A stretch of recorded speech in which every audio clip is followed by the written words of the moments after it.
Good morning, everyone. Thank you so much for everybody joining us today.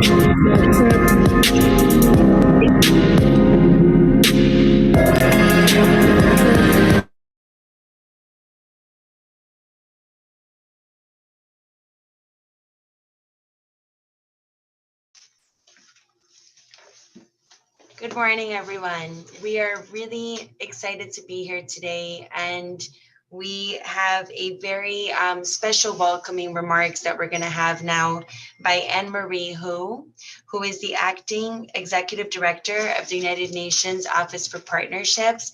Thank you all for joining us on what will be an incredible 2 days where we're really going to speak about a lot of topics that matter in the fashion industry, but now that really also matter in the world. And we're really delighted to have all of you with us here today. Thank you so much, guys. I hope you guys enjoy. And for us, we have been working on this positive message, fashion solidarity, fashion's hope, fashion's to love. So thank you all. And Mary, please. Thank you so much for being here with us today. Thank you so much. Good morning and good afternoon. It's my honor to join Jordana and Marcelo and welcome you across all the time zones to the second Fashion Innovation Worldwide Talks. My name is Anne-Marie, and I'm the Acting Executive Director of the United Nations Office for Partnerships. The primary objective of our office is to create opportunities for collaboration and engagement to help the world reach the Sustainable Development Goals. We work with businesses, philanthropies, and other actors to address the key challenges that we face today.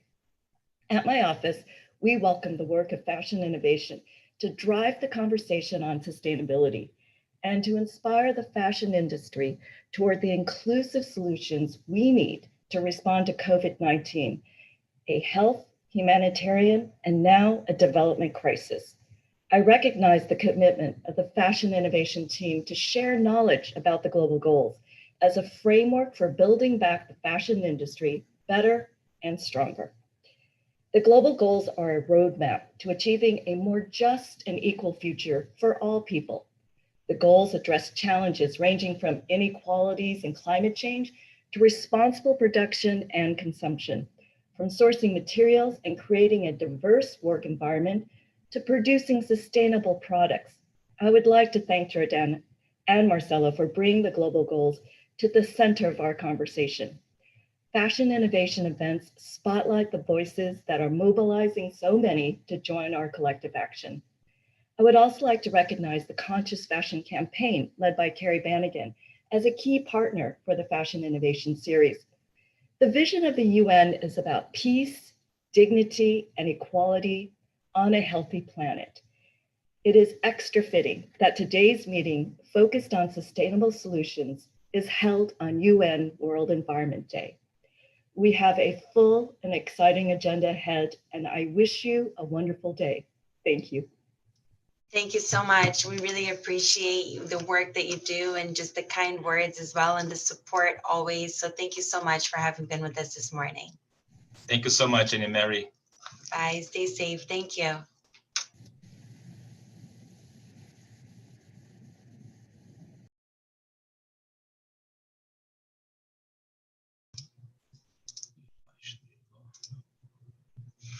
So now we are going to be introducing to the stage Farai Simoe, who is the founder of The Narrative, and she's going to do a few minutes of a talk this morning to lead us into what will be the 2 days of the summit.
She'll be coming on here in a minute, and we're going to hear some words from her.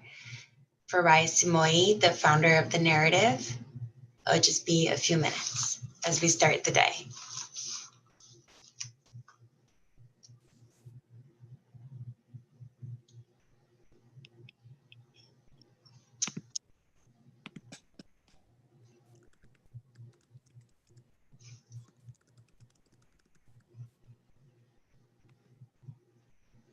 There she is. Hi. Hi, Farai. We can't see you. We can hear you. Oh, okay. Let's see. Oh, I'm sorry. Start video.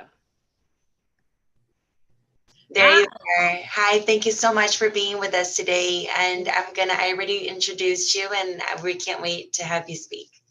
Yeah, thank you so much for having me. And thank you for allowing me to be a part of such an important space for the fashion industry and an important space for all of us all that enjoy creativity.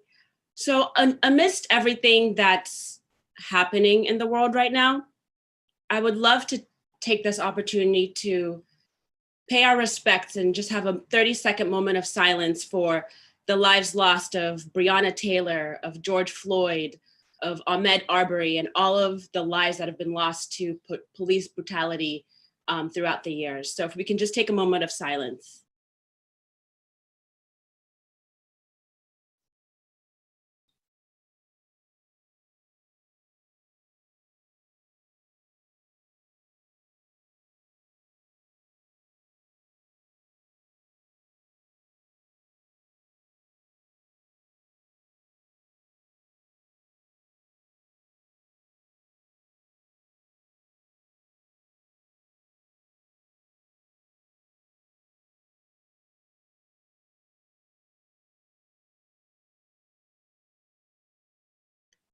Thank you so much. So I feel like the past couple of months, humanity has really been challenged. I think for a moment, we lost our way and kind of forgot what being human felt like. Lives have been lost due to sickness. Lives have been lost due to senseless killings by cops. But most of all, I feel that hope has really been lost. But one thing that I've always loved about our industry is the ability we have to create beauty even in the darkest of times. Our tenacity as an industry to keep going, to keep creating, to keep sharing our art, I feel like it brings a glimmer of hope and tells the world that together we can. But in order for us to continue to inspire and instill hope, I truly believe that we must come together as an industry. We all know that as creatives and designers and entrepreneurs, this work is not easy at all. It's a very, very hard road. But imagine that hard road piled with discrimination, little to no opportunities, and a daily reminder that you'll be overlooked simply because of the color of your skin. Just imagine that. And unfortunately, that bodes true for thousands and thousands of Black creatives within our industry. And unfortunately, the fight for us is still a long road ahead.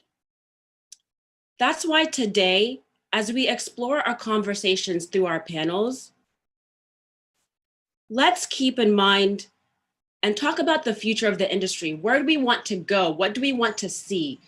I always say, create the world in which you want to live in.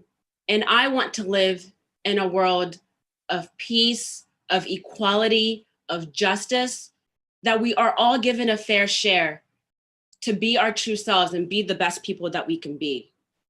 So while we're talking about equality and inclusion in our conversations, let's not just talk about it, let's be inclusion, let's be equality, let's become that industry that is already a step ahead. And let's take those actionable steps, because I really do believe that we can do this together.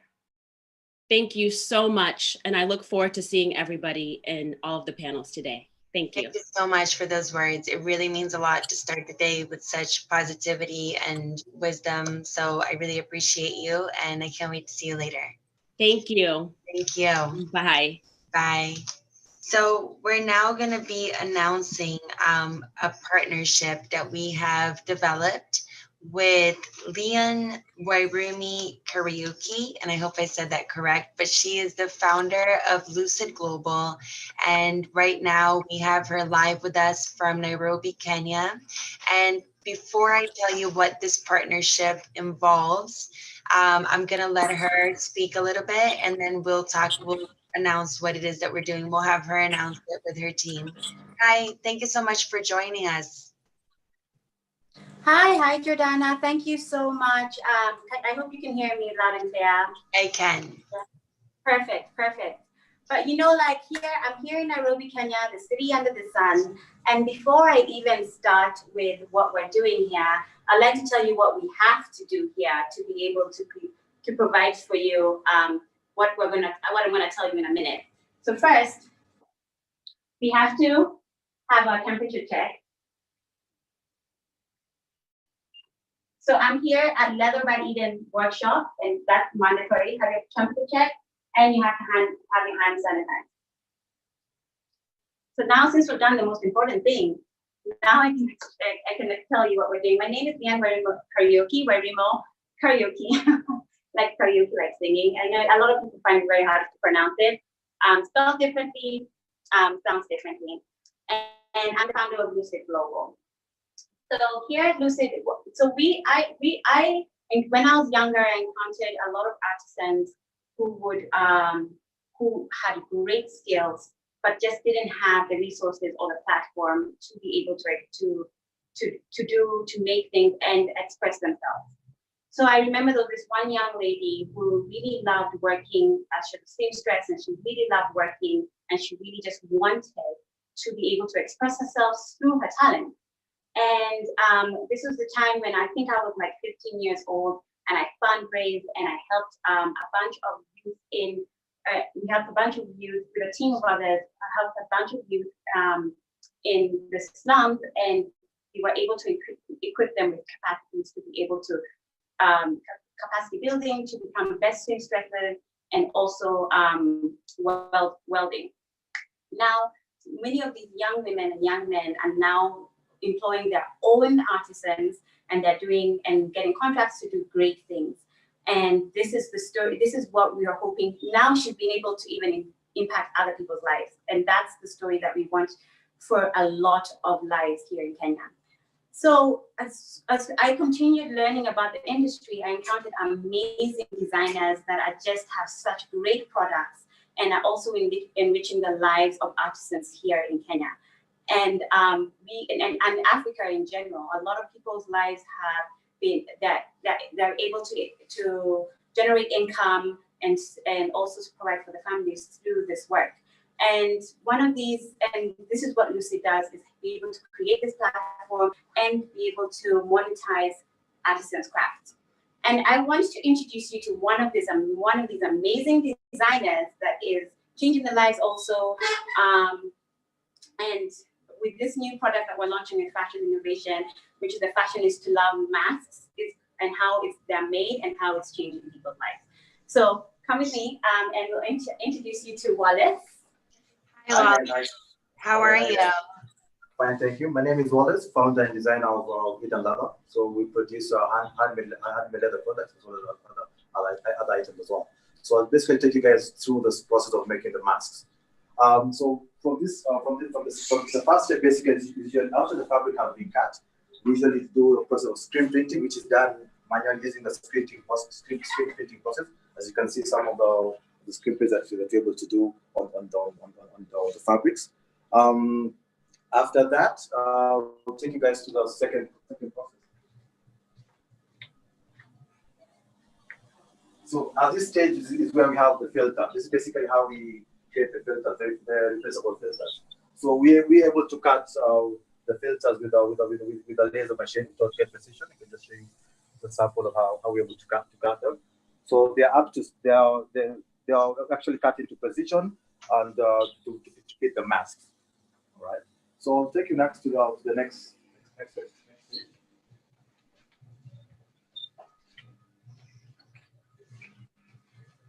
So once the filters of the masks have been screen printed and the filters have been cut, they've gone to this section, and this is where now we start to, as you can see, assembling the mask and stitching the mask with the team, as you can see. So we have different workstations where people are able to do that. Then on this end, as you can see, is where we have we put all the accessories that are required to do the masks. At the end of it all, now let's take it to the final stage.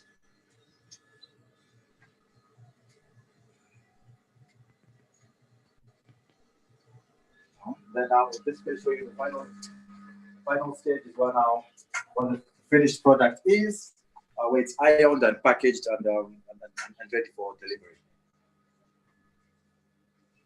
Great, thank you so much, Wallace. I'm just curious, is it possible to speak to one of the artisans and hear from her about her experience working with these masks? Yeah, definitely. Great.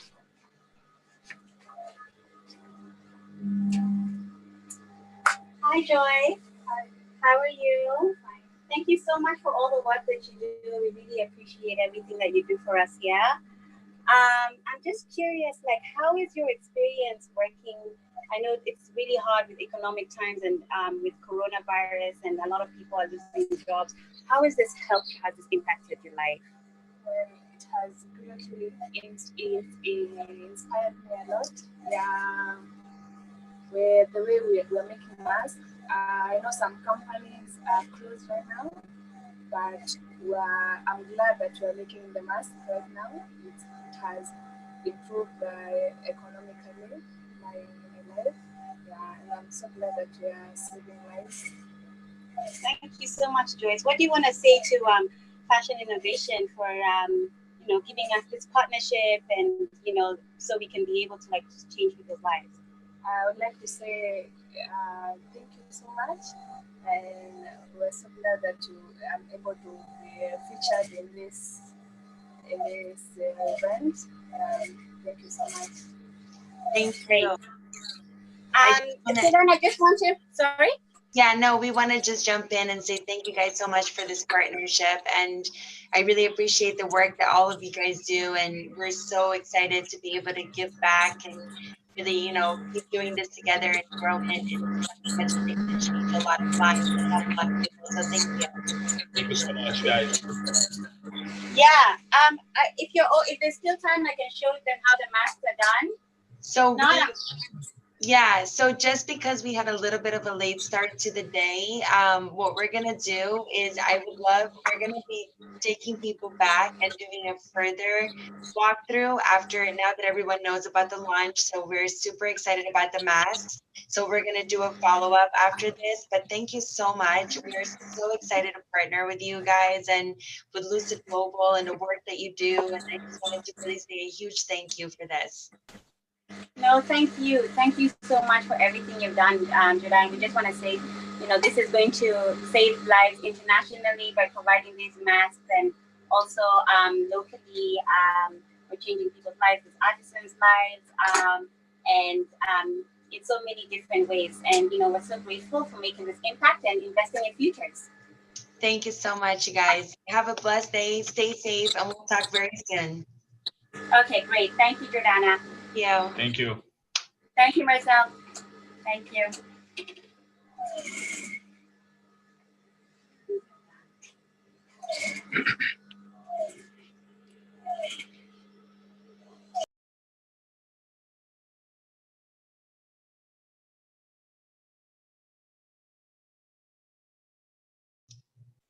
So thank you all so much. That was incredible. We are now going to be introducing Mr. Sunil Sethi, who is the chairman of the Fashion Design Council of India. Yes. Hi, Mr. Sethi. How are you? Thank you so much for being with us today. Hello. Pleasure. We'll let you take it over from here. Thank you. All right. Okay. Well, I'm supposed to be speaking today on fashion is aiding designers in the time of need. The fashion industry, as you all know, is ruled by giants. There are mega corporations, fast fashion titans. Fashinnovation itself has the best industry experts listening to this. They have CEOs, they have the top level people, and I'm not going to address them because you can't preach to the Pope. What am I trying to do today? I'm just trying to show you how a fashion design council in a country like India is making baby steps and the attempts in the right direction to come to the aid and the rescue of the fashion design. When the ecosystems have been temporarily ruptured during the lockdown, what we went and did is to form a trust. A trust is the best way because it kind of shows transparency. It shows it's not part of the regular council activities. It's a separate activity. And it was very important to form something, a trust which was called the COVID-19 Support Fund. We're not the industry leaders, but at the same time, when the CFDA started their own fund, when the British Council started their own fund, we were just 1 or 2 days behind them. So it was almost at the same time. And guess what we have reached by now? By now, we've already made 2 tranches of payments. In the first tranche, what we did was, it's important to look after your own first. But your own is not just your Fashion Design Council of members, it's everybody who's a designer and part of the fraternity. As an FDCI member, we first looked after 100% of all the people who applied for this. And in the second tranche, 50% of all the non-FDCI designers. FDCI is the Fashion Design Council of India, and anybody who wasn't even a member with us, we were very happy to have them part of this activity. And what did they do? This was necessary because for many small businesses to keep afloat, it was important for them to pay their tailors. It was important for them to pay their master cutters. It was important for them to pay the weavers who've been waiting for a little payment here and there and struggling, for their office boys. And the first tranche and the second tranche is over. So even though I envy all the big fashion design councils of the world, the fact is we don't have such deep pockets, and my sponsors neither. So what are we trying to do? We're still trying to see if we have more generous donors. And as and when we get more donors, we will be adding to more and more people taking advantage of the COVID support fund that we've set up. That's one thing we are doing. Why am I saying all this? I am today trying to share with you what other councils in the world are doing to come to the aid of their designers, because we all got to do our bit. Big or small, we have to do something about it. But just financial help is not enough to aid the designer. Because during the lockdown, we started a program called Insights. And during Insights, the idea was to curate content that was relevant to the hour, in this hour today. Look at all the problems faced by the designers. So they had hundreds of questions. We put together different experts. We had podcasts, we had webinars, we had videos going on, lots of platforms, exactly as Fashinnovation is doing. And what was the result? We brought to them solutions. I think, not everybody could go and hire a top-notch designer if they want a top-notch lawyer, if they wanted to know about force majeure, whether they should be paying the rents or not, whether it is compulsory to pay the wages. Is there an act which binds them to pay the wages for 2 months, as the government had said? All these questions were answered, and a lot more in the FDCI Insights that we did. And the response, it was only on one platform, more than 1 million views that we got. Very encouraging for us. We're not really somebody who had gone digital a long time ago. We didn't know what to do in these 2 months of the lockdown that we faced in India. And we were successful in interacting and doing many things and coming to the support of our designers in our own small way. But it just wasn't the designers. It was everybody related to us. So there were retailers who were coming in. There were multi-brand stores who came in and said what they wanted to buy. Different people from different areas came in and talked about the subjects as industry experts. But trying to help the designers will never work unless you provide them a platform to do business. At the end of the day, a council's job is to bring to their table business. We are about the business of fashion.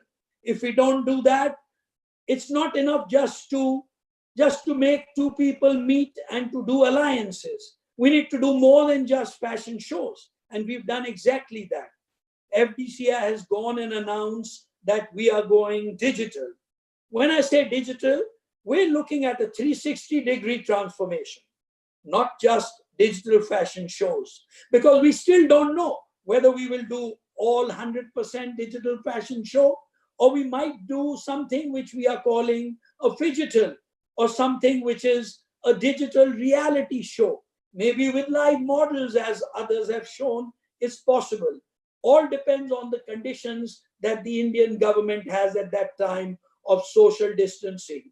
And the more important thing is how many people are going to come and watch this. So the important thing is it's not just doing digital shows, which we will, but it's also taking the business online and creating a virtual platform for our designers, where the buyers can place orders, where they can interact with the designers. So we also have a platform to see that the stock gets reduced and sold. We call it the designer stock room, and we're going to be taking that online as well.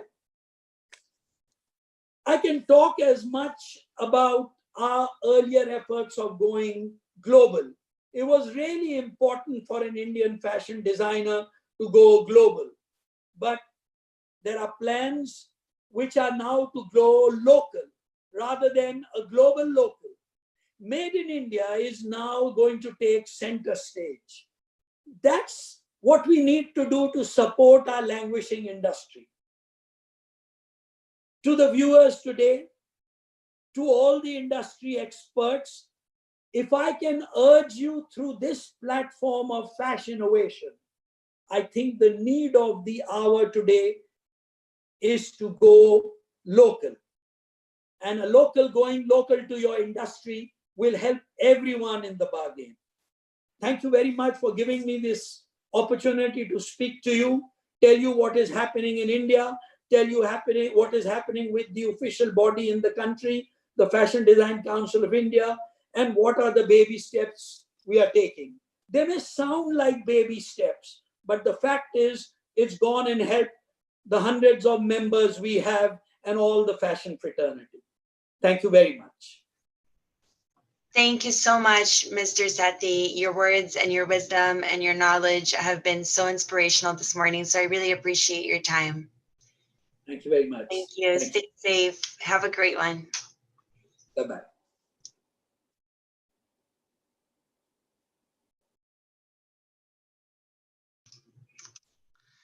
So now that we've heard from Mr. Sethi, we are going to have an incredible panel, which is titled Fashion is Social Entrepreneurship. And social entrepreneurship to me is one of the most important types of entrepreneurship one can do as an entrepreneur. And for this incredible panel, we have Carrie Bennigan moderating, who's the founder of the Conscious Fashion Campaign, Yash Ranga, who's a conscious luxury evangelist, stakeholder engagement partner for Jaipur Rugs Foundation, Bandana Tiwari, lifestyle journalist and sustainability activist, Rahul Mishra, who's a fashion designer, and Samata, who's the CEO of Red Carpet Green Dress. Thank you all so much for being here. Without further ado, I'll let you take this over. Thank you so much, Jordana and the Fashion Innovation community for having us, making sure all my panelists are here and ready to go. Welcome, everybody. As we can all see, and by the introduction from Jordana, I am so pleased to be joined today by a panel of very inspirational pioneers in the impact space. Each come with their unique view, with their own mission to drive positive change, and even more so, looking to establish new industry norms.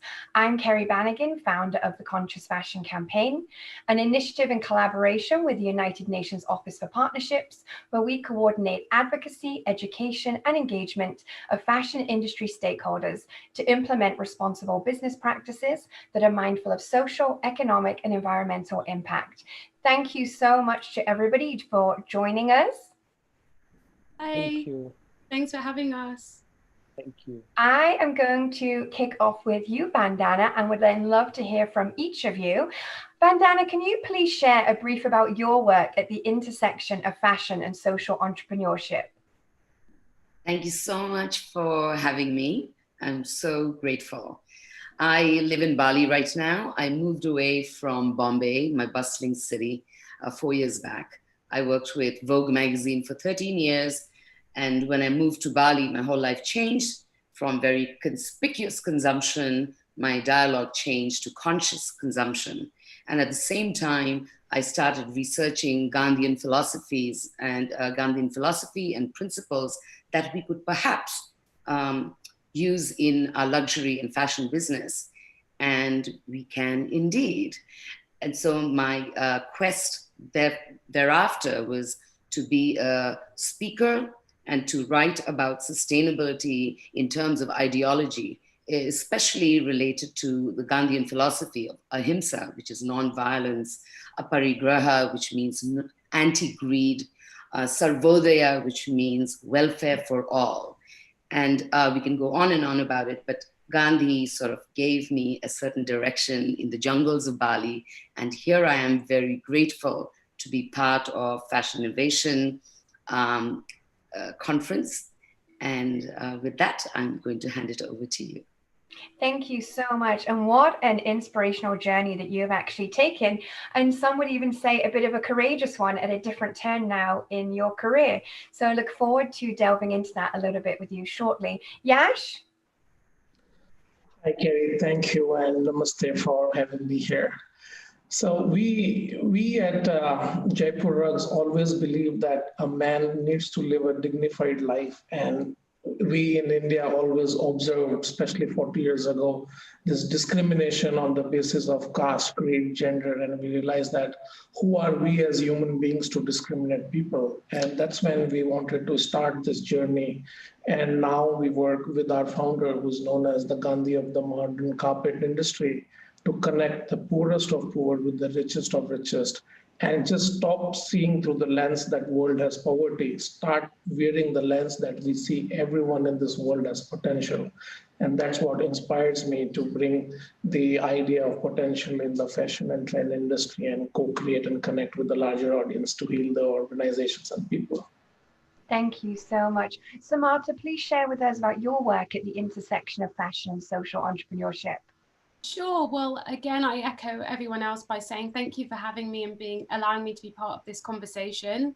I am the CEO of an organization called Red Carpet Green Dress, which was started by Susie Amos Cameron and James Cameron when they were going to the Oscars to celebrate the Avatar movie. And as very passionate environmentalists, they wanted to use that opportunity to create a conversation on the red carpet about sustainability and the impact that fashion has on the environment and on people around the world.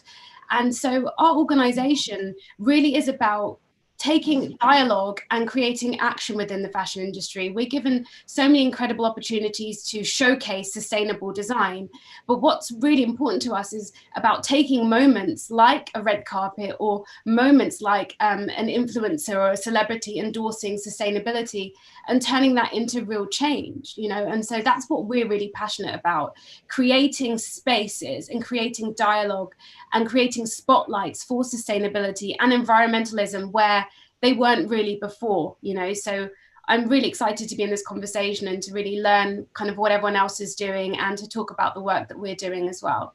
Brilliant. Thank you so much. Raul? Thank you, Kerry, for having me here. And I'm really honored to be here. So, you know, as a brand, as a design house, we always believed in an idea of inclusive growth. Obviously, where we look at how we can impact, you know, lives, how we can include more people in the process of designing things. So we often say as a brand philosophy, instead of seeing primary objective of fashion as consumption, we seek to create some garments which create participation.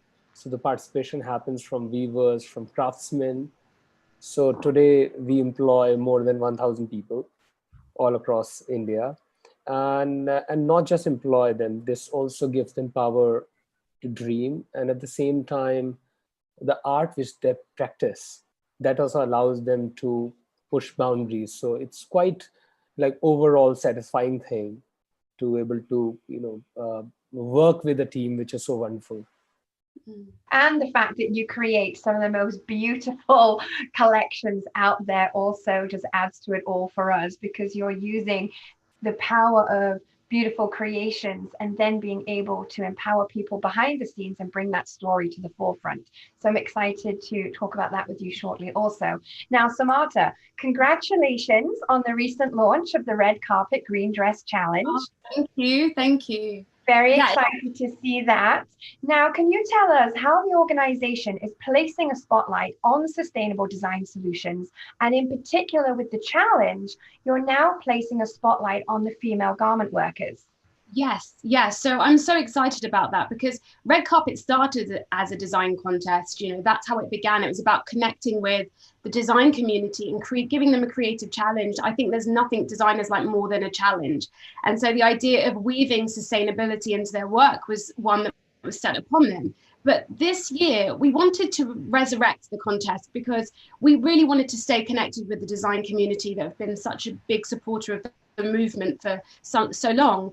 But we knew we couldn't do that without first addressing the issues of fashion being quite a destructive force when it comes to the textile side of the industry. You know, we've been spending a lot of time talking to luxury brands, talking to designers, and one of their challenges has always been, well, we can't find sustainable textiles. We can't access sustainable textiles. We want more sustainable textiles. And we're aware that textiles as an industry is extremely damaging. I mean, we're producing, I think it's 98 million tons with millions and millions of tons of textiles using non-renewable resources right now, polyester and so on and so forth. And these aren't part of a circular economy. These aren't solutions that are meant to be part of nurturing our planet. They're solutions which are ultimately going to be a destructive force upon our planet. And so we wanted to, first of all, create an opportunity for designers to use sustainable textiles through the contest. So they have to use 3 textiles that we've presented them with, and they're all fully biodegradable. We partnered with Tencel Luxe to do that. So they're kind of using wood fiber. I mean, it's so innovative. So we're giving the designers the textiles that they've been looking for. But at the same time, we're using the contest to raise funds for garment workers in Bangladesh and Myanmar, because with all that's happening with this COVID pandemic, we have groups of women, particularly because we know they're such a huge part of the garment workforce, who are extremely vulnerable. You know, either they have lost their jobs and so they don't have that income coming in anymore. They have themselves to support their children, their families as well. Or they're in situations where they're working in these factories and they have absolutely no protective equipment whatsoever. So we're fundraising via 2 NGOs. One of them is called the Awaj Foundation, and they're doing great work in Bangladesh, getting funds to these women so that they can still survive and live in the middle of a pandemic. And at the same time, we're working with the 5th Pillar in Myanmar to do the same thing for these particular groups. And we're also providing them with the PPE masks, so that if they are having to go back into the factories and work in these super cramped conditions, they can at least feel a little bit safer than, you know, they're being forced to right now. So it's an exciting contest because we call it the Sustainable Design Contest that's championing hope for designers and hope for makers as well. So yeah, I'm super excited about it. Thank you so much. Raul, your work embodies beautiful creations whilst empowering craftsmen. Please share more how your business ecosystem is built on the fundamentals of empowerment, employment, and environment. I think like any designer, we always keep on looking out for inspiration. So for me, my idea behind sustainability does not just get limited to, you know, getting biodegradable fibers or getting natural textiles. I think it goes beyond that. When you look at culture, when you look at employment, a country like India, which has got a huge population. So that is where I really say, like, most important thing for us is, what is the purpose behind creating yet another outfit? So purpose is always about inclusiveness, about creating something which is very environmentally neutral. At the same time, because of purpose, we follow a process which is often very, very slow. So on average, like, every garment takes more than 1,000 hours to create, human hours. So it means every garment allows that much extra time of participation from the people who work on that outfit. And for me, sustainability is all about finding rhythm with nature. It's just that human consumption, human production has been too fast for our nature in terms of the way nature can create those resources back for us. So if we slow down the entire process of creating things, we will be able to follow a rhythm. And rhythm is everything, whether we breathe or heartbeat or everything around us. So we just follow a rhythmic process of slow fashion. And then finally, process drives purpose drives process. And that's how we create participation. And the final result product, which is usually only 10% of like entire, you know, ecosystem. It's almost like tip of iceberg, which is visible to the world, how product looks like. But what goes behind it is really, really important. So in that way, I think we are getting more and more slower as time comes by. After the COVID-19, the natural reaction would have been to create things faster, maybe utilize mechanized ways. But I think now what we have decided as a company, we are going down even more slower route. Now what is going to come out from a studio is going to be even more slower clothes. So that's a commitment. And I think right now also, as I talk about it, in a lot of villages, work has started for last 1 month, and more than 40% people are back with the work and everything. So Chena again started, so which is a great thing. Brilliant. Thank you so much for that. Yash, I would love to just talk to you for a moment, please. You know, everything that you're doing with your work is to preserve the timeless craftsmanship of Indian artisans, whilst also enabling economic prosperity. Oh my God, I'm stopping for a moment, 1 second. Enabling economic prosperity among destitute communities. Tell us more about the foundation's pillars focused on entrepreneurship, leadership, and even more so, social development. Sure. So our foundation is basically about a holistic living of an individual, irrespective of the spectrum from where the individual comes from. And we have divided these three fundamental as engage, develop, and sustain. And so the whole idea of JRF, Jaipur Rugs Foundation, is to identify the most vulnerable and the most marginalized communities in the most rural, remote corners of India, engage with them so that we can develop their creative capacities, because we believe that each and every individual is gifted with the creative side. And if we integrate the creative side of multiple individuals and take it across the border, that's when we create a cultural capital. And that's why we start by engaging with communities and then developing their capabilities as per the global demand, as per the businesses. And what the definition of business that we have defined for Jaipur Rugs is business is next to love. It is the creator and preserver of human civilization. And the idea is about connecting the two ends of the world, the knowns with the unknowns. And that's all we do through the develop vertical of foundation in developing their leadership capabilities, their skills, their upskilling through them. And then finally, the most important aspect is the sustainability vertical of JRF. Right from our own life, like even our relationships are not sustainable, our health is not sustainable, our finances are not sustainable the way we have designed our life. So we want to integrate in a way that it has to be a socio-economic transformational growth of an individual. So we provide them with a very robust market throughout the 60 countries around the world now. And these customers that we engage with are not the regular customers. They are all conscious art connoisseurs who believe in the art and who want to, celebrate the craftsmanship and celebrate the human dignity that goes to create those craftsmanship. And the another vertical that we have realized, and with the COVID, we are more strong now, is that the fact that social innovation has a very integral part to sustain the future the way we are about to see in the coming post-COVID world, because things are so much fragile the way before that, we never thought that how the designs would come up. And now with the social innovation vertical in our sustain pillar, we have decided to develop these weavers as designers and the global designers at par, and let them co-create with designers like Rahul and create the most authentic products of the world. So that's how we are trying to bring a holistic way of living, both in our lifestyles as well as the products we create. And that's how we sustain the craftsmanship. Thank you so much. Vandana, you are surrounded by some fellow panelists here that are driven by incredible passion, will, and relentlessness. And it's incredible what each of them are doing. Now, from your perspective, how can society empower fashion entrepreneurs to build a new paradigm where social values and smart business are interconnected? Well, in my very frugal opinion, when you say, how can society help? What if I change the question and say, how can you as an individual help empower entrepreneurship in fashion? Then when it's directed to me, it is very evident that world over, there's a proliferation of younger brands, smaller brands that do not believe in the ideology of bigger is better. And what that means is when they start out small, they plant the seeds of sustainability from day one. The ideals of sustainability grows with their business plan. Typically how these businesses are run, they create a tribe of their own, loyalists who share the same ethics.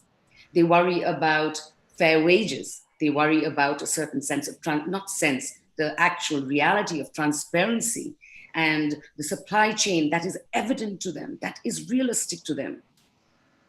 I feel as consumers, when you talk about society, it's you and me. We are the consumers. Let us support the creators who believe in this path and in this journey, which is really not about bigger is better. We've seen the whole world collapse. The biggest companies are suffering. It doesn't matter if you're a multi-billion-dollar company right now, right? How does it matter?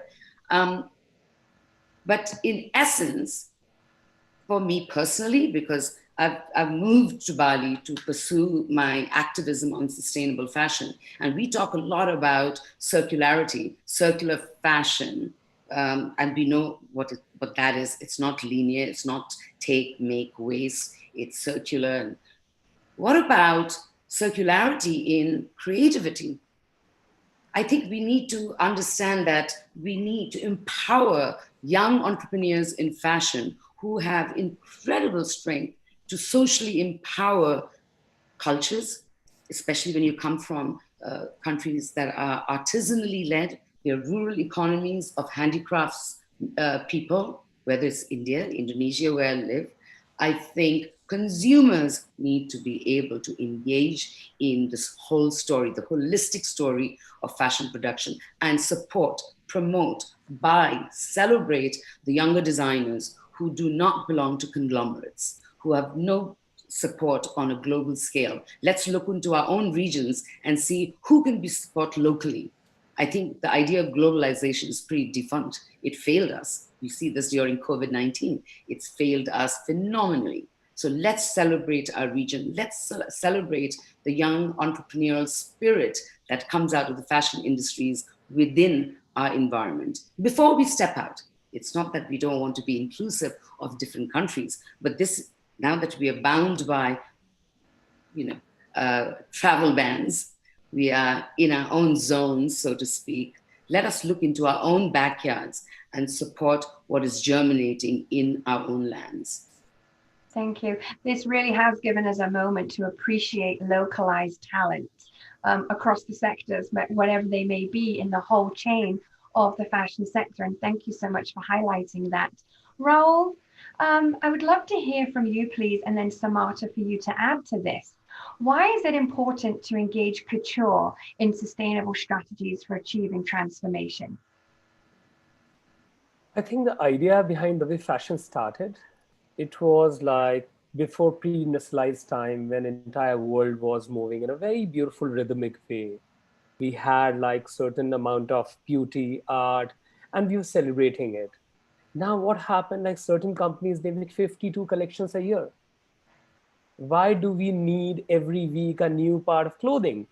Fashion is a great thing to achieve happiness, to able to show yourself what you love and all that, but there has to be a way of creating something which lasts longer, something which has got far more beauty, artisanal beauty, and at the same time, it's something like that which stays in a wardrobe for a really long time. And that is where I really feel couture is something which was far more. And one more thing which is really important, like some time back, somebody was asking me, in India, people buy a lot of clothing based on occasion, where they're going to wear it. That's a great model.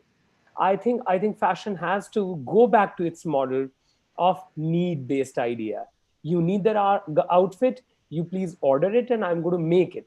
Rather than me producing 500 or 5 million pieces, then advertising it again and again, pushing sales, then after that putting discounts, because ultimately even a t-shirt, if it costs $10 today, for future generation, it's going to be far more expensive because the amount of resources which are going into that clothing is not related to what MRP it is reflecting right now.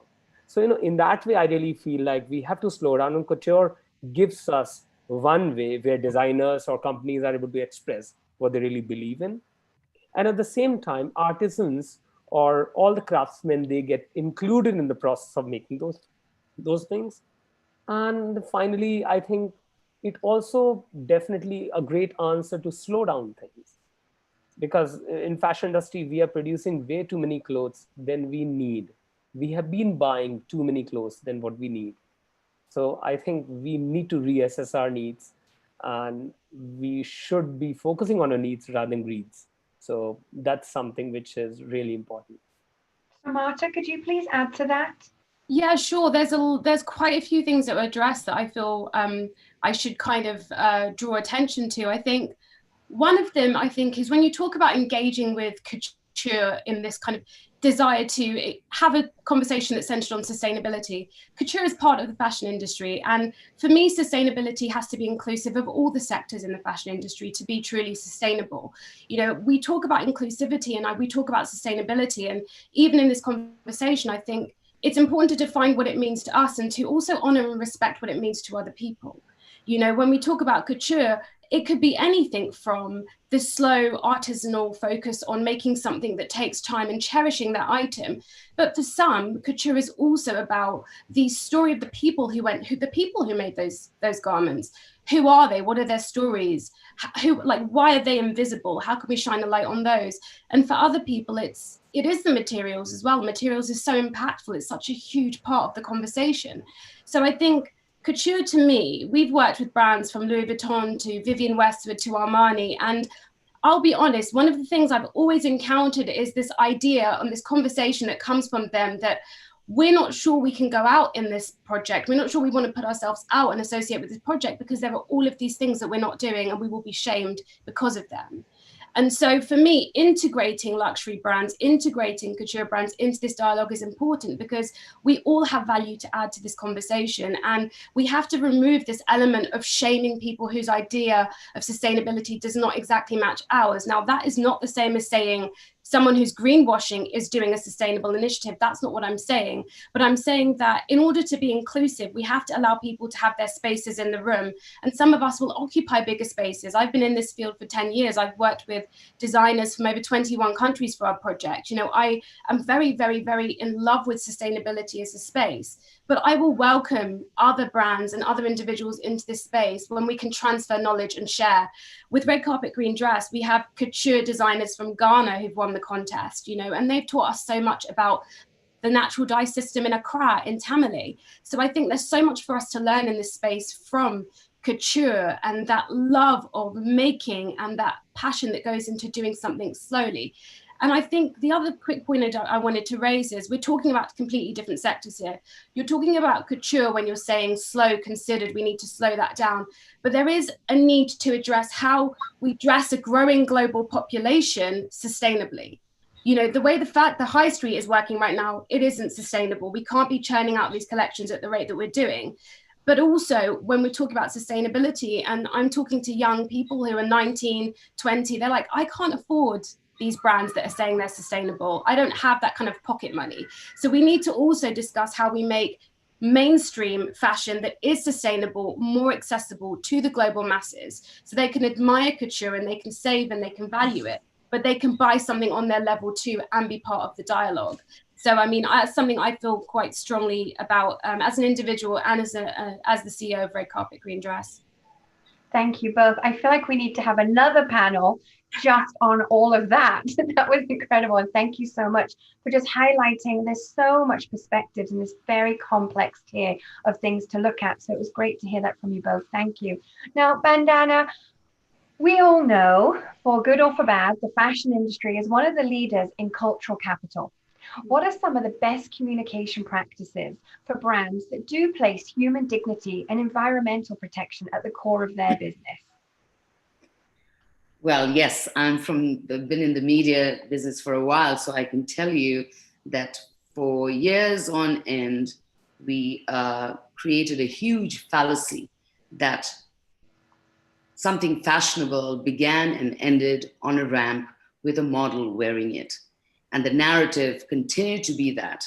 And we forgot that there were hundreds of hands and invisible faces and voiceless people that created many, many things of beauty for our industry. But that narrative was always missing from whether they are mainstream media, newspapers, you name it. I think the way we can change as the new communication practices moving forward is to, open the window, draw the curtain, and see what's behind the product. And, let me just sort of mimic what Rahul talked about, because we we've spoken about this several times, but in this whole creative circularity that I'm talking about, I believe that there are 4 Ps that have to be connected. So there's of course, it's the product, but there's people, there's processes, and there's a purpose. Now, our storytelling from the media world is incomplete so far.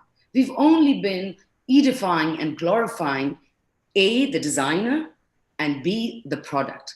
But every other system in between has been obliterated from the consumer's eyes. I would not know where to start. So now the narrative for editors all over the world, in whichever platform they work in, we've got to go behind the scenes. We've got to show them the processes, because I'll tell you, we are walking into a world where we are going to have consumers who will ask about the ethics of your fabric. When I buy something, who made it? Was there fair wages involved? Which part of the culture did it come from? Was there cultural appropriation? These are words that have suddenly taken life because of the absurd level of disingenuity that we have imposed on a fashion that became so faceless, that it was only about beauty for beauty's sake, that it became inhumane, undemocratic, and inaccessible. So the narrative, storytelling in the fashion world, whether it's the written word or it's digital, has to change. It has to go behind the scenes and give us a complete picture. Then we respect, then we understand, why is it that I choose to buy this? Because that creativity cycle is, I know that it touches many hearts and many people just like me who are creating the things of beauty that I consume. Thank you so much. Yash, anything to add? Absolutely, like I completely agree what Bandha says, and that's how when we decided that communication is not complete till the time you can't experience it. And how do you experience the way you communicate? And that's when we decided to open up ourselves, our businesses, our processes, and our systems. And we created a program called Knots of Compassion, wherein we invite our consumers, our vendors, our people from all over the world and ask them and come with us and stay with our weavers, just experience everything, right from how the wool is sourced, how it is dyed, where it is dyed, who dyed them, what is the impact. The reason of doing that, what we have realized that comes forward to us is that the people gets to meet the real heroes who makes it.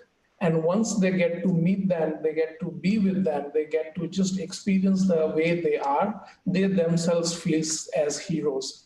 And that's why we realized that we don't need a marketing and branding department, because we have the brand ambassadors, the consumers, the makers who create the environment of the way they have lived that communication, that experience. So we call it as getting the first-hand experience makes the communication more stronger, more robust, and more realistic for the brands in future, I guess. Yeah.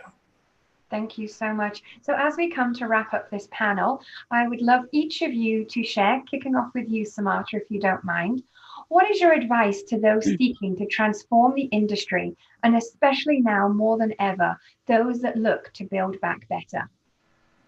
My advice is really to look at all of the agents within this industry as your equal, as your peer, and as your partner. I think when we look at the structures that exist within the fashion industry, we know that this is a very disproportionately unfair system. But my challenge is often when we talk about the groups that are most vulnerably impacted, we look at them as these kind of, the language that's often used is this poor victim.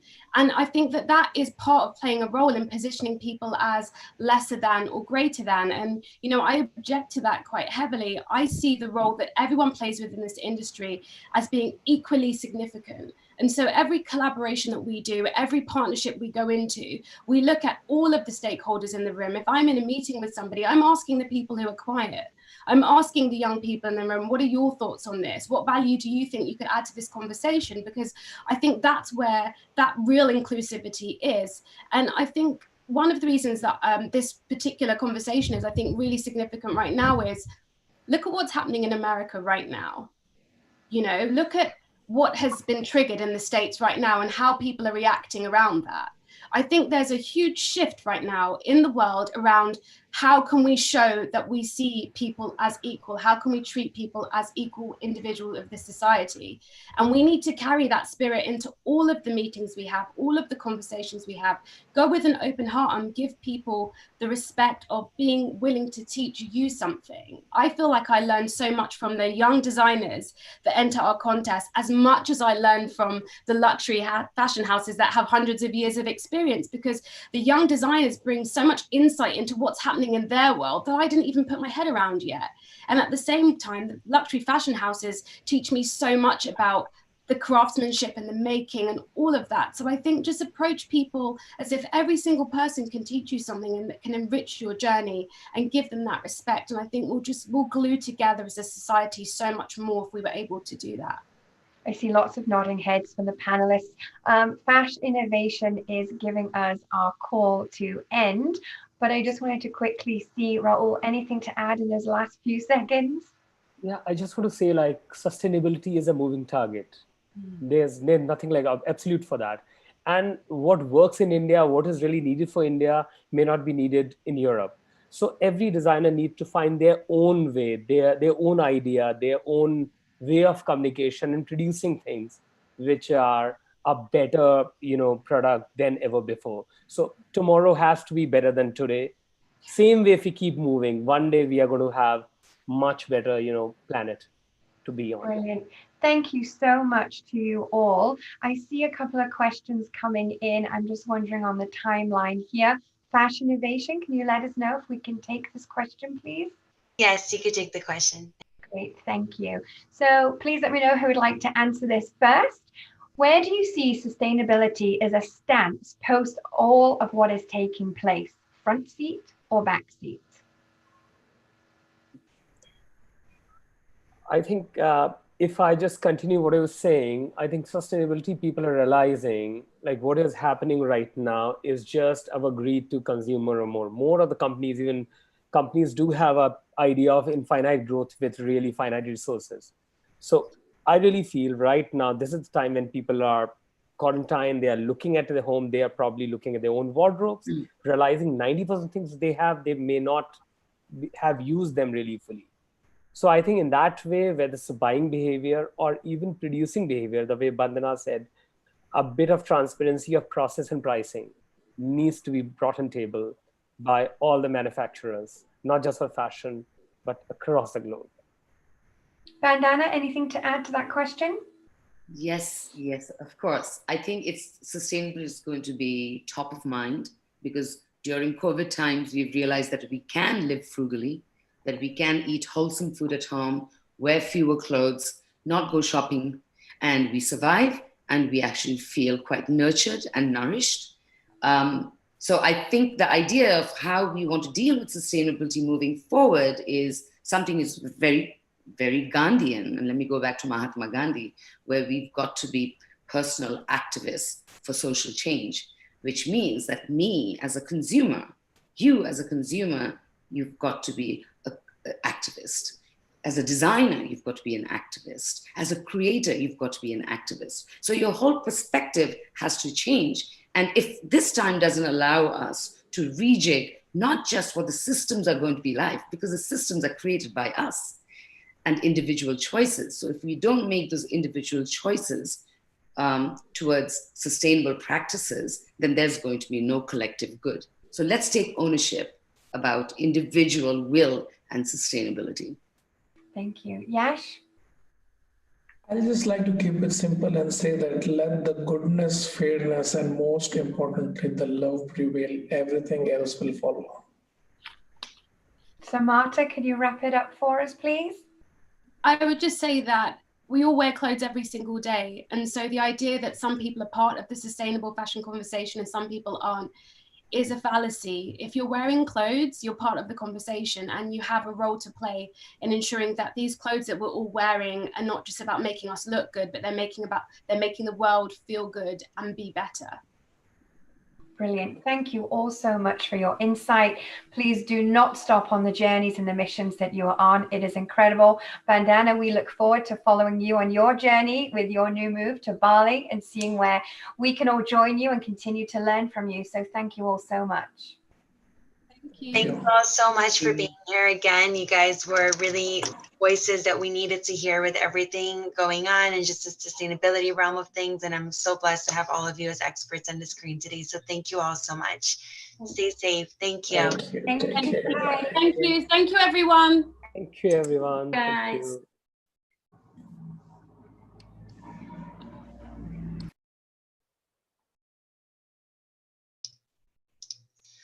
So next we have, that was amazing, by the way, and I think that we can all learn, especially when it comes to people from all over the world speaking, you know, on their thoughts and sustainability. It's all about diverse, diverse people speaking about their thoughts on it, how we make a difference, help a solution. So with that being said, right now, I'm about to announce the next panel, which is titled Fashion is Culture via Design, being led by Carla Martinez de Salas, who's the editor-in-chief of Vogue Mexico and Latin America. And I have Larkis Kayam, who's the co-founder of Aini, Marcia Camp, the founder of Nanakai, Yolanda Perez, the co-founder and creative director of Yolan Press, and Farai Simoy, the founder of The Narrative. Thank you all so much for being here. I see that we're still missing, actually she's trying to get on, I see her name. So I'll let you guys take it from here, and I cannot wait. Thank you very much. Hello. Hi, everyone. Good morning. Good morning. Hello. How are you? Hi.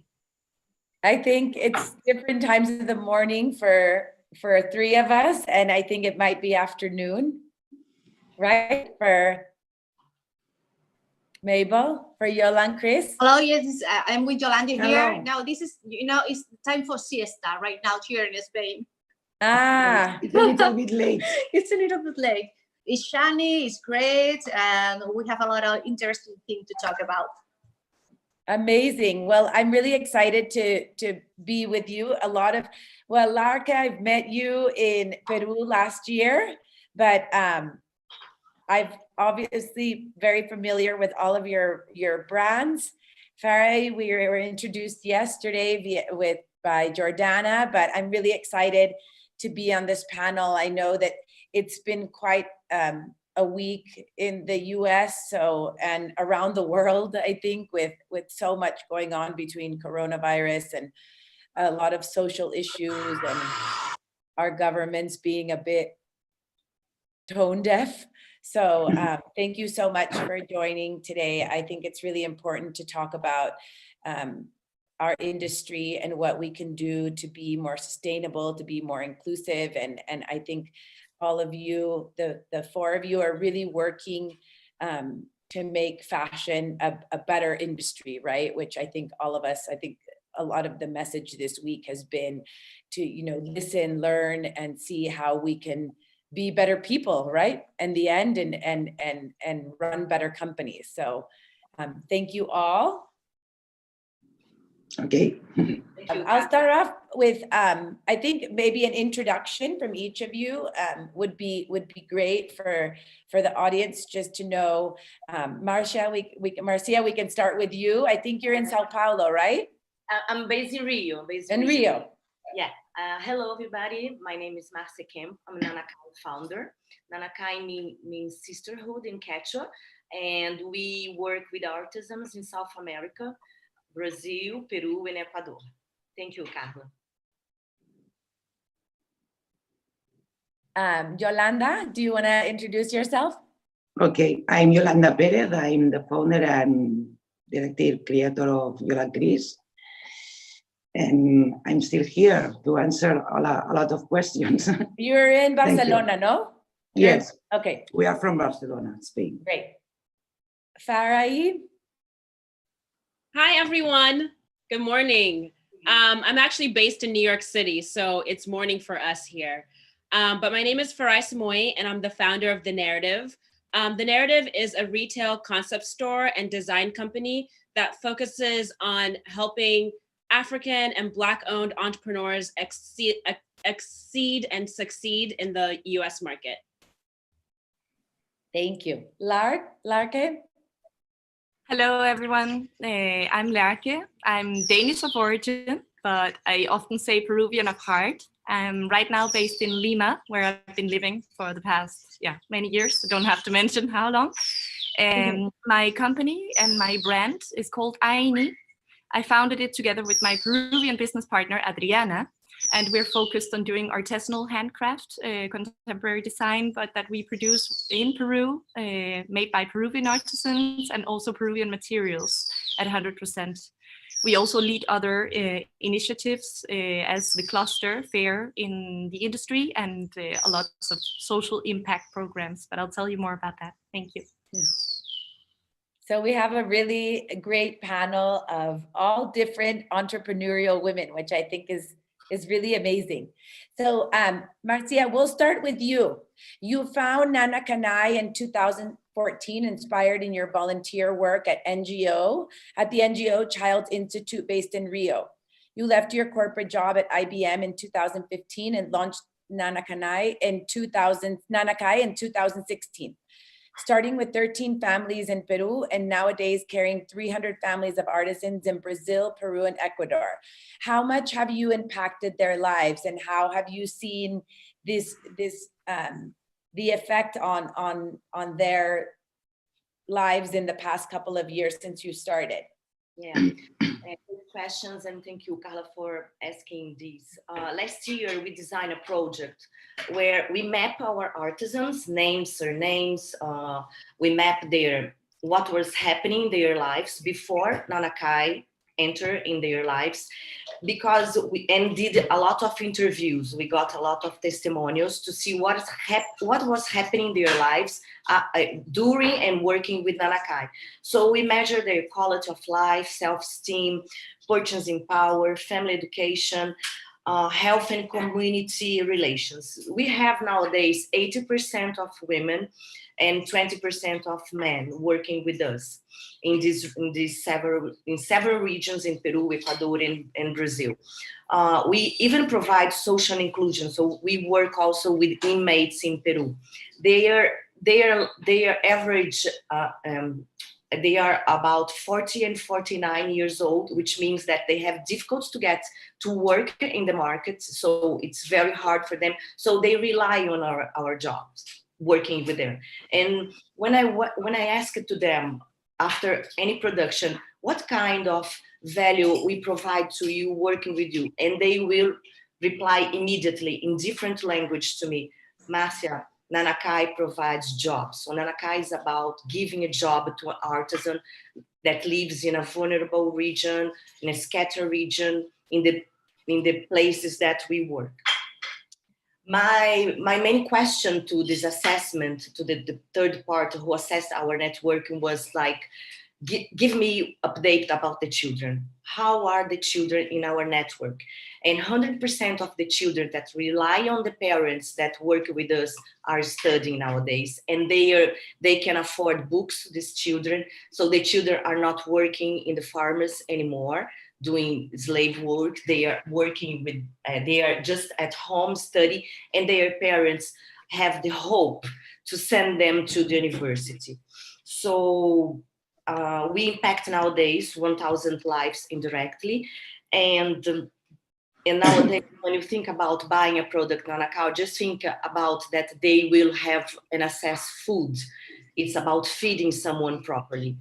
I have some testimonials from the highlands that they told us that now they can buy food like fruits and chicken.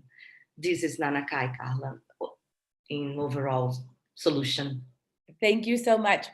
Farai, tell us a little bit more about the narrative retail concept store and how you came up with this idea, and how was it faced with obviously, like all businesses, we often face difficulties and resistance from the market. Tell us a little bit about your journey. Yeah, so I'm originally from Zimbabwe, and for me, the concept of ethical and sustainable and organic, when I learned about it here in the US, I was so surprised that this was actually an open market, because where I come from, ethical, sustainability, organic, that's just the way of life. We use natural resources. We grow our own vegetables, we grow our own food. And, you know, after you've, you know, eaten, you use like the hide of, you know, the cow or whatever to make a bag or to make a skirt or whatever. So for me, when I realized that people here in the US were looking for that and there was a market, that's sort of what sparked my interest to start the narrative.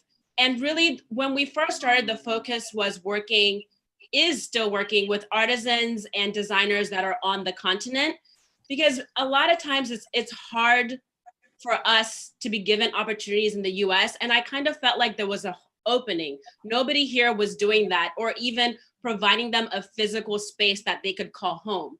So in 2017, we opened the narrative with just a few brands, and literally the amount of brands that we've been getting into the store has been very organic because everybody just wants a place to belong. And here we work with brands from Zimbabwe, South Africa, Nigeria, Ghana, Tanzania. And it's so amazing to see all of the work that they're doing. And it's all natural fibers. So it's like a lot of our sisal bags are made from the leaves and grass. A lot of our jewelry is made out of brass, and we also use cow horn and a lot of like accessories and details. And so that's sort of how we built our company. And sort of jumping off of what Marcia was saying, it's providing jobs, it's providing opportunities. A lot of these people, the work that they do has been passed down to generations. And so for us, we're allowing the generational work to continue within their families, and then also just providing them opportunities to, you know, educate their families, educate themselves. And one thing about where I come from is, especially on the continent, we don't want handouts all the time. We don't want donations. We just want opportunities. And that's really what the basis of the narrative is about. Thank you so much. Larke, Aini is also a Peruvian brand that's 100% made in Peru with Peruvian materials and materia prima. How did you conceive the brand, and why was it so important for you to work with local artisans as well? Yes, I can totally relate to the stories I've heard already. Our brand and the concept of our brand really came together due to my business partner Adriana and I's mutual belief that ethics and aesthetics can join hands. And we had this great desire to be able to combine our passion and our love for fashion also with like a deeper sense of purpose. So when we met, when I came to Peru a long time ago, 2002, I came to Peru the very first time. We started playing around with ideas, and most importantly, I think we realized that even coming from very difficult and different cultural backgrounds and having lived a different life, we had so many values in common, and we had so much that we could share and ways that we could find mutual benefit. So we had the chance to study and analyze the market also. And I must say, coming and being Danish of origin has also been a big impact for me. When I came to Peru, it's no secret that I am very inspired and very fascinated and drawn to the Peruvian culture, the very rich, powerful, colorful culture, and the contrasts, both for better and for worse, because that's where I find opportunities and the limitations as well. And one of our trips, we got to travel a lot, Adriana and I, and in one of our trips, we went to a little island called Amantani in the southern Andes of Peru, where we met a beautiful community called Colquicachi. And they really taught us the significance of the Andean and Quechua word Aini. That is Quechua, and it means today for you, tomorrow for me, and illuminates this philosophy of reciprocity and mutual benefit. And that's where this idea of putting a business model together suddenly made sense. And instead of looking at the people, the community that in many people's eyes live as if they were reluctant or even like far behind in many ways, having no access to the surrounding civilization or community, or even having access to electricity or communication. In our eyes, I think what we realized is in many ways they're much more advanced. the idea of reciprocity and not measuring what you give and get back in return was something we thought was very progressive and something we could learn from. And I think we based our concept on that belief that everything has to be mutually benefit and everybody involved in a value chain has to be part of it. And now we've grown, we've learned, we now also sustain approximately 300 families or 300 artisans that impact directly in 1,000 people around Peru in different areas and districts, both in the different regions, in Lima, around in the north, in the south, and where they also dedicate themselves to different handcraft. So I think it really came together because of the beauty of diversity. And that's where culture, I think, is so important. And it really like enriches, and also our different cultural background has enriched the concept that came together. So now today, we also created, and the way that we give back is not only, like you also mentioned, creating job opportunities, protecting cultural heritage, also like you also mentioned, Farad, lots of them, they learn from passing the knowledge down generation through generation. We also realized that in order for us to be a sustainable business, a circular business model, which is like an integrated part of our DNA of the brand, it's something that comes natural, but it also has to be economically sustainable in order for us to be able to scale and to be able to commit. It's a huge responsibility to work with a lot of people and artisans that might have less resources. So for us, it was very important to be able to somewhat also give back, not only creating job opportunities where they're able to work from home and take care of their families and other necessities at the same time.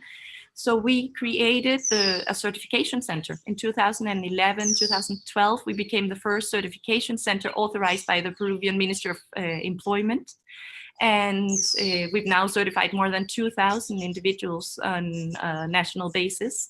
And it's a way for us to give them an official recognition of the labor work and also add value and promote handcraft and art that we believe is not only inspiring, but it's something that also through fashion we can somewhat preserve history and ancient knitting techniques that are fascinating, and in Peru specifically and in many of the Latin American countries stand out as something very unique and interesting that we believe the rest of the world should know about. So we also that way with the certification center are able to give back and to learn mutually, because this is not only us training and learning, we really learn from all the people around us. We don't call them workers, we really call them family, because it's not just about knowing where our products are made or who made them. We actually know every single one with their name, their children, their grandchildren, what they do, and we visit them and we see them on a daily basis, because here in Peru, we have the opportunity to have contact to everybody. They come into our office, we go out to the workshops where they live and where they work. And it's just like you say, Farai, for us, it's a natural structure to work that way. And in Peru, it's also a huge benefit and also privilege to be able to have a whole value chain where we have access to fantastic exclusive primary material and everything throughout the value chain. So that brought us to where we are today, and now also creating other initiatives such as a cluster for the industry, the Peruvian Fashion Council, to be able to also promote and form new human talent in the future and try to give back that way. Thank you. Yolanda, tell us a little bit about Yola and Chris. I know that you sell in Mexico also, which is great, and you are a Spanish-based brand. As everyone knows, the bridal industry is kind of run by these huge companies, right? How did you start your line in 2005 and keep everything so local like you did, but able to expand into other markets? Okay, we start with my mom because he was an employer for a big company, and that company broken, and all the employers go outside, and she decided to start with a new brand, in 2005. Sí, 2005. 2005. We started together with my sister, starting with a new line of understanding the bridal, because we are the pioneers of boho style. And because when I started, I was 25 years old, and my style was hippie, hippie clothes. And I put inside this kind of style inside the bridal, and everything is that. But our concept usually is mixed. The really hands, the really jobs with the hands inside the fabrics. We don't use the sketch for the beginning, and we do all like on the past, like 100 years ago, like, I don't know, maybe Balenciaga and something like that, all by hand, but really by hand. We don't do the collections, and then we started to do a stock. All we do is by measures, por encargos, how do you say? Yeah, it's by order. By order. So we work because the customers ask for this kind of clothes. We don't produce, extra produce to then I sell. No, it's by telephone, by order. It's like that. So our collection are so bigger, and I think our concept and the biggest thing that I have always in my mind and inside my head is teach the young people do the job like that, in that direction. Because sometimes I feel that there are very creative people that doesn't have money to pay a design university, for example, but they have very good ideas inside. So we now in Joan Gris, we are teaching this kind of young people to put it inside that way. And they do magical things. It's an opportunity for the young people that don't have the money. Exactly. And just to learn kind of the younger generations to really kind of grow up, as all of you were saying, with the importance of artisan hands, right? I think, when I was younger, I used to go to Mexico, to my mom's town, which is tiny. And I never realized the value of like them making tortillas, from scratch. And then, I used to say, oh, can't we just buy the ones in the package, because I was dumb. And, and then, you grow up, and 15 years later, you want to go back to that. Right. And I feel like that's something that's important to all of us.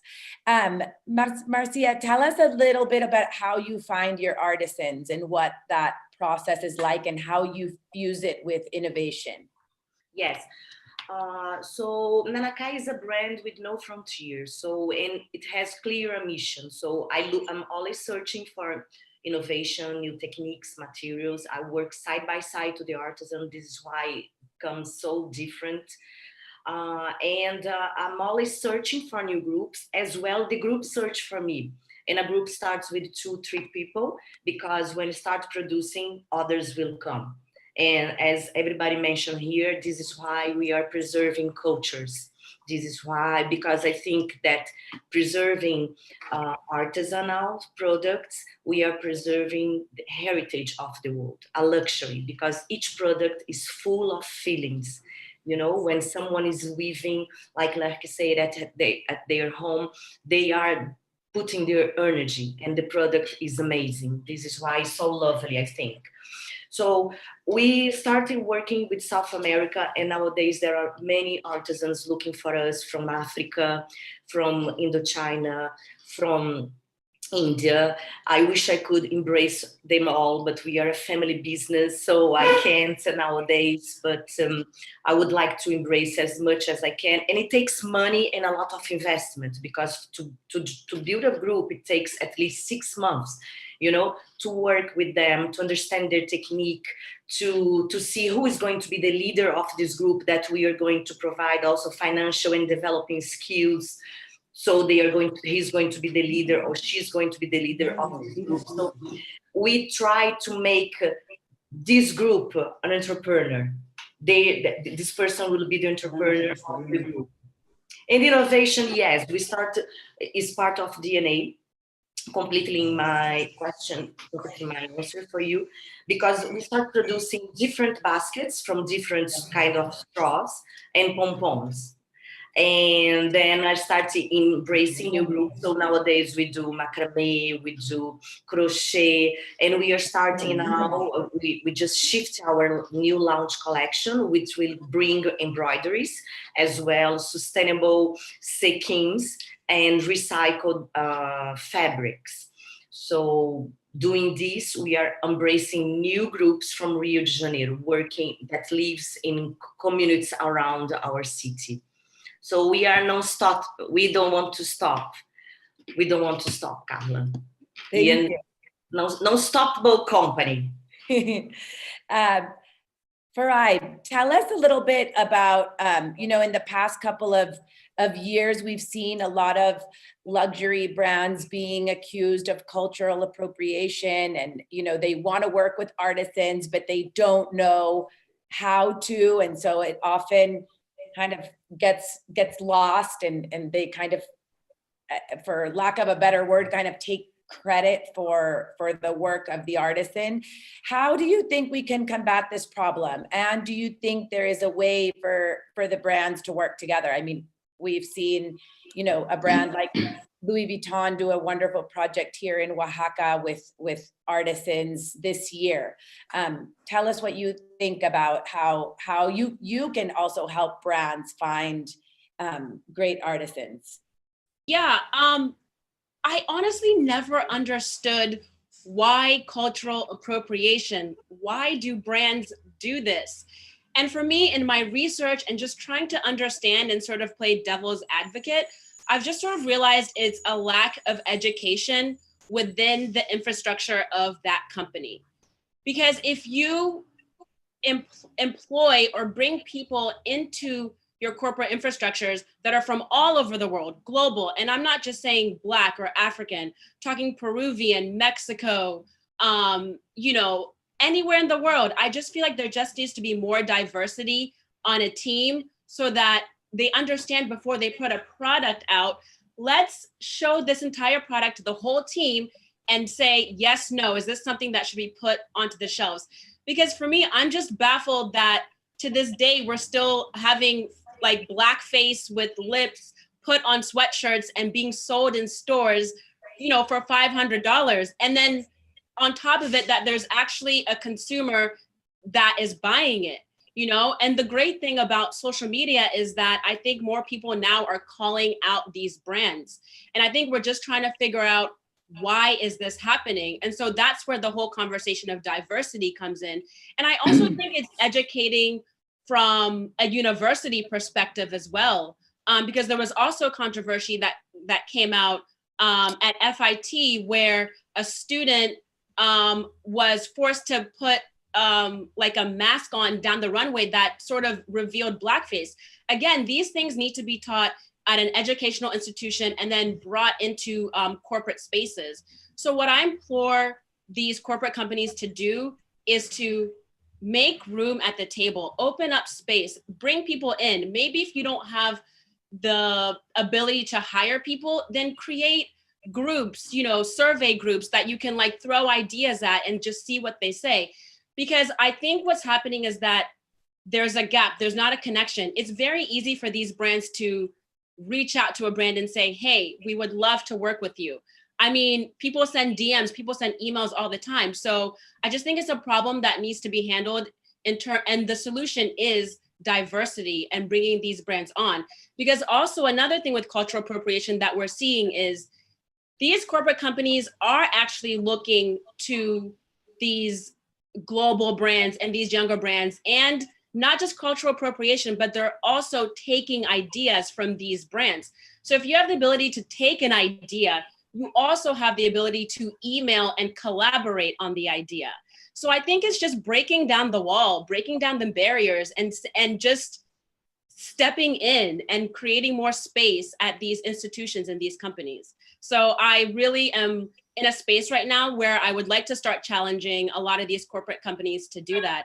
And, you know, while they're doing that, also sharing the story. And, you know, we learned in school, you have to, you know, source where you got that idea, or when you're writing a paper, you source where you got that quote from. It's very, very simple. So I think it's going to take work, but I think it can be done. So, and I'm here to make sure that it happens. Thank you.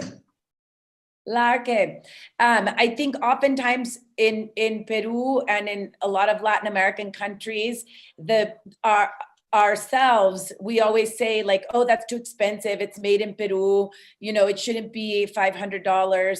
How have you educated your consumer to understand that what you're doing has value and it's unique? And how do you, I know sometimes we think of slow fashion or sustainable fashion as being more expensive, which it is because, you know, it's not being mass produced. So how do you kind of educate the consumer to understand that what they're buying has been made by an artisan, etc.? Yes, thank you, Carla, for the interesting and very relevant question. I think from our perspective, maybe it's important to mention that Aini was always thought as an international brand, or as a brand providing products and more than products, maybe connecting people and creating experiences for the world. So I think it's still an ongoing process for us of educating, communicating the local community and the local consumers in Peru. The consumers in Peru and the market in Peru is still maturing. So over the years, and Aini has existed for around and a little more than 10 years now, we've been very focused on being able to bring Aini and bring Peruvian made products and Peruvian design, of course, with the combination of our origin to the world. And the way we do it is to communicate honest luxury. For us, it's important, the most, I think, tangible and added value and differentiation factor for us is the storytelling. Apart from having this probably like a good balance between trendy and timeless design with both the minimal Danish background and also the Peruvian colorful knitting techniques and traditions. But I think most importantly for us is the storytelling. It's being able to validate and give transparency and traceability of the whole value chain, being able to connect, explain why, not only who made my clothes and what it was made from, but why is it relevant to also charge the certain amount of money that this garment will cost. It will also last you a lifetime. It's high-end quality, and most importantly, it tells a story of the people who dedicated hours and hours to create this beautiful garment that is not only a piece of clothing, it's a statement, it's a piece of art. And I think for us, I believe that fashion and also the way of dressing, it's an opportunity to express yourself. It's somewhat reflects who we are. So it's also our chance to be able to kind of wear our values. And I think that's what we would like our consumers to understand, that by purchasing the kind of products that we offer, you take a statement, you take a point, and you try to become part of a movement. For us, Aini is honestly more than just a brand. It's a lifestyle. It's a choice that you make, and it's something you incorporate in your entire universe. So I hope we try to go beyond that, and we do a lot of tailor-made storytelling to make, because we have a lot of things to tell that are very different, not only where it comes from, what it's made of and who did it, but also a lot of the tradition, the history behind. But I also agree with you that it's a challenge, and we also want to make sustainable products and fashion more democratic and more accessible. And I also do believe now that we're talking about slow fashion, that it's something that has to change. And it's something we need to educate about, that we shouldn't prepare products. And Yolanda, you were also telling me or mentioning that it's important not to not only overproduce and overstock the world with garments that we won't need or will end up in landfills or otherwhere where it has no place. But it's important for us to not produce something that is already meant to go down in discount, but something that is democratic. So we explain why it has the value and the cost that it has, and then be completely honest and transparent about it. It's what it is, but then it will also already become better prices and more accessible, more democratic as well. So that's something that we work with on a daily basis, and it'll take time. I hope this last month will also help, and I think it has already impacted. We can already see that our local market, the Peruvians, are also responding very well to this. I think we're all learning that even though we have to think globally, we have to act locally. So that's something that is, I think, hopefully will become more relevant and more custom in the future from now. Thank you. Yolanda, lastly, I know we don't have too much time, but you guys have really been doing a lot of social work in Spain during the crisis. How did this come about, and why do you think it's so important at this time? I'm okay. I started to do special clothes for the hospital because the government asked me if I prepared to do that kind of clothes. I must to tell you that it's not all my team is not now working with me, because in the middle, the half are in desempleo. How do you say? Oh, well, Sorry for my English. No, It's fatal. We can handle the whole team, because the whole family to work, because the atelier is not.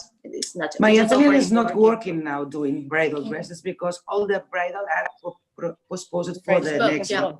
So we decided to do that kind of help, offering our machine, our hands to do that. Of course, they pay a little part because we must live. But we are doing more or less about 100,000. 100,000 of that kind of special clothes for the medical. It's very hard to do that because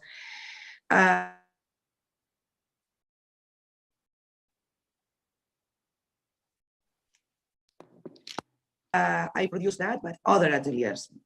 So I pay muy poco. You understand me? Muy poco for that kind of I think you can say in clothes. Spanish. I'm sure there's a lot of, yo creo hay mucha gente que entiende. Oyentes, ¿no? Vale, me haces un favor muy grande. Mira, no estoy feliz de haber pagado a veces tan poco por un trabajo. Pero era un momento en el que se tenía que hacer. Y ha habido gente que ha cobrado más, ha habido gente que ha cobrado menos. Pero era un momento en que, bueno, me demandaban esto y yo tenía que hacer. Todavía estoy haciendo esto, lo he empezado también a hacer por mi parte, incluso mascarillas especiales y demás por demanda. Bueno, es una vía de negocio, pero quizás muchas empresas textiles, desde las que fabricamos hasta el textil, han podido sobrevivir por esto. Y espero que no, espero equivocarme, y aquí en España que no haya un repunte muy grande en febrero, pero es posible que sí. Entonces el hospital se está abasteciendo de este producto. De igual manera espero que todo haya cambiado tanto y nos hayamos juntado todos tanto que realmente sí que las marcas sean democráticas. Sí. Que las puertas de las marcas se abran y que realmente gente externa, a modo de cooperación, te envíen un sketch, les lances una pregunta y que las marcas se vuelvan realmente sociales. A mí es una de las cosas que realmente me harían mucha ilusión y creo que sería un retorno para todo el mundo. Más allá, por eso a veces cuando me preguntan, what about your new collection? Como yo trabajo en equipo, yo sola no hago nada. Sí. Por lo tanto, a la hora de una propuesta, un diseñador solo, por bueno que sea, es su único criterio en el mundo. Y el mundo es tan global ahora en día que necesitas el qué quiere la gente para tú poderlo dar. No es tú, qué quiero yo como diseñador, yo propongo y hago que lo pongan, porque tengo una super campaña detrás y tal. Yo creo que esto se ha roto y que ahora es todo social. Sí, exacto. Bueno, pues I'm sorry. I think the four of us could speak, the five of us could speak for a lot longer, but unfortunately we have to wrap up. And I think that we covered really some great topics, and I invite all of you to go to these wonderful brands' websites, as they have really more information on how they're helping and how they're helping to change the fashion conversation in terms of sustainability, diversity. And I think we can all agree that we all have a lot of work to do. Us at Vogue Mexico, we're ready to listen.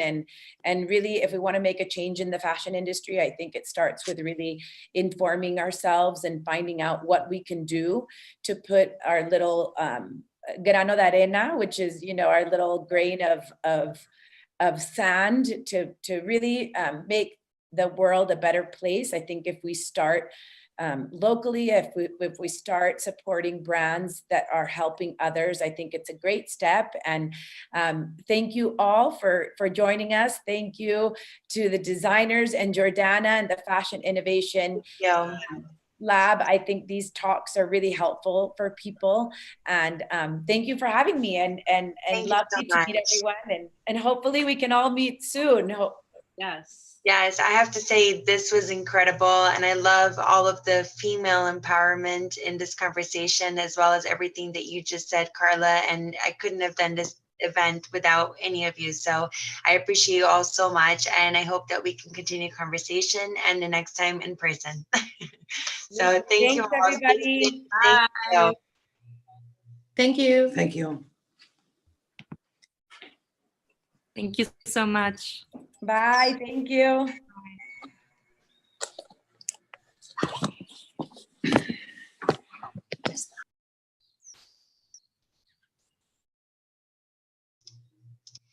So that was incredible. And without further ado, I want to introduce our next two speakers with a panel fireside chat called Fashion is Reinventing the Way We Shop. I know that that's something that we all really want to know about, especially after all of this happens, after we get back to whatever that next normal might be.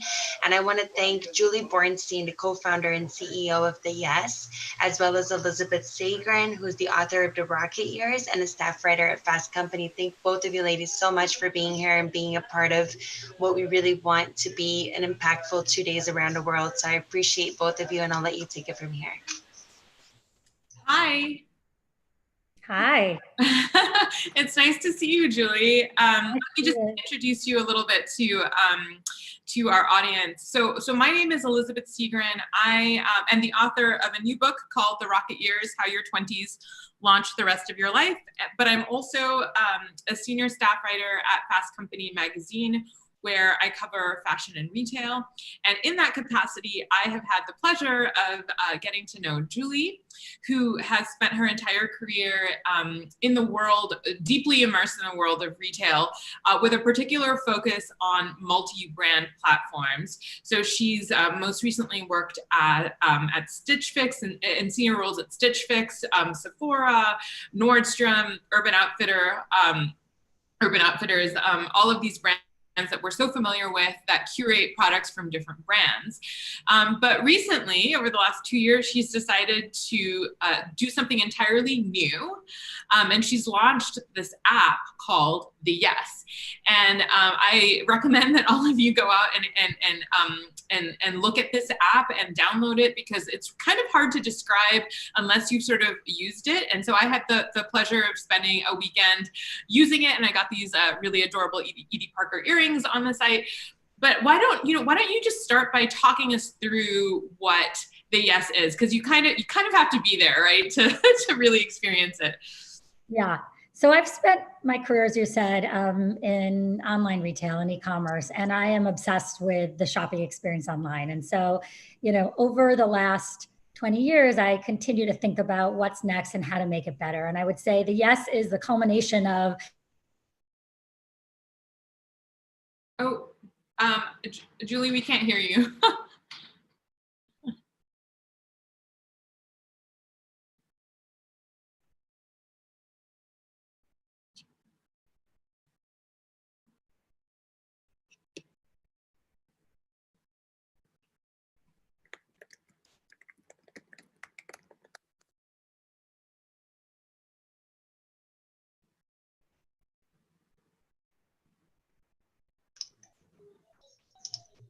There seems to be a technical problem, but I think it's from her end. So we'll just wait a minute. While she comes back, there she is. I was going to ask you about your book, but here we go. Can you hear me now? Yes, we can. Oh, I'm so sorry. Yeah, no. Oh, so you were walking through. So, could you hear anything? I'm so sorry. No. Okay.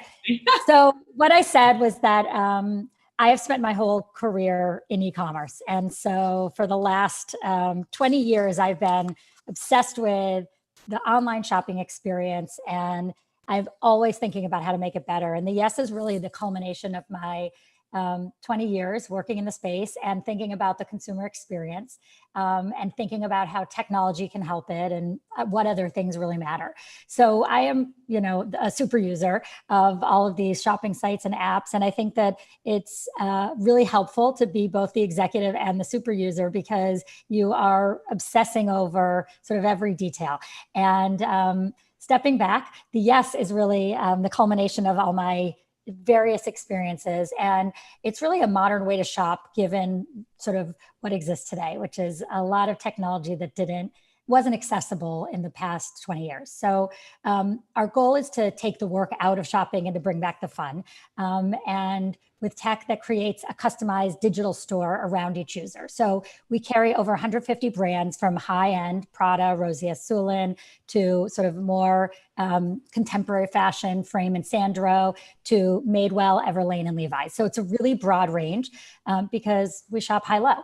And it also is a concept that brings together brands that aren't usually in one place. So for example, we have wholesale brands, we have specialty brands like Aritzia, who is not sold anywhere else other than their stores today and their own site, and Everlane and Laline, some DTC brands. So it's, we are just thinking about what does the consumer want, not kind of what's the back end structure of the industry. And so a user comes on and answers a fun but important set of questions that are dynamic. And then basically each user has a home feed, a search tab, and a Yes tab. And the home feed is unique to them. So it is basically taking into account the things that we've learned about you, and then it continues to evolve based on the things we learn about the user.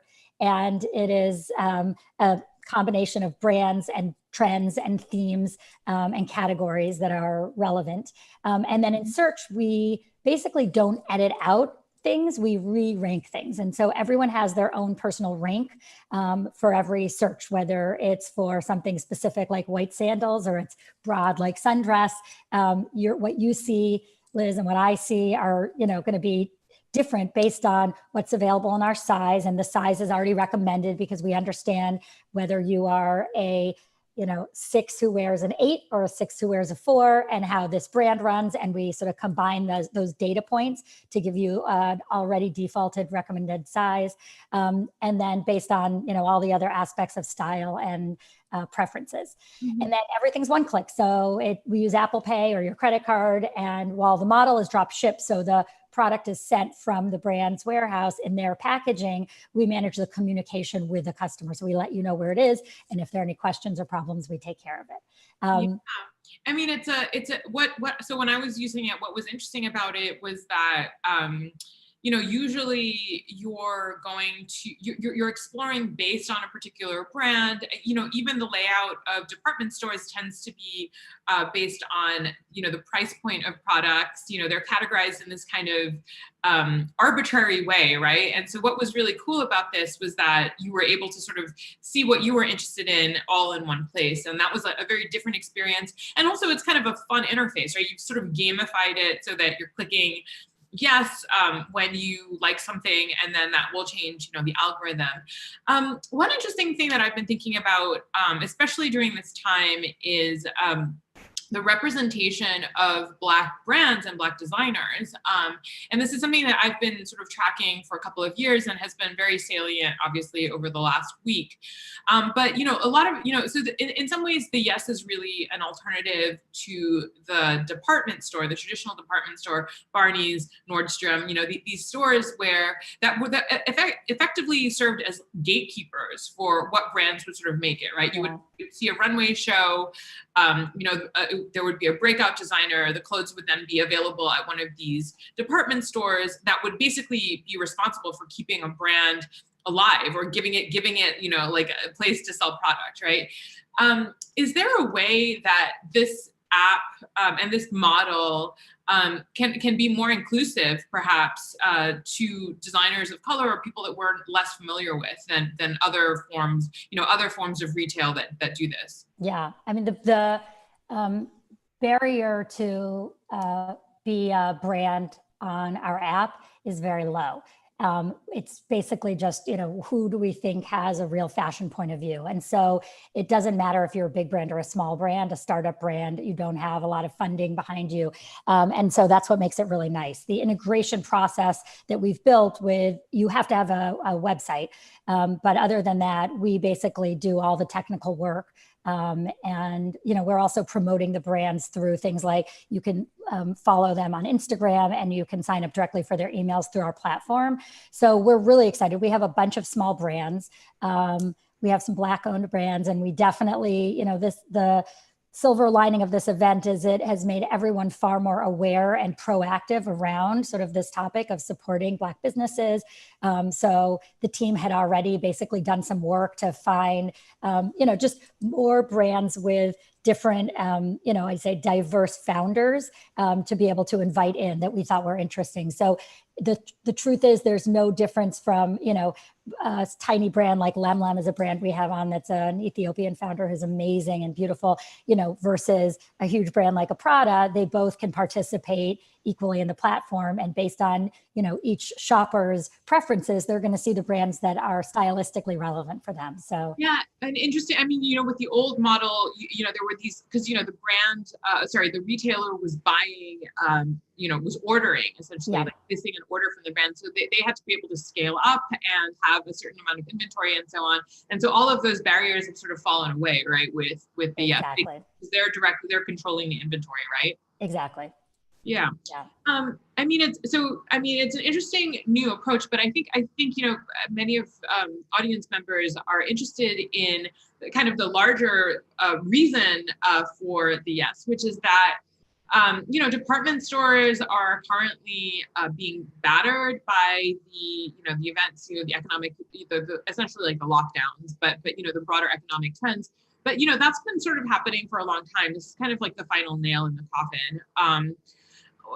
Having spent your career in this world and thinking a lot about department stores in particular, what's going on? Like, what do you think has been going on, and what went wrong, and how is this kind of an antidote to all of that? Yeah.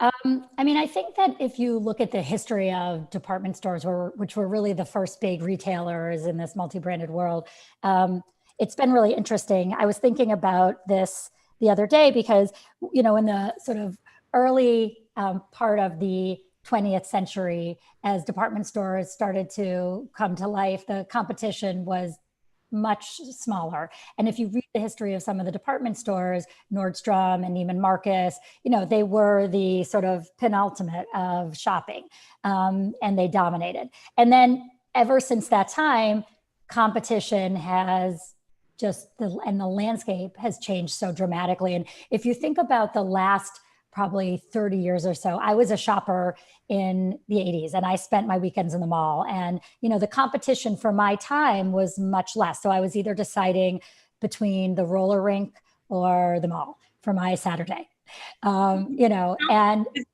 like the plot of Pretty in Pink or one of these movies. Yes. Like But it was true. I mean, I lived in, upstate New York, and, it really was, where you went and how you spent your time. And I look at my 17-year-old daughter's life and all the differences. And I think I'd sort of say there, a couple of big specific things that have happened that have been really interesting. The first is kind of the rise of fast fashion. If I, as a teenager, had H&M, I would have been in heaven. I had Limited, which was the best thing ever, and then the department stores. And it was just much more limited, in truth. And so with Zara and H&M and Forever 21, I think that, and specialty had started before them, but the growth of specialty also, put some real competition in, out there for the department stores. And then so did Sephora, actually. I mean, I was at Sephora for 8 years, and every single year, the actual beauty market barely grew, and some years it actually retracted, but Sephora's share grew. And so the impact of Sephora on the department stores, ground floor was enormous. And it really ate into sort of their, the big part of kind of their business, which was beauty. The second thing that happened is online. And so everyone moved, to start to shop online. And that has been a very steady trend and increase. And so that's not the only reason, but that has certainly been a big reason. And what you find when you're shopping online is if you need something specific, trying to go and find it in a department store, it's like, maybe it'll be there, maybe it won't. But online, you can see all the options. So, it made shopping even more of a, sport or entertainment, less of a kind of, I need to get this very specific thing. I would say the third thing is honestly, the competition in the last 10 to 20 years of attention via social media and the internet. And so, people are spending their time so much more online, whatever it is that they're doing, that they're not bored and looking for activities to do the way we were in the 80s. And then I think also just the other forms of entertainment and experiences that have come up are just another competition for time, eating out, and, the millennial generation being known for experiences over retail. So I think that all of those things were a big factor. And then also, ultimately, I don't think physical experience has kept up with growing expectations around service and around innovation. And so, you walk into, a Macy's, and it's unpleasant. And, even when you walk into a Nordstrom where, things are better organized, it's hard to find someone to help you because just realistically, like, you can only keep it, stocked with people at a certain ratio. And as traffic really does go down, that's just an absolute fact, and will continue to go down as there are other ways to shop. It's had an enormous impact on it. Yeah, totally. And it's interesting because it seemed like part of the problem was that they were just so weighed down with infrastructure and costs that made it really hard for them to evolve as quickly, right? And then as all of that was happening, there were all of these, over the last decade, direct-to-consumer startups that popped up with entirely different models. Many of them began online. And then when they did eventually go into brick and mortar, they had this, this concept in mind that, people could shop online. So in order to bring them into the store, it had to be a different experience. It couldn't just be transactional. And so, I think an important question here is, all of these department stores tried to go online. And as I was working on the story and I was thinking about department stores, I was scanning through lots of, I don't actually shop on department store websites. I think that's pretty telling. And so I had to do some research about that, and they all seemed like they were pretty similar, right? Like they were all, they were undifferentiated. What do you think, as somebody who spent time, managing multi-brand platforms online, with Sephora and Nordstrom and other brands, what is the, what have they done wrong with their online experience? It's interesting because actually their online businesses are the biggest in fashion. So if you look at the size of Nordstrom.com or Neiman's.com, they're both in the multi-billions.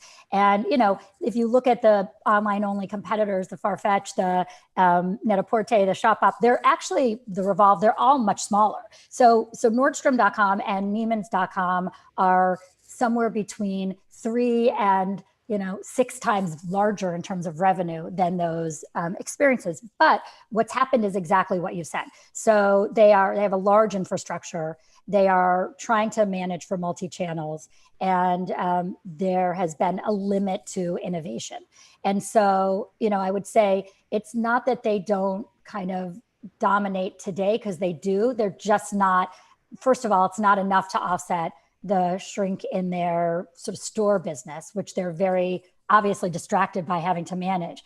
But they also have big legacy technology systems. I helped build Nordstrom, and I know, how complex their infrastructure is. And so when you look kind of in the future, you don't see them as the source of growth and innovation in the way some of these other players are. And so, I think it really is a combination of the fact that the organization is very distracted. I mean, it's such, as someone who's worked for a omni-channel retailer, and then multi-channel retailer, and then also has worked for online only. I mean, it's such a gift in an online only world to be able to put all of your resources and all of your thinking and all of your capital into innovating there, as opposed to, needing to kind of have a very spread out mindset. And so it's interesting because when I was starting this business, what I thought about was, I want to run the best retailer. That's my personal goal. 2 is, who is that today?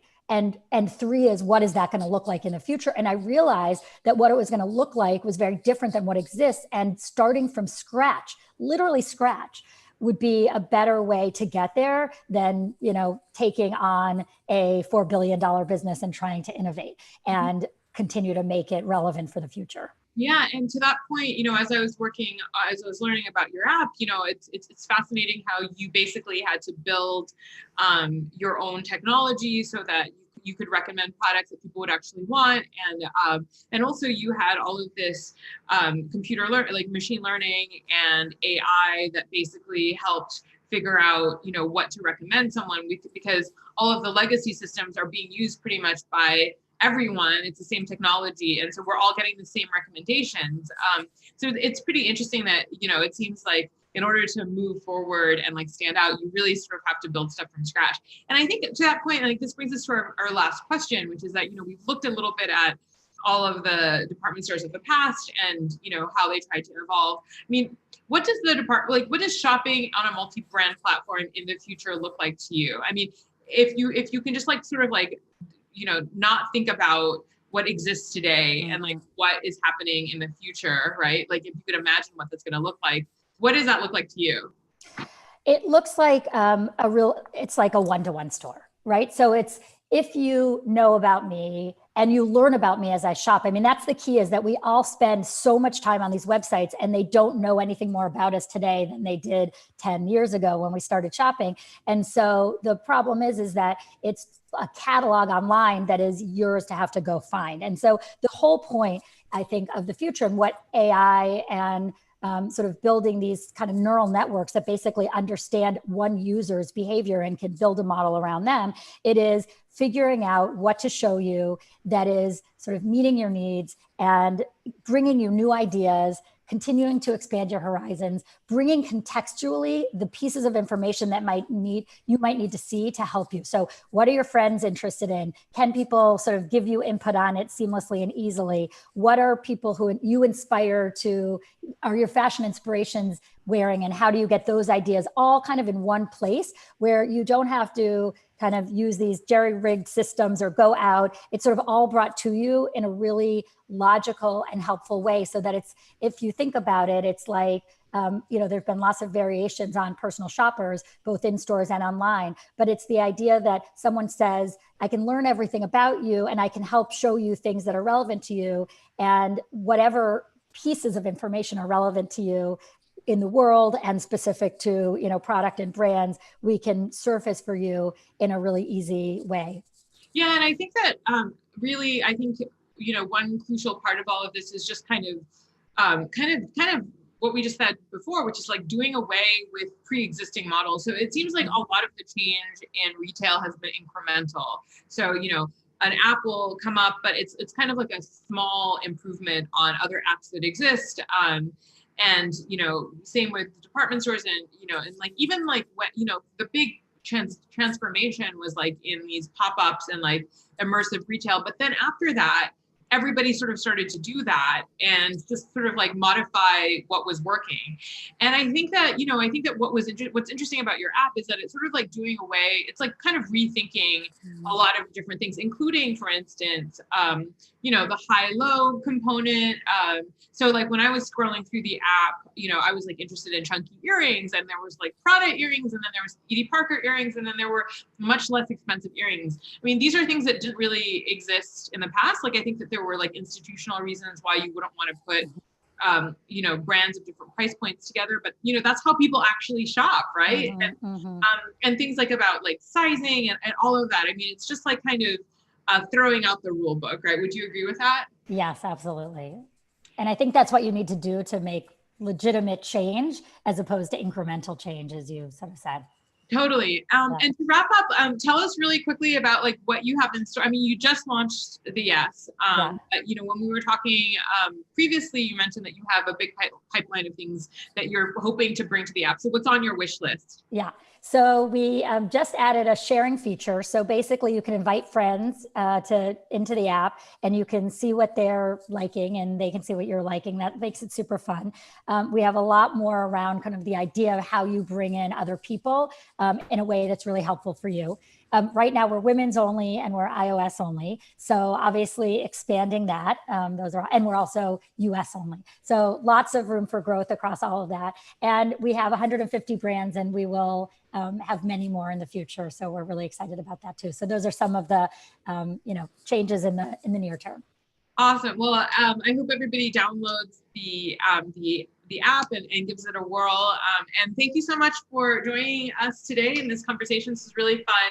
Thanks, Julie. It was nice to see you. Nice to see you too. Thank you both so much. Congratulations on your book. Congratulations on your new company and app. I'm super excited to actually take some time and read the book as well as download the app, which I haven't had a chance to, but it sounds amazing. So I appreciate both of you being a part of this with us. And thank you so much and stay safe. All right, bye. Bye. So next we have an incredible panel, which is titled Fashion is Sustainable Development Goals. That's super important for us, especially, you know, partnered with the Conscious Fashion Campaign and with support from institutions such as the UN Office for Partnerships, as well as Oceana. This topic and this conversation is going to be incredible. We have Sarah Sonazi Maino, who's the Deputy Editor-in-Chief of Vogue Italia, Head of Vogue Talents and International Brand Ambassador, Camera Nazionale della Moda Italiana. We have Marina Spadafora, who's the Sustainability Consultant and Country Coordinator for Fashion Revolution Italia. And we have Lance Gold, who's the co-founder and chief creative officer of Silicon Valley Story Lab. Thank you all so much. Without further ado, I'll let you take it over. Thank you so much, Jordana. It's a pleasure to be here. Welcome to Fashion Innovation Worldwide Talks. My name is Lance Gould. I'm the co-founder of Silicon Valley Story Lab. Fashion Innovation Worldwide Talks is in its second year, bringing a wide lens to various social good issues tied to fashion. I'm in my hometown of New York City, and we have an amazing panel today called Fashion is Sustainable Development Goals. And today, June 5th, of course, is World Environment Day. Before we get started, just a quick note that all of us involved with Fashion Innovation Talks want to express our solidarity with Americans and others around the world who are protesting for social justice. All of the UN 17 SDGs are related, including SDG 16, which is peace and justice. As Jordana just noted, we have an amazing panel today, and our two panelists are leading lights in the fashion world. We have Sarah Sonazi Maino. She's the Deputy Editor-in-Chief of Vogue Italia, and Jordana mentioned her other credits. And we are also delighted to have Marina Spadafora, who is a sustainability consultant and Fashion Revolution Italy country coordinator. Both of them are joining us from Milan today, and we are so pleased to have them on the panel. Welcome to you both. Thank you. Thank you for having us. Hello. As the name of the panel suggests, we will be looking at how fashion intersects with the UN Sustainable Development Goals, aka the SDGs. To get started, Sarah, Marina, do you have any opening remarks? Sarah first, please. Well, obviously, I mean, it cannot be, you know, forgetting what's happening in America. And I think it's obviously for right now, for the whole world, it's a very difficult moment and it's challenging for everyone. So it's something that I think it's kind of touching and shocking everyone, especially now that, you know, COVID, it's unfortunately become kind of part of our lives, and we have to kind of deal and try to go back to a new normal, not our normal lives. And what's happening in America, it's something that it's kind of almost impossible and shocking to think that it really happened. And the only thing we can really do is obviously support the whole community and try to be a system, and hopefully trying that this can be kind of solved. But we know that it's not a solution. It's a problem that has always been going on. And so we just need to hope and be positive and trying to be supportive as much as possible. Marina, would you like to make an opening statement? Yes, I think that it's very important to understand also that we cannot have any kind of ecology without the proper anthropology, meaning that this planet has supported us as humankind for so long, but we have to address both the environment and the social aspect of everything. So in America, what's happening right now, it's obviously that the social aspect is very much under strain. It's something, unfortunately, not new. It's been happening for many, many years. It's time to put a stop to it. And I think it's really important that people are reacting. I'm talking about the peaceful protesters, but it's important to let the voices be heard by the people that can make decisions that could bring us into a new future that it's better both for humanity and for environment. So social justice is really at the base of any movement. I think it's fundamental. So good luck with everything. We're going to go on a march here in Milan on Sunday afternoon. And we're with you, absolutely. Thank you so much, and to your point, Marina, it's so valuable what you said about how all of the SDGs are connected and how ecology relies on anthropology. It's such a good point.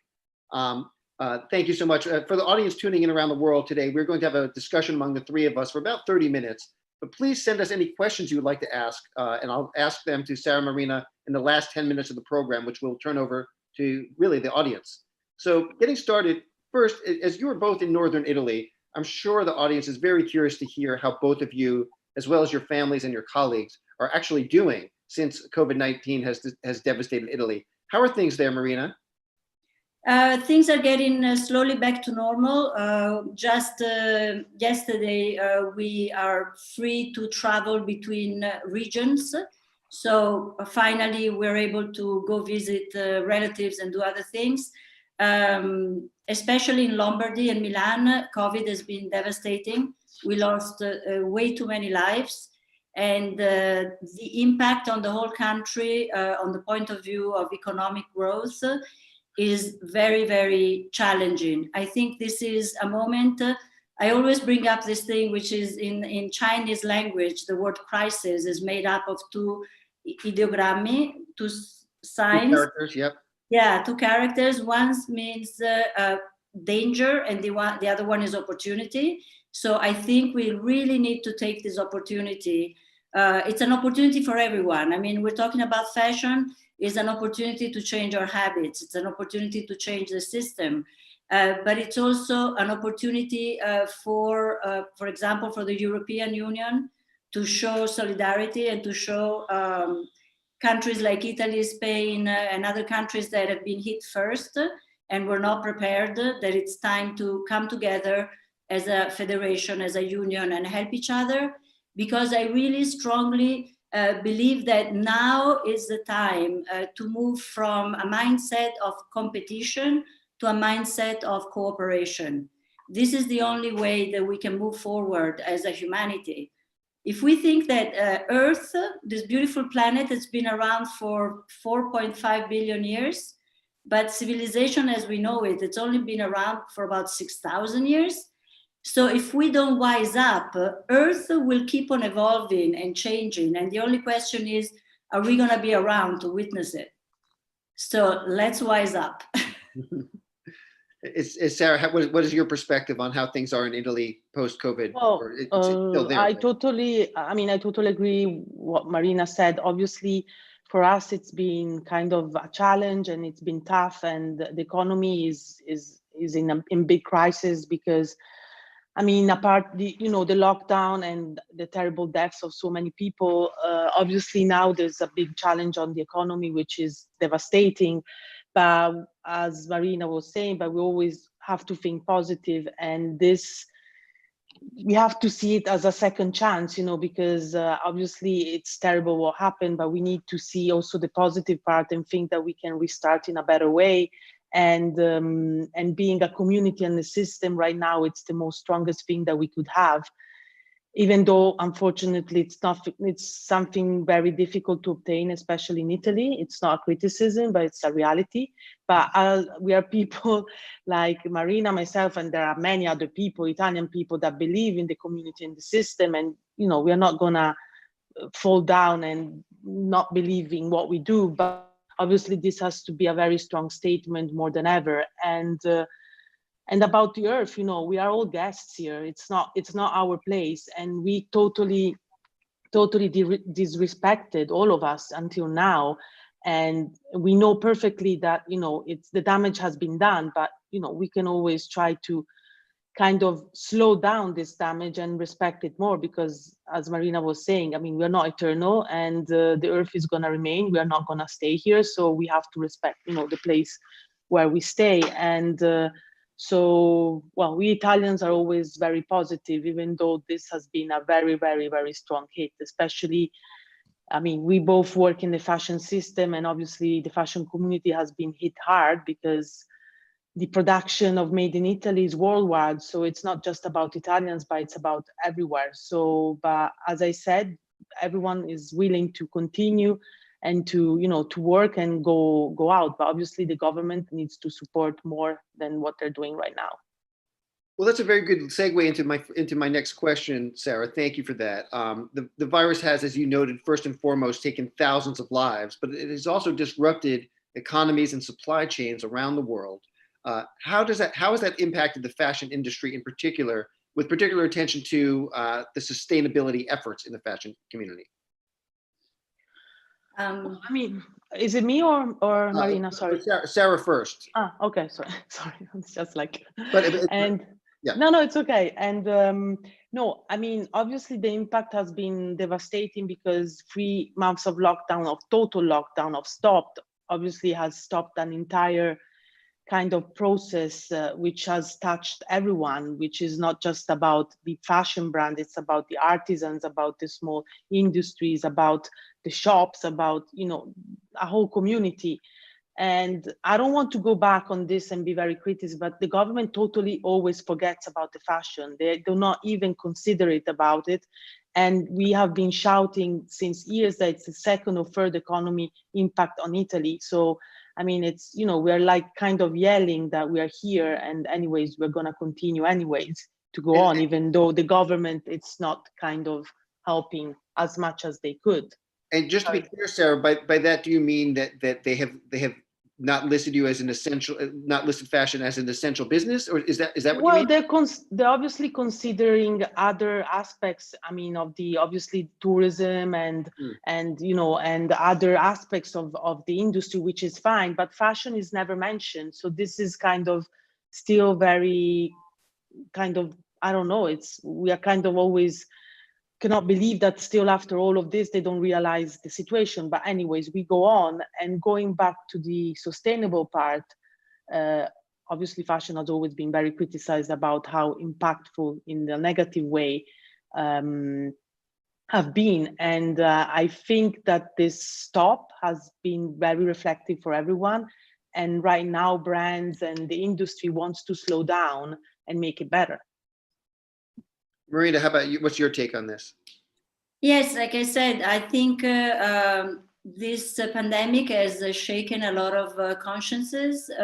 We've seen the first signs in the luxury industry when Giorgio Armani wrote a very interesting letter to Women's Wear Daily, where he said, the rhythm that we've been following, it's been chasing the rhythm of fast fashion, and it doesn't make any sense.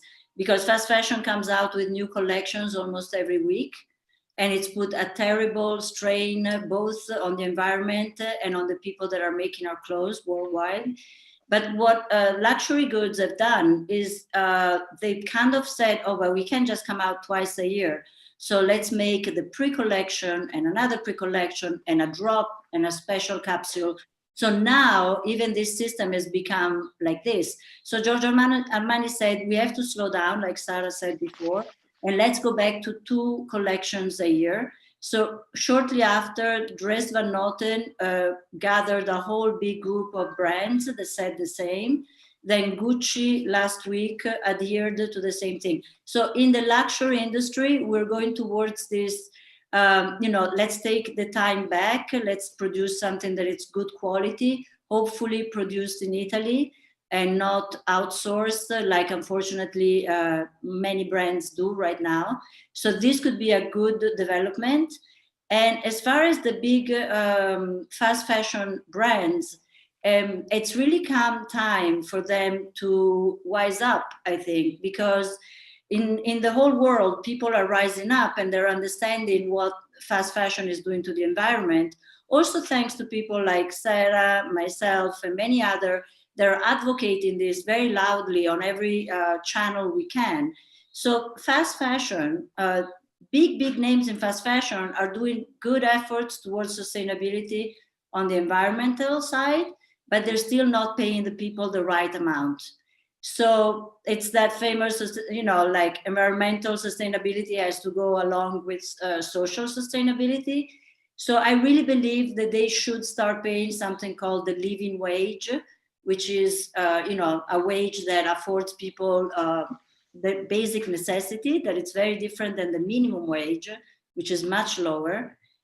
And I have one last thought, which is this extra few bucks that might have to be paid by these brands to produce a t-shirt or a dress or whatever should not be dumped on the consumer.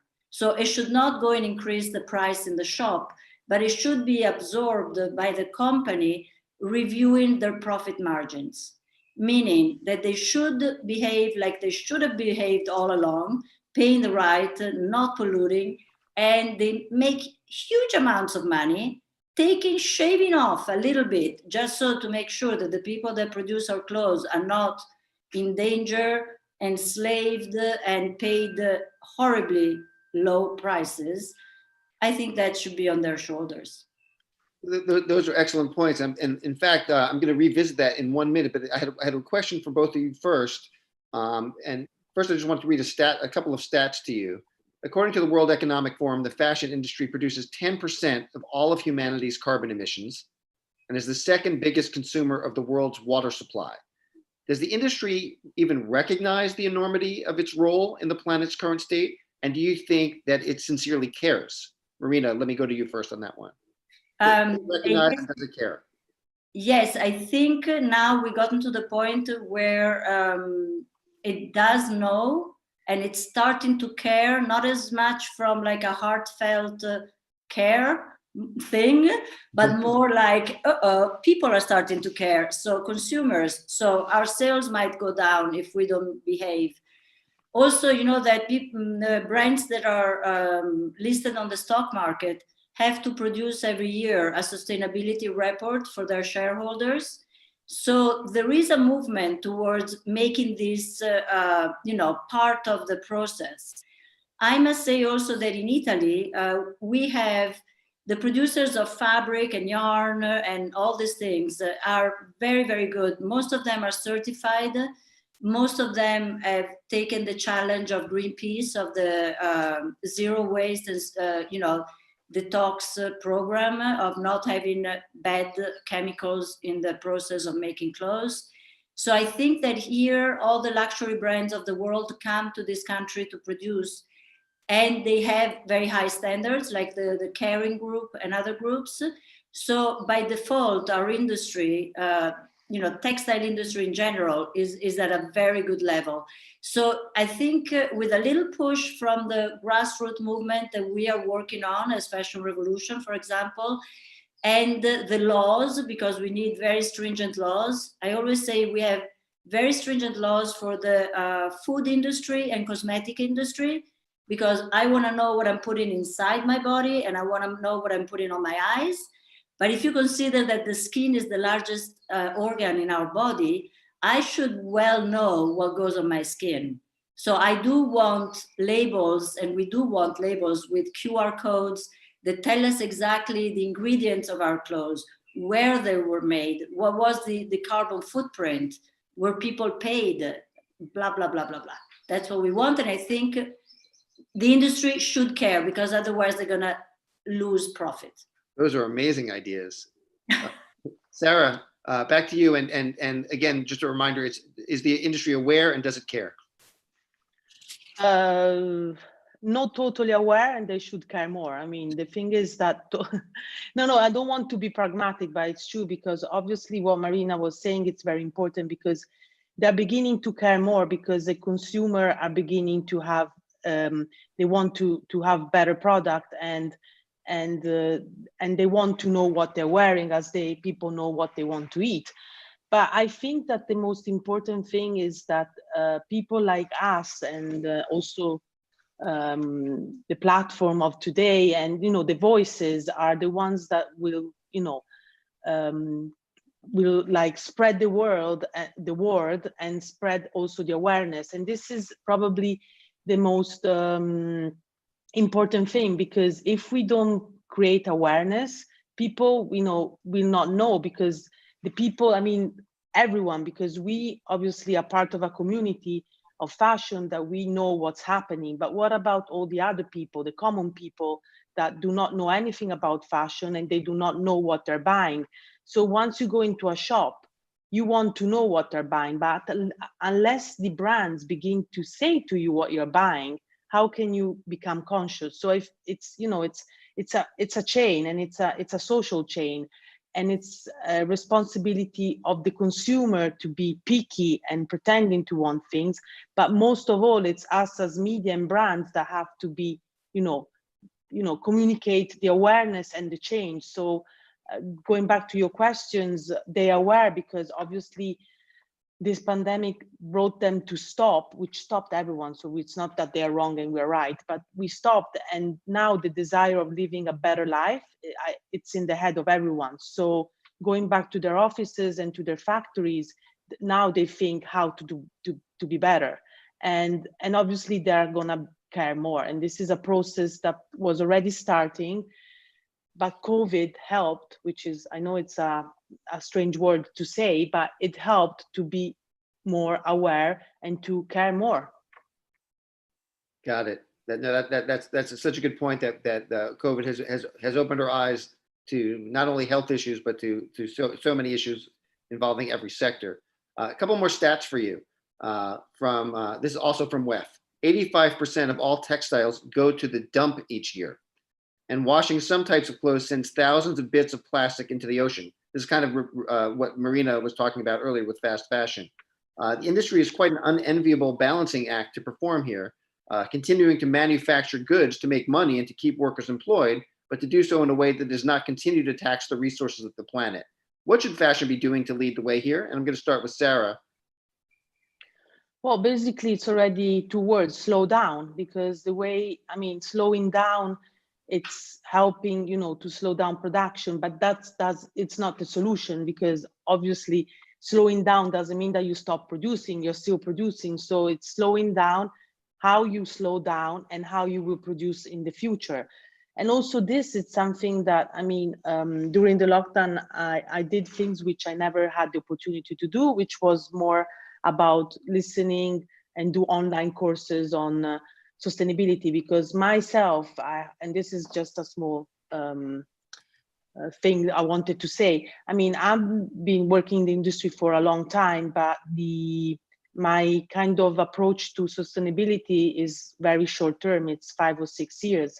And I have to say that my passion also came from the friendship and the support of Marina, because I've been knowing her for many years, and she helped me and started, to get, the right paths. And then obviously it's also about you as a person to be curious and, and to want to go more. And I think this is, it's very important. So even the quality of how you do things, and also it's not about the quantity. So now the slowdown of production has to be quality.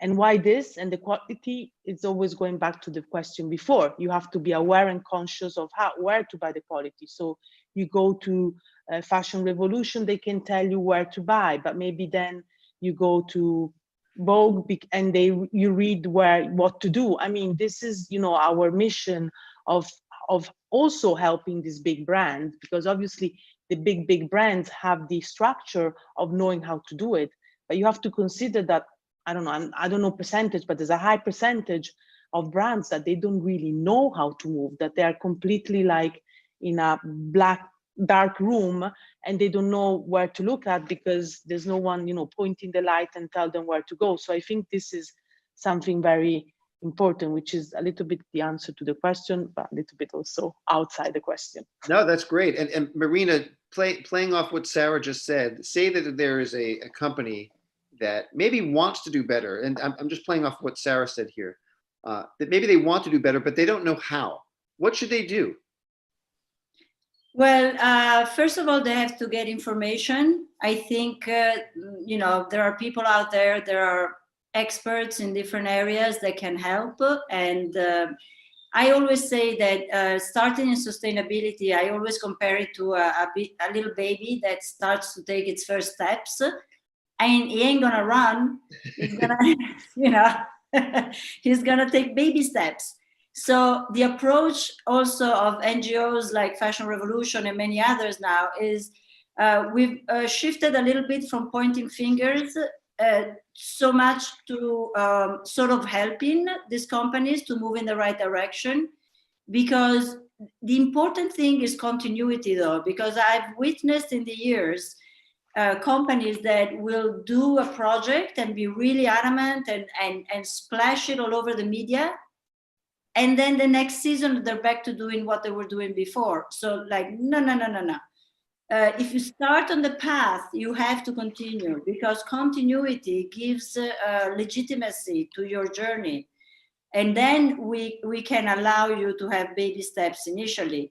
But if your baby steps are just to show and let people know that, hey, I'm sustainable, but then really you're just greenwashing, then that's not okay. We're coming up at about 5 minutes left, so I'm going to speed up a little bit here just so I can get a couple more questions in. But relatively quickly, is this all the fault of the industry, or are they in any way answering consumer demand? What is the role that consumers have here? Let me start with Marina on that one. Okay, actually, I think it's the industry's fault, because we were used to buying things seasonally as population, you know, fall, winter, spring, summer. And then this fast fashion started pushing merchandise on the market, cheap and cheerful. And it started this pandemic, another pandemic of bulimic fashion shopping.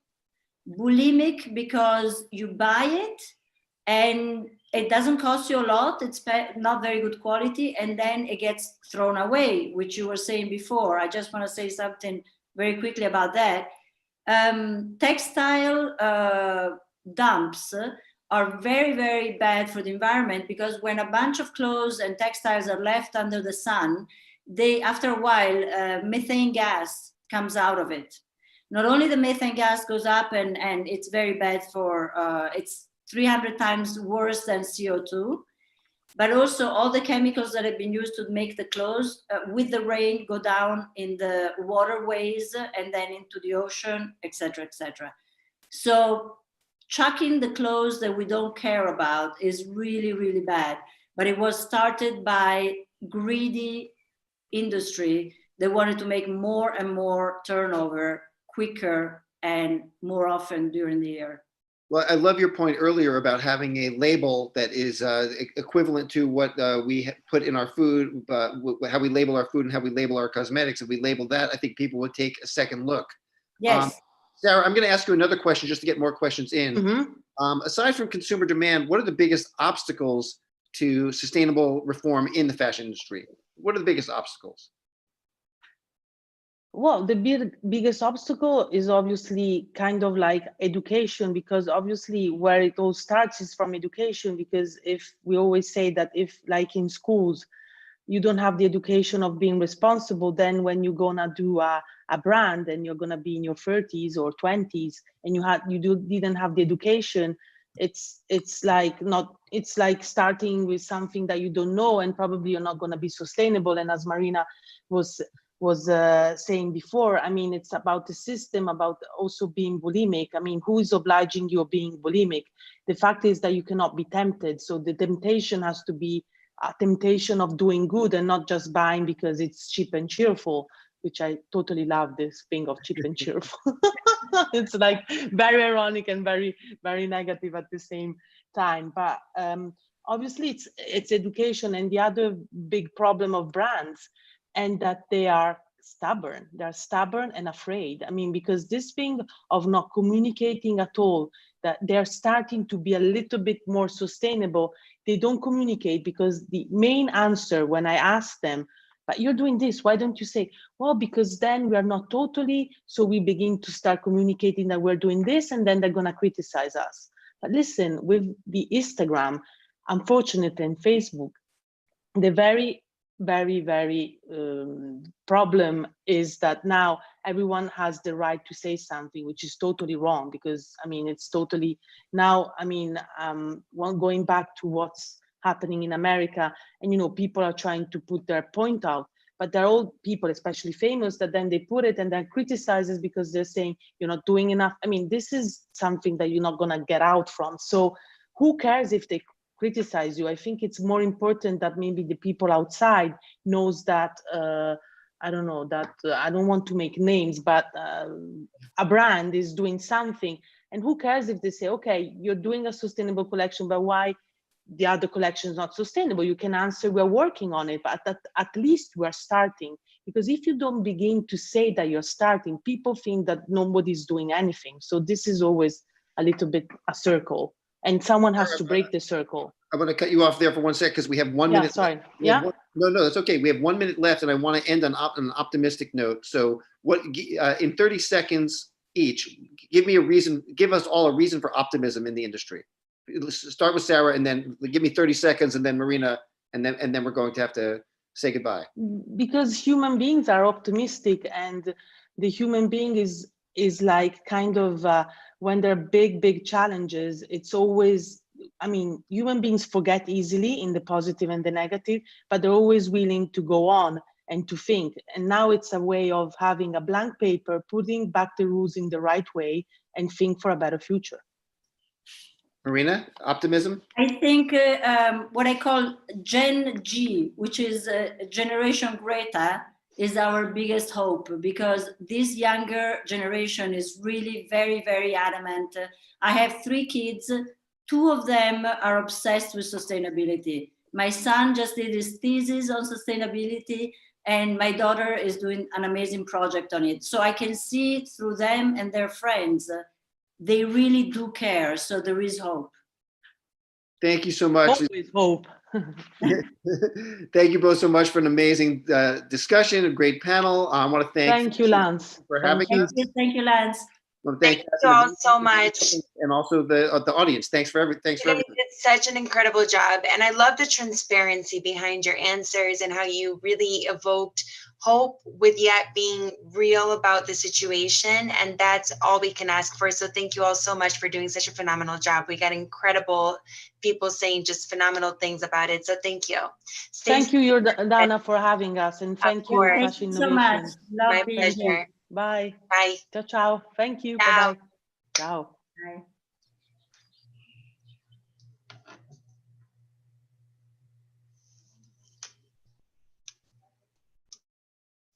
So without further ado, that was incredible. And I love the way they left us with optimism.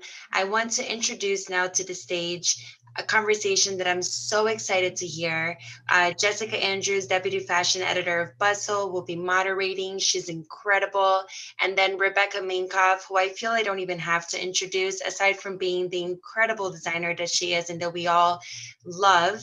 She's also a mompreneur that I aspire to every day, just trying to figure out how she does it all, because I have 2 babies myself, and I just think she's superwoman. I just think she has her cape hidden somewhere. But I really appreciate both of you ladies for being here and being a part of this today. I'll let you take it from here. Thank you. Thank you so much. As Jordana said, I'm Jessica Andrews. I'm the Deputy Fashion Editor at Bustle. And I'm so honored to be here today to speak with Rebecca Minkoff, who's one of my personal heroes. Like I told you, I had your handbag, your studded crossbody handbag for as long as I can remember. So it's so great to speak with you. And thank you for being here today. Yeah, thanks for having me. I'm excited to chat. Yeah. So with everything going on in the world today, I mean, from coronavirus to police brutality and protests, I think it's such an important time to have this conversation about being fearless, especially in the fashion industry. So what does that mean to you, and how do you use your role and your platform to be fearless in fashion? So I think, sadly, not just right now, but since we had the brand, being fearless is pushing boundaries that should just be normal. And in the fashion industry, there's such a scare, or there has been, to embrace change, or you got to go through 30 levels of people. So whether in the beginning it was talking to our consumer and literally being sat down and being talked out of that, we didn't get talked out of it, or working with influencers in the beginning, they were D-list celebrities, we had stores threaten to cancel our business, or having, shocker, women of color on our runway, or a breastfeeding woman, or conversations around women making equal income. And I think if you look back at the history of the brand, it's just like, can I swear? Oh yeah, go for it. This shit isn't right. And if I have a platform, I'm going to as best I can. So I think, my brother and I have the luxury of having a small, nimble team, and it makes it so that you don't need to go through a lot of layers to get stuff done. I can make a decision, and I make it happen throughout the organization.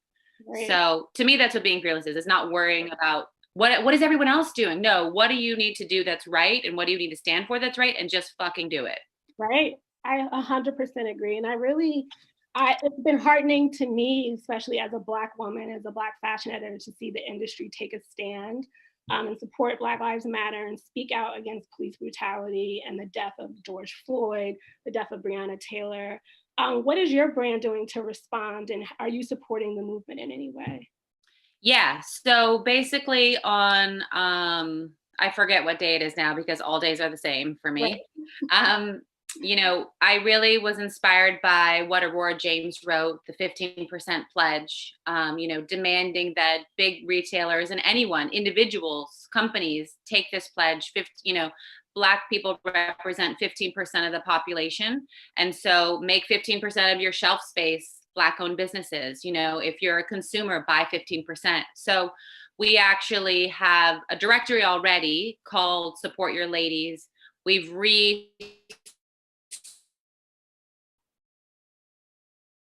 Black-owned business on it. We took the pledge as a company. And so what does that mean? I'm profiling Black women. I'm showcasing them on my podcasts, on my feed. I'm showing you founders every day. The minute we open back up again, we'll be having Black-owned pop-up shops within our stores and our website. A bit away. And then spreading the word and getting Aurora as much coverage as I can, because I think it's an actionable way to give money into a community. And we know that money changes things, right? Right. It changes who you can vote for and how loud you can be. So to me, my goal is, and it has been that way with women-founded businesses, get more money to these people, right, and they will make positive impact within their communities and themselves. So outside of that, I've just been, being vocal on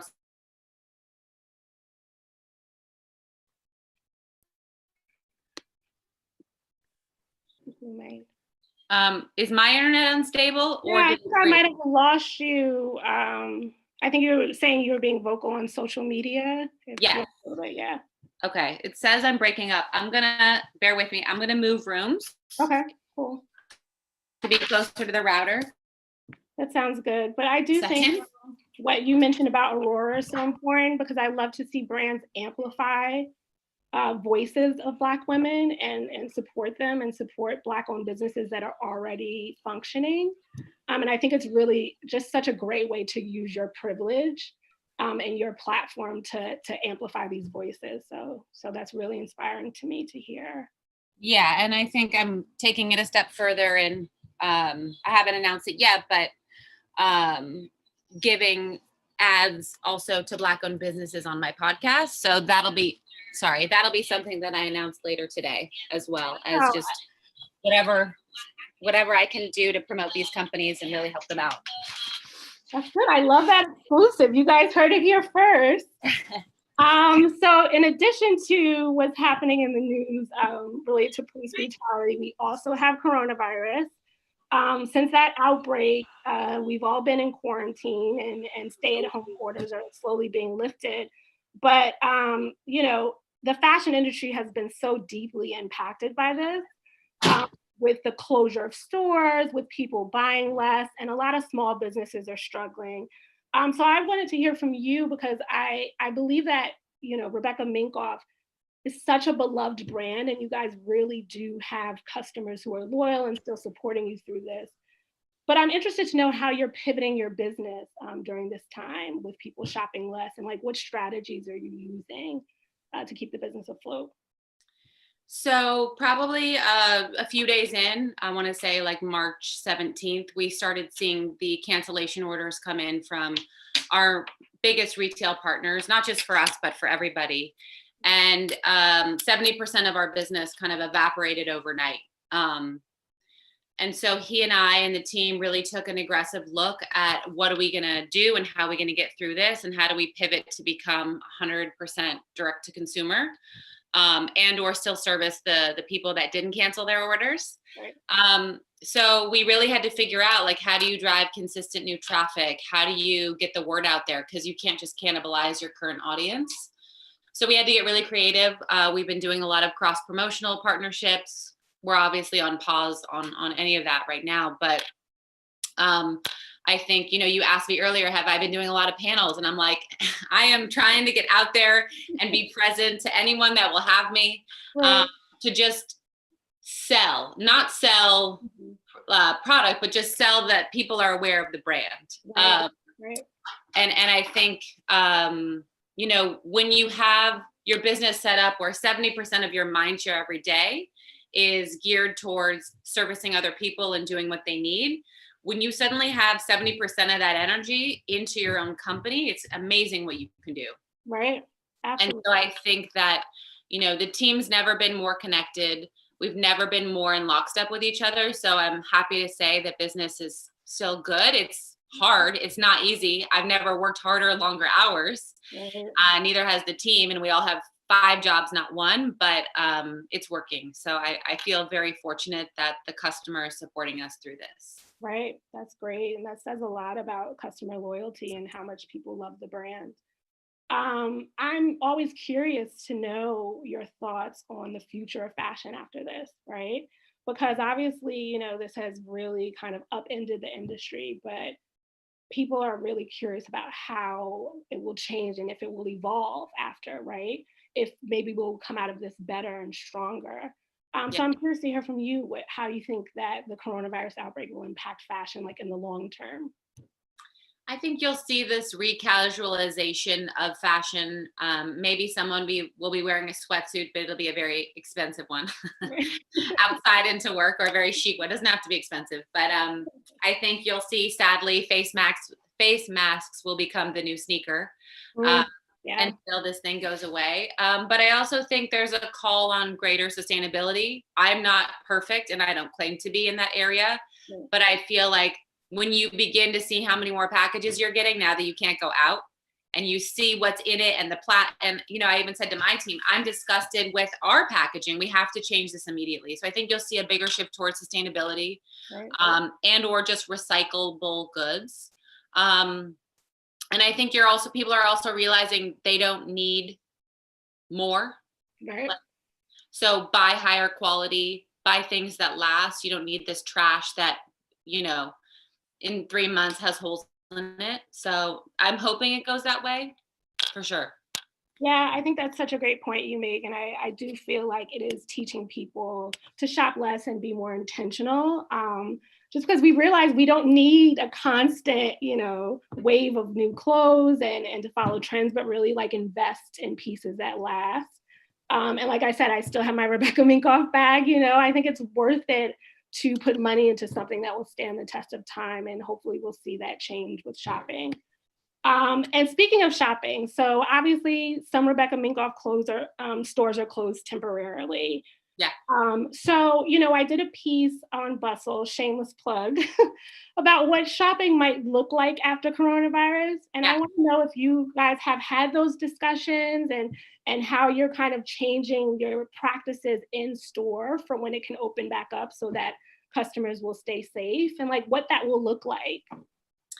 So I don't have an open date for our stores yet. I am lucky enough to be a part or to be a voyeur into this group called Fashion Tech Lab, where she incubates and or helps, not incubates, but helps these technology companies within the fashion space get exposed to lots of brands and get feedback. And so I recently had a session with her and saw what brands are doing to future-proof, whether you shop from a QR code outside the store or literally click a hang tag and that's added to your cart and then you get notifications about that item. So a lot of lack of going into a store and trying something on, but you still might want to go to the store. You might want to touch and feel the fabric. You might want to have that interaction, but just more ways that things can just be easier and less touchy, I guess. Right. Also, again, not sponsored, but Conair has a new steamer that kills the virus. So, it's really easy for us to go in and steam the clothing and ensure that after it's tried on and ensure it's clean. And so we'll be doing that as well within our stores once people can go back to them. Wow, I have to get the steamer. I didn't realize they had that. That's really, really great. I'm sure it makes people have some peace of mind when they want to start, going back to normal with shopping. Yeah. So I love that you are one of the brands who put your money where your mouth is, quote unquote, when it comes to supporting causes. And I know that you have your I Love New York tee, and you donated proceeds from that to Mask a Hero to support healthcare workers in the New York area. And that means a lot to me, with my uncle is actually a healthcare worker. He's a nurse at NYU. And so I saw firsthand how much PPE was needed. So I really do appreciate that. But can you tell me a little bit about why you felt that was important for you to do as a company? Yeah, I mean, if I look back again at my roots, my first item that I ever became known for, my original I Love New York shirt, the proceeds were donated to the Red Cross. And I think that as we have causes or things that are meaningful to me and to society, we always want to earmark a portion of that, whether it was working with Not on Our Watch during the terrorist attacks in Cannes, or Every Mother Counts, who provides, birth support and doulas to people in low-income communities or at-risk communities, or working with Honest when we did a collaboration. I think it's built into who I am, that you always have to have a charitable tie, and not because it's the right thing to do or it looks good for the brand. Mm-hmm. But like, if you're in a position where you have a large company, again, you have a platform and you can affect change, like you should. It's just what you should do. We should all wash our hands after we go to the bathroom, and we should all give back. Yes. So, when this started, I was like, duh, we could just do a t-shirt. I don't know why I hadn't thought of that before, but I was in survival mode. And so it'll restock Monday. And we also introduced a tote. So if you're not into the t-shirt, it's a great tote that you can carry around. And again, all the proceeds go to help Mask a Hero. And then in addition to that, if you go onto littleminkoff.com, you can buy masks for your little ones, and 100% of those proceeds go to COVID relief efforts as well. Right. That's really awesome. I love that you guys are doing that. So I want to shift gears and talk a little bit more about some personal experiences you've been having. First, I want to say that, this week especially, I've been so conscious of my mental health and really making sure that I'm protecting it and that I'm staying positive, because the news can be really saddening right now. It can be really infuriating. And one thing I love about your brand and really, getting to know you too through conversations we've had is that you're really positive, and that you obviously are realistic about what's going on, but like looking toward the future and being hopeful. So if there's any kind of advice you can give to someone that's struggling right now about how to keep their spirits up during this time, I think that would be really great to hear. Yeah, so it's like, I think it's doing things on several levels. First is you need to sleep, right? Sleep has a huge effect on how we feel mentally. I think that, call me the vitamin lady or whatever, but if you Google it, your nerves are coated by something called myelin sheathing. And when you're anxious or upset or you've been crying a lot, like the myelin sheathing kind of gets worn away and you're just more anxious and more jittery. So I take a lot of vitamin B1, I take a lot of vitamin E, and that really helps. And you can Google it. Again, I'm not a doctor, I don't claim to be. Right. So that's your body, right? So like get your body to a place where it's healthier. And then I think mentally, the news is not there to help you, The news makes you feel scared and anxious. So I really try and limit my news. I took off alerts on my phone. I decide when I'm going to check in on something and what source I'm going to get it from versus this barrage of, stuff that can appeal. And so I use it to make sure I'm aware of what's going on, so I can act. But if I were to, with Corona or with what's happening right now with police brutality, like you can just want to just hang yourself. Absolutely. And and I think it can feel overwhelming. And these people get money on clicks. We all know that. So the more they're just going to give you more of what's clicking. So I think stop watching the news and get active. I think everyone can do something. People are afraid to post something in case they get in trouble. Like stop with the posting, do something. Go volunteer. If you're going to go to a protest, like do something. And so I think that'll make you feel better, and it makes me feel better to do things. Yeah, absolutely. Versus just sit back and wallowing in this overwhelm. Right. No, that's such good advice. And I'm definitely looking into those vitamins. And then also, I know we did an interview with you on Bustle about your children's line and that you are a proud mom of 3. So I want to know how you're balancing it all, right? Because you're doing such great work for your brand. You have your 3 kids, obviously, who you love dearly, and they're with you now in quarantine every day, not going to school, not going to daycare. So how are you juggling it? And what advice do you have for moms in that situation?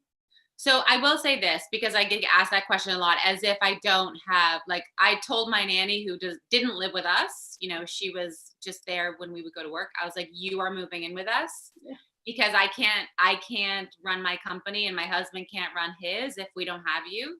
So she agreed. We made a deal. She was like, I'll do 4 days a week. So whether people think I'm bringing in Corona every week, I was like, I don't care. I'm going to have this person. Otherwise, I can't work and I can't keep my company afloat. So I do have her. She keeps the children from dying. I'll say that. They still want us. Right, of course. At least I know they're not going to die. So that's a large part in how I'm doing this. And then my husband and I kind of had a talk and divided up the duties. So he takes 2 hours of homeschool. I take 2 hours of homeschool. One cooks lunch, one cooks dinner. And so I think that, that's made it doable. It's still hard. Right. Everyone has different levels of hard. I'm very aware of that, but it's still hard, and that the kids still want you. They still, they almost ruined this Zoom conference that we're on. That's so true to life. Yeah. But I will say this, as a working mom prior to this, I had a lot of guilt around, like, should I be home more? Do I need to see my kids? And let me tell you, I love being a working mom, and I love leaving them every day. Yeah. And I can't wait. No, I love that honesty, because it's real and so many women can relate. Obviously, you love your kids. I have my nieces and nephews. I can't get enough of them, but I get to give them back. Yes, so I can absolutely relate to that. So thank you for your honesty. And speaking of honesty, I really love following you on social media, and obviously love following the brand page. And I think that, it's so refreshing to see you be transparent, just like you are on this call, and really be positive. So, how are you using social media as a tool to really reach people in an authentic way? And then is that part of your, a model for the brand? Is that part of how you guys operate that professional page too?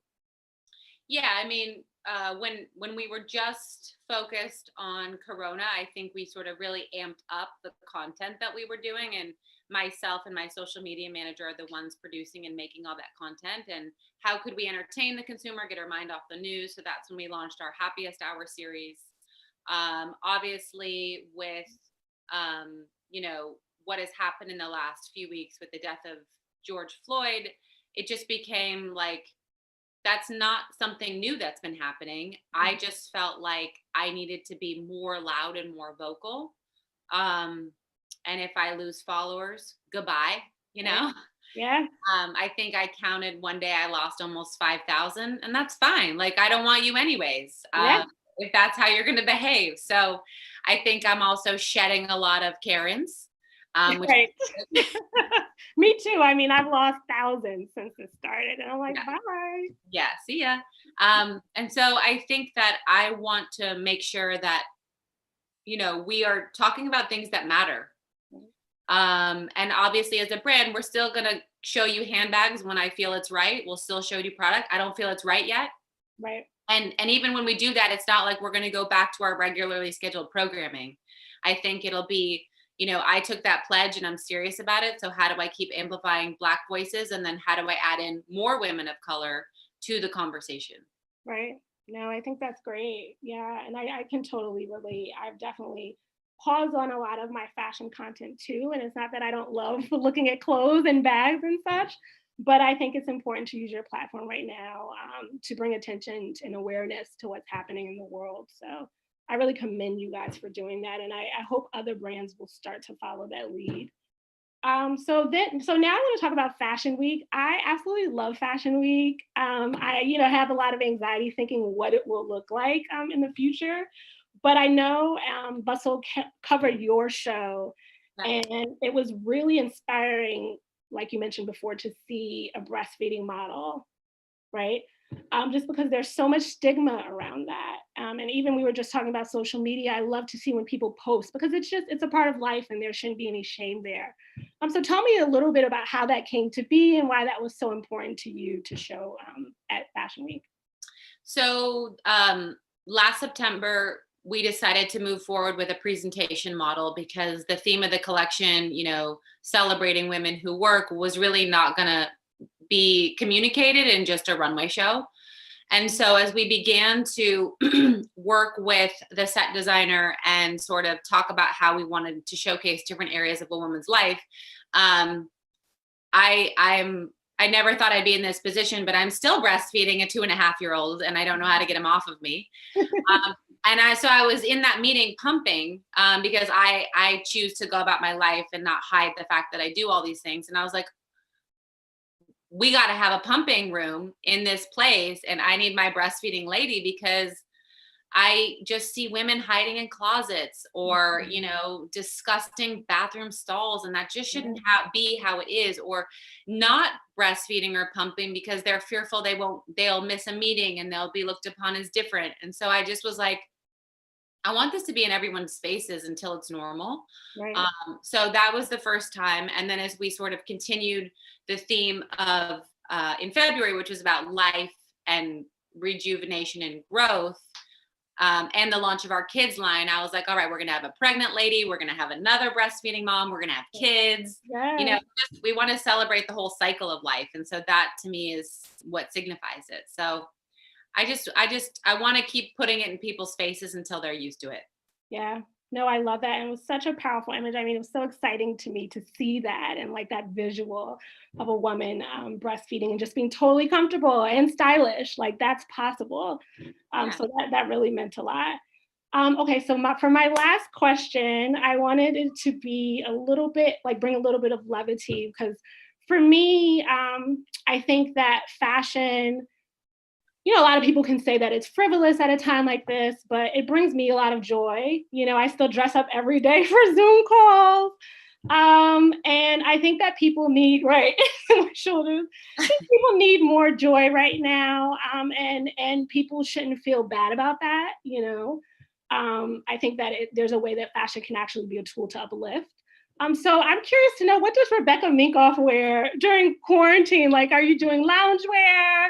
Are you dressing up at all? Are you doing the house dress thing, which is now like a huge trend? Like, what's your quarantine look?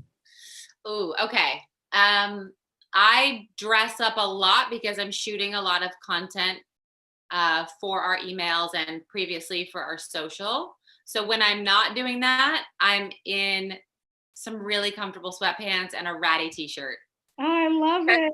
Because as a cook and cleaner, I'm constantly just wiping my hands on my clothes, and I'd rather they just be like gross clothes. Right. But I got excited. I got dressed up for you today. I love it. I love the shoulders. That's like a huge trend right now too. I'm sure because of Zoom.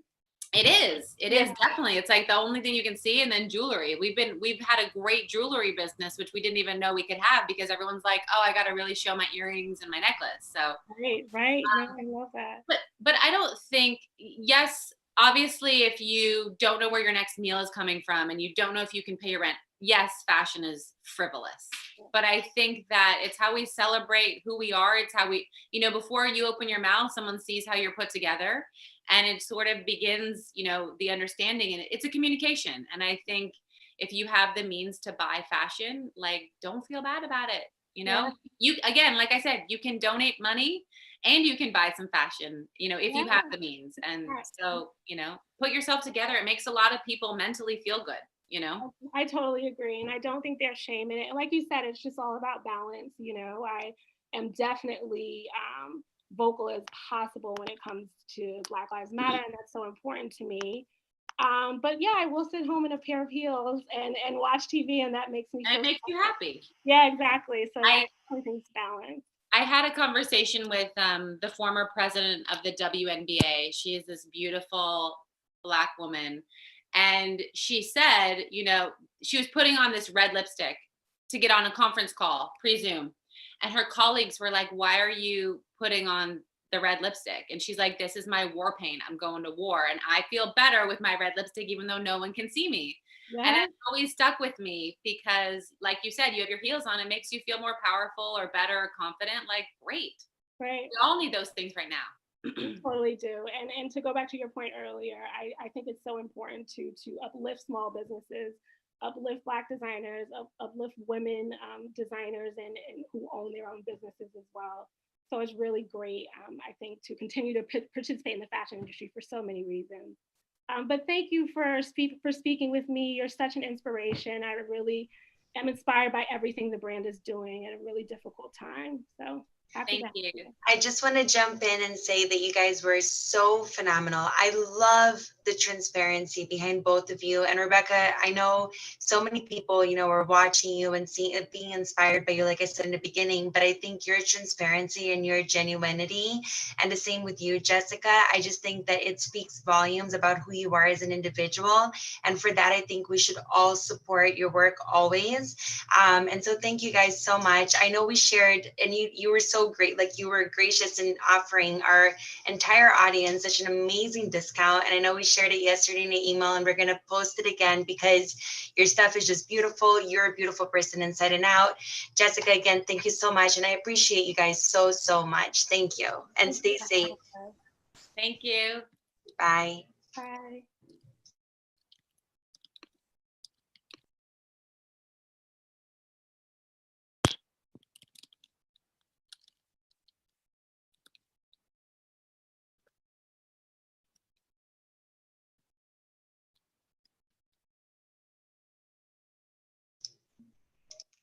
So that was incredible. I know we all learned so much from that conversation, and we all got inspired, and it was so transparent, and it talked about what's really important right now, both with social justice and equality, but also in the fashion industry.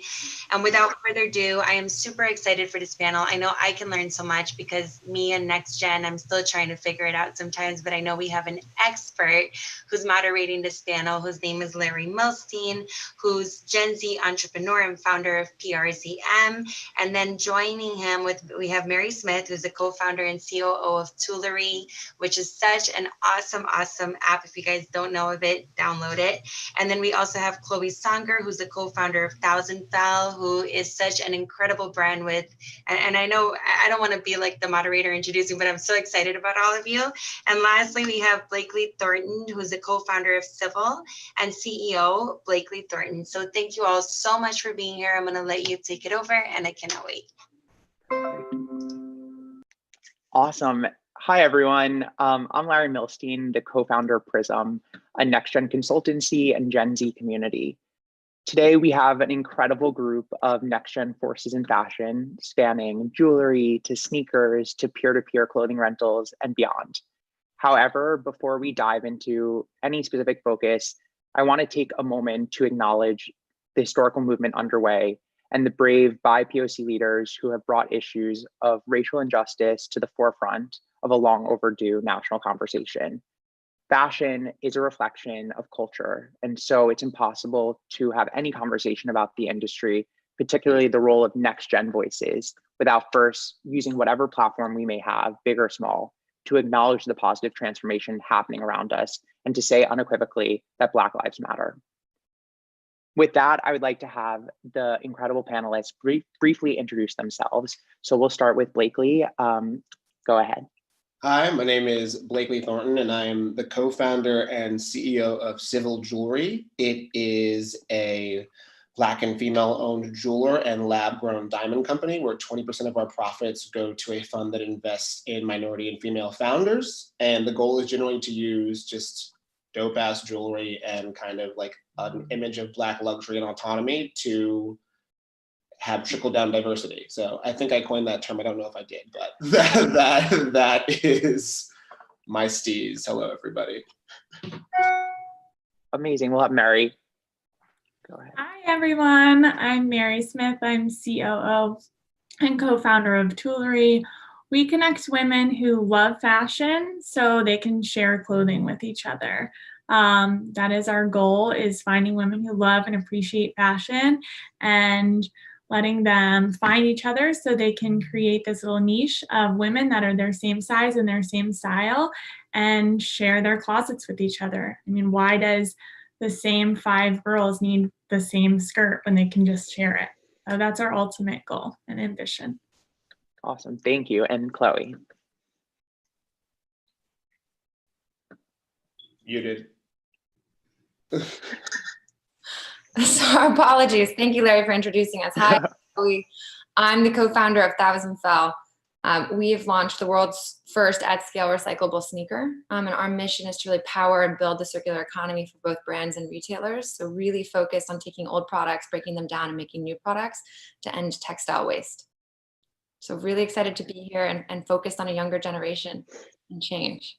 Amazing. Thank you, Chloe. So I'd like to kind of kick it off with a question for each of the panelists today. You know, as I said, the fashion industry has really often positioned itself as this cultural leader or catalyst for positive social change. In reflection of, the past week and beyond, do you think industry leaders have done enough to address issues of racial injustice in this country? And in what ways, perhaps, have they reinforced some of these systemic injustices or challenges? Yeah, we'll start with Blake. Raise my hand on that.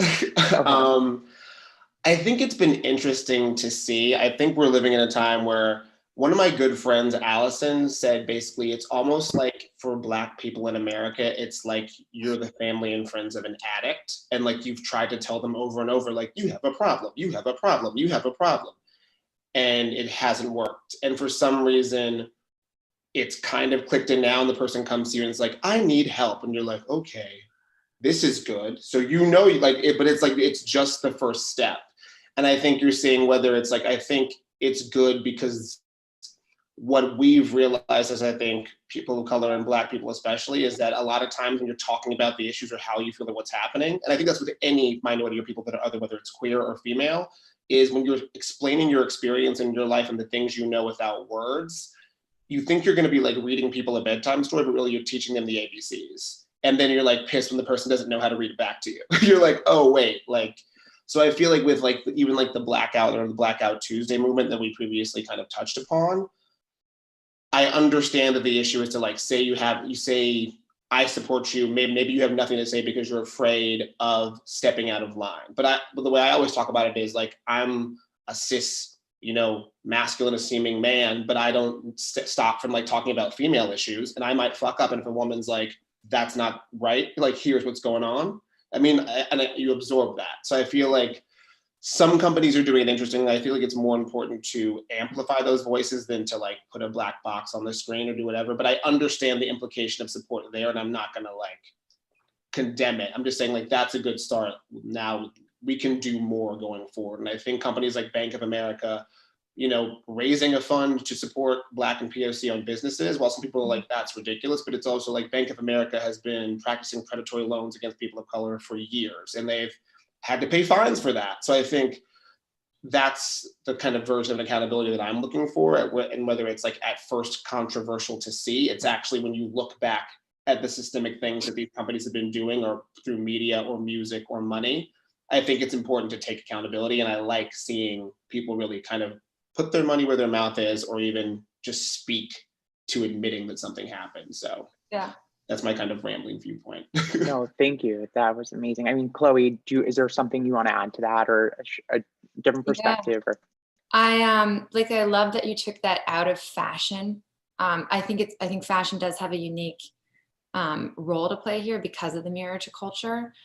But what I've also kind of seen this past week, as just an example, within the top 500 or the 500 Fortune 500 CEOs, only 4 are Black.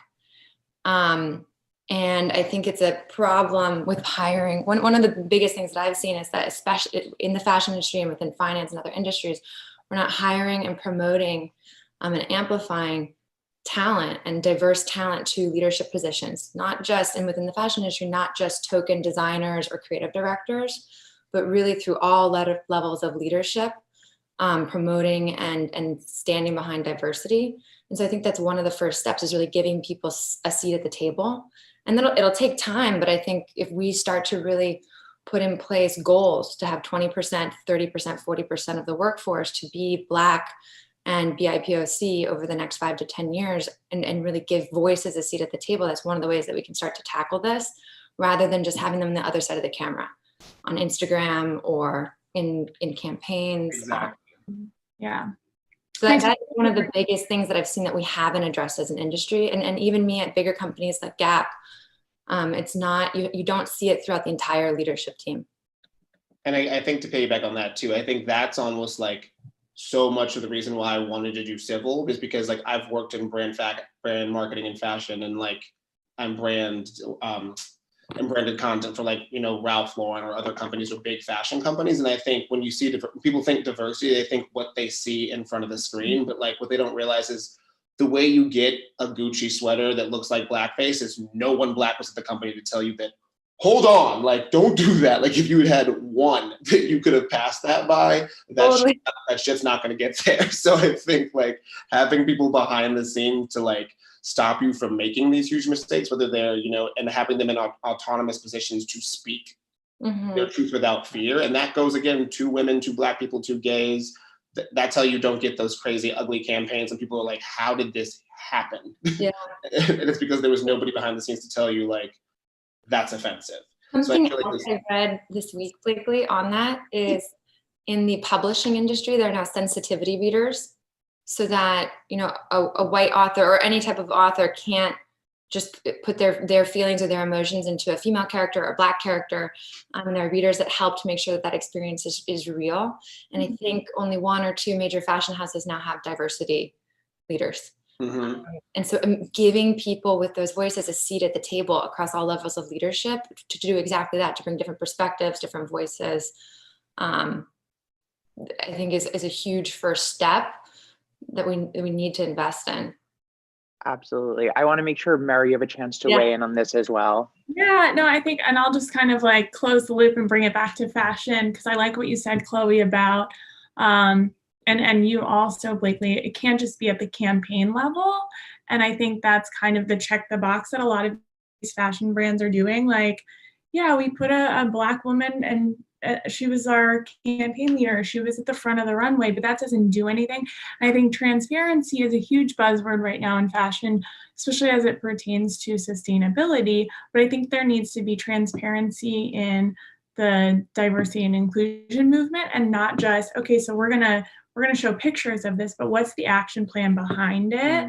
And while I think a lot of these brands are well intended, I doubt that their efforts go much deeper. And I think that's the issue. And consumers need to ask those questions. Like they need to call these brands out and say, okay, so you had Zendaya walk the runway, but what does that mean to you? And what are you doing beyond that? Absolutely. I mean, I think that summary is really appropriate, but also as we think about it, to kind of ground these into specific examples, whether it's in the last week or more generally, are there brands that you think can serve as examples of really succeeding, almost not just talking the talk, but also walking the walk? Or are there ones you want to call out that maybe have had missteps? And so, Mary, I'll actually start with you for this question.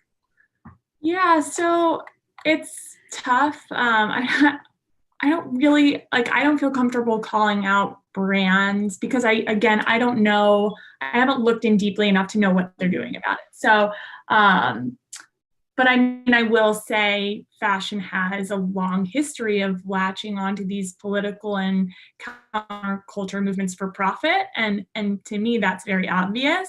Like I said, there's no transparency to see what they're doing beyond that. I'm not one to say if they are or they aren't, but I'm not seeing it.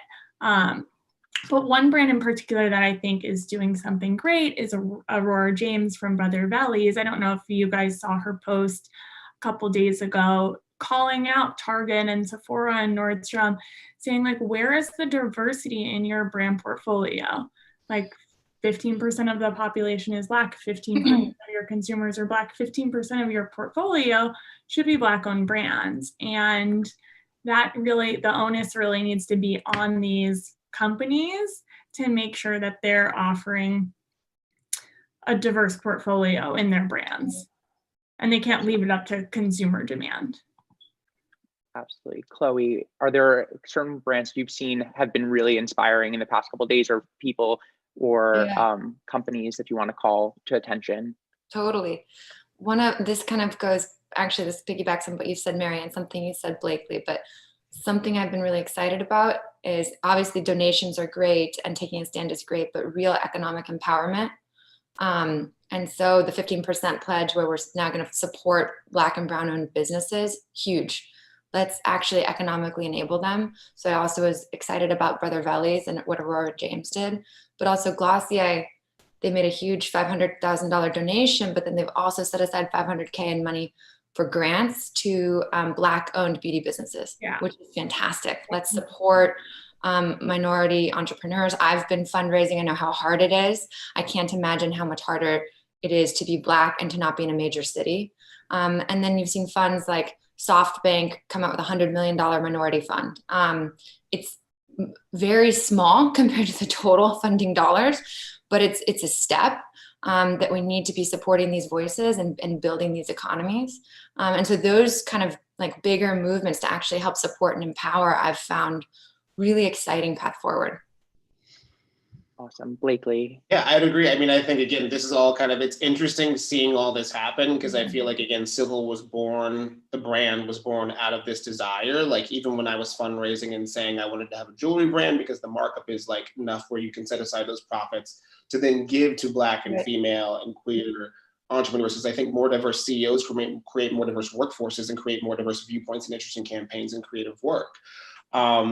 I will say I do love to see actually what Gucci did, taking action after that blackface lettering, creating like the Gucci Changemakers and like acknowledging Dapper Dan, acknowledging that they ripped off blatantly the things that he'd been doing in 1985, because before then Black designers weren't really being, or rap culture wasn't really being embraced by the mainstream. I will say, I think personally, Dolce & Gabbana is hot garbage in terms of the way they've dealt with anything. I think they're quick to jump on anybody Black, gay, cute, pretty, and put them in a crown and put them down a runway. But then they shit on POC celebrities, they shit on queer people, like, and they're queer themselves. So I'll be the first one to say, pew, pew, shots fired, you're garbage, do better. And there are multiple ones, but they personally enrage me. So that is. Yeah. I mean, I think that that's the sentiment. A lot of people are becoming more and more vocal about sharing. Blakely, because you kind of mentioned this a little bit, and I think it's such an important time to address this. I think questions were going to come later, but like, tell us a little bit about the mission of Civil, like why you founded it, and just kind of your experience that led to creating this incredible company. I've been in New York 11 years, worked in digital brand strategy and marketing for Ralph Lauren for a while, did stuff for Compass Real Estate, had my own brand marketing content firm in LA with my friend Brecht Van Toff, who I met at Ralph Lauren. And then I was actually a managing director at Jerry Media. And I was seeing, it's almost like being in a social first DDB, but I was the only, Black male there, the only queer person at the time. And we're getting these companies coming in being like, oh, I want to do this, I want to do that. And like, it was again, as the girls talk to, or as the women talk to, surface level, it would be like, oh, we want to put somebody Black or queer, or drag queen culture is huge right now. And then it's like, well, Blakely, what's cool with Black people right now? And I'd be like, well, here's what's cool with me. We are not a monolith of thought. This is not like the alien hive. Like, we all have different brains and like the things I think are cool or not cool. So luckily, I told my boss, I was like, if I don't get to do something for the culture, I think the exact text was like, I'm going to set myself on fire. I was like, we need to figure this out. And he put his money where his mouth is. He became the first angel investor. I had luckily already been in a focus group for Tiffany Men's. So I knew what I liked. I knew I had like a design and aesthetic in mind. And then we went out and like worked on fundraising. And as Chloe said, it actually is difficult. I was like, look, it's a Black and female owned jewelry company. We want to give profits back to create a fund to empower people behind us. So it's not as difficult for them to flourish and have businesses. I think it's hard for women, especially women of color, especially queer people, to raise money because racist or not, it's not even racism. People give money to people whose cultural experience they understand. So if I'm a white dude from like Cornell Business School from Silicon Valley, and I'm like coming in here like, Blacks and gays love jewelry, women love jewelry, like you're less likely to give me money because you're less likely to be able to validate that experience in your head. I've had people say everything from, okay, so can white people buy it? And like, no, I own it, but like, I'm not saying, no, it's for everybody. Or, maybe you should just make towels. Like Black people can't afford rings. And I'm like, well, they can sit outside and spend $500 on Supreme so they can afford a $200 ring that will last forever, especially if it's happening. So I think it's interesting, like just the legacy of making it easier for the people that come behind us to explore, because I don't think women or queer people or Black people lack good ideas. We lack access to capital. And I think doing something fucking dope and fun where I can like, wear a cool signet ring or have a dope diamond ring, and that's our new kind of thing is Civil Diamond, where we create lab grown diamonds because they are chemically the same thing. It's almost like the Tesla of jewelry, but it also we're able to kind of create our own legacy because diamonds as a commodity are very largely white owned, but very much taken at the expense of Black and brown bodies. So we get to actually do that where you can have this luxurious thing that also helps economic empowerment for people who don't actually have access to it and doesn't hurt the environment or really anybody else. So we've been kind of rolling with that. And also the creation of now the Civil Archive, where we're doing 10 40 carat pieces based on 40 acres and a mule and 400 years of slavery to create kind of like archival jewelry to rival like a Chloe, a Bulgari, a Dior. Because I think that's an interesting thing where you have these beautiful archival pieces that stand for luxury, but like we're trying to create that for ourselves. So that's where we are. And it's been very like kind of validating to have that kind of recognized, even though it's come at the great, I mean, not that I wanted police riots or people to get hurt, but it was happening all the time. People are now just seeing it. So I'm glad that awareness has brought awareness of other issues in fashion and beyond. Absolutely. Thank you, Blakely. And I think honestly, that raises some really important points around, each of you are founders and leaders of incredible next gen brands. And I think given that that's, the focus of the conversation today, more generally, like, what does that mean to you? Like, what is the role of next gen brands, especially as different models within fashion are being challenged, and kind of just generally the industry is being, pressure tested. Mary or Chloe, if you guys want to jump in, like, what does it mean to you to be part of this movement of next gen brands? Go ahead, Chloe. No, if you have something, go for it. I was just gonna say, I mean, for Toolery, we're really a facilitator, so we don't have a lot of control in terms of the supply chain. Like, it's peer-to-peer, so it's what's coming from women's closets, and you know, our goal is really just slowing consumption. But I think where we specifically play a role is just educating our consumers. And I think anybody can do that, any brand, whether you're a next gen brand or you're a mature brand. I think there's a lot to be said with educating your consumers. And, you know, Blakely was making a point about how difficult it is to get funding. And, you know, if you have an investor, you know, there's that theory of assimilation, and you understand what you know. And so this, I don't know if you guys saw what the CFDA is doing. And so they're creating this in-house employment program that's specific to placing Black talent in all sectors of fashion. And I hope that we're going to start seeing that role being placed in every industry. Similar to what you're seeing with these like head of sustainabilities now being added to all of these companies. I think that's going to be a huge start. But then in terms of a new, young, next-gen brand, one thing that I think you can do is just redefining, and I'm speaking in fashion, I'm speaking for women, but redefining the all-American girl. Like that no longer is that like Ralph Lauren girl from the 80s and 90s, like the wavy white girl with long straight hair. Like, who is that girl? Because she's so different and she is so many of us. And so I would like to see these next gen brands, especially when they're launching a brand, like it doesn't matter who you think your demographic is, like just making it a lot more diverse in all of the content that you're putting out there. And yeah, figuring out who this all-American girl is. I love that. When I was thinking about this question, what makes brands next gen, last night I was super focused on supply chain and value through supply chain. And I think we're seeing themes this week of social justice that are long overdue, but those are uniquely tied also to climate justice and all types of justice. And so when I really think about what we've tried to start with Thousand Fell, or where we're really focused, it's about how can we find value add economic activity throughout the beginning of supply chain and the end of supply chain, so that we're investing in a sustainable labor force and we're investing in people. One of the, again, I'm bringing up Gap, but one of the things I learned at Gap is when you invest a lot of, there's 57 or 67 million garment workers, 80+% are women. When you invest, and many are Black and brown or minorities from developing countries. When you invest in women, they invest in education in their communities. And that's one of the best ways to start to invest in the local communities where you're manufacturing product.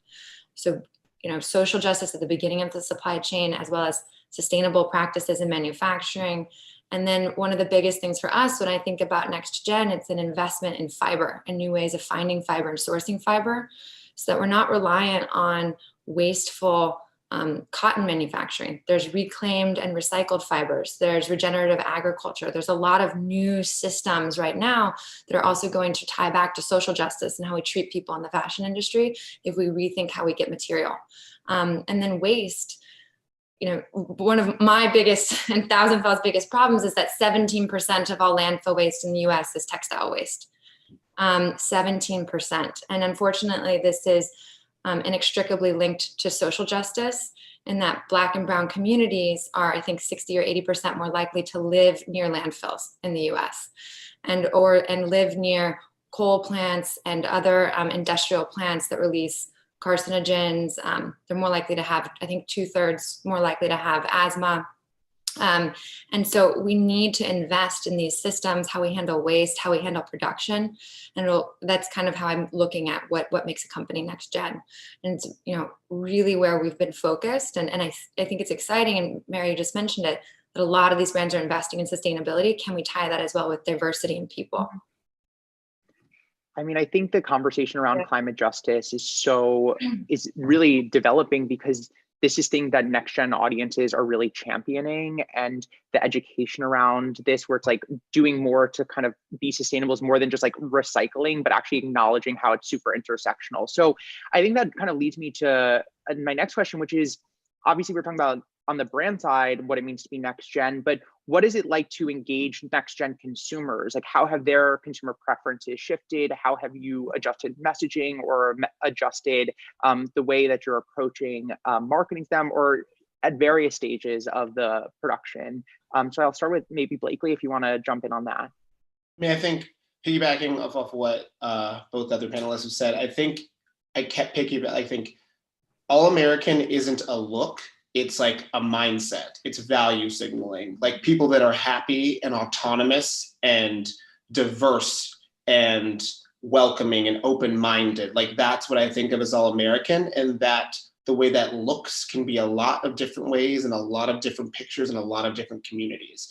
And I think that is what next gen consumers demand. Like, luckily, because not luckily, but because of COVID and because of what's been going on, I've literally been watching a lot of YouTube. I literally drink coffee like Emma Chamberlain now for some reason. I don't know.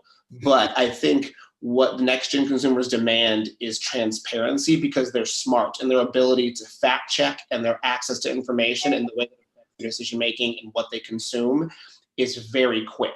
And I think it's like, you know, the half-life on consumer behaviors shortens more and more. And I think in terms of like, I'm 34, and like I look at commercials very differently than my parents, very differently than someone who's 25, 24, 19. And I think somebody who's maybe like 21 or under does not even emotionally react to being directly advertised to. I think there has to be some kind of like value signaling and them seeing the product as an authentic extension of their lives and what they say about themselves. So I think in terms of next gen brands and talking to those consumers, they demand both transparency and authenticity. And the second you signal one and don't follow through, they will swipe those fucking knees. Like, it's done. So I think that's how I kind of think about talking to consumers of next gen. Absolutely. And just to jump in, and this is very much related to the question, but we had one from the audience that was for Mary. And again, about shifting consumer patterns. The question is, how do people react to the concept of borrowing clothes? Like, how has that in and of itself been a shift in consumer preference?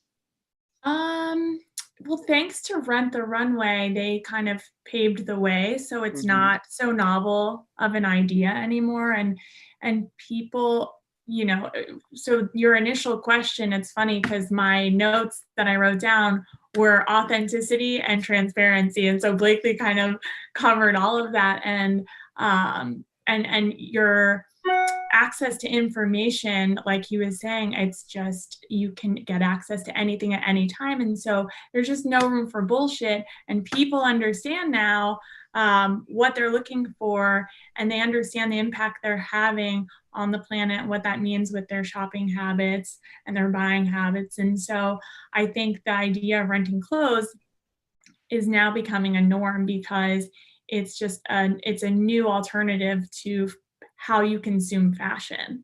So you can still buy, but you can also rent.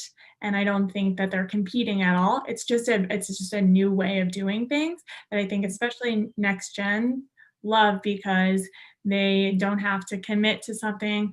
Maybe it's trendy. They don't have to invest in something that they're only going to wear once. And they can support brands that might be a little more expensive, because those companies are paying their employees to make the clothing, which makes it more expensive. So they don't want to shop Zara and Topshop, but maybe they can't afford a Zimmerman dress, and so they can borrow it for $60 instead. So that's a long answer. No, that's really helpful. And I mean, Chloe, I think in so many ways, one of the consumer behaviors that you're encouraging, of course, is for people to send back their shoes. So tell us a little bit about like how, you know, that type of circular economy initiative, circular fashion initiative informed Thousand Fell. Yeah. Well, first, Mary, we love rental and also resale, because it's the first step to the circular economy. Yes. Get as much use out of a product as possible and share. Yeah. And use so the resources that are already there. Right. Totally. And Larry, what we're really riding the like tail wave of is that, you know, Gen Z in particular is, and Blakely mentioned this, really attuned to values, but also to sustainability. So I think 80% of Gen Z consumers purchased something within the last year with the environment in mind, or solely because it was positively impactful, which is a huge shift in just 2 generations. And so if they're leading with values, they're looking for sustainability, and they're uniquely attuned to the waste problem. I think they're starting to recognize how much waste their wardrobes and their closets have. And a lot of that legwork has been done by early brands that are focused on supply chain transparency or have focused on rental, like Rent the Runway. And so now the idea of giving back the product, the way that we're incentivizing that behavior is through a rebate or a material credit. So when you send back your shoe, you get $20 back towards any next product.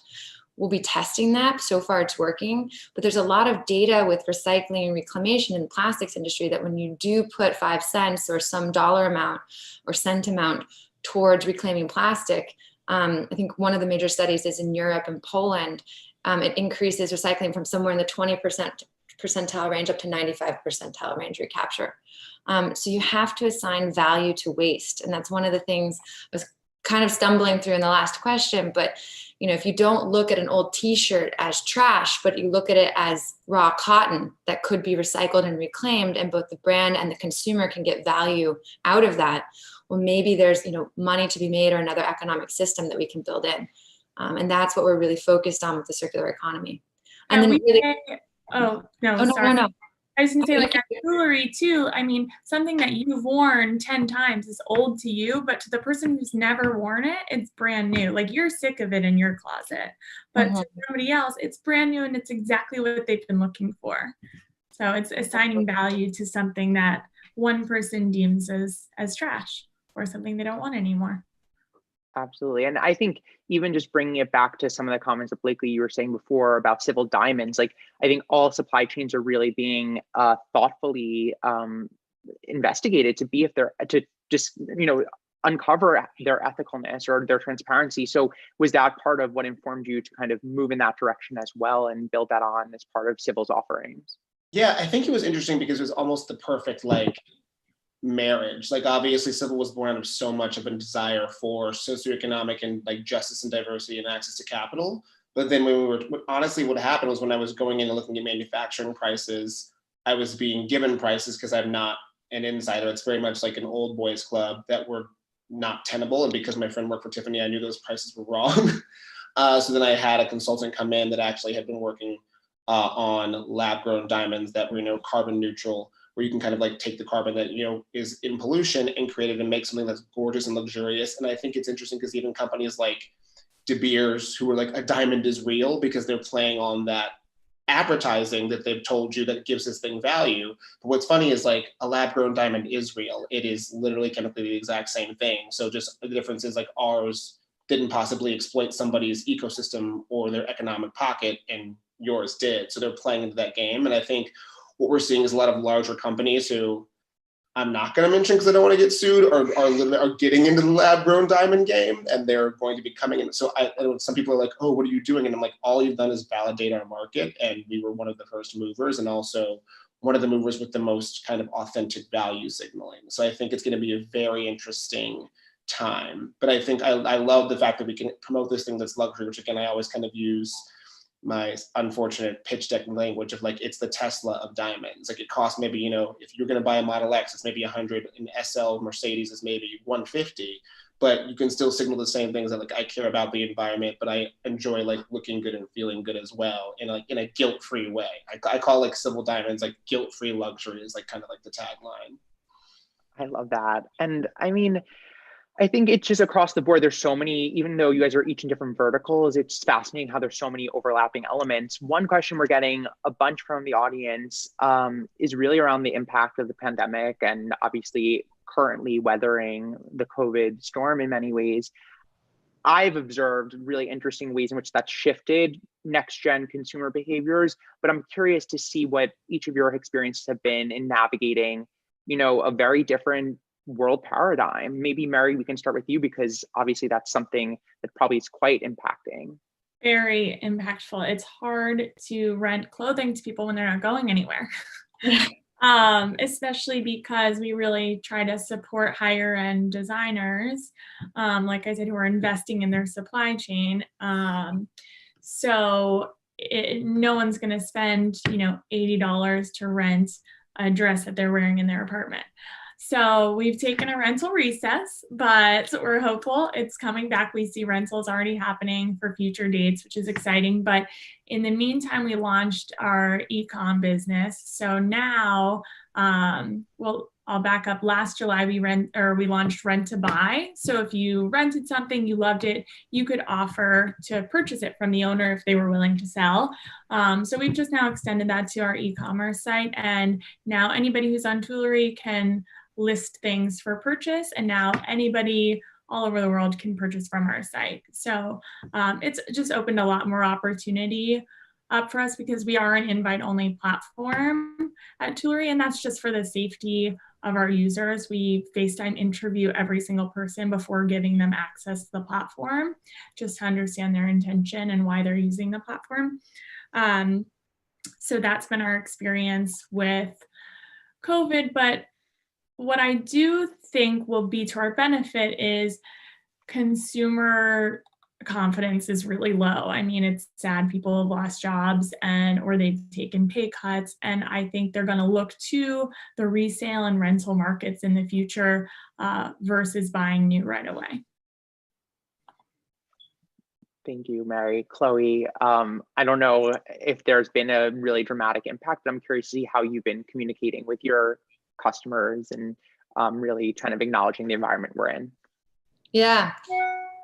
So the first impact was to our team. We're a New York-based brand. And so our team, our warehouse, everything in New York, especially within March, was uniquely impacted. And so we did kind of shut down the last 2 weeks of March.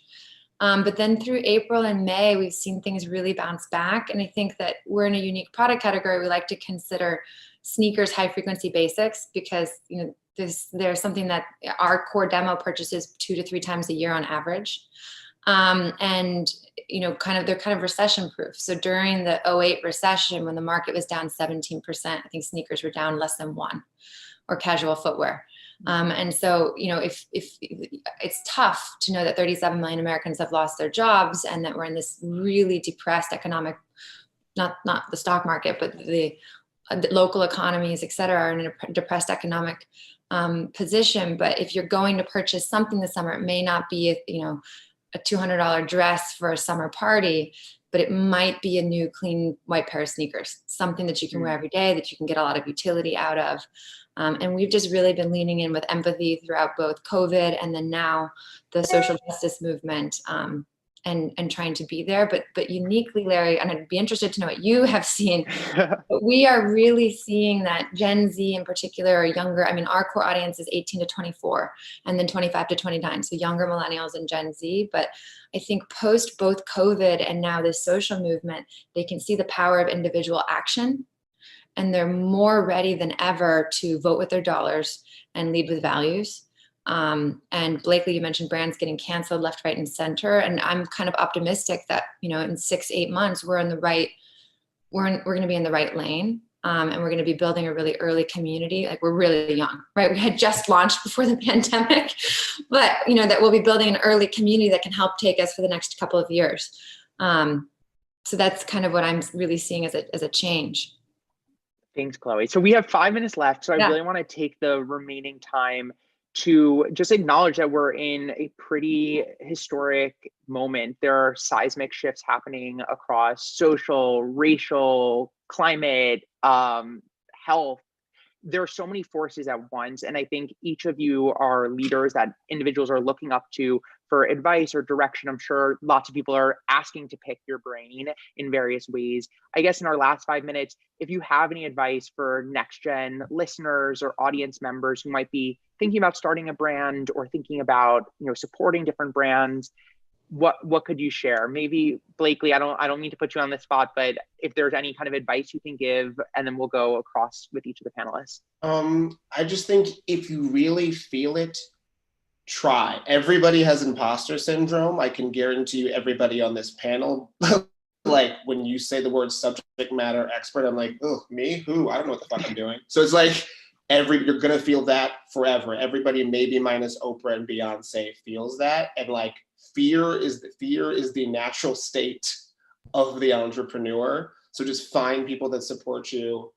And if you can combine some kind of impact that is authentic to the way you feel about your life and the world and present that through jewelry or shoes or a platform that allows people to create a circular economy and still look fucking dope, then like do it.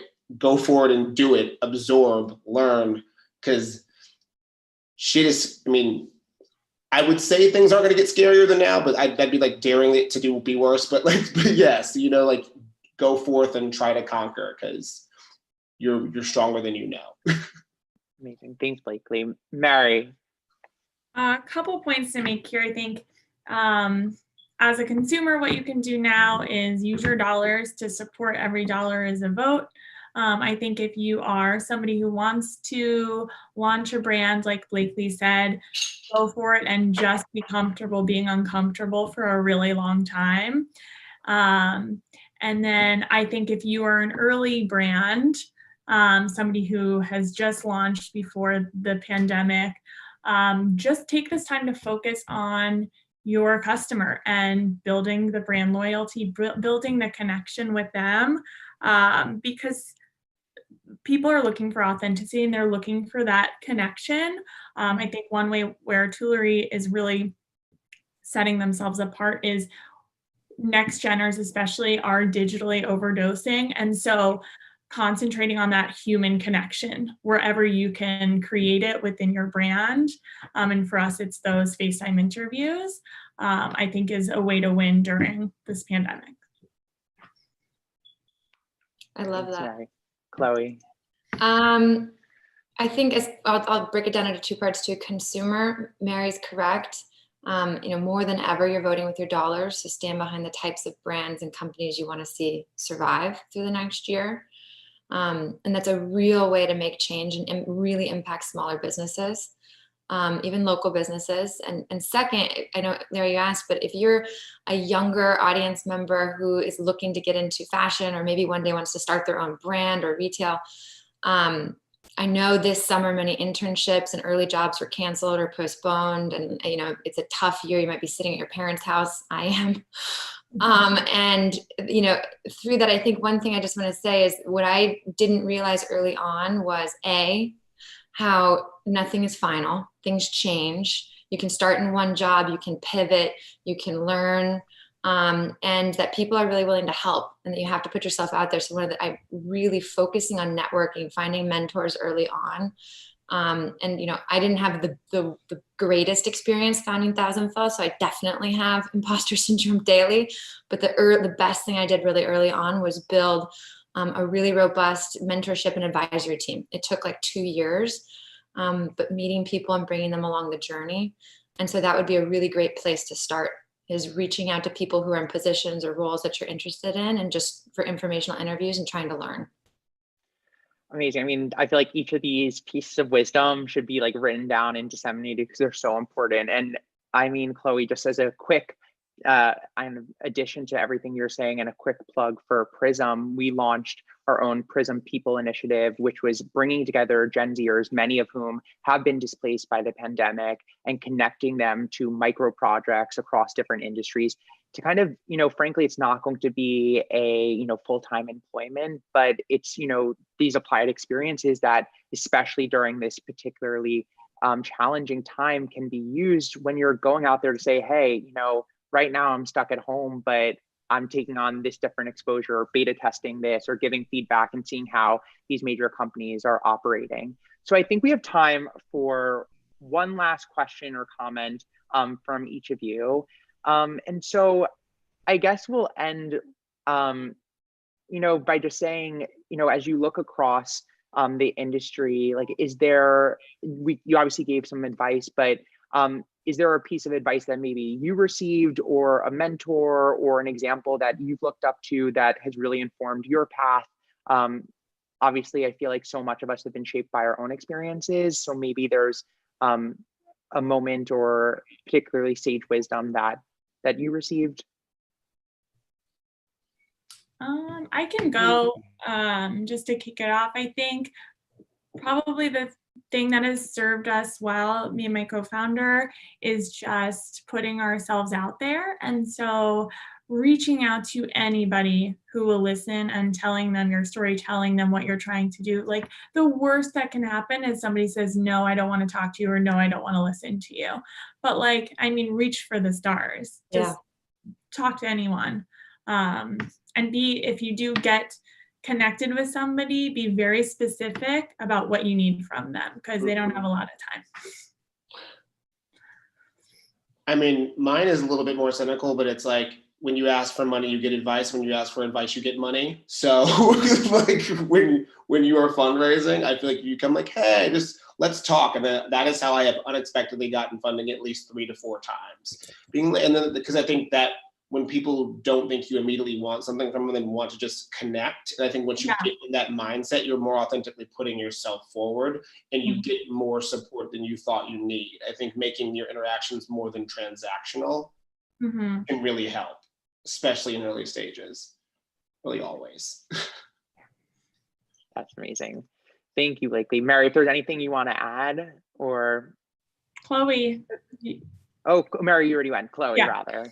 I agree with both of those, because networking is the most important skill that you have to learn in entrepreneurship. Something a little different that someone told me 5 or 6 years ago when I was like earlier in my career, and deciding what I wanted to do. I was super interested in luxury fashion and high fashion. I still do, and I respect fashion as an art form. But I also wanted to make a change, was interested in sustainability, and an advisor or a mentor said to me very bluntly, if you want to make change, you're going to have to sell units, and you're going to have to speak to a larger, more diverse audience, and think about products that can impact a greater number of people. And so I've kind of spent the last 6-7 years in bigger businesses like Gap, and now with Thousand Fell, where we can get price points below $100 and really talk to a wider, more diverse audience. And I think a lot of fashion right now is leaving many people behind. So that could be, something to think about when we think about how do we make change within the retail industry, and how do we bring things to a bigger audience. Perfect. Thank you, Chloe. Thank you, Mary. Thank you, Blakely. This has been such a fascinating conversation, and I really appreciate each of you coming in to share your perspective so candidly and authentically. Hopefully this was helpful for NextGen audience members listening in, or other brands trying to connect with this kind of future voice. So I'll wrap it here and hand it over to Jordana. I just want to thank you all so much once again. This was so, what's the word? Sometimes I forget the word in English, even though I've been here forever. But it's just been really a lot of knowledge and a lot of inspiration all in all. And I want to share one quote, because I know you guys ended with that and I loved it. But I just spoke recently to a social philanthropist. His name is Mr. Shadhari, and he's the founder of Jaipur Rugs in India. And he said to me, we have 3 things. We have our mind, our hearts, and our hands. Shut your mind off, take out your heart, and put it in your hands, and the rest will follow. And I think all of you, in the way that you explained everything that you do, you're all doing that. And I think that that's why it shows that not only are you a successful person with what you're doing, but you're also beautiful human beings inside and out. So thank you all so much, and stay safe. And I really appreciate all of you. Thank you. Yeah.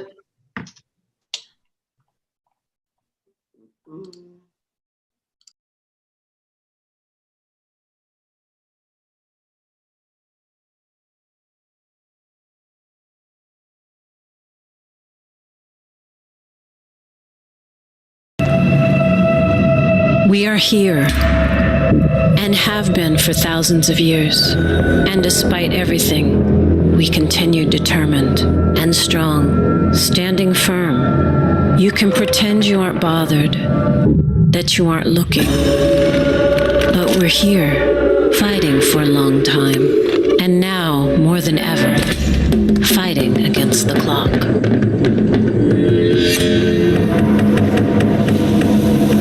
If there's any diversity left in the forest, it's thanks to us. If there's rainfall in the city or the countryside, it's also thanks to us. If medicine has somewhere to look for new cures, It's because we're here.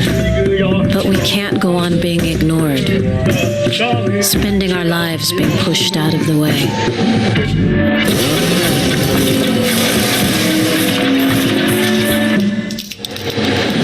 That's why we're going to keep on resisting, determined, standing firm, because we are the forest.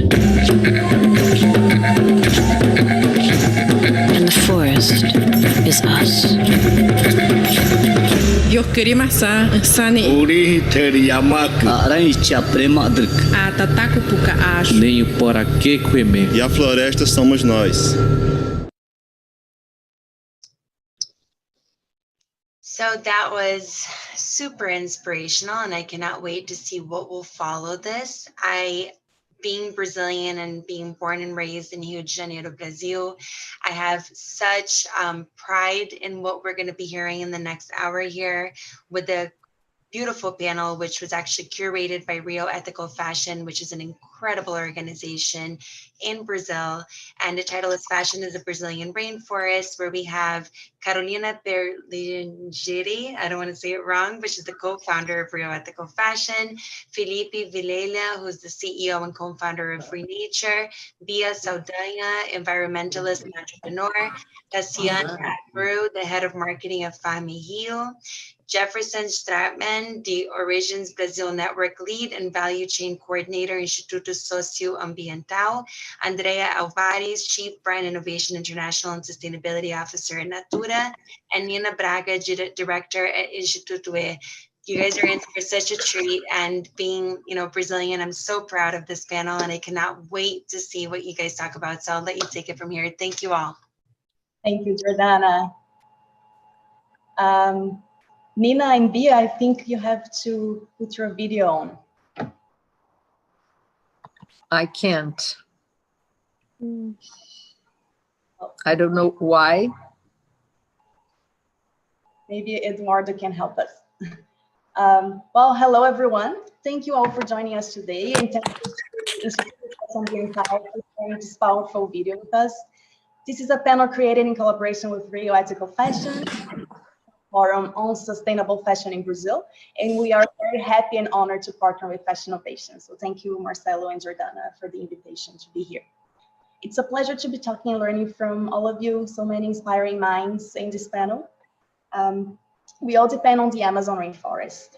It is home to approximately 10% of the world's biodiversity, 15% of its fresh water, and helps control the planet's atmospheric carbon levels. It is also home to more than 24 million people in Brazil, including hundreds of thousands of indigenous peoples belonging to 180 different groups. However, over the last 40 years, the Brazilian Amazon has lost almost 20% of its rainforest, an area about the size of California, to get an idea. And we lost this area to illegal logging, soy plantations, cattle ranching, and artisanal mining. In April this year, we had the biggest deforestation rate of the past 10 years, 171% higher than in April last year. If we reach a deforestation rate of 40%, the forest will start a savanization process and will no longer be able to sustain its current ecosystemic services. The Amazon is under threat, and we must act now. So the question I bring here today is how fashion can and should contribute to maintaining the Amazon rainforest alive. What's the role of the fashion and cosmetic sectors in engaging and empowering local communities to protect and regenerate the Amazon rainforest? So Bia, my first question goes to you. You've been working in the Amazon to create innovative economic alternatives for rainforest communities for over 30 years now. And you have seen a lot of change over this period. What's the most striking change that you've seen, and what role should the fashion industry have in protecting the Amazon rainforest? So, good morning. Here is morning. Good morning, everyone. This is a beautiful day. This is the World Environmental Day with a beautiful full moon in the sky. So nature in all its power, let's take advantage of this. And in 30 years working in the Amazon, I will read to keep my time. And in 30 years working in the Amazon, I have seen the forces of destruction being far more efficient than our creative forces. Each year, this gets worse. As Carol told, this last month, deforestation increased 120%. Last year, Amazonia lost around 1 billion trees. The manner our society is organized is putting the forest in risk, is putting our wonderful planet in risk. We should work to revert this trend. To change this reality, we need to identify what links our lifestyles to devastation in Amazonia, and what each one of us as individuals and companies can do to modify this. I'm living here, but I'm not from here. I was born in Rio de Janeiro. Are you there? Yes. Yes. I was born in Rio de Janeiro, the wonderful city where I have my family and beloved friends. When I came, I did a choice. And I think for our society now, it is time to make our choices, new choices. How can we change ourselves and our mindset in order to save this incredible planet? Multiple are the opportunities to undertake in the forests, and the fashion industry can do much. There is a lot of richness in the forests: fibers, resins, dyes, essential oils, culture, images, music, handcrafts, inspiration, spirituality, and nature power. With its high added value products, fashion can create opportunities to make this richness truly generate benefits for peoples and communities that inhabit the forests. But working in the forest demands time and open mind to listen and to learn from these peoples. Enterprises in the forest must generate local empowerment, better quality of life, and respect for people's knowledge and rights. The logic of cost minimization and profit maximization does not work to create sustainable models in the forests. I think we should be conscious that Amazonia is not the fashion last trend.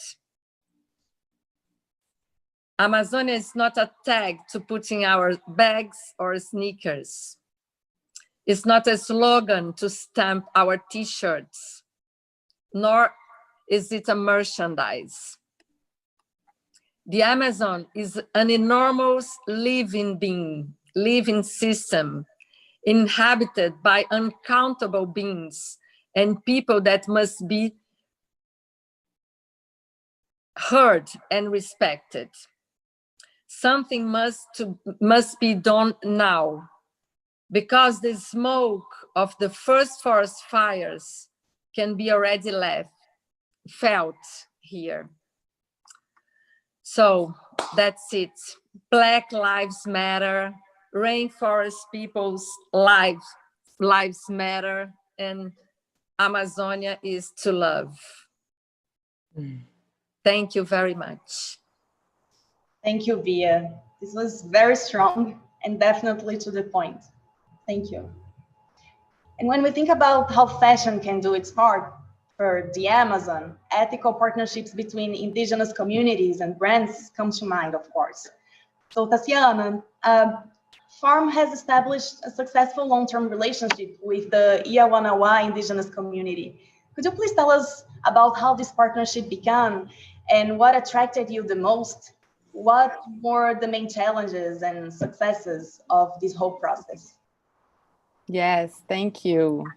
Well, to start speaking about this project, I want to show a 1-minute video on it so we can bring some inspiration from where it comes from and hear a little bit of their voices through a very nice chant.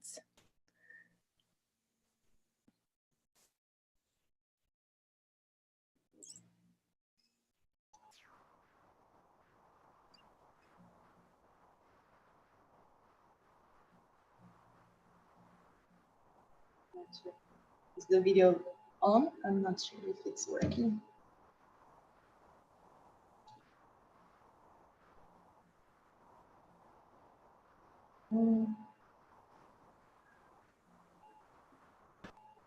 Yeah.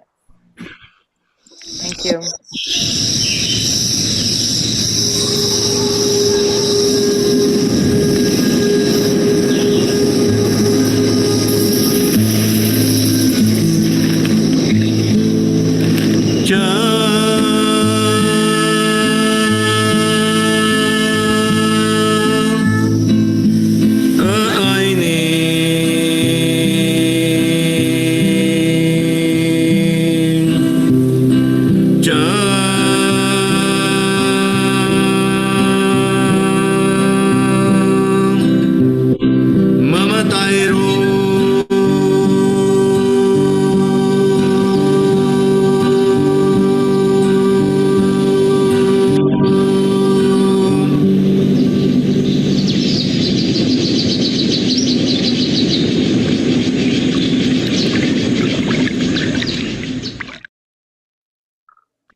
Thank you.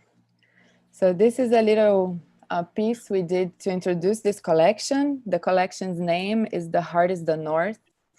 And it was our collection when we celebrated our 20 years of the brand. Farm Rio was born in Rio de Janeiro, and we just opened our first store in New York last year. And The Heart is the North was very special to us because it was our way going forward for the next 20 years. And as we looked forward, we knew that the only way forward was to follow our hearts. And when we came up with the sentence, the heart is the north, it is our guide, it's our guiding star. We also looked at the north of the country. And for the first time, we did a collection based on an entire region, which is our north, from Belém do Pará to Acre, which is where the Iawanawas are. And we simply fell in love with their art.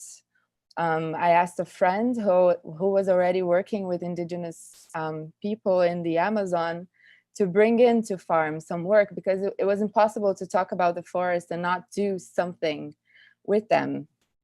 And we simply fell in love with the Iawanawa art. And she introduced us to Bia, which is here. And I thank her so much for this, because she's our fairy godmother on this project. And the first thing that comes to my mind when I tell this story is Bia's voice saying, okay, you guys chose them, you love their art, but that's not enough. They have to choose you. So it's all about building trust, and it's all about understanding that no one is better. We're simply all creatives, innovators from our different worlds, and we want to create beautiful things together and things that create like true impact for these communities.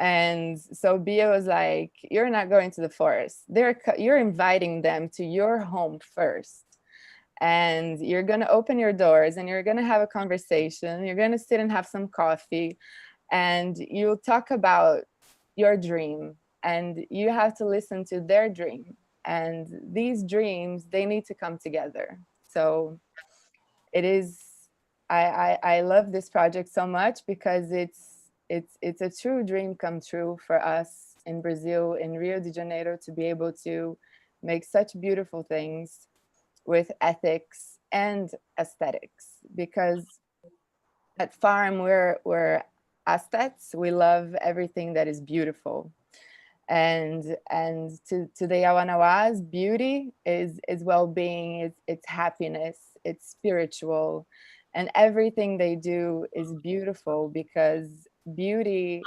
drives them. And when we came together and saw each other as creators and creators that could tell the Yawanawa story to Brazil and to the world, that made a lot of sense. And one of the beautiful things I love about this project is that it's all about women's empowerment. So when we sat to have coffee, and they were like, "Oh, you're all women," and we're like, "Yes, you're all women." And so let's join our hands, you know, let's do what we love, which is be creative and create art. And so to me, this story is really about the power of beauty and making beautiful things with aesthetics, with cultural power, economic power, and empowerment. So my time is up, but that's a little bit of the story. Thank you. Thank you so much, Tassi.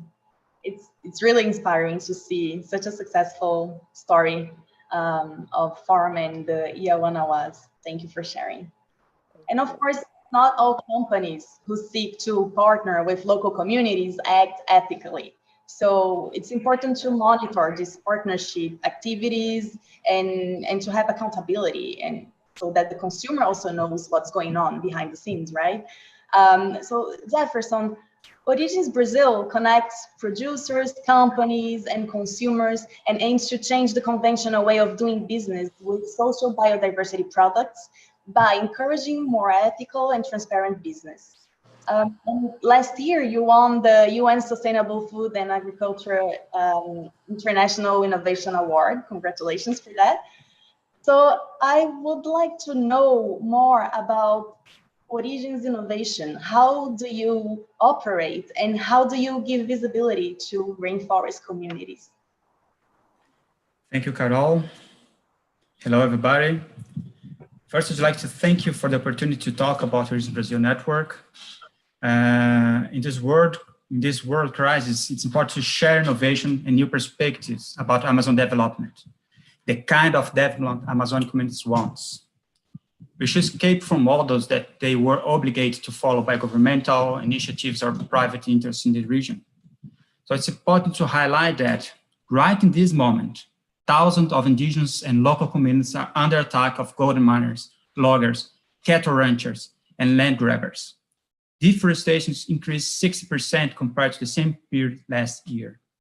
The Yanomami people, members of the Origins Brazil Network, have just launched a national international campaign denouncing the invasion of more than 20,000 gold miners in the Yanomami indigenous land, which could result in the death of thousands of people due to the contamination by COVID-19. These communities are isolated, and their right to isolation is being disrespected. Origins Brazil Network goes right in the opposite direction. So the forest product supply chains are long and complex chains. The result is that normally enterprises are not capable to guarantee traceability and the origin of forest products.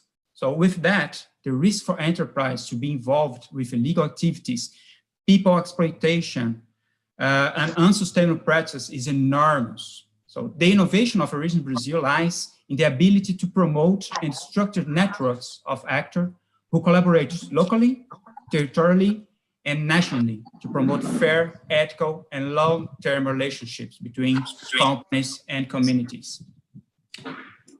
The Origins Brazil initiative premises are that, first, local communities are the holders of the knowledge about forest management. That knowledge protects and generates forests. So the products commercialized into the partnerships come from this relationship of those people with the forests. So like they said in the opening video, we are the forests, and they really are. So we believe that by promoting and valuing their products, we are valuing their knowledge about biodiversity, and in the long term, we are promoting forest conservation and forest people well-living. Second, local and territorial social networks favor the promotion of communities well-living and market connection with a proper balance of forces. So the pre-existing trust relationship in the territories is a fundamental element for Origins Brazil function and guarantees. Our differentiation lies in the ability to promote the social network to guarantee traceability, the origin from protected areas, transparent and compliance, so demanded by companies, market, and society. Third, the use of information technology strengthens networks to guarantee market requirements, traceability, origin, impact monitoring. All information related to the functioning of the chains is organized and standardized in a common management platform, strengthening the confidence of information. For a consumer, they can scan a QR code in the products and have access to production, producers, stories, territories, enterprises, and all commercialization monitoring data. Fourth, Origins Brazil's active incidents on the market raise awareness and engage actors in structuring transparency and long-term value chains. When a company seeks to establish a direct partnership with the communities, it can occupy obligations greater than that the purchasing good. The relationship easily goes to the business as usual paradigm, added to a communitarian independence of the relationship. Origins Brazil, on the other hand, promotes the company connection with a network of actors who are already engaged in the territorial management and engaged in the promotion of community well-living. These actors, such as ISA, for example, play a key role in translating the local conditions in which the value chain works for companies, and at the same time, translates the company's operation process to the communities. So we work as a translator of understanding of the world. So this favors the creation of bridges between chains links that were historically distant by the enormous numbers of middlemen and by this geographical distance that have from Amazon to other places. So in the fashion market, enterprises such as Tucum, Bossa Park, Feira Rosenbaum, Benglo, and Osklin are members that buys handcrafts and rubber. In the cosmetics, enterprises such as Beraca, Firmenich, Atina, and Lush are members that buys Copaiba oil, Babaçu powder, and tonka beans directly from the communities. So basically, market alone is not going to solve deforestation and forest community rights issues, but it can certainly give a good hand to change forest economy paradigm, and people understand about forest communities and their contribution to society. So join us, give us this hand, change the fashion industry paradigm, be part of Origins Brazil network as well. And thank you very much. Thank you, Jefferson. Thank you so much. Yes, I would like to invite all of you who are watching us today to read more about Origins Brazil initiatives on their website. They're doing great work. And if you are a consumer, you can learn more about where your products come from. And if you are a company and want to work in the Amazon with communities, you can also reach out to Origins Network Brazil. Nina, Instituto E, together with the Brazilian brand Osklin, has worked for several years in the Amazon and has developed many initiatives in the region. Recently, Osklin also became a member of Origins Brazil Network. Could you talk more about these initiatives? Sure. Well, thank you. Good afternoon, and thank you for giving the opportunity to talk about our work in the World Environment Day. It means a lot for us. Well, Instituto E was founded by Oscar Metzavar, who is a UNESCO ambassador and also the creative director of Osklin. We are a civil society organization, and our mission is to connect and gather knowledge and practice from different areas such as scientific and academic institutions, NGO, private sector, and supranational institutions in order to promote a more sustainable human development. We develop projects in Brazil and abroad with UNESCO, and Italian Ministry of Environment, UN Ethical Fashion Initiative, WWF, IF, ISA, among other institutions that have missions and purpose aligned with ours. For the past 20 years, we have been acting as Austrian in-house partner for sustainability, helping to implement projects and initiatives to enhance the brand's sustainable culture. Together, we act from the mapping and developing of more sustainable raw materials, and which we call We Fabric, this project, to the building of partnerships with community groups, NGOs, and native peoples, always highlighting the importance of valuing, respecting, and listening to the voice of these peoples who hold an ancestral knowledge that needs to be shared. Example of how we deal with these partnerships is our relationship with the Ashininka, which started a decade ago, when we met and were fascinated with this, about the wisdom of these indigenous people who lives in the border between Peru and Acre, Peru and Brazil, sorry. Our role was not just to connect Oscar and the tribe, but so that only a commercial collection would emerge from there. For us in Oscar, we are dealing with partners more than suppliers.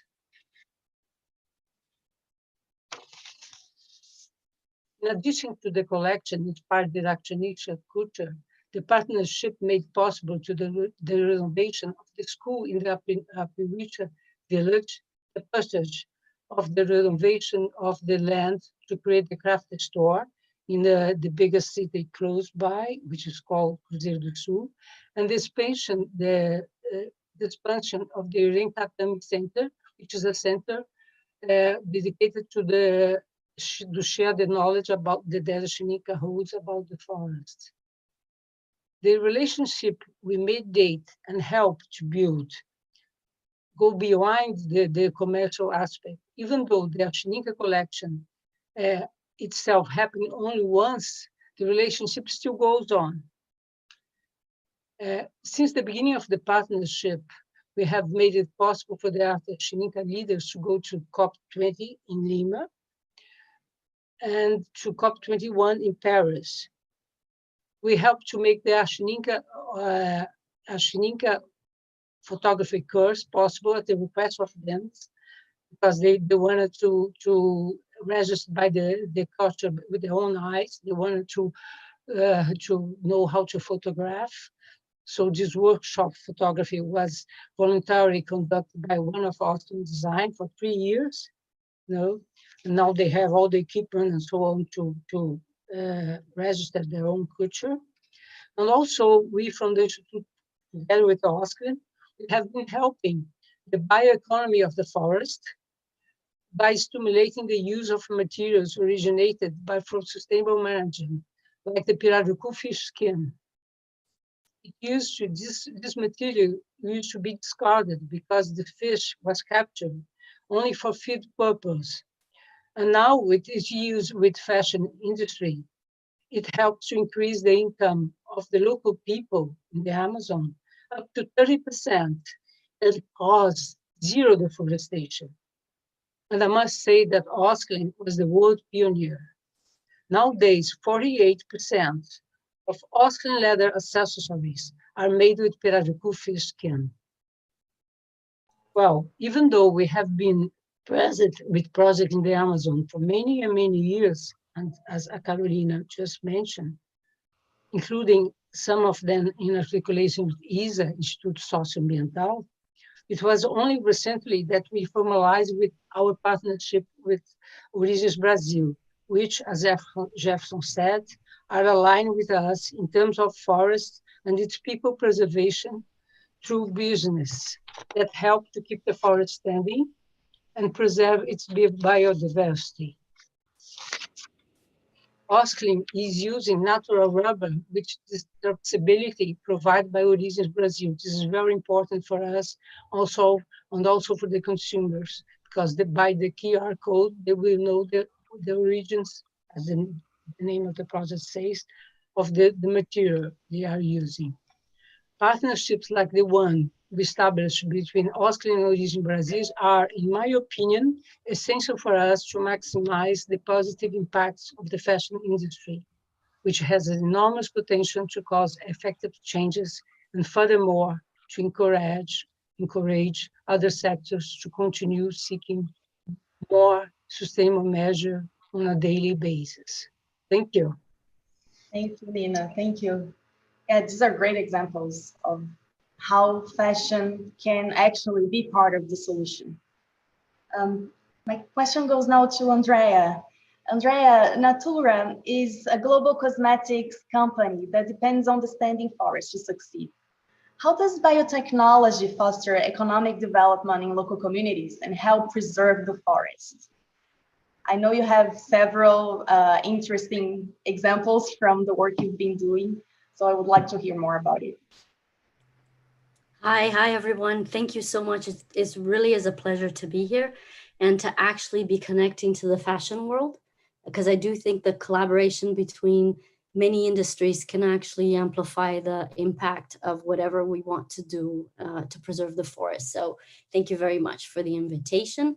So yes, I do work at Natura, and maybe many people might not know Natura outside of Brazil, although we are present also in the US market. But it was this company founded 50 years ago in Brazil. And it's currently part of a larger group called Natura & Co., which comprises other iconic brands that maybe other people know better, such as Avon, The Body Shop, and Aesop. And together, we really want to generate positive social, environmental, and economic impact by thinking about business and the way we live in a different way. So we've been in the Amazon for a while now. This dream, I guess, actually started about over 20 years ago when we started thinking about how we could actually I guess, give light or actually value the biodiversity that was present in the Amazon through a business model that was positive and that could generate positive results for everyone. So in the year 2000, we launched our Echoes brand, and we started our relationships with the local communities, really based on this model that generates and shares beauty and benefits for everyone involved. That was the intention and the vision at the time. And really, there were always three pillars that were always present in this thinking: was of the fair trade, the use of technology to develop high-tech products that leveraged the bioactive ingredients, and that could, in that connection of technology and the bioactive properties, really create products that had unique benefits. And then the third pillar was to establish long-standing community relationships based on trust in a way that we could all thrive together.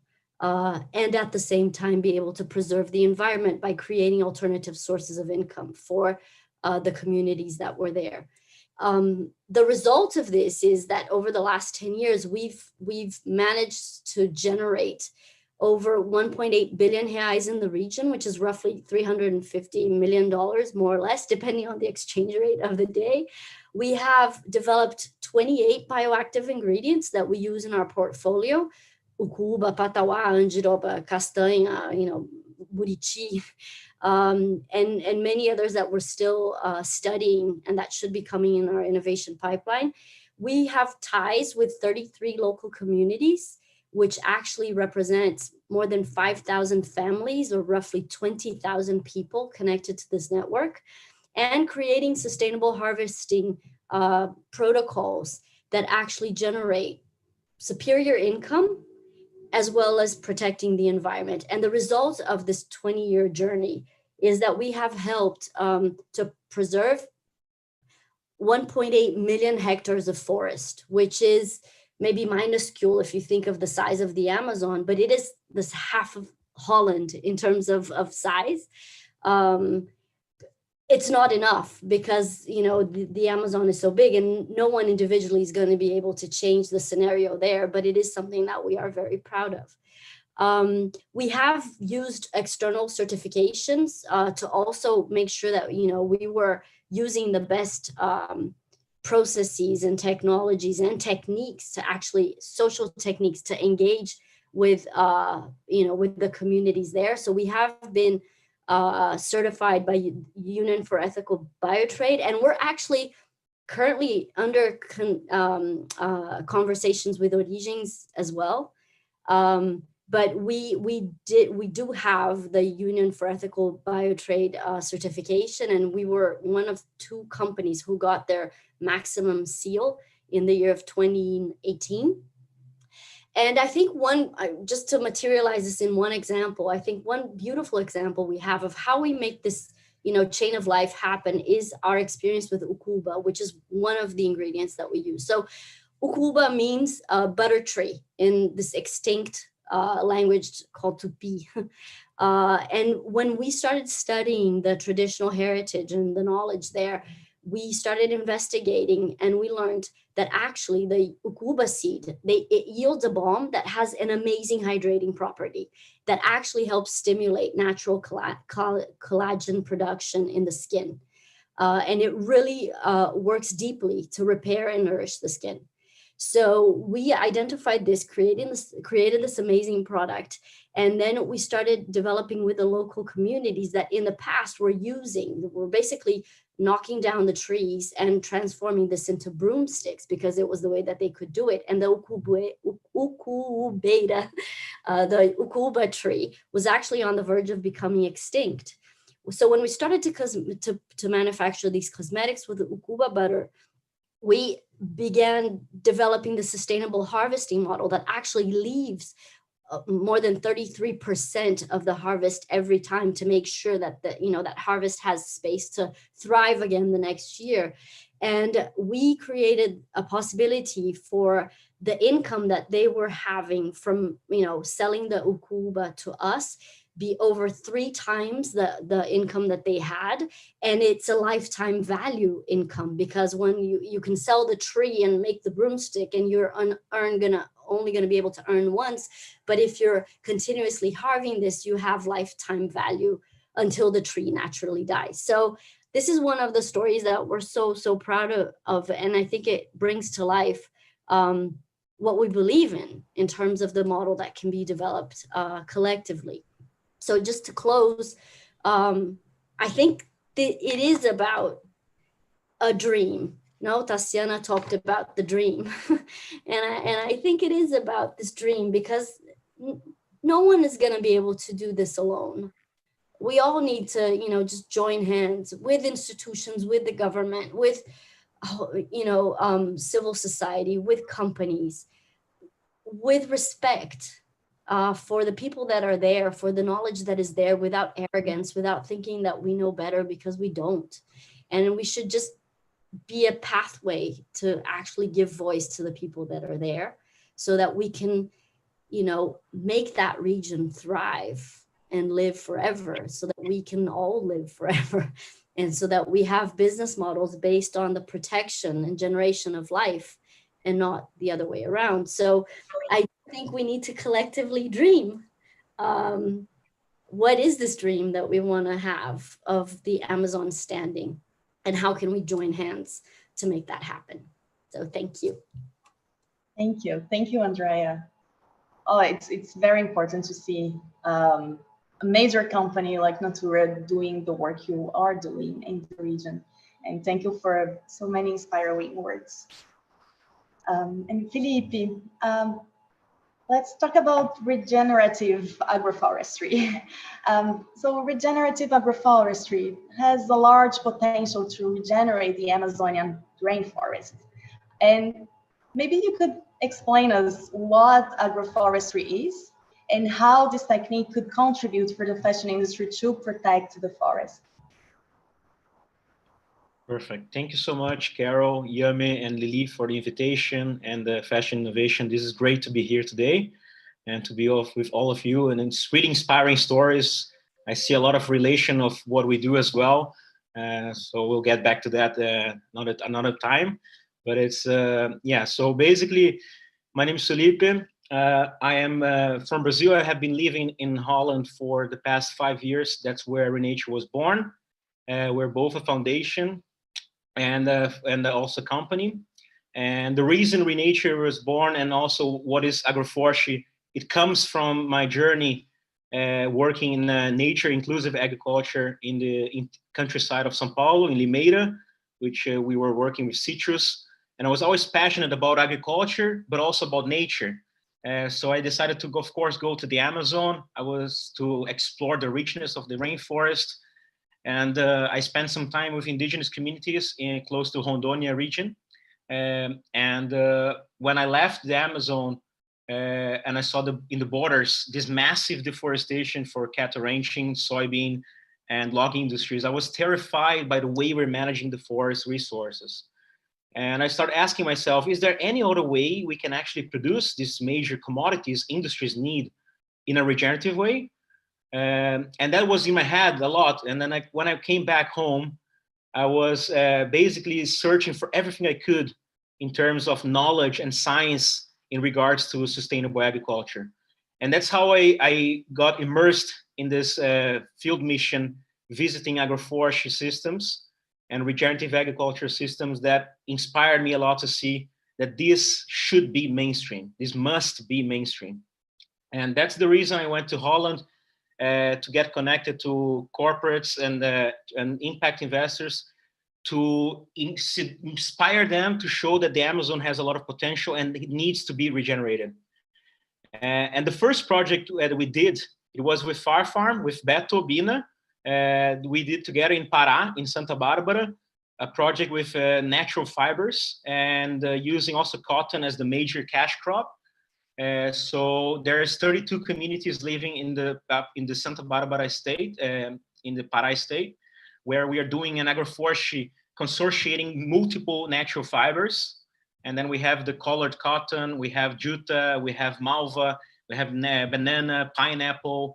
I'll put a picture in the back of me at the moment now, so you guys can see a little bit. So this is how it looks like. Well, in the moment we're planting, and there's all the local communities planting with us, which was great.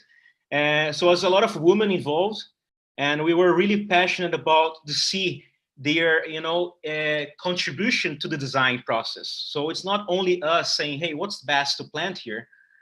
So all these communities, they were actually working with small scale plantation of cassava, and they were deforesting the borders of the Amazon for making these fabrics of tapioca for tapioca purpose. And basically what we did is we integrated this agroforestry system to ensure food security for the families, because they used to not eat from their own land. So they would go to buy industrialized food, and their children, they see their parents getting sick and they're not motivated to keep farming. And then this agroforestry builds this kind of purpose for next generation of farmers in this region.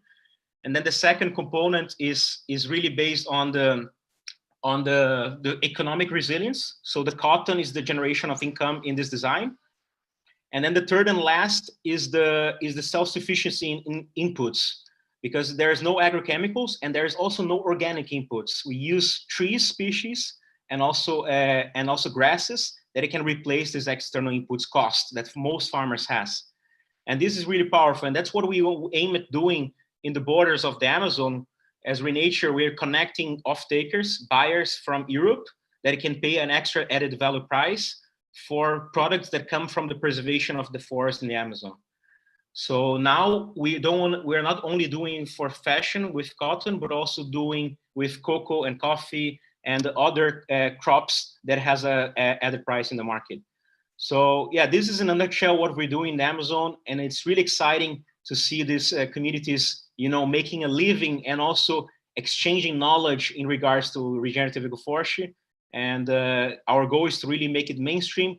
And we invite all of you to be part of this Change Makers program we organize, which you go to the field and get your hands dirty in the soil and learn about these techniques together with the local communities. And we did that in December last year. And we invite you all to be part. Whoever is interested, renature.co, and let's join us to regenerate the Amazon. Thank you. Thank you, Felipe. Thank you. It's very enlightening to understand how textile fibers and other crops can regenerate the forest. Thank you. Well, as we discussed on this panel, there is plenty fashion can do to make a tangible difference and to help protect the Amazon rainforest and its peoples.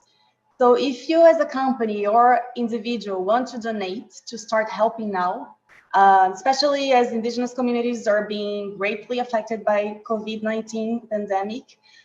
So there are several serious organizations that you can support. Please check the Real Ethical Fashion Instagram account where we named a few of them with links if you want to donate and if you can donate, it will be very helpful. I would like now end this panel with a video shared by Bia, thank you Bia, where an important Brazilian indigenous leader, Ailton Krenak, recounts part of a conversation he had with Yanomami indigenous leader Davi Copenaua, and this was during the event Ciclo Selvagem. So if the Fashinnovation team could press play.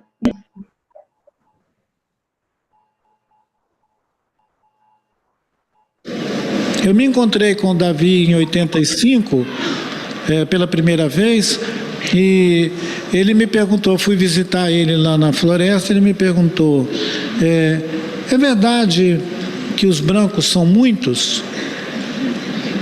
Aí eu fiquei pensando como que eu ia responder essa pergunta do meu amigo, porque eu sei que para os Yanomami, muito é tudo que é mais do que 7, 8, 10. Muito. As coisas que pode se contar com os dedos da mão já são muito.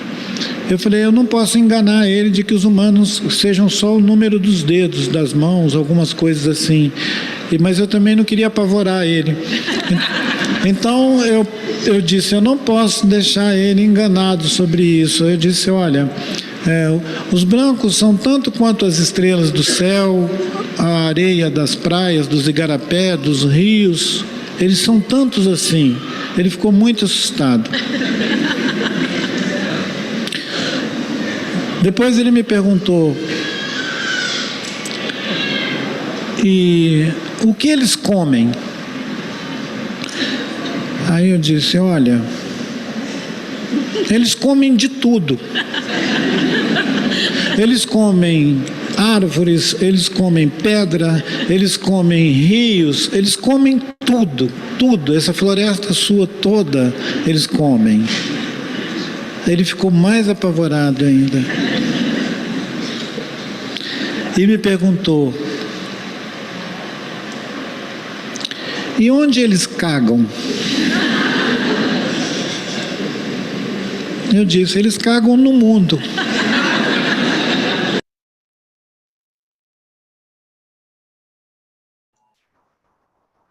That's it, guys.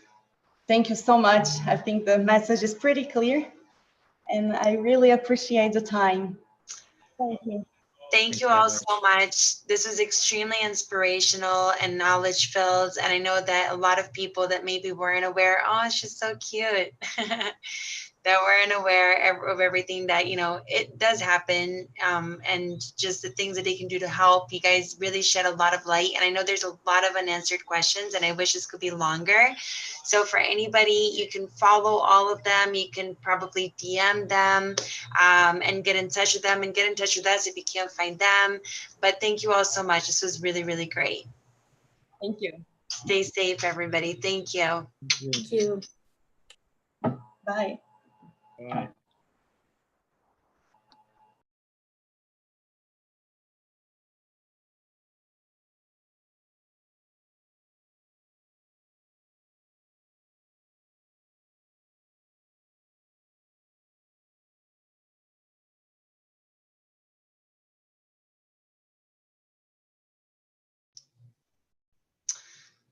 So I am really excited because right now we will have a speech, a keynote speech, which will be done. Wait a minute. Yeah, okay, I thought I was on mute. Which is going to be done by Larry Golko, who's the brand strategist and executive coach for Brand New Day. And I know that I spoke with Larry briefly for a few minutes when I first met him. And in the few minutes of a phone call with this gentleman, I became so inspired and learned so much in such a short amount of time. So I am just super excited to welcome him now to the main stage, because I know that it's going to be a huge treat, so much knowledge for all of you to walk away with, especially at these trying times that we're all facing. So Larry, are you with me? I'm with you. I don't see your video there. Hold on. Okay, there you are. I'm going to let you go now and do your thing. And I know it's going to be incredible. So thank you so much again for being with us. Thank you, Jordana. Thank you.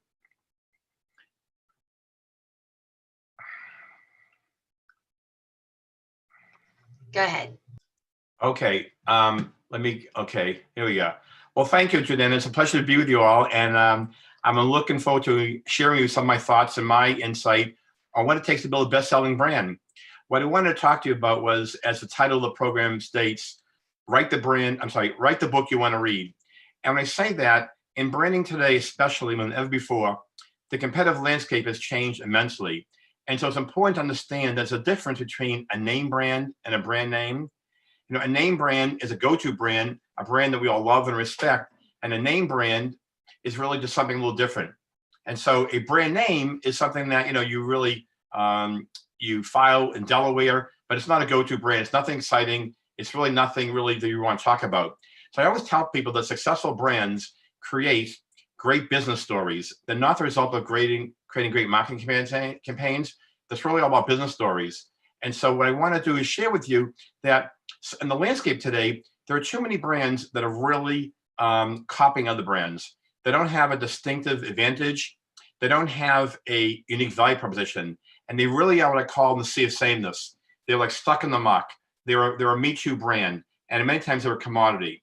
And when you're a commodity, you're bought for one reason alone, that's price.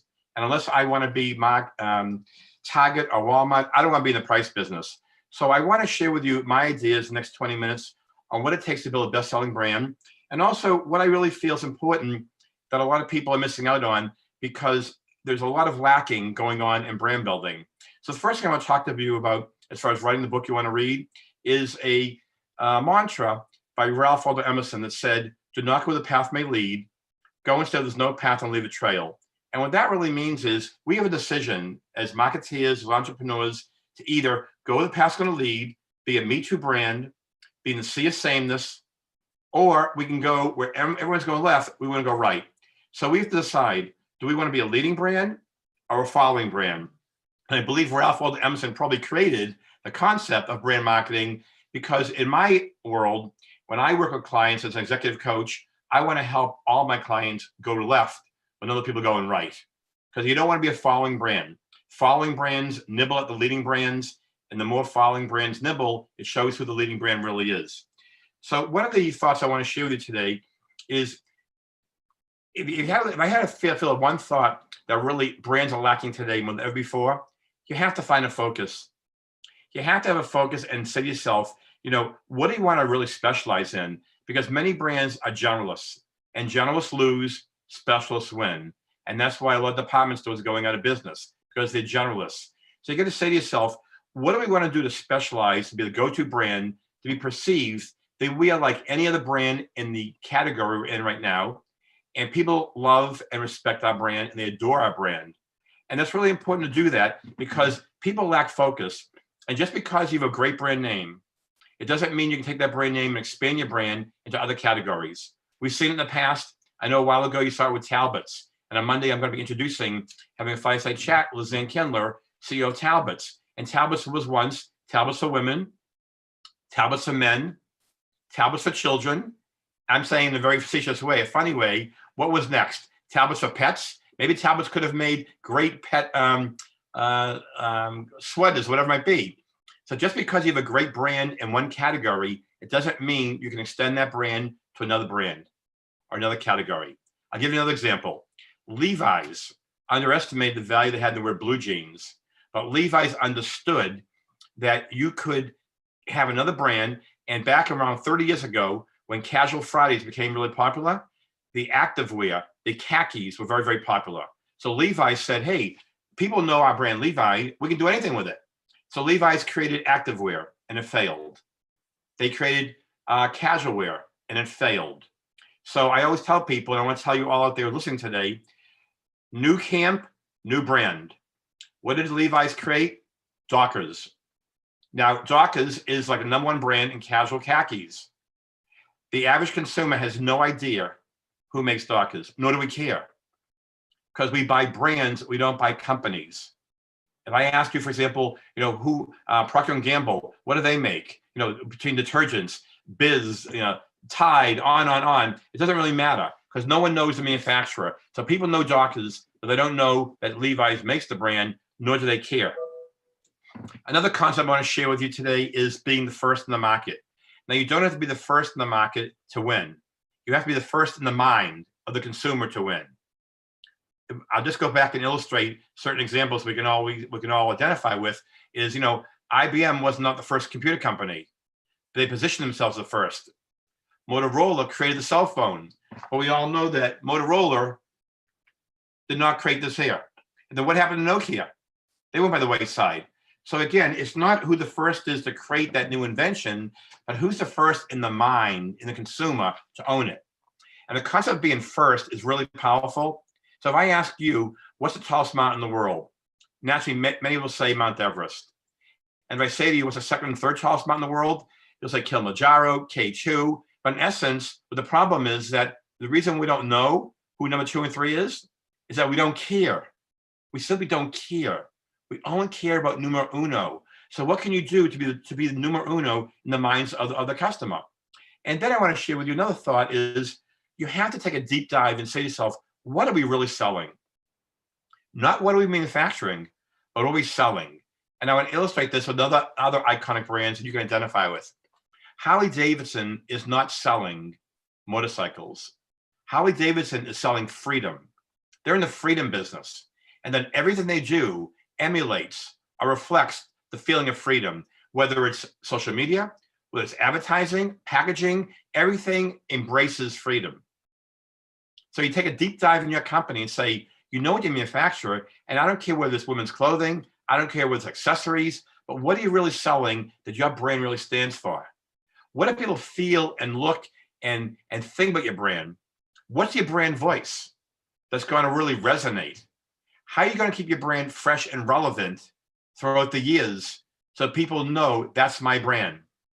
So the concept of really, understanding what are we really selling is huge. I mean, Peloton, what is Peloton selling? They're not selling treadmills. They're not selling bikes. They're selling community. If you want to call it, they're selling community fitness. So if you go on a Peloton bike or a treadmill, what's happening? You have a sense of community. And especially in COVID-19, we have no community. So we yearn for community. So Peloton is in the community business. McDonald's sells children's hamburgers. Wendy's sells adult hamburgers. Burger King is in the mushy middle. What are they selling? We don't know. But the more Burger King, think of it conceptually, the more Burger King goes after McDonald's, what does it say? It says McDonald's is a leading brand. So again, following brands, nibble, nibble, nibble, nibble, like years ago, Pac-Man, all right?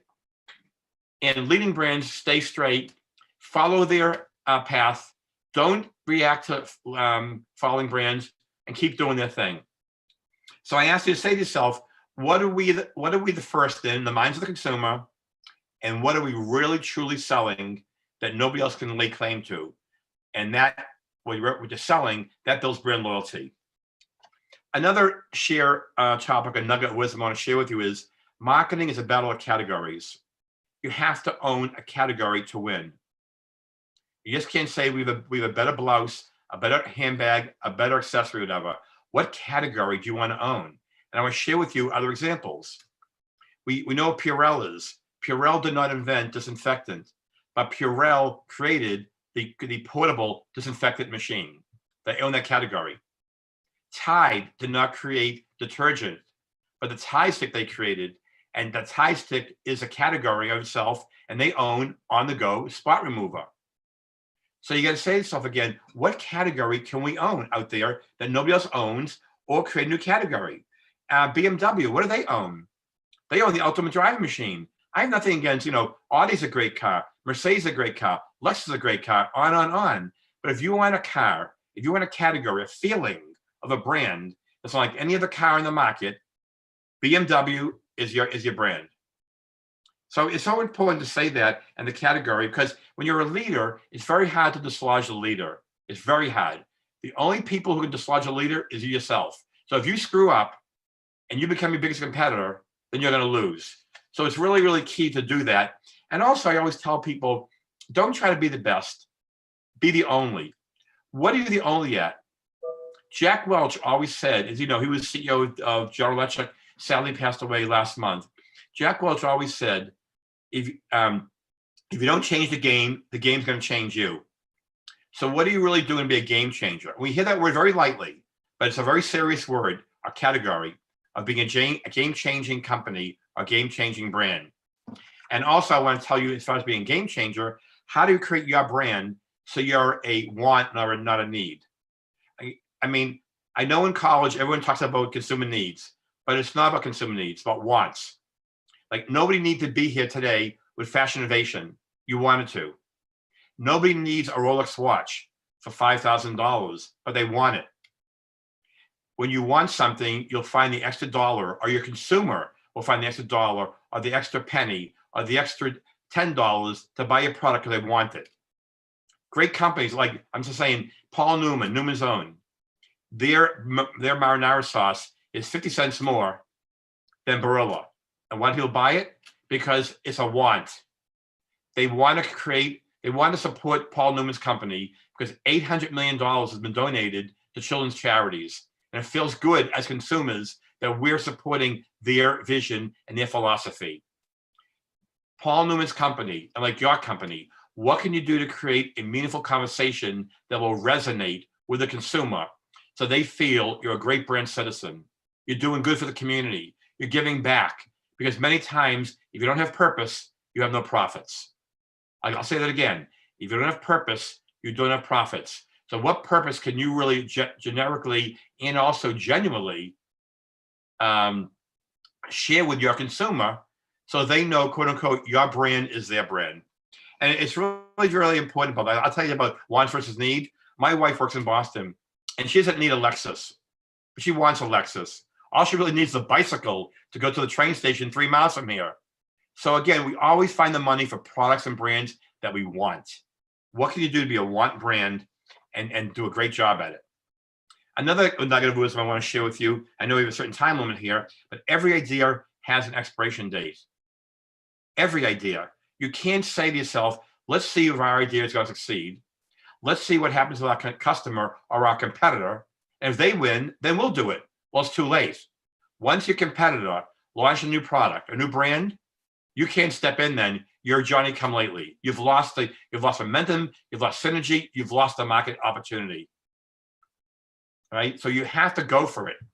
And I always tell people also, the other side of success is fear and failure. You can't have fear, and you can't have failure. And don't tell me anymore about you thinking out of the box. Because out of the box is a yawner. It really is a yawner. It's like, give me a break. You don't want to be out of the box thinker. You want to be an inventive thinker. What can you do to invent, to really change the world, to create a new category, to resonate, to be the go-to brand in the market that nobody else can really touch? So when you have the opportunity and you have the capability to move, you move, period. Yes, it's important to have research. It's important to have customer input sessions. But you know something? 2/3 of decisions, you know what they're made from? Gut instinct and experience. You can be researching now for the next 5 years. You will never go to market. You'll absolutely fail.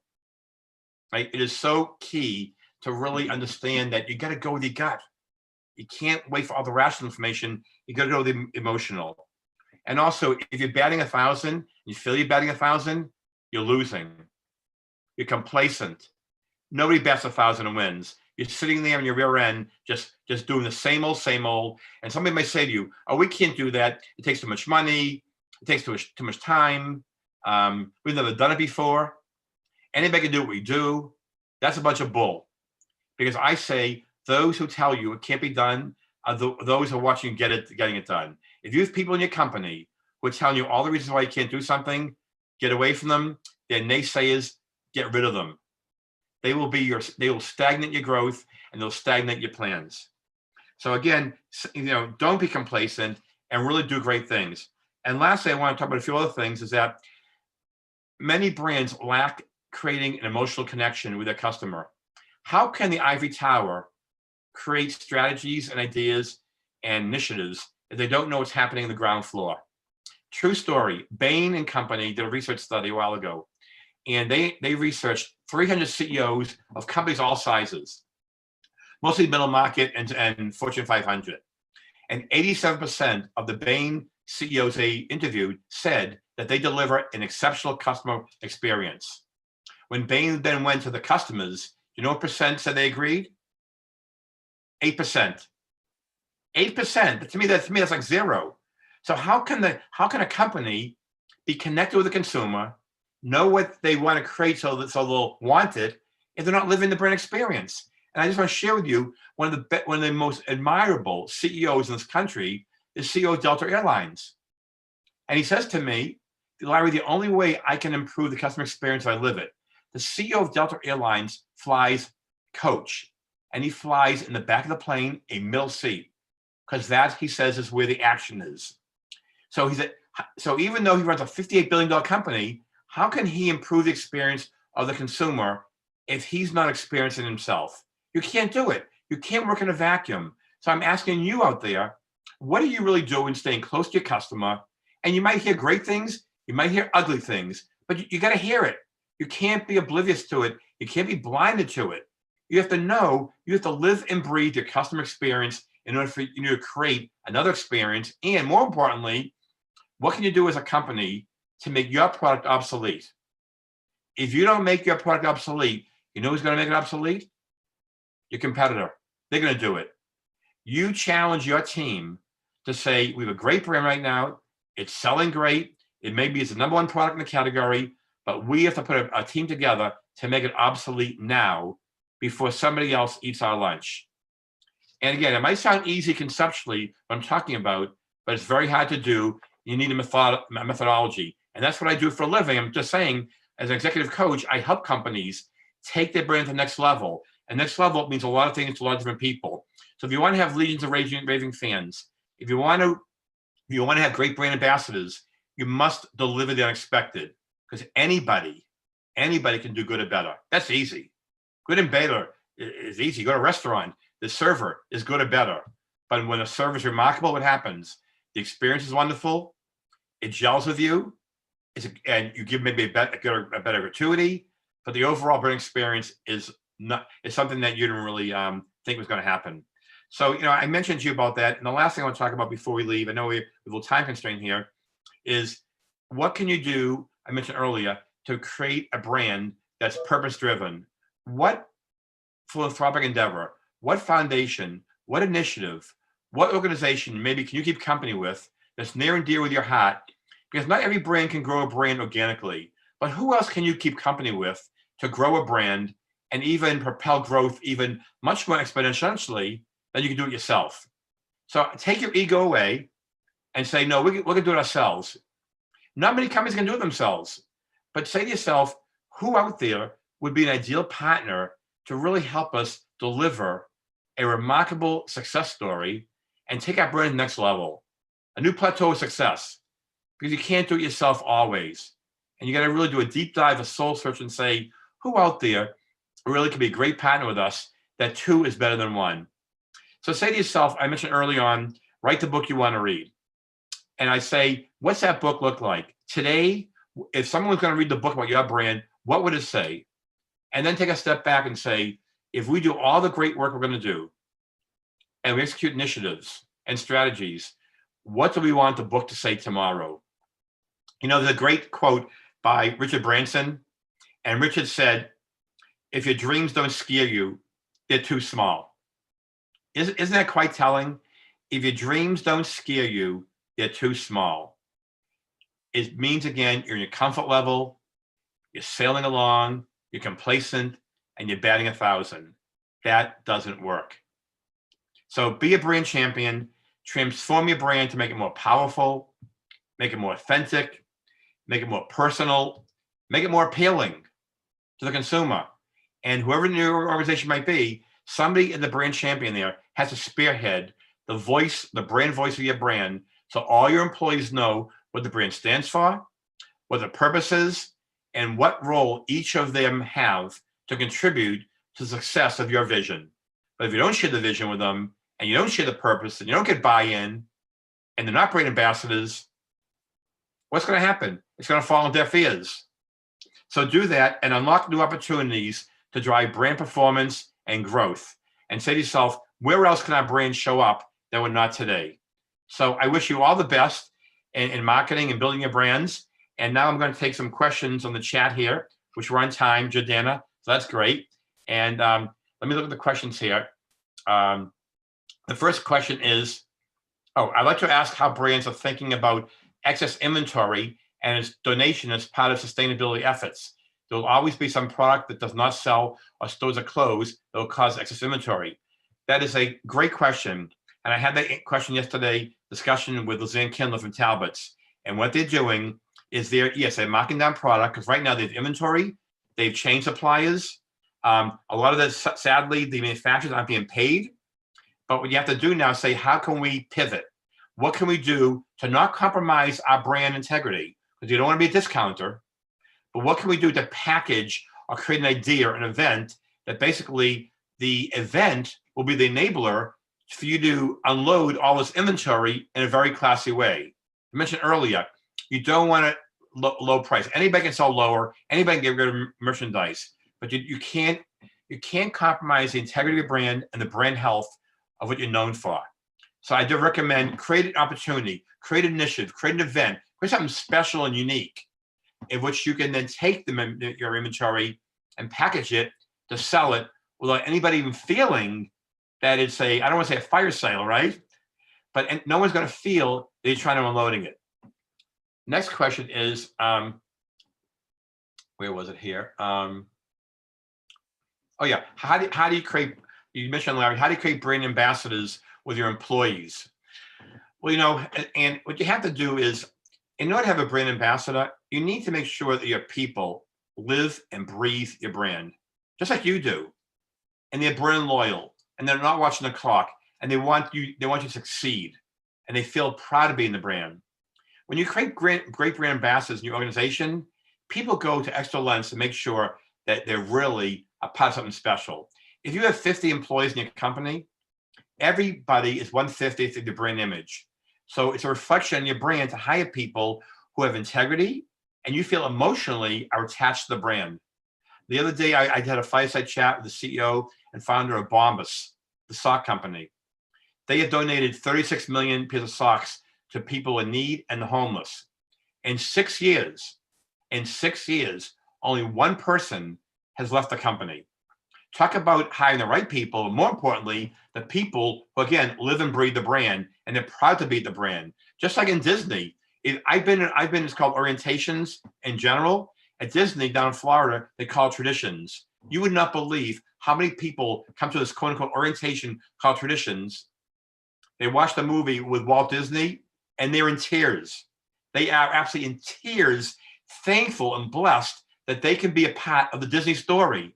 Doesn't matter what their job is. They were selected to be a part of the Disney quote unquote world of experience, and it just blows them away. So, so you got to hire the right people. Another quote I remember Branson said a long time ago, which is great. If I have it here, I had it here a little while ago, but it basically says something like, teach your people well enough so they can leave, but train them so they don't want to leave. Again, so brand ambassadors are all about the right people. And like even Ritz-Carlton says, we hire people not on aptitude, on attitude. You can't teach people to love consumers. We're all finicky. Disney can't teach people to love children. I mean, the consumer is finicky, and people who work in hospitality, for example, it's in their DNA. They love it. It's a calling. You can't teach them hospitality. And people who work in fashion, it's a calling, right? And if you tune in on Monday with Lizanne Kindler at 1 o'clock, one of the first questions I'm going to ask Lisanne, what inspired you to get involved in the fashion business? What was it? What was the defining moment? What was the turning point that you went to Ann Taylor for 10 years, 20 years, and now Talbot's? And her husband worked for Ralph Lauren. What was it that moved them to want to work in your industry? It's fascinating. And you'll find out more on Monday at 1 o'clock as an entrepreneur. She's a great entrepreneur as far as what she does. So now I have Jordana. So I think that we're going to be closing down, right? So I just wanted to really thank you. You're so much wisdom, and I feel like we could hear you so much, talk about so much more and give so much more insight. So for those people that want to keep conversation, where can they reach you if they want to ask questions or have more information? Okay, 2 places. You go to my website, which is brandnewdayretreat.com. And seriously, don't be bashful, reach out to me. My email is larry@larrygulko, GULKO.com. So it's larry@larrygulko.com. I'd love to hear from anybody. And really, don't be bashful, reach out to me, because I want you to win. I want each and every one of you who are on the show right now to win and conquer and propel growth. And especially with today's, COVID-19, we're facing a lot of challenges. And so somehow you got to rise above the marketing noise and drive growth next level. And I'm telling you, I've seen it done. It will be done again. We all will win. I love it. I love your positivity. We need more of it in the world. Thank you so much again. And I'll see you Monday. Okay. Thank you. Bye. Ciao.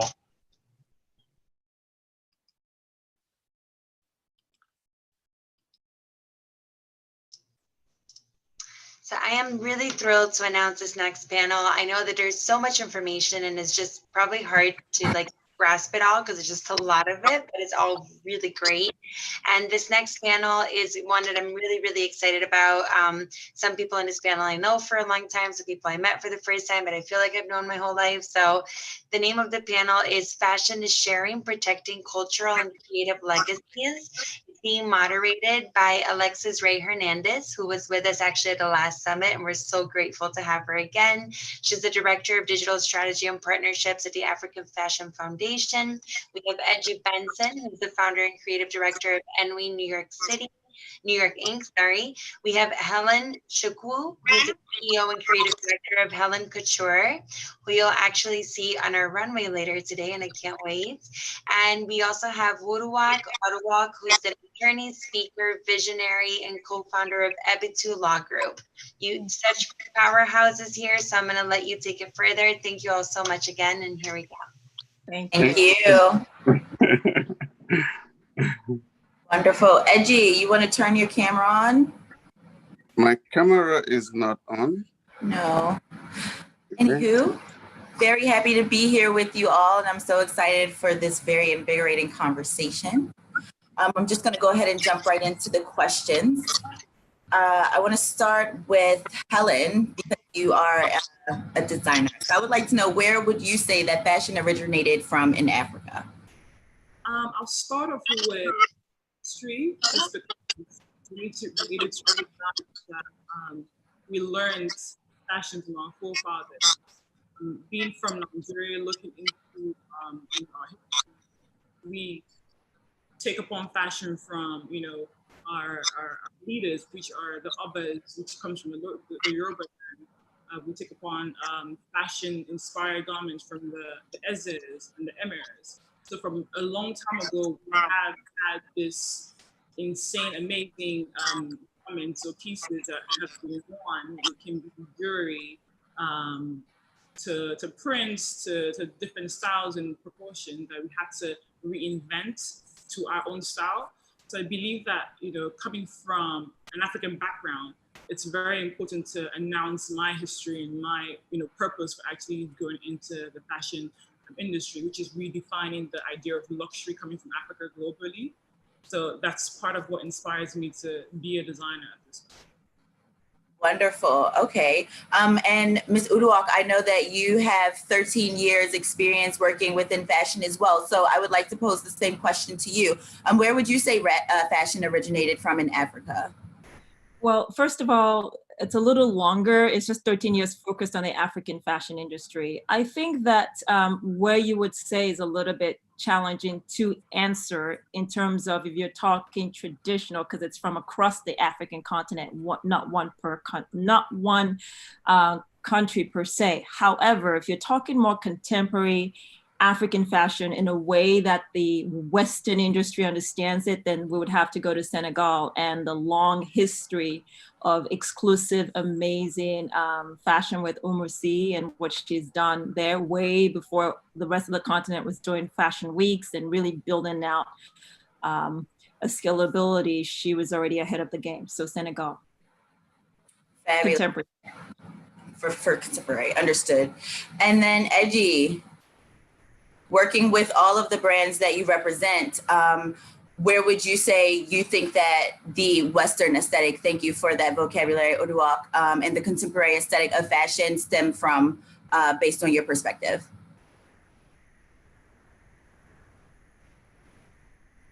We can't hear you. I couldn't hear you actually. So yes, I was asking the same question based on your experience with your portfolio of designers.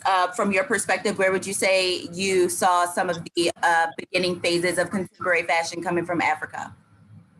Actually, a lot of what I thought was where fashion came from in Africa changed well recently. Because if fashion is about beauty, it's about making a cultural statement that is totally undiluted and uninfluenced by a lot of things, because that would be pure originality. Then I would say in Africa, maybe we should look at the Himba community in Namibia, because up to today, they still don't wear traditional, they still don't wear Western clothes, you know? That culture is beautiful.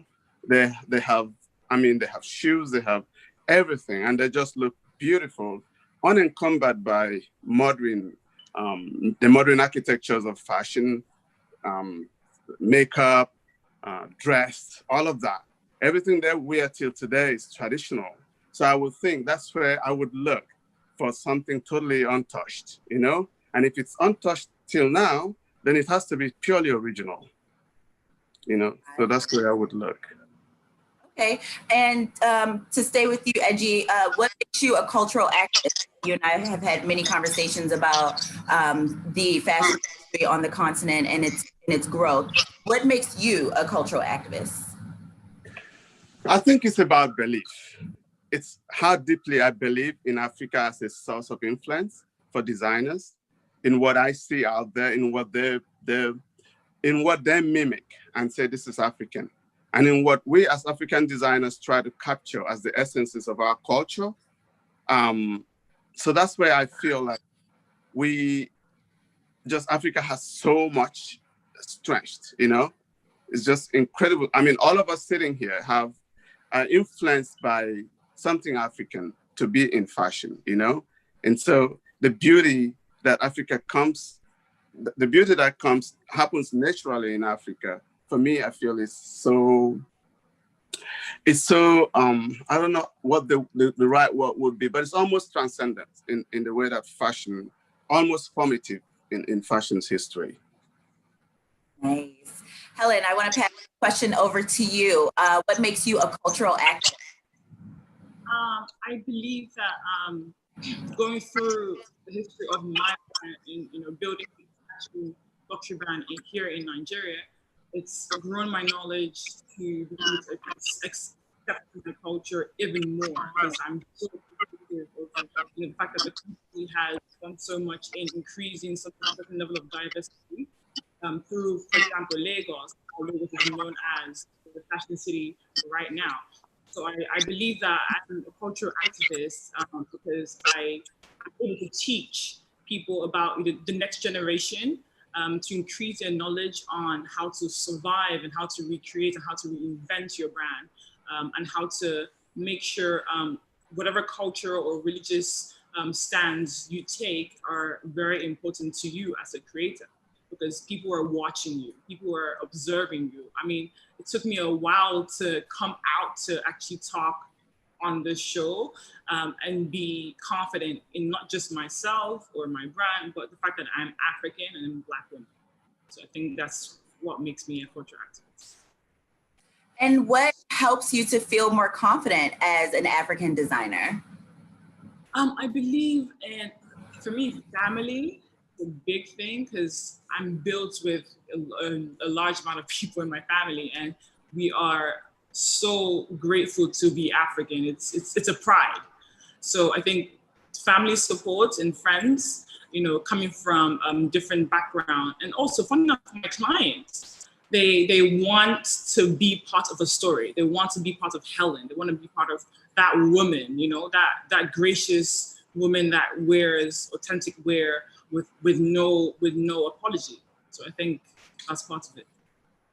I think you've done a wonderful job embodying that in your brand. So thank you. And Waridi, she was actually going to be on this panel with us and she wasn't able to join us, but I spoke with her earlier and I wanted, you know, just to get a little input from her for the panel. And one of the things she mentioned was about the confidence of designers. And this kind of ties into what you will be speaking about, Uduak, about being able to protect their property. And so a lot of designers and creatives sometimes don't take the steps to expand their business in ways that would expose their trade secrets because they aren't protected. So I think that's a perfect segue into Uduak and your input on the legal aspect of creativity as it pertains to fashion and protecting our intellectual property. Yeah, and I think that I'll answer it against the backdrop of what you just asked. What makes you a cultural activist? I don't think that it's even one person. I think collectively, on the African continent, we are cultural activists. And the reason why is because for the first time ever in a long time, we are owning our own narrative through our identities. So for me, communicating that through media, Edgy through fashion, Helen through fashion, and the ways that they communicated across industry sectors. And I think that's very important to point out because when I first got into the industry, I was modeling. And what I noticed was that when I was on the runway, I was this beautiful, exotic African woman. When I got off and went into my local community in my capacity as a lawyer or any other role, what I would see was stereotypical images of who we are. And what was happening was the way that identity story was being told was to take clothes off Africans. We all wear clothes. We understand the importance of clothing, right? But we were the Kwashoko people, so rotunda, stomach and flat butts. We were the people who were, in the wildlife, no clothing on. And I said, that's ridiculous. We've got to own our narrative. And the way I wanted to do that was to bring us back on the runway. And so what I found on the IP side of things in terms of covering over time the African continent has been, there's a lot of talk about, well, two things. Number one, internally, we've got to work on the IP structure through having a collective discussion with the African diaspora and the African continent. To some degree, internally, we Africans are guilty of what we accuse the West of, which is you're always, giving aid to Africa. Africa can stand on its own. We are always giving aid to our brothers and sisters back home without collaborations and partnerships. And what's happening now is the continent is slowly but surely thriving, but a lot of our African diaspora creatives and fashion designers, along that industry spectrum, don't have a place to go because, access to finance, access to capital, not understanding trademark issues, not understanding copyright related issues. So they're left out. So collectively, number one, we need to work within the framework of business and IP. And IP protection, intellectual property protection on the continent and here starts first with understanding what we have. Let's start with our tradition. Edgy was talking about like our cultural tradition when you asked about where Africa originated. And what we need to be seeing and what we can do as a fashion industry is lobby our governments to begin to pass laws that protect our cultural heritage. I know Helen is going to be talking or did talk prior to about our heritage in terms of fabrics. We know that the Kente clothing comes from Ghana. We know Nigeria has Adire. We know South Africa has Shwe. And there was a time where a lot of Western designers were saying African inspired and putting those things on their runway, including a designer who took Ethiopia's cultural clothing and put on his runway. And what Ethiopian government did at the time, this was about 6-7 years ago, is they sued and said, no, you can't do that. So we need our African governments, number one, to be protecting our IP in that sense, right? The second thing is, from event production to modeling to design, we are talking about fashion and the beauty of it, but as African creatives, we're not filing the appropriate trademarks. We're not filing the appropriate copyright. So you have event producers, which has happened before, where they have amazing fashion weeks and they're going across the continent and everybody knows their names, but in their main countries, they've not bothered to file a trademark. So somebody else, seeing the growth and success of that, goes ahead and files before them and even turns around and sues them for their own name that they were the first in the marketplace to do. It's crazy. And so those are the kinds of issues that we need to be dealing with. I mean, I can get into the nitty-gritty detail, but that's the overview. And then there's so much more to talk about, needless to say, in light of the major disruption of supply chain and, of course, what's happening with the shift to digital and the shift to remote work. So I'll just stop there for now if you want to follow up with other questions. Yes, and digitization is so important. And I would love for you to continue that conversation actually on African Fashion Foundation's conversation platform, which is African Fashion in Focus. I love where you were headed with that. And I know that there's so many more gems in what you were saying. So, but to keep the program moving forward just a tad bit, I guess, just continuing from what you just said, what legal advice would you give to African brands that would like to grow on a global scale and expand their intellectual property? I would say, first of all, focus on the home front. You haven't even tapped across the continent. Get your, incorporate your business, have those things in place, get your trademark going. If you're going to do fashion, the name is everything. So we get into licensing, we get into franchising, we get into merchandising. You can't really do that if your trademark is not secured. Find local attorneys there. If you don't have specifically fashion lawyers, look at your intellectual property lawyers. They're able to help you with, at a minimum, getting your trademark registered. And then, of course, strengthen a little bit of that fashion entity, get your payment system together, operation systems, know your capacity, because you might get global attention. You might come here and go to the magic shows or overseas to all the different shows. But then when the order comes in for 1,000 or 2,000 or 3,000 units of clothing, you can't meet that demand because you didn't think that, broad on that broad scale. So I would start first, handle the incorporation and making sure that shareholders that are interested in coming in and providing equity into your business and financing can do that. Secondly, make sure that you have the IP part in place. And then third, look at the different third parties that are helping you build those businesses. So your employees come into play, your independent contractors. You want to keep costs low. So there's no need to necessarily be hiring full-time, and the fashion industry is very collaborative. So get a lot of those independent contractors in place, pay them well, and then you're really ready to start building partnerships abroad in order to scale. The final thing I would say is look again at your African diaspora. We have Edgy here on this panel. Edgy and I met through Lady Brill, my magazine platform, when he emailed me some years back. I was stunned to know that there is an African man that actually has a manufacturing company and designs for some of the major brands you can ever imagine. I was like, oh my gosh, and we never hear of that. So there's no need to reinvent the wheel when we have one of our own who's already doing that and doing it for the biggest names. Get in touch with someone like that, build partnerships. So that's what I would say. Exactly.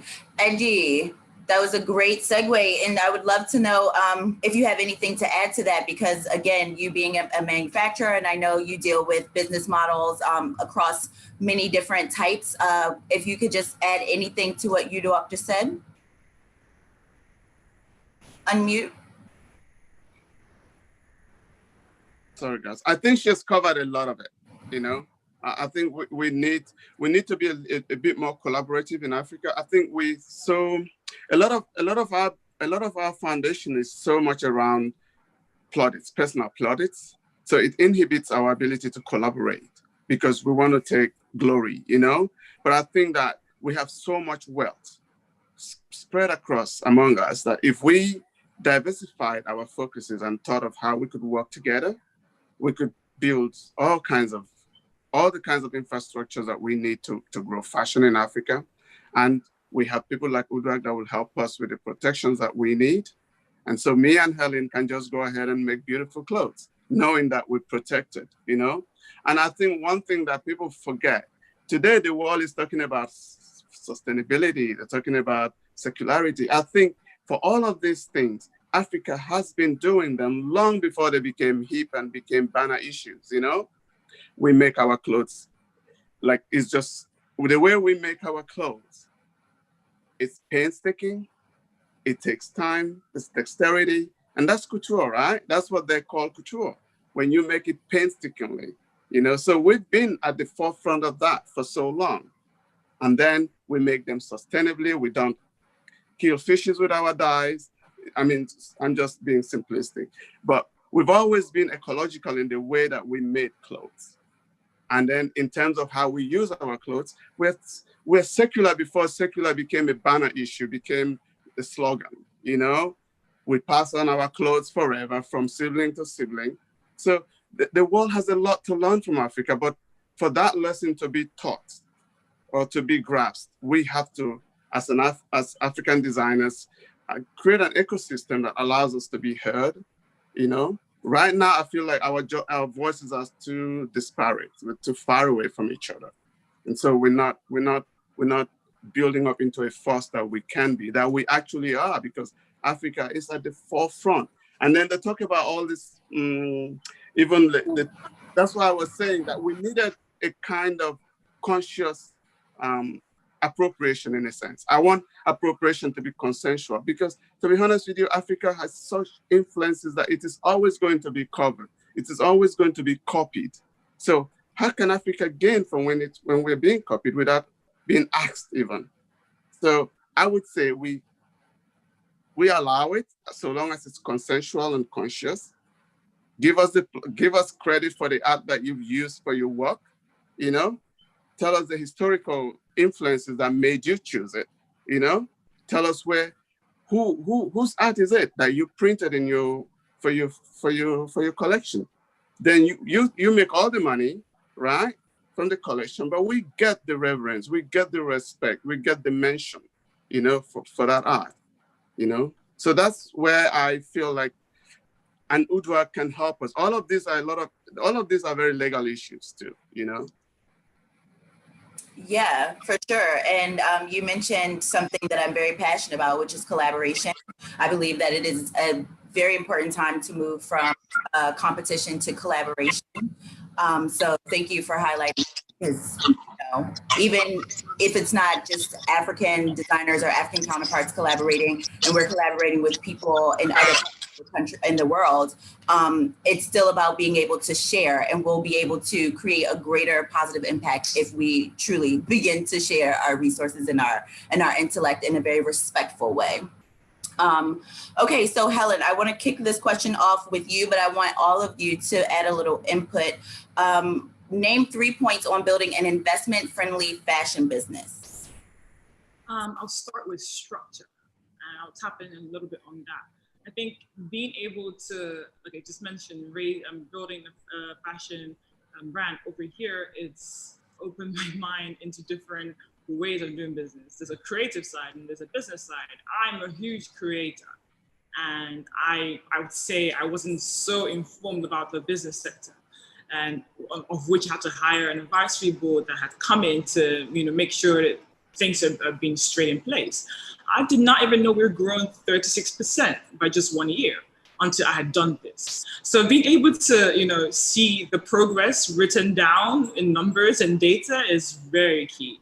And I will also state this as well, being authentic as a brand, sticking to your heritage, sticking to what you know best, and building on collaboration. I would also tap into what AJ had mentioned is when there's union, we come together and we make great things together, right? And if we're able to, be authentic, but spread wings on collaboration to our fellow African designers or fellow African arts designers, that would be great, and also building a great team. It's very important to make sure your team is strong. They believe in themselves, not just the brand. I'm one person who would make sure If I don't know it, you must know it. That's why I hired you, right? But at the end of the day, I want you to teach me. That's why, building a great team is very, very key in making sure you have regular, maybe 3 months, in every 3 months or 6 months, you have people who come and tutor and upgrade their skills. Because I've always had this narrative in Nigeria, where I'm from. I mean, if you go around the streets, you see people, holding sewing machines around, right? If I'm able to employ them, teach them the best things of life and grow their skills, I think I would be $1 billion company at some point. So the best thing is to be able to make sure you're not just giving back to your own business, you're giving back to the whole world, and especially to Africa. I think that's the way to grow global friendly, an investment friendly business from what I've experienced.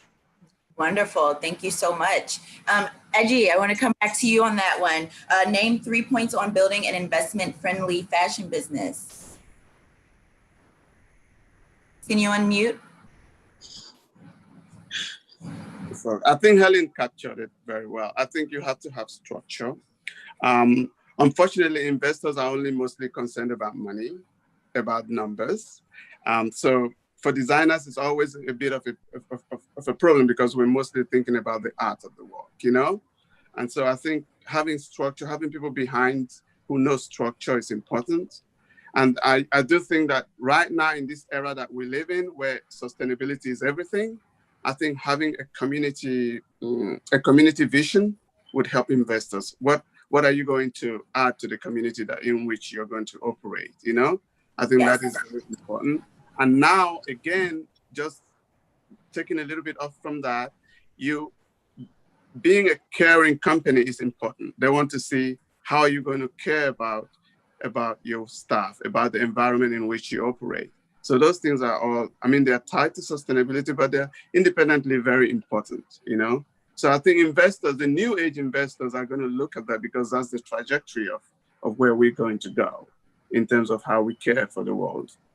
Absolutely. So we actually have a question in from the audience, Timito. I hope I said that correctly. And this question is to Helen. In Africa, how do you envision the structure of fashion industries and their workforce to meet and compete with global standards? I believe we need to do better. I think that's where we start from, because I see quite a lot of people, reinventing themselves as designers or creators, which is great. But I believe that if we are able to put forces together, you'll be able to go to the global standards. I believe that coming from Nigeria is very, very hard to be able to create a brand that doesn't just tap into Nigerian or African. We're trying to look at different sector on a global scale.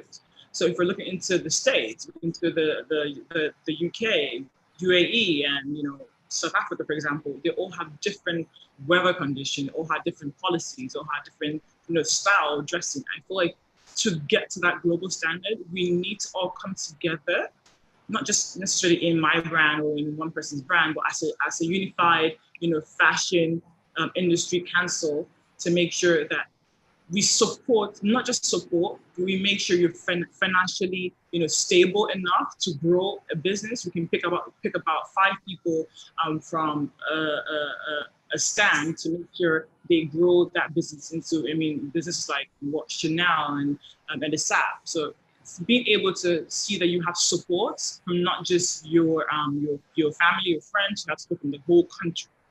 It's very important that, first our government is able to acknowledge that, yes, we have someone of this sort spreading wings and, making sure we are known as African designers on a global standard. So being able to change the narrative of, like Agent had mentioned, we only want to grow by ourselves and that's what we want to do. It's making sure that we come, together and unified to make sure that it's expanded. Absolutely. And Uduak, I would love for you to add on to that. And you also mentioned intercontinental business as well. So if you could just kind of add on to that question, and that kind of also ties into the 3 points, on building an investment-friendly fashion business? I would love to know your perspective.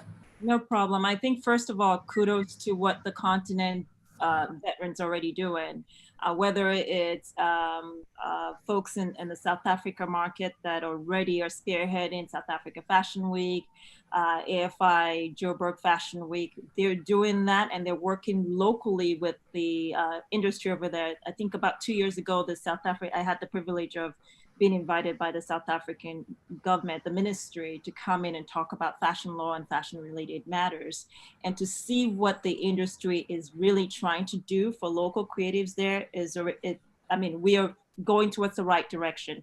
Then if you look at a country like Nigeria, for example, you have folks like Diola Sego, for example. You have what Omoyemi Akirele is doing with Lagos Fashion Week, whether it's working with BFA, Business of Fashion, or working with other brands in Italy and Paris and so many other places. So we are already working towards that channel.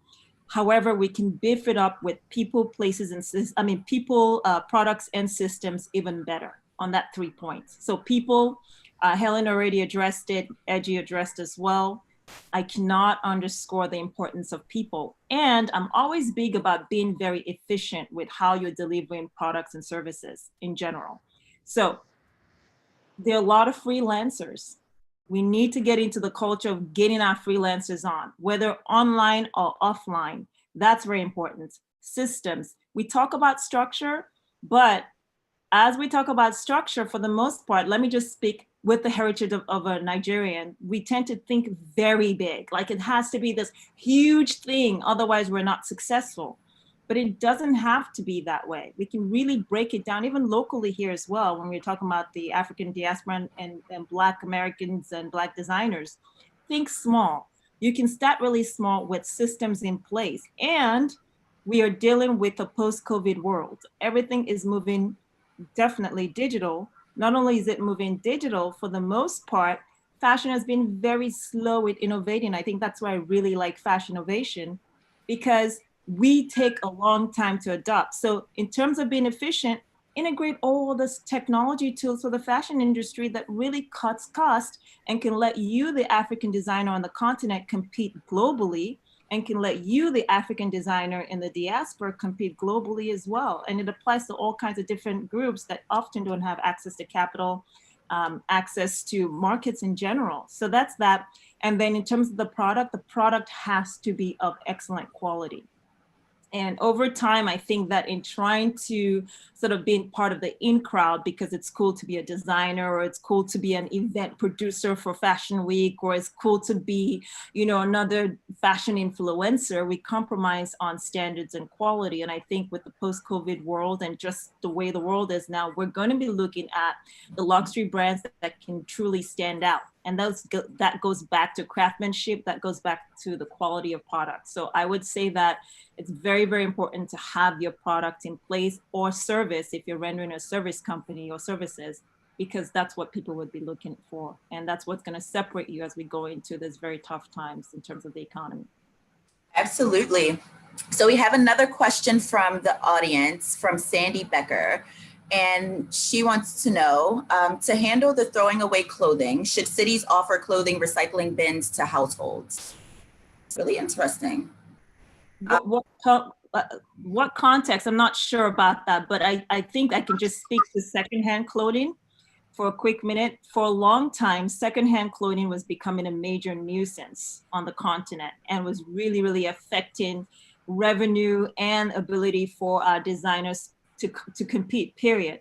Now that we're seeing the whole COVID situation, I think Edgy brought up the thing that we've been recycling for a while, where we take clothes and we pass it on. We used to call it poverty, but now it's the in thing. It's not poverty anymore. But most importantly, what we're seeing here in the US market is that as a result of the Great Recession, really, that we're coming into, people are wearing recycled clothing all over again. So I'm not sure what she means by having or he or she means by having a bin, maybe some little clarification. Do you understand what that means? Yeah, they're just saying, do they believe that offering households recycling bins would help be an incentive for them to recycle clothing versus throwing it away? Okay, on the continent.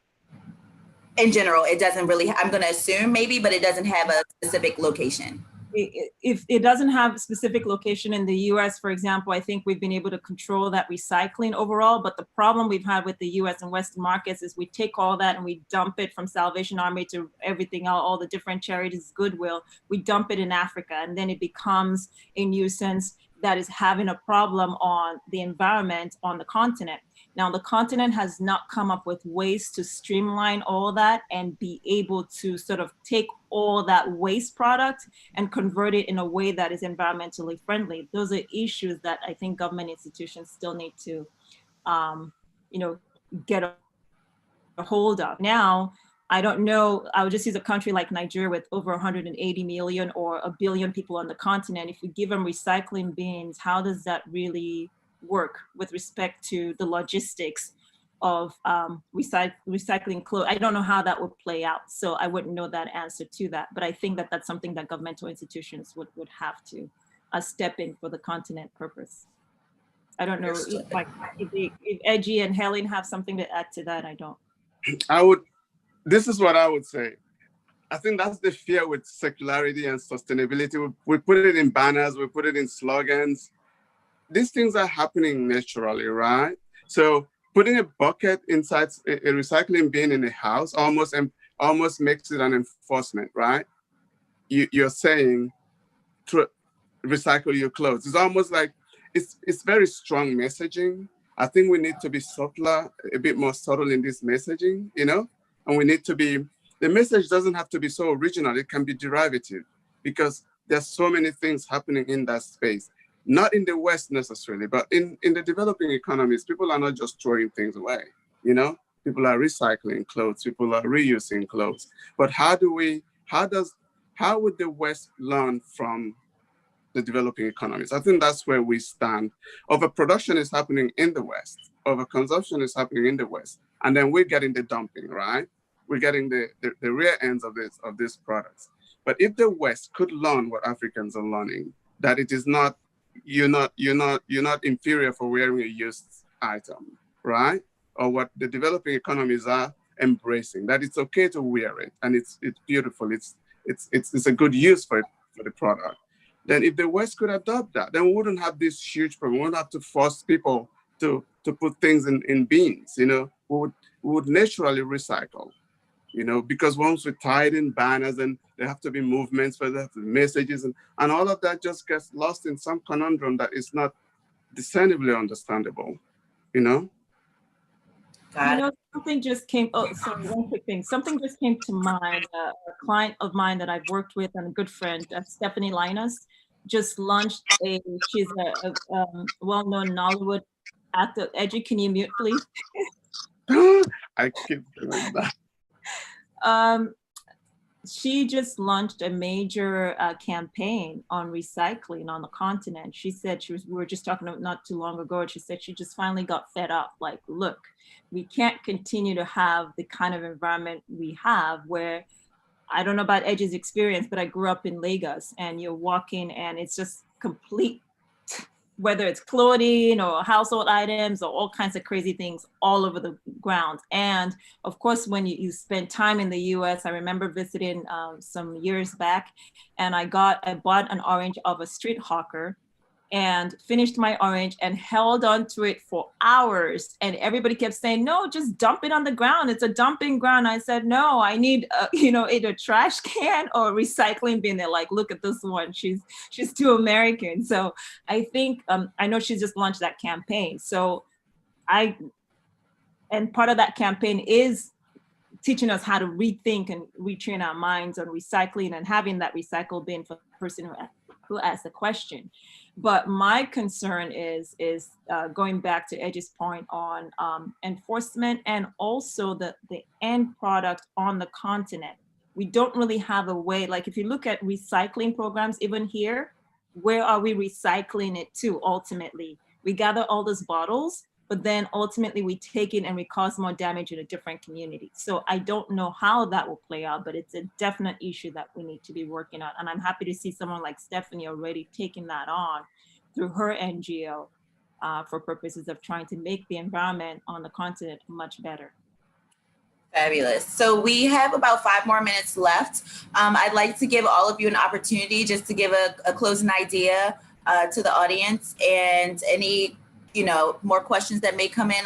I may interject, but please, we'll start with Helen, go back to Edgy, and then Mr. Udwak, you can finish us off. I'm not a motivational speaker, but I'm going to speak a little bit of, how this has been for me ever since we have moved to Nigeria. I think it's very important to realize that you are great. You are the best person you can be. You must not be a fashion designer. You can be a fashion business person. You can be a fashion stylist. You can be anything you want to be.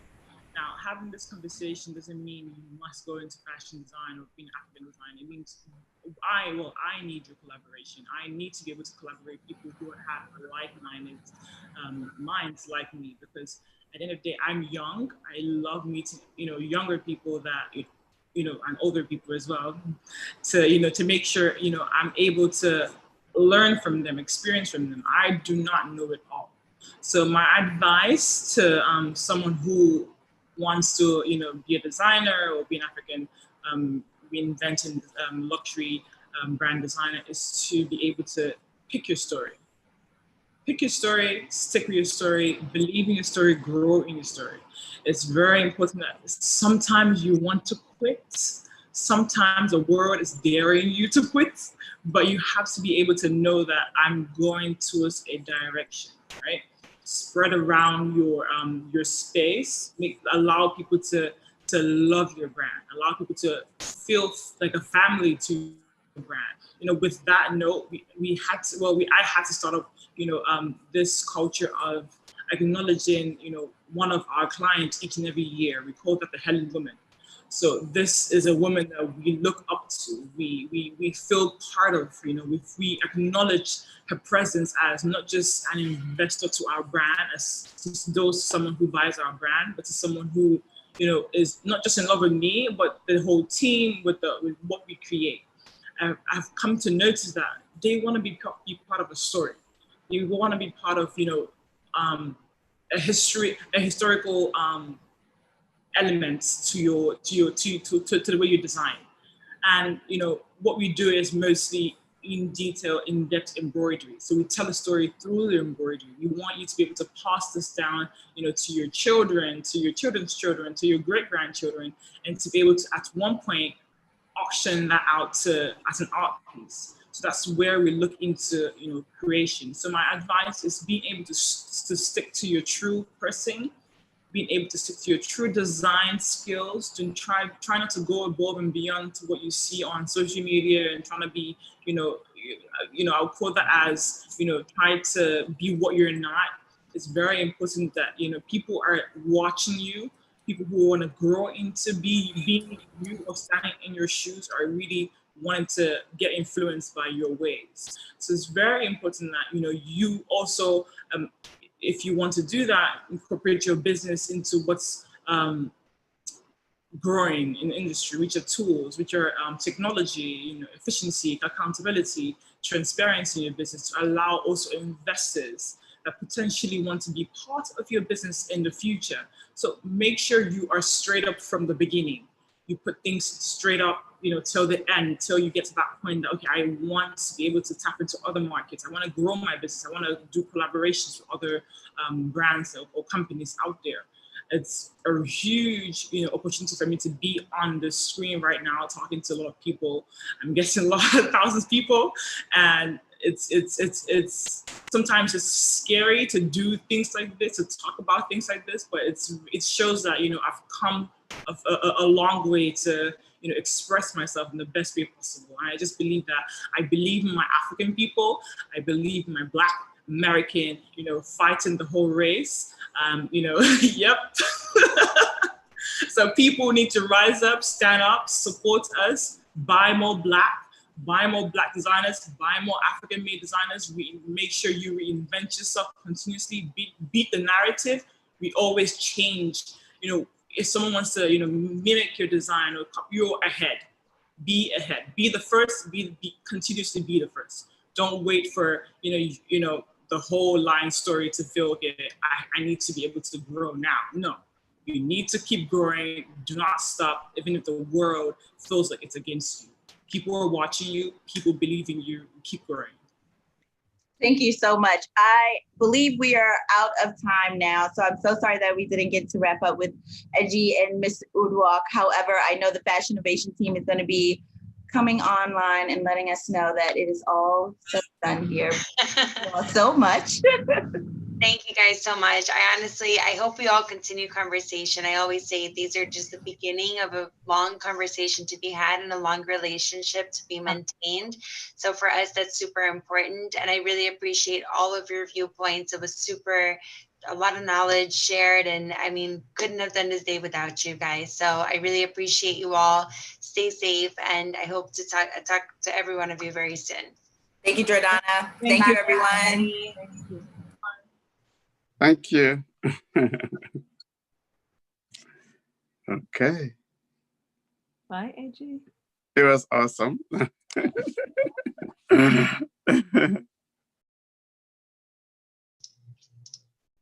So without further ado, that was really incredible. I just feel like we can learn so much from people from all over the world. And this is why inclusivity, diversity is so important.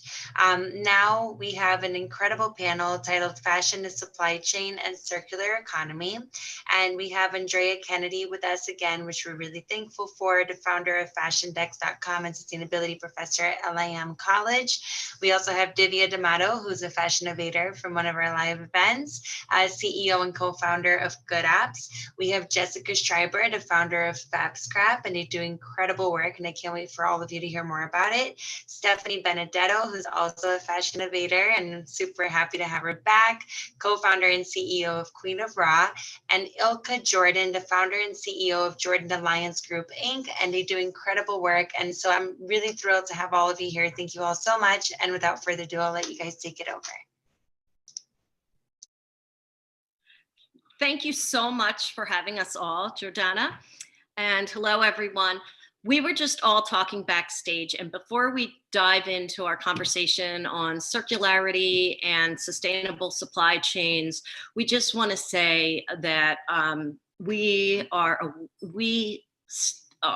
the panel and all of you watching, if you're Black, that we feel your pain, we understand what is going on in terms of police brutality and anti-Blackness in the US. And we want to start out by saying that we stand with you in love and solidarity.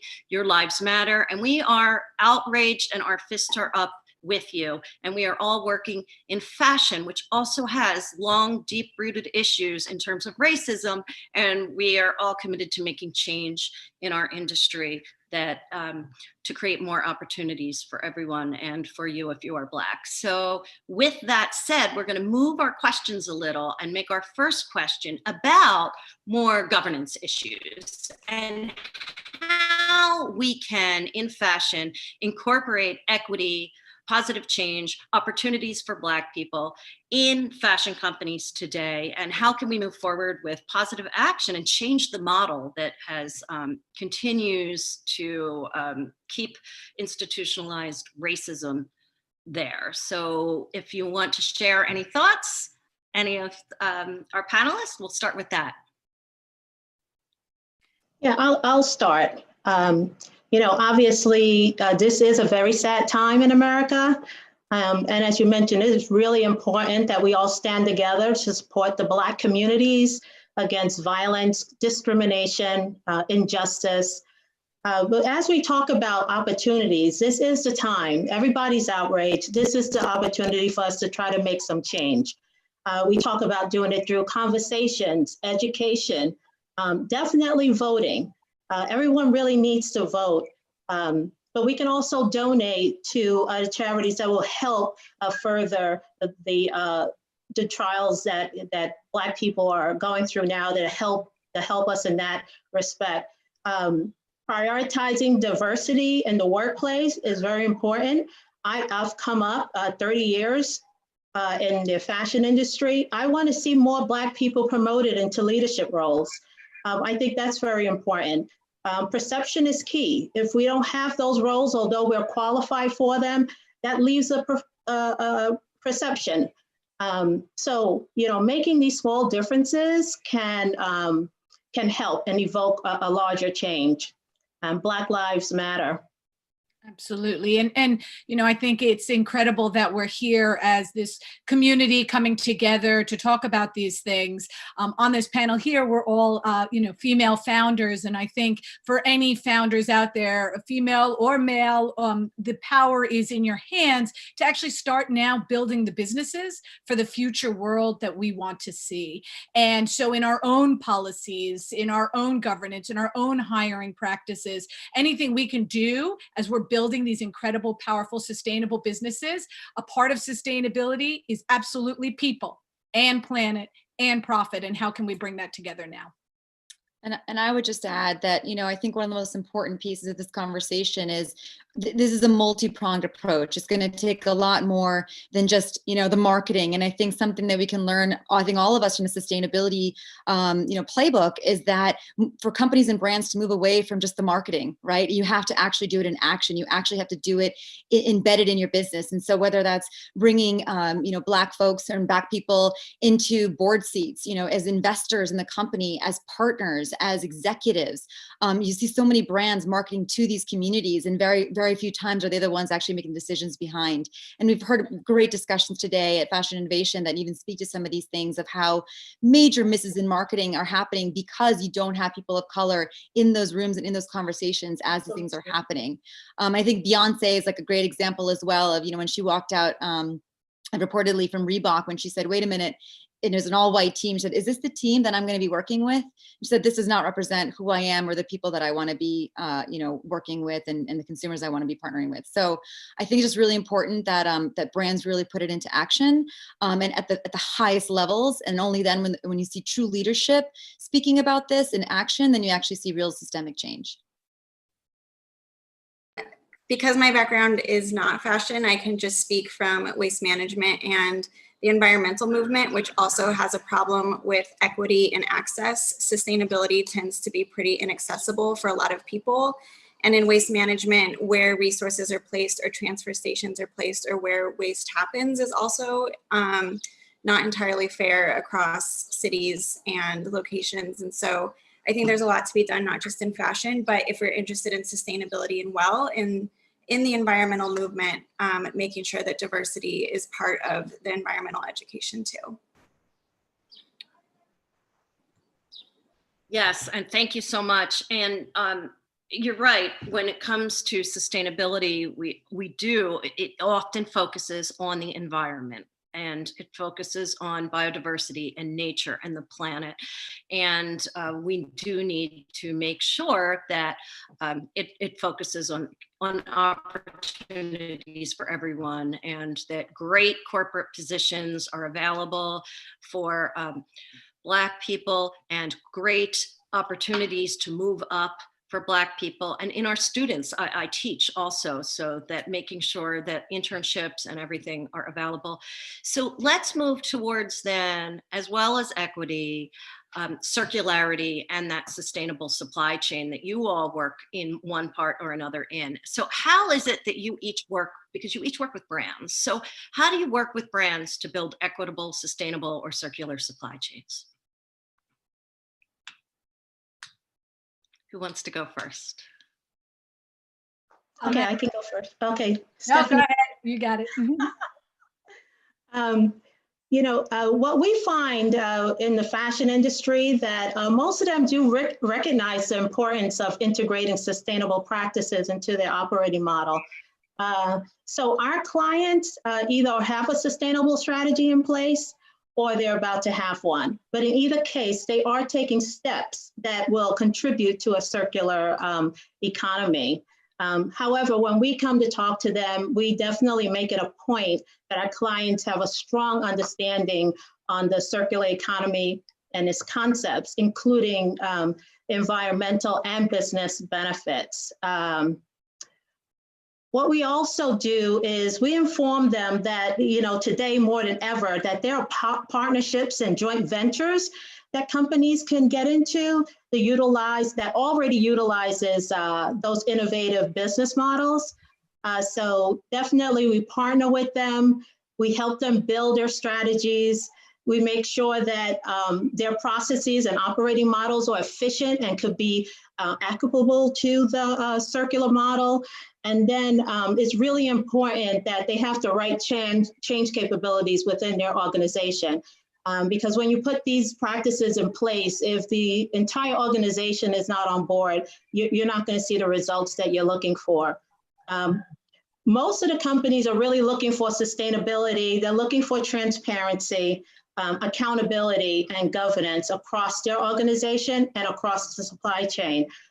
So that's what we work with them on because we've had a lot of experience. I said over 30 years that I've been in this business, and a lot of my consultants on the team have vast experience in this area. So we feel like we're very well knowledgeable to help our clients. Yeah, and I agree with what you said in that, a lot of times when you get these brands or retailers in fashion and you start working with them, you hope that they already have some notion around what sustainability means and what their goals are, but a lot of times they don't. And, I think the hardest challenge in this is that S word sustainability means so many things to so many people, and it almost can feel overwhelming. You don't know where to begin.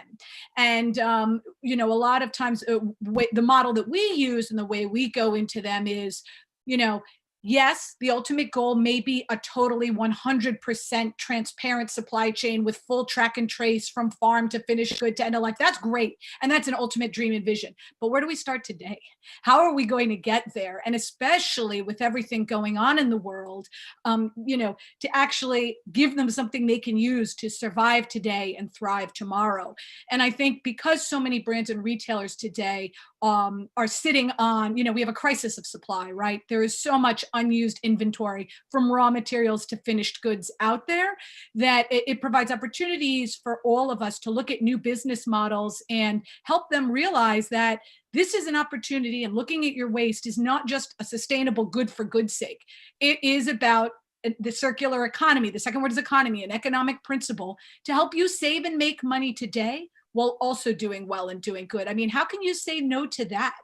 It truly can be a win-win-win. And I think that gives them a place to start today, and then they can continue to grow from there. Right. Absolutely. I can jump in. FabScrap works with almost 500 fashion companies now, and we particularly pick up design waste, fabric headers, offcut, sample yardage, extra yardage. And we've also been moving into sustainable destruction of proprietary goods. So sample garments, a lot of celebrity collabs that fall through, but the merch is already made. That stuff needs to get destroyed and not put on shelves. And that proprietary destruction is usually by incineration. And so we're moving that to a more circular outlet.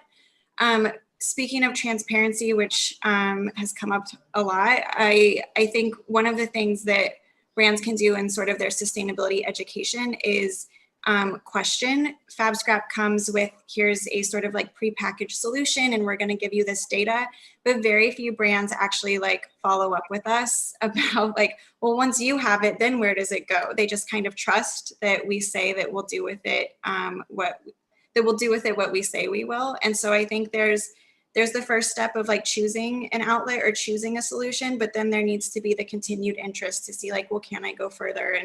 And that's an evolutionary process, I think, along all of sustainability. Is like step one is not all there is.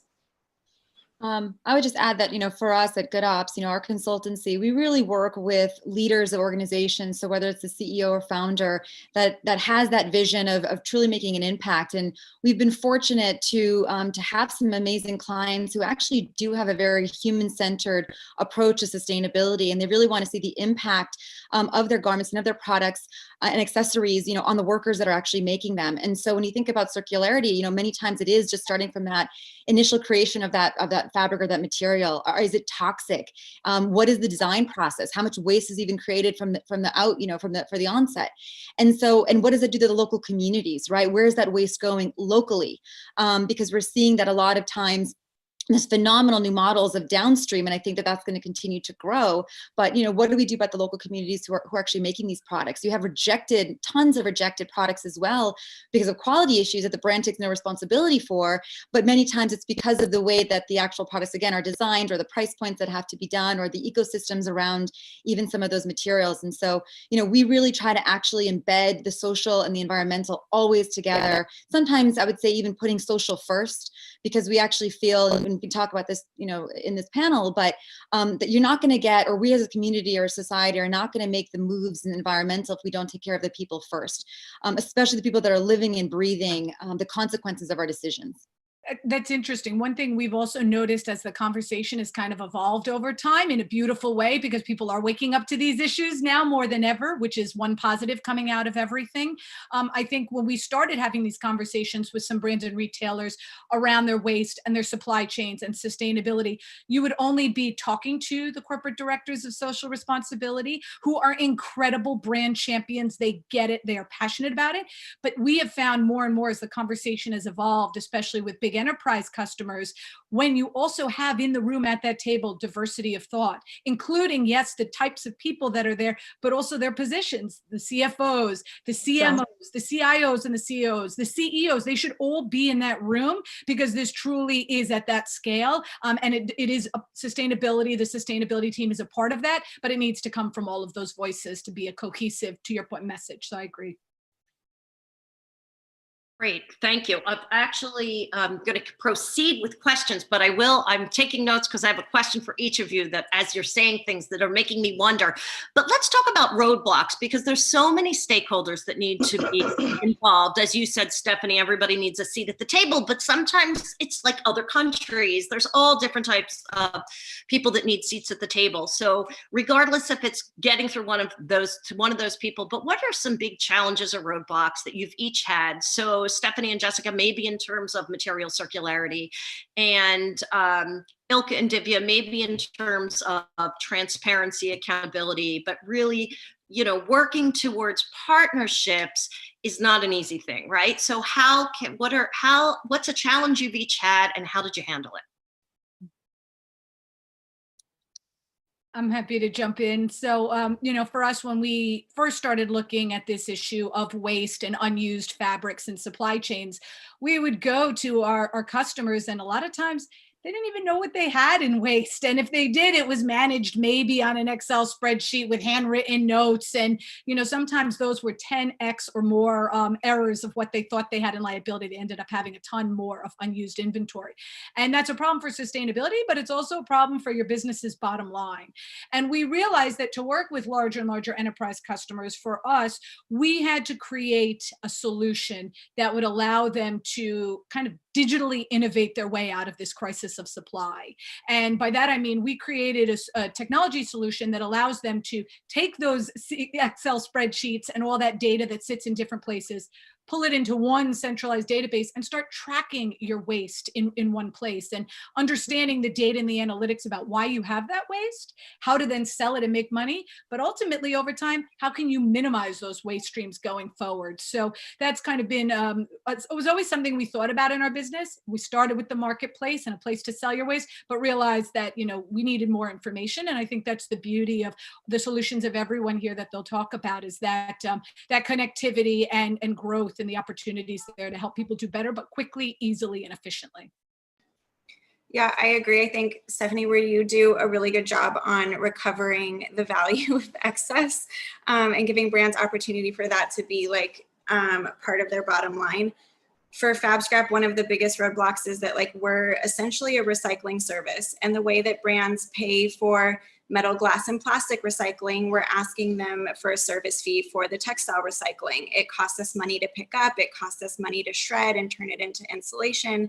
And so the most pushback we get is well, isn't this a donation? But we don't really think that we're donating a plastic bottle when we put it in a blue bin to be recycled. We understand that that's a process and that there's an output, and also that we have to buy recycled content to keep that going. And so the service fee and the re-education around textiles as a waste stream as opposed to a donation is something that we work really hard to do. Because not all of it can be reused. If it can, it's great if it can be redistributed, resold, donated, but there's so much waste that happens that's too small to be reused. And so you have to think holistically, and not everything is a donation. Some things do require services. And if the brands aren't fronting that, it's not entirely fair to put those burdens of waste and the cost of waste on the consumer when consumers really have nothing to do with the waste of brands or what fabrics brands are choosing to use and whether or not that material can or can't be recycled. That's all super internal and shouldn't be an external cost for people around the landfills or for their customers. I would say for us, what we've seen is, the standardization of impact. How do you come up with a universal sort of assessment of what is impact? And I think that's been one of the biggest challenges for the industry as a whole. We have a lot of great efforts out there, but in terms of, I think one of the benefits and maybe challenges of having different people in the room is multiplicity of viewpoints, right? You'll have many different entities that have different perspectives of what is considered enough or the right approach. So whether that's the brand, whether that's the supplier, whether that's local communities or governments or NGOs. And so I think, one of the things that we did early on is we did a deep analysis of over 500 standards and certifications and marks across industries and really broke down where is the actual impact happening on E, on S, and on G, and trying to come up with some sort of an understanding of what, and it's a spectrum, right? It's not to say that there's yes and no or, good or bad. It's really around for brands and as consultants or as, providers of services that we need to make sure the brand understands what are you actually trying to accomplish? Where do you actually fall in this spectrum? Now, when you go out and market or speak to these things, where can you really feel authentic and where do you want to move to? Because we do want brands and companies to feel, empowered to make the commitments and the goals and to feel comfortable to share where they are on the journey, knowing where they're heading towards. And so I think that's something that's still being developed right now. And we see a lot of movement happening across the industry. But I think it's going to take a technology approach and a data-centered approach of really standardizing, what we all see, where you fall on the spectrum, and then really holding brands accountable. Yeah, and I think it's already happening. You're seeing with the United Nations SDGs and others, there is beginning to be some kind of conversation around here's where we are today, and here's a goal to work towards that's high level, but has great value, and here's how we're going to get there. Yeah, I totally agree with what everyone's saying. And, when I think about that question and I say, we actually find that the biggest challenge and roadblocks of sustainability happens internally. It happens within the organization. And so, our approach is that we recommend companies make circular a core tenet of their corporate strategies. That way, as Stephanie was saying, it has to come from the top. You need those leaders to come in and say, this is the direction that our company wants to go in. We know that there needs to be a common understanding and vision across the organization. So everyone really knows what roles they play. Again, when you look at the supply chain, it's not just everything that happens outside of the supply chain or the organization, it's all those functional areas that play a role. And they need to know that, and they need to be on the same page to make it happen. We also will help them build, once they know what role they play, they can also build, that drive to sustainability and meeting those goals. Collaboration is key. Adding measures of progress, key. So everyone can be held accountable to do their part, and that's where they'll see the sustainability and see that they're meeting those goals. And I bring that up because, again, it always really starts from the top. Everyone has good intentions. They need to know if the actions that they're doing, does it play into the overarching goal of the company and strategy of the company. Those top-down models, though, it does need to come from the top, but those top-down models are part of what's created the culture that we have right now. So it really does need to come top-down. It needs to come bottom-up, and it has to trickle across and constantly across the organization or the community. Let's talk about cost for a moment, because Divya, you brought up assessing impacts and the difficulty on that, right? One thing it's easy to assess is profit and loss. So, you know, and that's what the brands I speak to often are really, that's what they want. They do recognize they need to shift to more sustainable and circular practices. They want to make this a mission, but they don't want it to cost a lot, or they want it to be cost neutral. That's like I keep hearing that. How can it be cost neutral? So, is there a place a brand can start that you think that is accomplishable and tangible, and that is at least cost efficient for them, where they can do this, and where are they going to offset the cost that this is going to Actually, I love this question, even though I think many people find it to be scary. The reason why is I'm a practitioner of supply chain for 16, 17 years now. I've done it in-house at huge companies, like literally Walmart, startups, other large corporations, small startups across the board.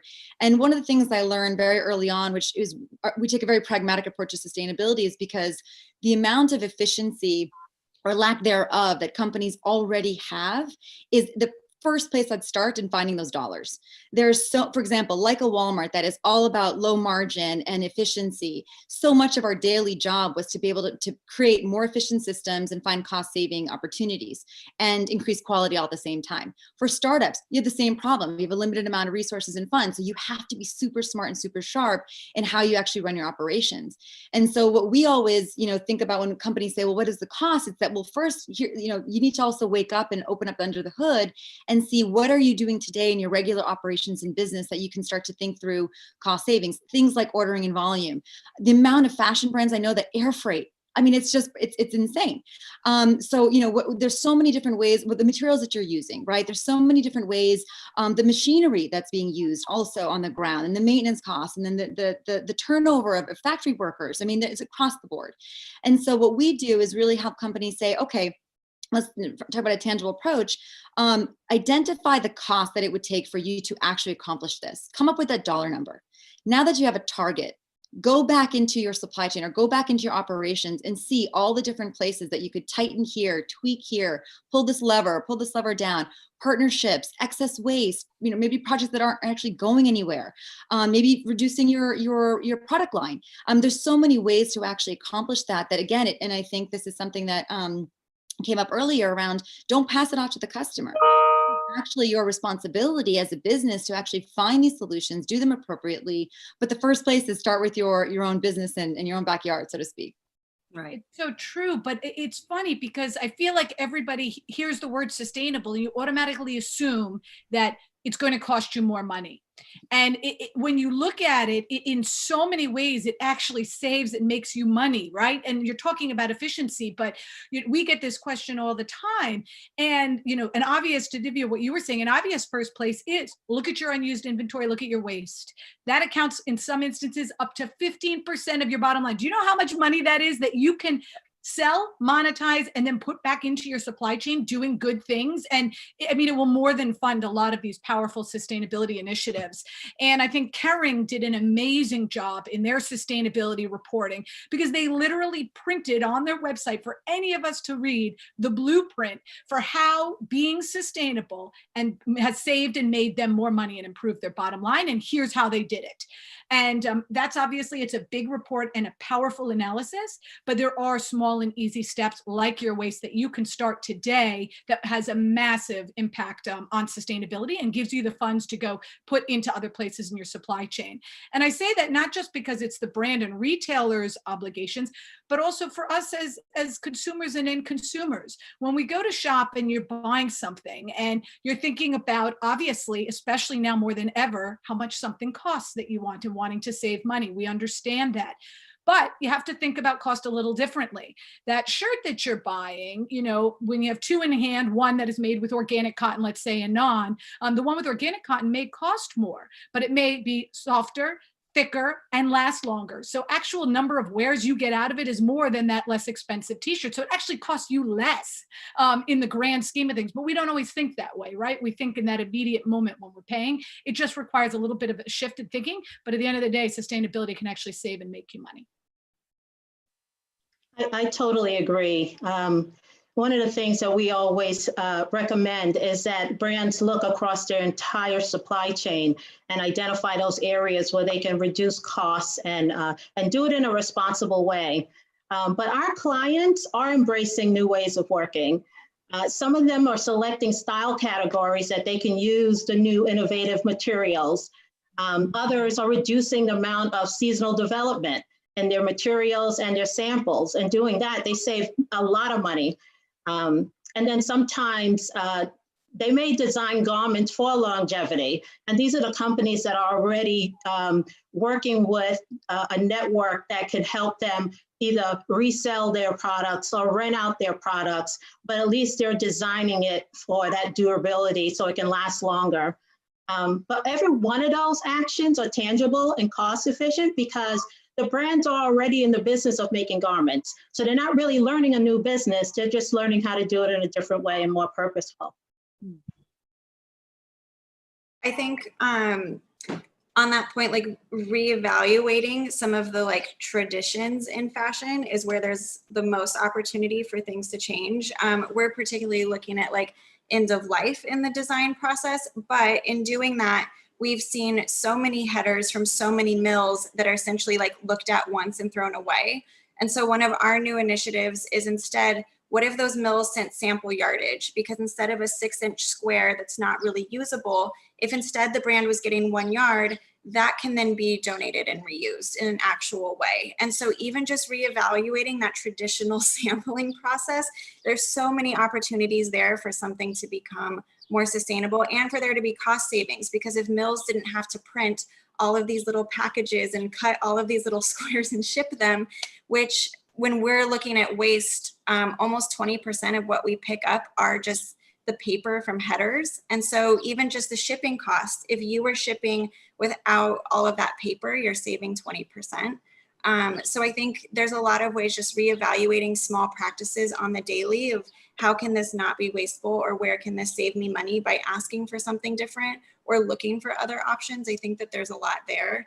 I also, this was like sort of touched on, but I find it interesting that so many of the brands that we work with don't want to share their name or their sustainability steps or the data that we give them. And I think there's a discomfort about sharing sustainability info, but I'm seeing more and more reports that like those steps, even baby steps, even if they're not 100% change, but those steps are marketable. And so they should feel, like you were saying, more comfortable for that to help offset some of the costs of that. If you're able to efficiently speak about these changes and really like make sure that they're targeted and purposeful, that potentially there is a marketing income there that is valuable to help offset some of those choices that are, it's an investment, I guess. Those investment in the choices in the beginning. Right. Amazing. I'm going to sum up a couple of the questions that have been coming in from attendees. You can address any of them you want. And I'm also going to ask that you kind of be brief in your answers right now, as we just have a few minutes left. But could you either talk to keeping materials and product in use, specifically, you know, of how to reduce clothing in landfills? There's a question from Sandy, you know, how can cities incorporate and help with that in terms of recycling fabric and textile bins, et cetera. And then we also have a question from Jeannie in regards to what do you say to those brands who just say, I don't want to be first, you know, or they're just resistant to, I've been doing it the same way, I'm not going to mess with success. So either of those dive in, or if you want to respond to how do you actually ensure transparency and accountability? Any of those three, and just less than a minute each, please. I can quickly talk about clothing waste. Having worked at DSNY in New York City, I was overseeing the city's clothing recycling program. And a lot of cities are moving towards textile waste as a recycling stream in what they pick up. And so making sure that like city governments understand that that's something that you want to see and that's something that's available and there's resources behind that is an option. New York City puts bins for free in all apartment buildings.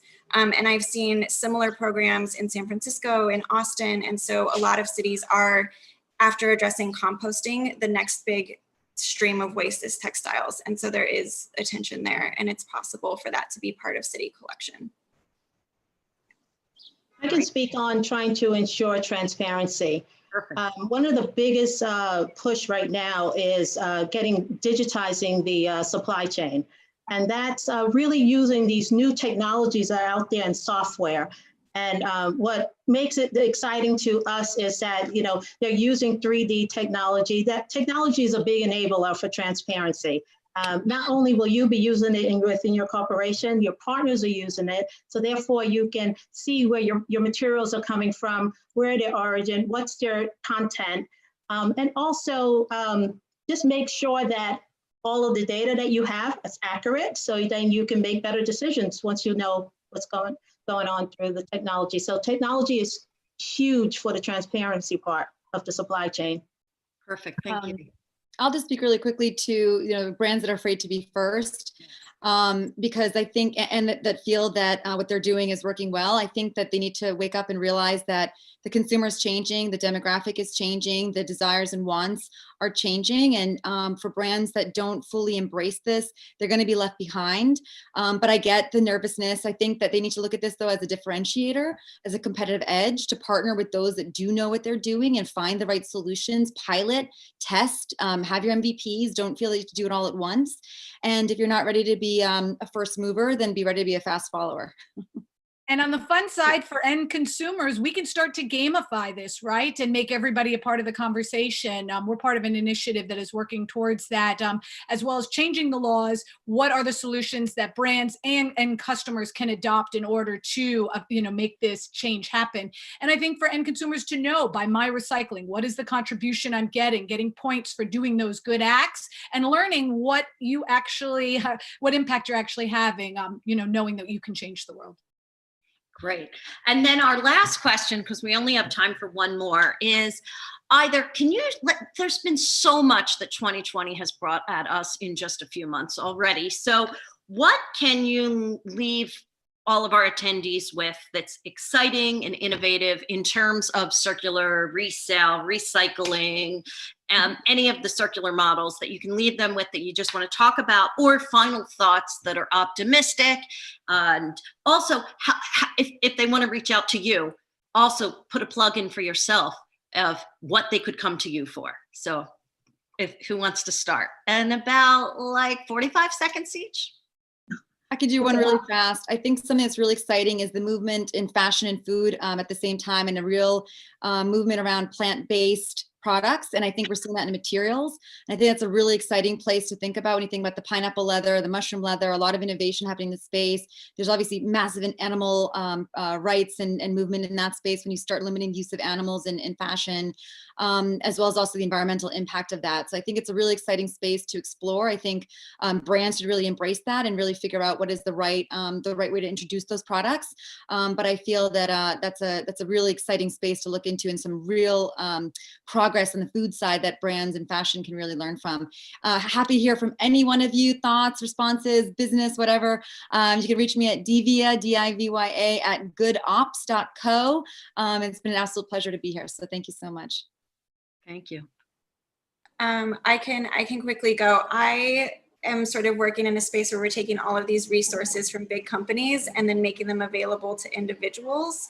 And so I'm really inspired by how many people are empowered to mend and repair and DIY and taking real ownership of garments that in a lot of cases weren't made to last, but instead of continuing to feed into that system, making something last longer and like really loving what they have and learning new skills to mend and repair. And so I think that's really exciting.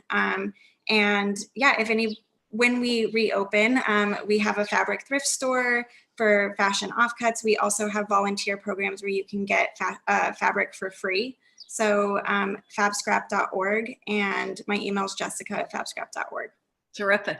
Yeah, I think it's an exciting time right now, especially for founders and startups and entrepreneurs out there. You can look at what's going on in this world and have awesome business models that can change it going forward. And we're happy to help you both on the selling of waste, but also on the long-term vision and plan as well. We're at Stephanie@queenofraw.com. Thank you. And So again, what's really exciting in this space is not only the technology, as I mentioned earlier, but all of the partnerships that could be made through these new companies that are emerging that can help companies get rid of their inventory at a lower cost instead of burning them and putting them in the landfills. So I'm excited to work in that space with my clients. You can reach us at JordanAlliance.com. I'm Ilka Jordan. Reach out to me on LinkedIn or our website. Wonderful. And really, you know, we all have to admit that the way we've been doing business is part of the problem, part of the social and environmental issues. So make the confession, decide you're going to change, commit to that change. And as you said, no one wants to be left behind. So in committing to change, you can be one of the leaders. And no echo babble, as you had said, with marketing, there's so much vagueness in it. So, you know, be true and genuine. Hi, Jordana. Hi. I want to let you all know that so much insight, but so much honesty. I love how honest all of you were and how straight to the point. And we need that now. We can't, you know, beat around the bush anymore for changes that need to be made in every facet of the supply chain and with everything going on with equality and, you know, humanization and sustainability models. So with all of that, you guys were all phenomenal. And I thank you all so much. This conversation was super important to be had. And I really thank all of you for being a part of it.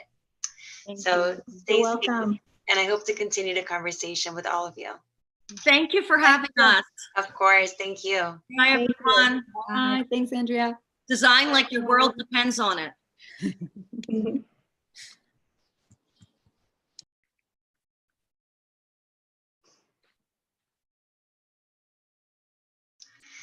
So that was incredible.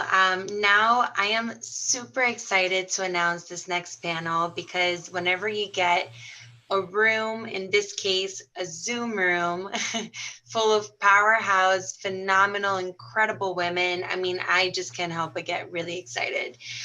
So the title of this panel is Fashion is Social Impact, Positivity, and Inclusivity. And I'm just gonna add on there women empowerment because all of you are incredible once again. We are having this panel moderated by our actually very own Public Relations Director, Amore Phillip, who's the CEO and founder of Apples and Oranges PR, and she's incredible. Alongside, we have Elise and Alexis Cafiti, who are founders of Dreamwalk Fashion Show, and I love what you guys do. And then we have Susan McKenzie, founder and CCO of AbleMade, who was able to take something that wasn't the greatest moment in her life and turn it into such positivity for everyone around her and around the world. She's just an incredible human person. Then we have Allison Chavez, who's a prosperity transformation coach, and I met her in Washington, D.C. But no, I met her in LA at a Women Empower X convention, and she's all about that and so much more. And then Mindy Shire, who's the founder of Runway of Dreams Foundation, who I was so fortunate to be at one of your events, Gala Runways, and it was just the most inspirational thing I've ever seen in my entire life. So with that, I'm going to leave you guys be, and thank you all so much for being here today. Well, thank you so much, Jordana, for that amazing introduction. So as Jordana mentioned, my name is Amor, and I am CEO at Apples and Oranges Public Relations. We are a boutique PR agency here in New York City.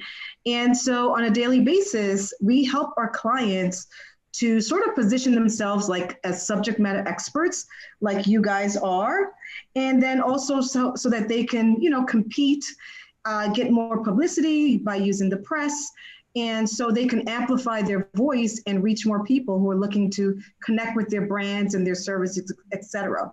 So I am really excited to be moderator on this panel, to be with all of you amazing, amazing ladies. I read all your bios and I was like so excited. I'm like, oh my God, I get to be on a panel with her and her and her. So it's amazing. And I am just definitely ready to rock. So I think what we will do is we're going to get started and maybe take like a minute or so to just, quickly introduce yourselves. So we're going to go ahead and start with you, Mindy. Oh, yay. Hi. Hi, Amor. Thank you so much for having me. And it is an honor to be with these amazing women as well. So again, my name is Mindy Shire. I am the founder and CEO of both Runway Dreams and Gamut Management. I am a designer by trade and also the mom of 3 children, one of which has a rare form of muscular dystrophy. And he opened up my world to this incredible, enormous population of people with disabilities to the tune of 1 billion people on our planet that have a disability. And what Oliver did was also show me the white space that there was in the fashion industry of really having mainstream clothing that people with disabilities are able to wear or dress themselves independently. As for example, Oliver isn't able to button his button, and he isn't able to fit jeans over his leg braces. So when he was of school age, it became very apparent that this was going to be a daily struggle for him. And it was my kind of cross paths of life that I decided to take my background and create modifications that could be implemented into mainstream clothing and also educate the industry that people with disabilities need to be included in the fashion conversation. In 2016, we partnered with Tommy Hilfiger to create the first ever mainstream adaptive clothing line, which is now Tommy Adaptive. We also work with Zappos and Target and Kohl's. And the very fact that I can name so many mainstream brands that believe that this is something that is incredibly important. It's a business opportunity. It is a new revenue stream for the world, and I think it's incredibly timely. And it has really opened up my world also to the fact that I also started the talent management company for people with disabilities exclusively to be able to change the perception of people with disabilities in the public eye. Oh my God, thank you so much. Tommy Adaptive, I remember that because I was working once with a company that was doing, sort of ride shares for people with disabilities. And I remember reaching out and remembering the Tommy Adaptive thing. So I was like, yeah, I was familiar with you already. So, good. Suzanne? Hi, everyone. I'm Suzanne McKenzie. I'm the Chief Creative Officer and founder for AbleMade. And first, I wanted to start by saying Happy World Environment Day to everybody. And I'm already inspired by Mindy. Like, I'm already inspired, like 2 minutes in. So I'm just so grateful to be in this conversation with all of you today. So thank you. I started AbleMade out of a tragedy in my life. I lost my husband. He passed away of sudden cardiac arrest while playing a game of soccer. And he was just so incredible. He was a first generation immigrant from Jamaica and just really touched a lot of kids through soccer. He was a guidance counselor at a high school. He was a local coach. He was just so connected to the community. And when he passed, we started a foundation in his honor called the UCal McKenzie Breakaway Foundation. And, I started building products. And Mindy, I'm so excited that you're a designer because design just can change everything. I used my network, I used my experience as a designer to build some products with Nike, to build a poster calendar with a lot of talented designers from around the country, and sold those products to help fund the foundation. And from there, had a meeting at Vogue about maybe doing a fashion t-shirt to do the same thing, and ended up meeting with Rag & Bone in their headquarters in the meatpacking district, and was sort of like in my head, I'm like, I know they're British. They might like soccer, but what if they care about like saving the dolphins or like something completely different? And I'm like, okay. And literally in the meatpacking district on that day, the idea for AbleMade was born, where I could create a platform for design accessories that could not only help my foundation, but other people's passion too. So we ended up partnering with Swell Bottle, with Project Runways, Anya from, season 9, I believe she was the winner from season 9, Threadless, the t-shirt platform, Puma, Swell Bottle, I'm actually drinking it right now. And it was just incredible. Like everybody just started jumping in. So that's how we were born. I believe design can change the world. It definitely pulled me out of the darkness during the hard time I was having, but I'm just grateful that I had that as a tool.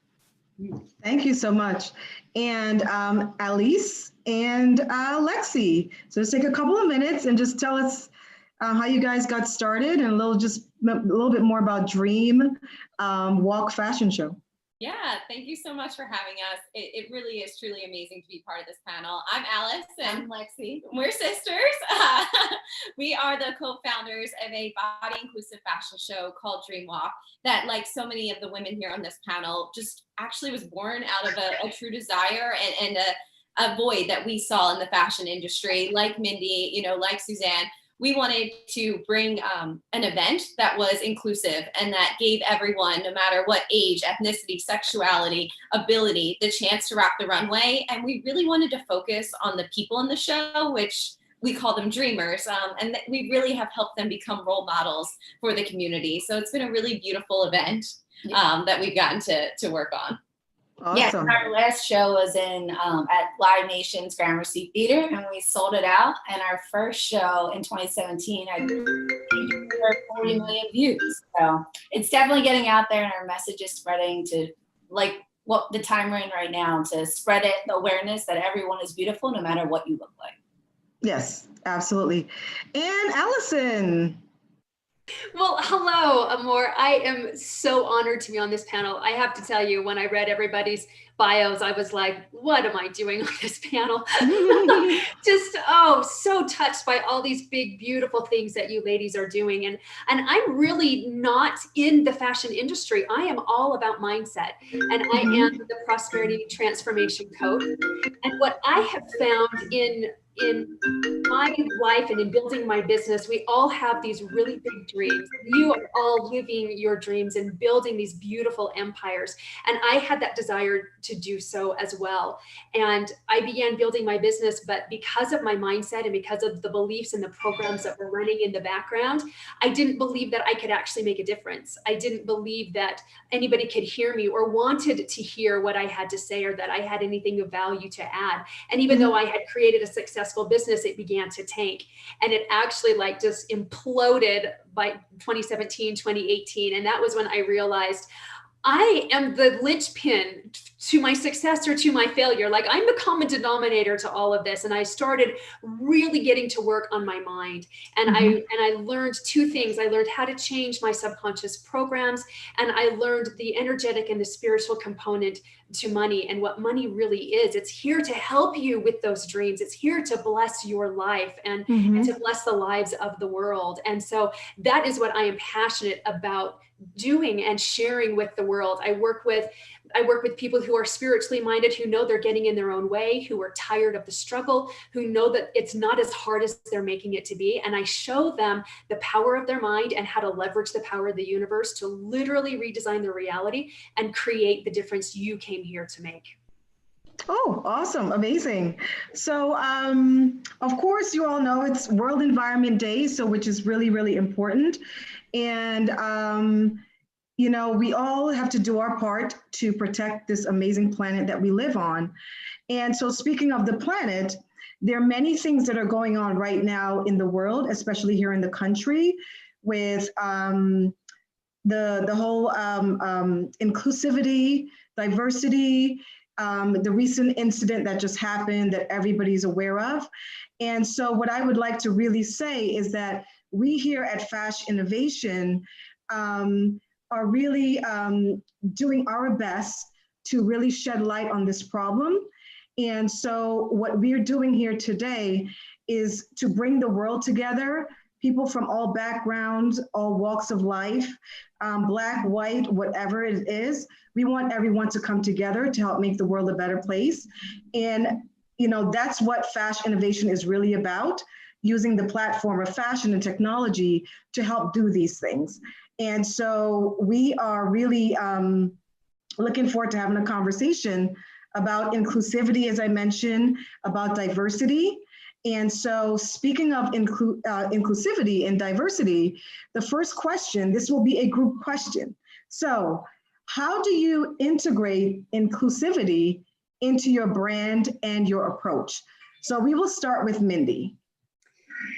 That's a great and incredibly timely and important question. Inclusivity is really everything that we focus on. We are obviously very focused on the population of people with disabilities, but within that population is every minority, every ethnicity, every sexual orientation. So when you put that all together, actually people with disabilities make up the largest minority on our planet by far, and one that each and every one of us is going to be a part of at some point in our life.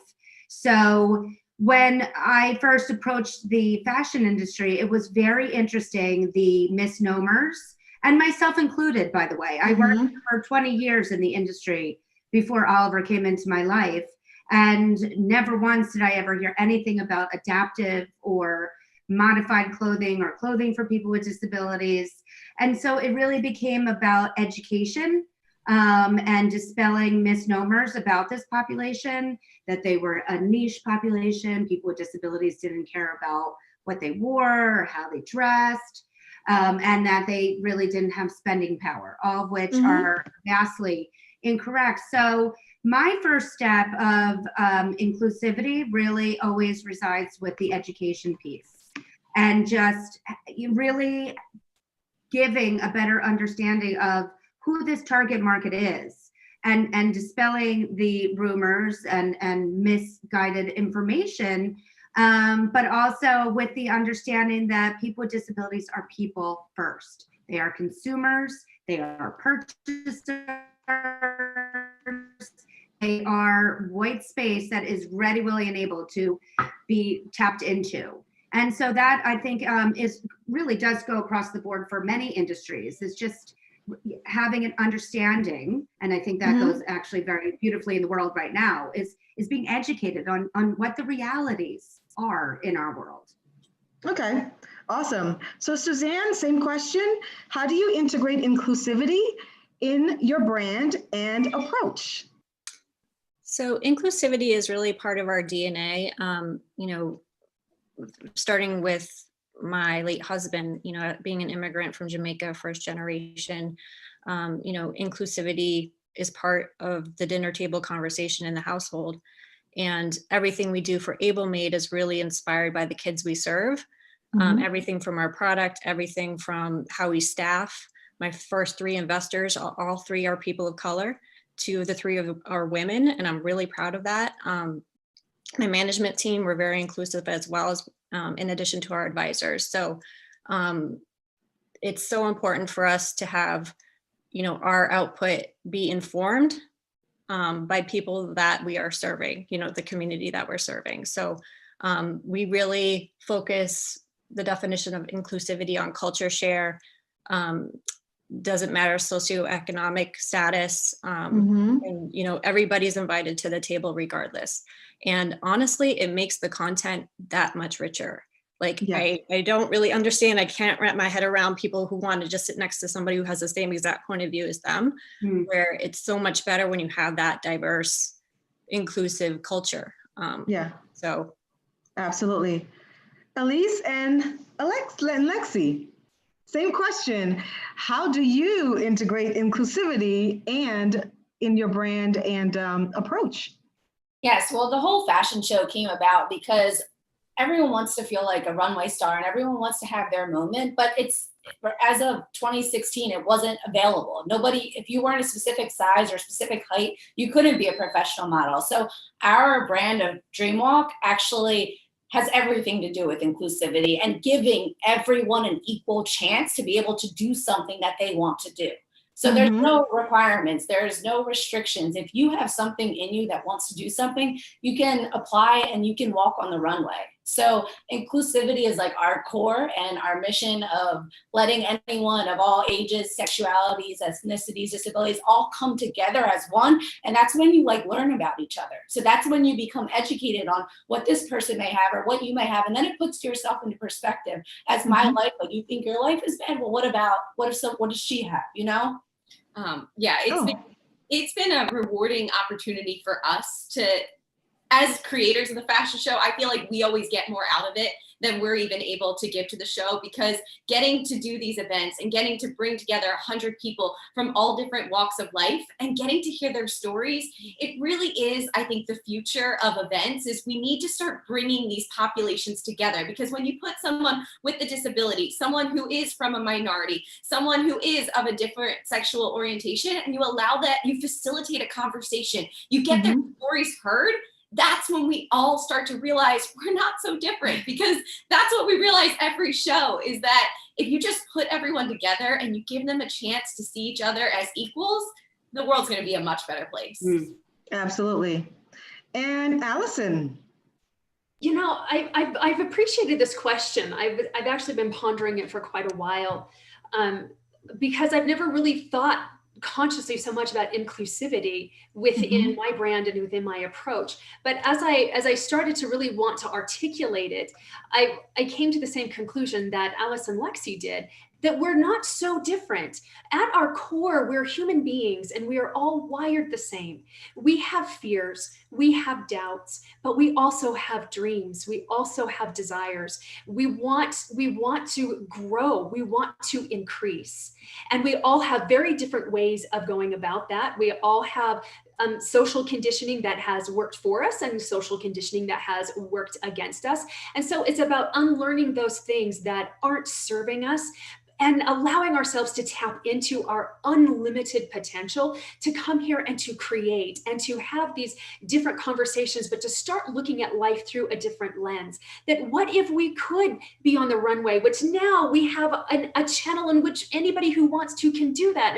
And how gorgeous is that? And any of those things that we're wanting to do, those desires are within us because we are meant to be able to express those desires. And so when we can shift the perspective of our life and realize that we are a whole lot more same than we are different, it allows us to be more vulnerable with each other. It allows us to be more real with each other and to have deep, deep connection. We talk about being connected all the time and nobody really understands what that is, but it's just fully understanding that we can look through this same lens. I call it the lens of prosperity. And when we understand how the universe is really structured and what we're here to do and the difference we all came to make, it makes it so much easier for us to band together, to fully love and hear each other, and to not see through each other, but to see each other through.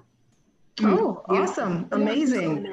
So speaking of getting on the runway, so I'm going to be calling you guys Elise and Lexi, so I can be on the runway at 5'2". Okay, awesome. 5'2" also. Yeah, you too, right? Okay, awesome. So let's go to the next question.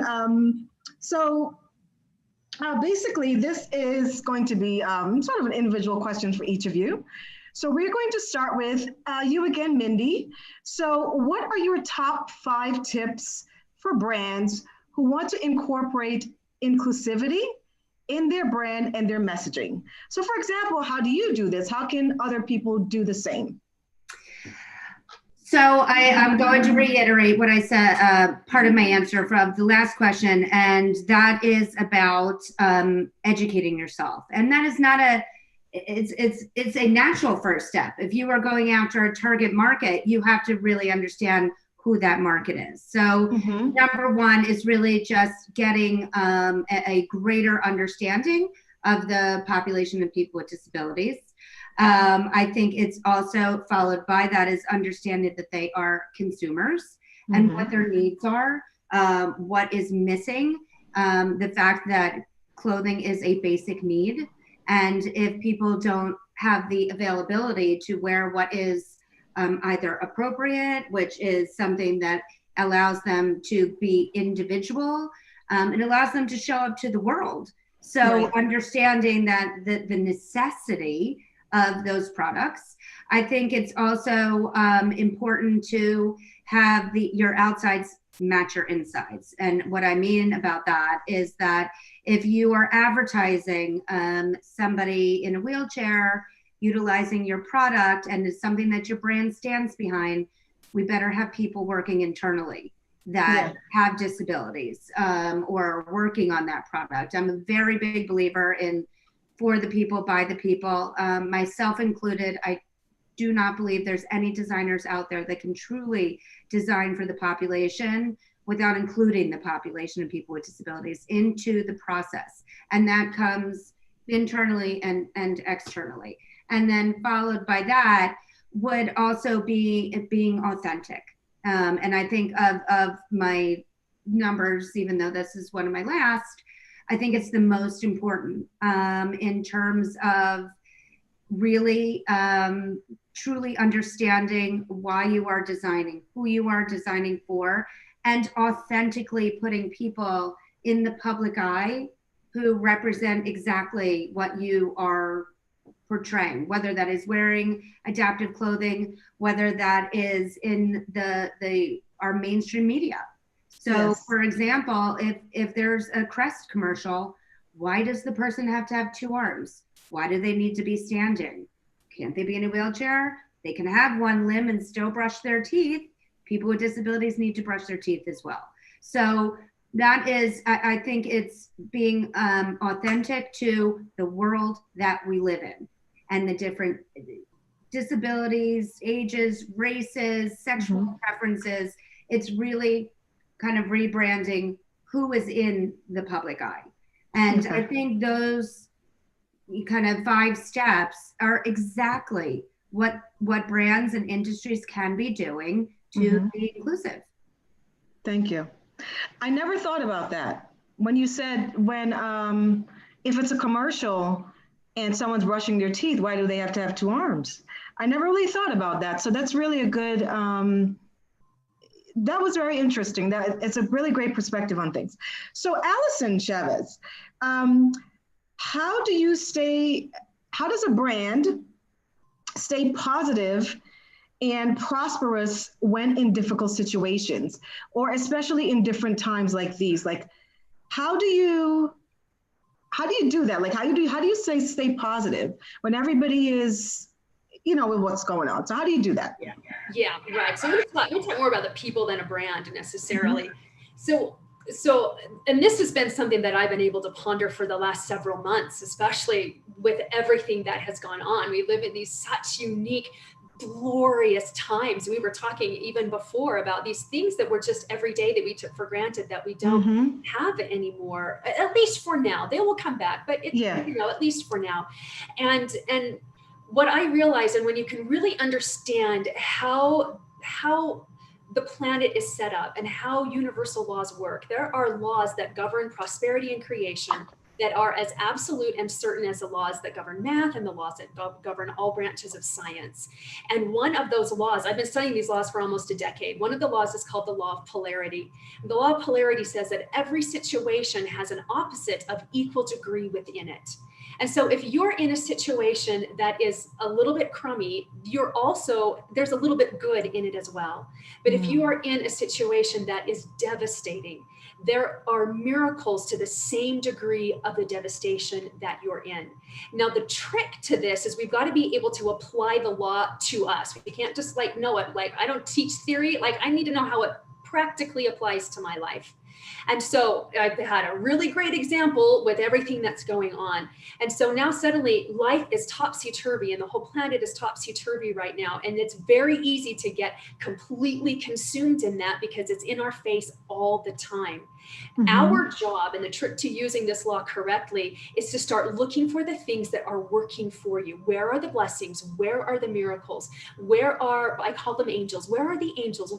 How is this actually helping me? How is this leading me to more joy? Because that ultimately is what we're here to do, is experience greater and greater levels of joy. And every situation, when you can start looking at it as, this is not happening to me, this is happening for me, it makes it easier to get out of the overwhelm and the energy that we're consumed in at the time, and to start to think, all right, how is this helping me? What am I learning? How am I growing? And I speak to Suzanne, who lost her spouse, and we've all had loss at a time in our lives, and people to varying degrees of closeness to us, but it applies for absolutely everything that we're going through. Who is there to support us? Who is helping us through this? And when you really start diving into that law and applying it, it helps you through that very difficult situation. It allows you to look to the future with peace and joy, and also feel peace as you're going through a whole lot of upheaval. Thank you. That's awesome. And Elise and Alexis, so why is it important to give all people the chance to chase their dreams without having specific physical requirements? So for example, as Mindy mentioned about why do people who are brushing their teeth have to have one arm in a commercial? Why do you think it's important to give everyone who has a dream the opportunity to do so? How do you guys go about that, and what's your suggestion? So just take 60 seconds or so to share that. Yeah, definitely. And I know we're calling each other Alice and Lexi, but on social media, I'm actually known as Bite Size Fitness, and this is Bite Size Fit. And that's because we're so short. And that's really how this started. I'm only 4'11", and I feel like I'm a healthy, happy person. But back in 2016, I'm not the requirement. I don't meet the requirements to walk a runway. And when we saw that happening to people repeatedly, we looked at each other and said, okay, you want to create a runway that we could walk on? And that's really how the show started, is we wanted to make a runway that gave everyone the chance to live out that dream. And I'll tell you, the first year that we walked alongside 20 women, it was the most powerful thing we've ever been a part of. And to see it grow every year has been absolutely fantastic. And the one way that our show is different than most fashion shows is on our application form, anyone can apply, all ages, all anything, men, women, transgenders, doesn't matter, but we don't have a picture. And what they do to apply is obviously their basic info, and then it's questions. So what you hope to inspire to the world, or why you feel like your story could help someone else. So that is how our application process is, because we want a person who wants to be a role model for someone else, because they might not have that role model yet. Awesome. And last but not least, really quickly, Suzanne, so how would an upcoming brand define and measure their social impact? So how do they really analyze and measure the type of social impact that they're making, especially based on what's happening now? So if you could take about 30 seconds or so and kind of sum that up, that would be awesome. I think it really comes down to authenticity. You have to find out what's really true about your DNA and your brand, and celebrate it and own it, and see how you can build social mission around that. Like for us, it's around design, functional design. Got some awesome socks. We've got like bags that are made out of like food waste. Like we want to be an active lifestyle brand. Also, the giving back is really important. We give back not only to our foundation, but others. Sustainability, we prioritize upcycling, we prioritize organic cotton, we prioritize responsible wool mixed with tencel. Those are some of the fibers that we're looking at, in addition to some food waste, which we're excited to introduce to the market very soon. So I think what any brand could really go for is just authenticity. Okay, that was awesome. That's amazing. So now this is a fun question. I love asking questions like this. So what is one of your favorite quotes, and from whom? And then after that, just share with the audience how they can find you guys, like on Instagram. So what is one of your favorite quotes, and from whom? So we'll start with Mindy. My favorite quote is from the movie Working Girl. And so I know that probably we should have had some profound statements here, but I went in a little bit of different direction. And it is, the quote is, just because I sing and dance in my underwear doesn't make me Madonna. And I love that quote so much because it really embodies what I think each one of us is trying to do. Don't try to be like somebody else. Don't follow what has already been and say, well, it did it. It's just because it has been doesn't mean it has to be. And so therefore, sing and dance in your underwear, but be you. Don't try to be somebody else and break the mold. Do it your own way and pioneer your path. Awesome. Suzanne, favorite quote from who? Mine is fall down 7 times, get back up 8. I think we're all about resilience at AbleMade and with everything we do and restoring dignity across the board. You know, we really are, you know, responsibly manufactured, and I'm able to visit my factories. I also am informed because I'm a co-founder of a brand called Farm to Home.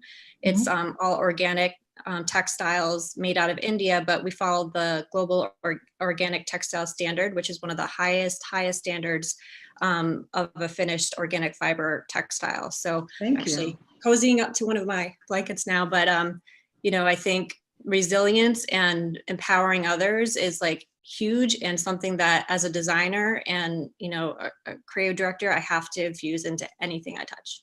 Awesome. Allison, what is your favorite quote? Favorite quote, Einstein. Everything is energy, and that's all there is to it. Match the frequency of the reality you want, and you cannot help but get that reality. It can be no other way. This is not philosophy. This is physics. Favorite quote. Elise and Lexi? Ours is simply by Walt Disney, and it's if you can dream it, you can do it, because you can do anything you put your mind to. And just the little logo that or motto that our fashion show is, make a difference by being different, because that's the time we're in right now. Everyone is different, but use that difference to go out there and do something that'll help the world. Awesome. And I'll tell you my favorite quote. It's from, I think, Eckhart Tolle.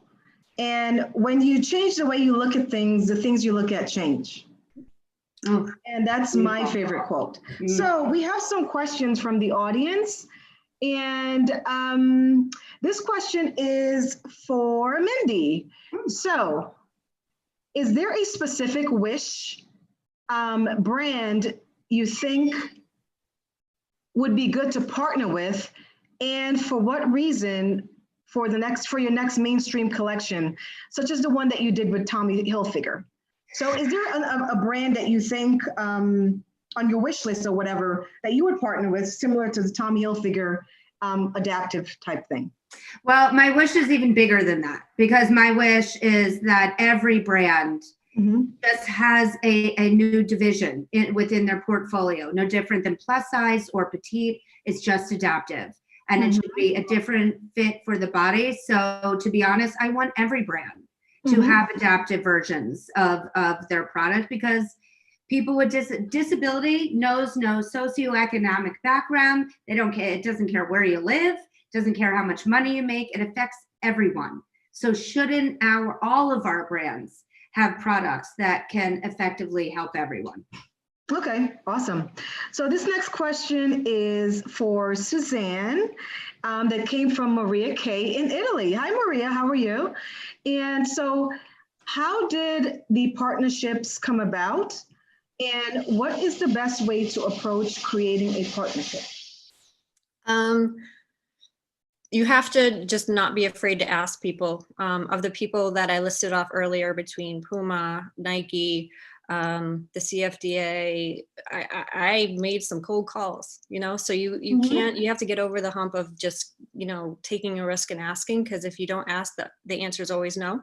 That's the biggest hurdle. And the funny thing about how I got my Rag & Bone intro is that I cold called Anna Wintour's office.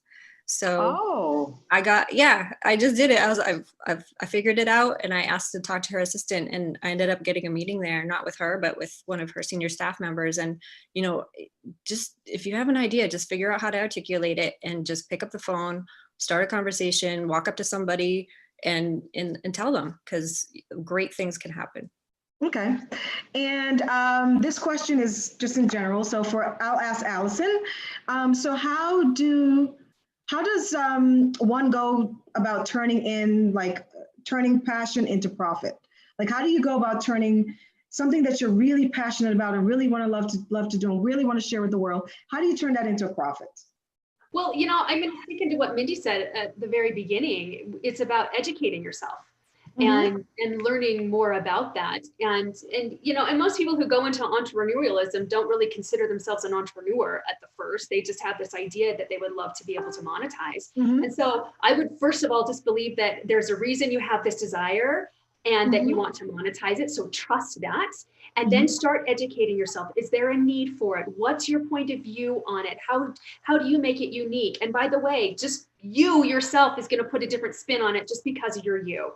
And so don't get too freaked out over the whole, I've got to make this unique and different. Just because it's you, it will be unique and different. And then just follow the steps, just follow the nudges. I love what Suzanne said about just asking, pick up the phone and ask. They can't say yes if you don't ask. So let it be really simple. It gets to be very, very simple if you allow it. Awesome. And same question, Elise and Lexi, like how does one go from to turn their passion into profits like you guys have so successfully done, being 4'11"? I think you have to have a bit of tenacity too, and a lot of just self-belief.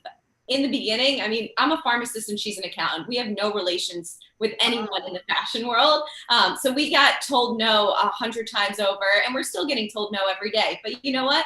We believe in the brand. We have an amazing community supporting us, and someday that door is going to open. And when one door opens, probably 10 more will follow it. So you just have to believe in yourself and know that authentically, I can't even remember who talked about authenticity, but it is authentically truly what we want to do. So we'll be in this for as long as it takes to make it where anyone can walk a runway.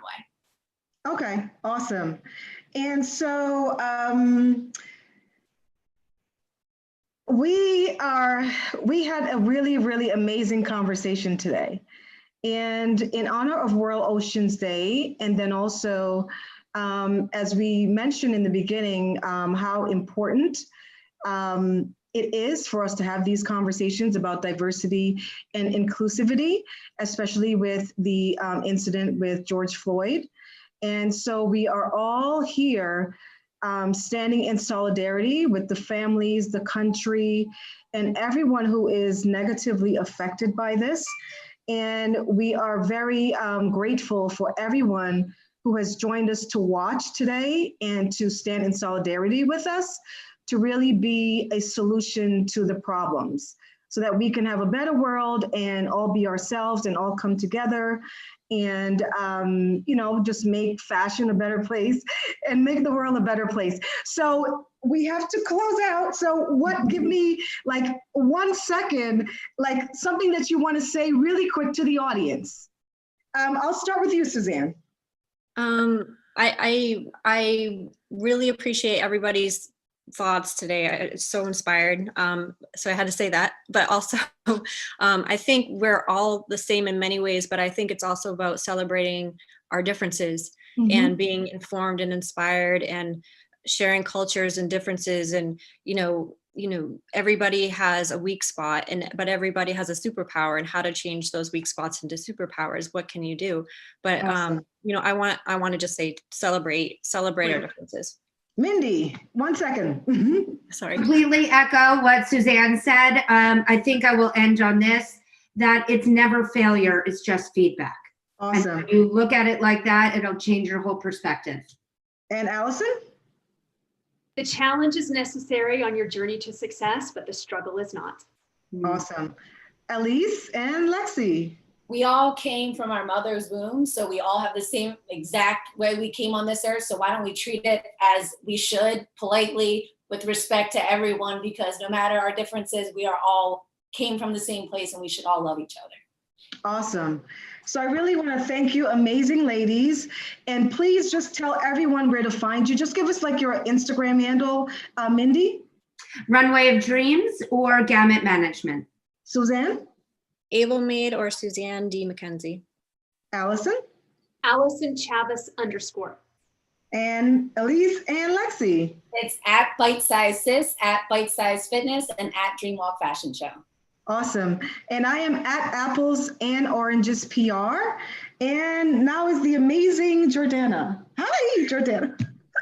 So thank you, ladies. You guys are so awesome. Awesome. I thank you so much. No, thank you all so much. This is super important, and you guys are doing super important work. So this is not the big, only conversation, but it's the beginning of our conversation, and I hope that we can continue it and continue to help each other and collaborate together, because at the end of the day, collaboration is key to success. So thank you all so much, and have a great day, and stay safe, and let's all continue to do the amazing work that you all do. All right. Thank you. Thank you, guys. Bye.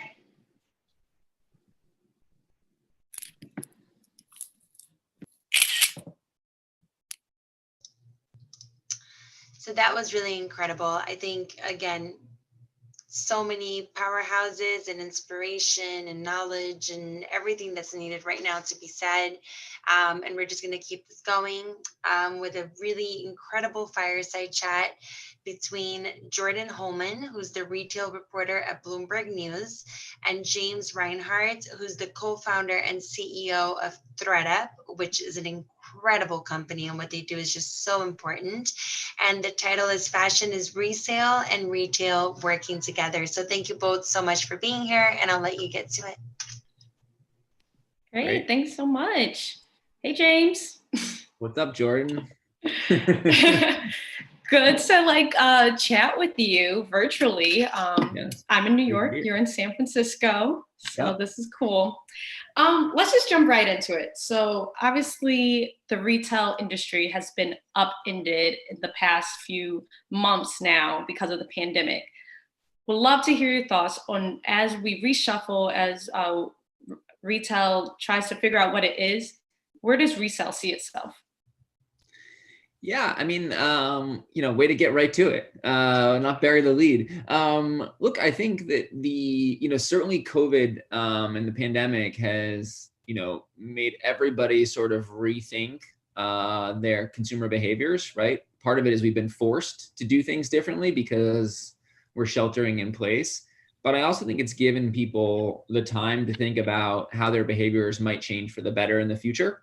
And so, all those things that we put off doing, we all of a sudden found time in our life to do them, one of which was cleaning out your closet. So we've seen a huge surge on the supply side of our business. But I think what it means for retail and resale working together is I think that a lot of retailers, through this period, have stepped back and asked themselves, what are things going to look like, in the next normal? And there's definitely been more strategic conversations around, where resale fits. They've certainly reached out to us. We've had a number of conversations, with retailers.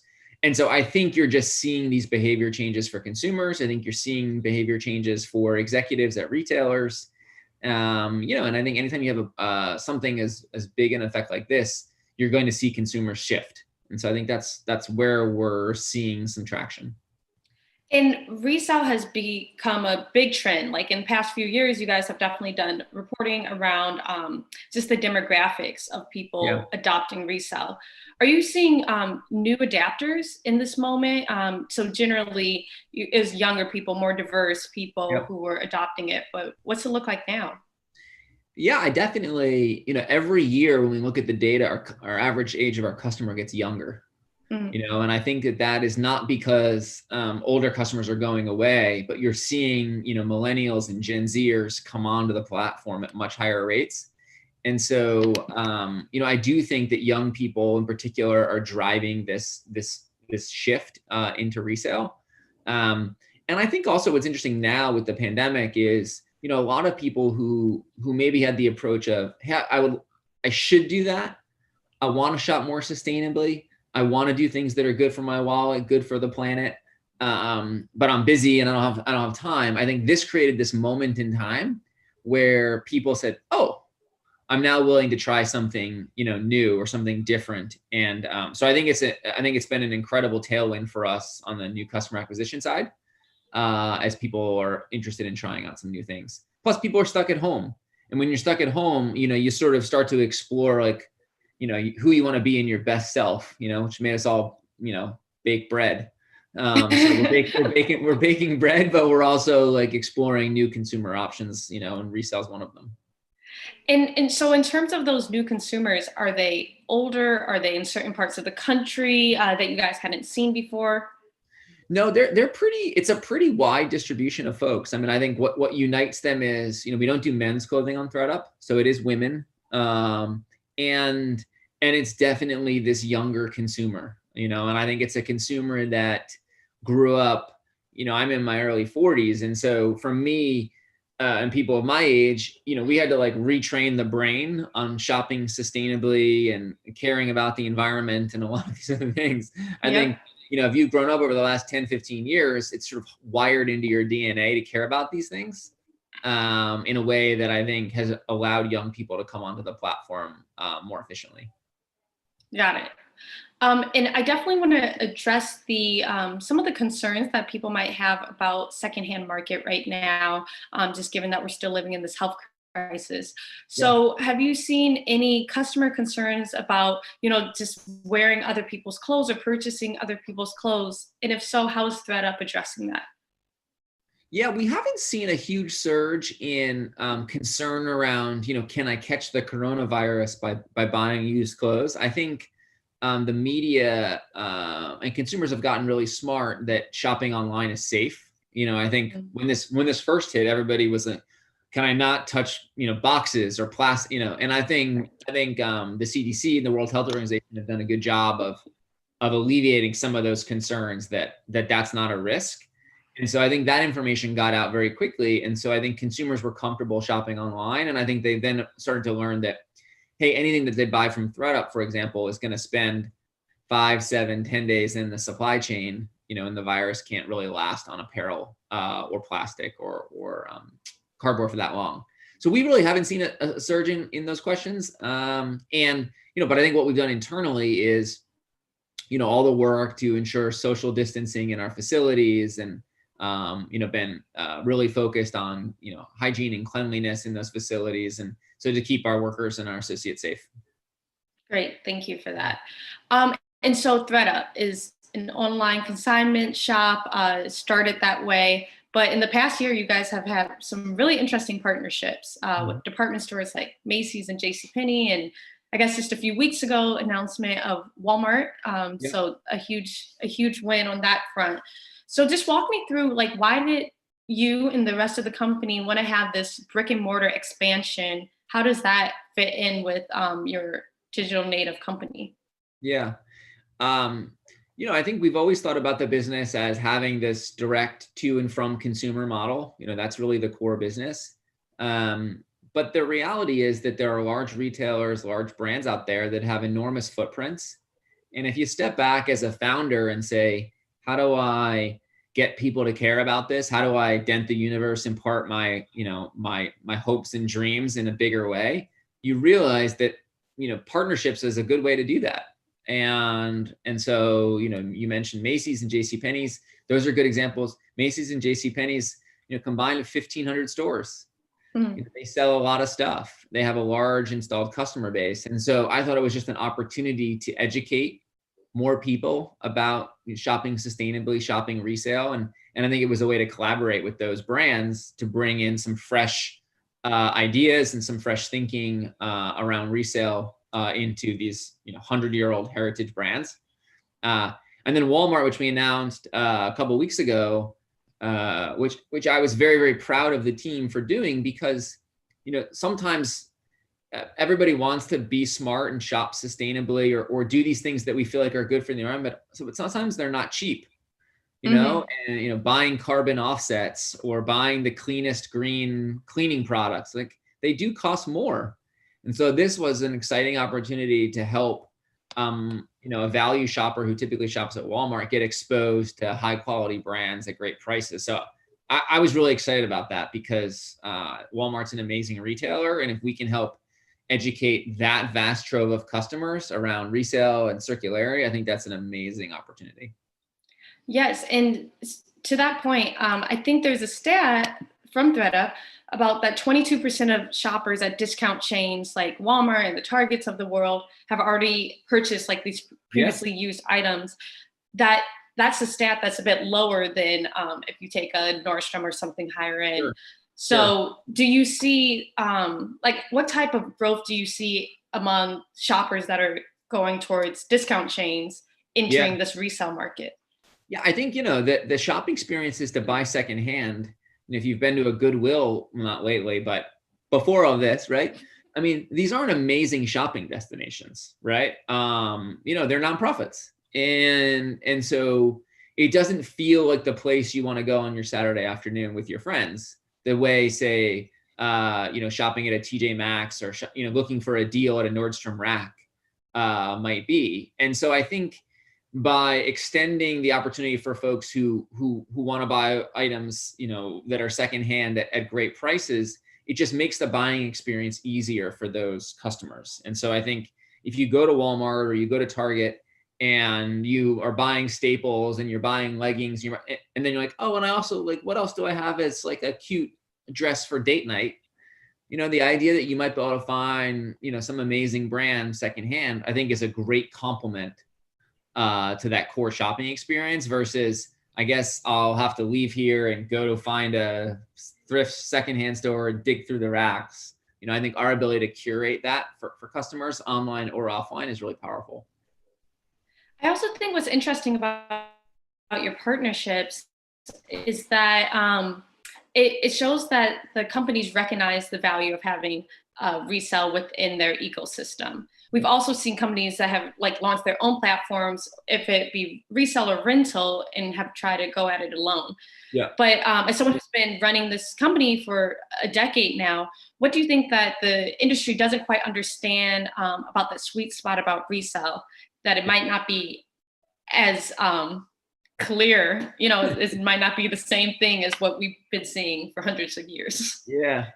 Look, I admire the companies that try and do a fully branded go it alone strategy, because I think that takes a level of commitment that is sort of next level. And so I think Urban Outfitters has done this with their rental program, and Nordstrom has launched something, but they're working with a third party behind the scenes. But so I give those folks credit for biting it off. I think that the ones who are not doing it themselves are starting to recognize that single SKU and managing onesies, which is what we do, is very different throughout the supply chain than managing SKU depth.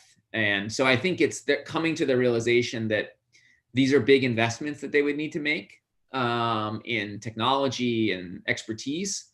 And, it may not be worth owning it, all themselves. And so should they just partner with somebody like ThredUp that can help them? And so I think they're all coming around to the idea that this is where the consumer is going. And the question is, okay, how do we meet that consumer, where they are? And I think that's what we're trying to be, a good partner to them. And frankly, I was on a call with them with a major retailer yesterday, and I said, look, you can do it yourself. I'd be happy to consult and tell you how to do it yourself. I just want you to do it, because the more people that do it, I think the better future we're going to have. And so I don't care whether we own it or we power it or we sit behind the scenes. I just want it to happen. I see. Yeah. And, so I cover retail every day, and just kind of thinking about the trends of what the world will look like after the pandemic. Many people are estimating that obviously the secondhand market might become even larger. And then also the TJ Maxx's of the world might benefit. It's interesting though, because you guys are, primarily online and have really mastered that. Would love to just hear your thoughts on, we don't see that kind of presence with the TJ Maxx or Ross, but it goes to that question, or to the statement you had about SKUs. Yeah. So how do you attract people in, even if they don't know exactly what they're going to get when they go on your guys' website? Yeah.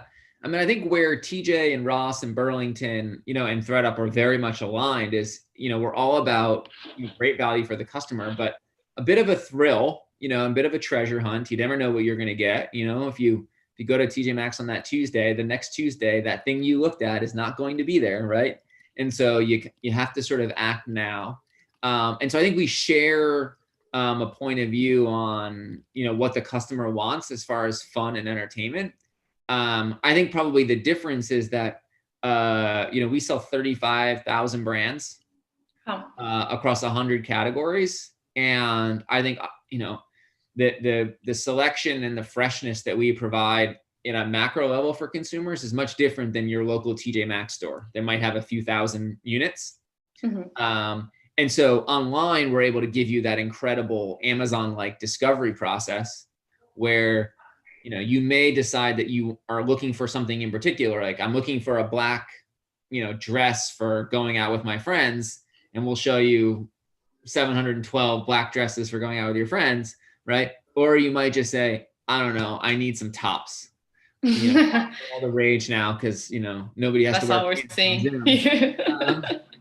And so we there's some of that where I'm looking to and the nice thing is that because the average prices on ThredUp are so so affordable, people can kind of pick and choose and really for $100 get 8, 9, 10 things without leaving their house. And I think that's something that matches the best deals out there. Great. And just a reminder to all of you guys out there, we're doing Q&A, but before I hop into that, one other question for you, James. So, it's very clear that we're headed into this recessionary environment. When the pandemic first started, people really just turned towards essential goods. We saw the jobs report out today. It's very high still. So how is ThredUp convincing shoppers to shop right now, even though you guys aren't in that essential good category or what's deemed to be essential goods? Yeah, I think, I don't think we'll ever convince Americans to stop wanting new things. I think we always want to like freshen things up, whether we're stuck at home, or not. And so, I think what we have been able to do is convince people that if they do want that delight in their day, they do want a little fun, they do want a red top instead of a blue top. All right. That like, there's a great affordable way to do that doesn't feel wasteful. And I think ThredUp is a guilt-free shopping experience. And I think we've really helped educate consumers that you can shop without feeling guilty and that it can be fun. And I think that's the messaging that we've really like zeroed in on around, during the pandemic, which is, it's a serious issue, or the protests and the riots, right? I mean, like there's a lot of heavy stuff going on. And we know that people, need some pleasant distraction at times, and we want to be there to provide some of that. So I think we've tried to play into that and feel like we can create value and opportunity and fun for people. Got it. So we have some questions for you from the audience. So Jeannie Barsom has asked, does ThredUp take new goods from excess inventory from brands? We do not.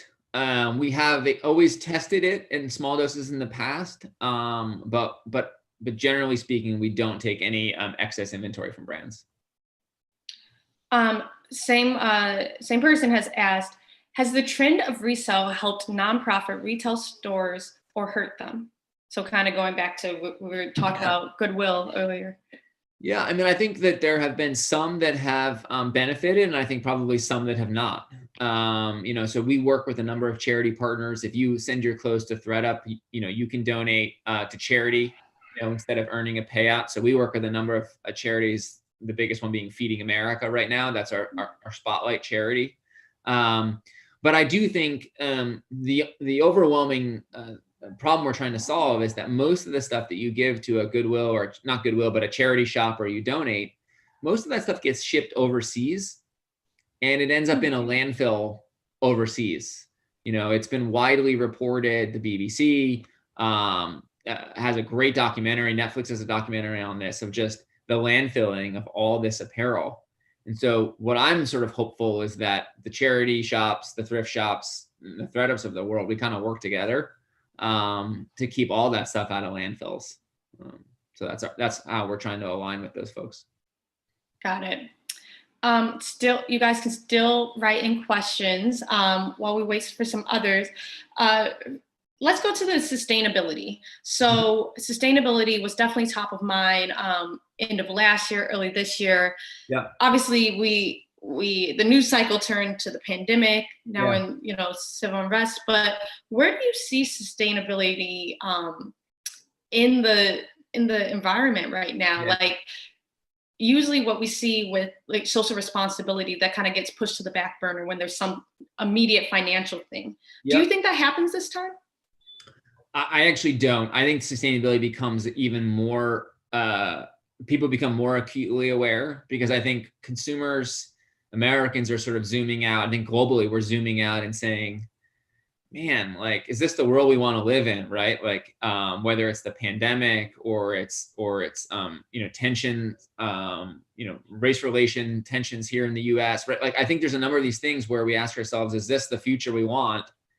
And I think, you know, young people have been very outspoken. Like, it's like all the data comes back that if you're 25, like your top priority is climate. Like it's relentless. Like at no point is it like anything other than climate. It's at the top of the list, because the data is nearly unanimous, right? That's where we're headed. And so I think it's easy for people now to look around and say, we gotta do stuff differently. You know, we got to build a better world and across a bunch of dimensions, and we can't give up on the climate. So yeah, I think it's a big issue for people, and I don't think it's going away.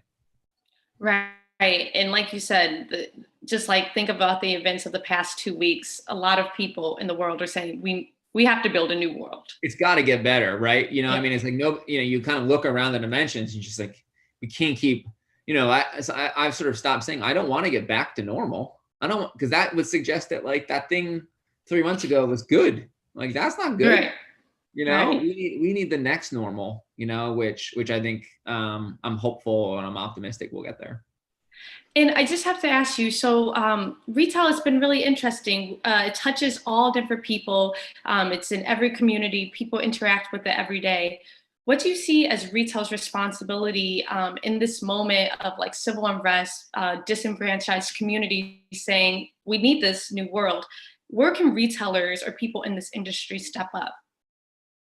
Oh man, that's a good question. You know, I think that, you know, I guess I can speak from myself as CEO. I think my job, you know, with the ThredUp employees, you know, we have, you know, 1,200 employees nationwide, is to create, you know, space and opportunity and conversation for folks to understand and process what's happening.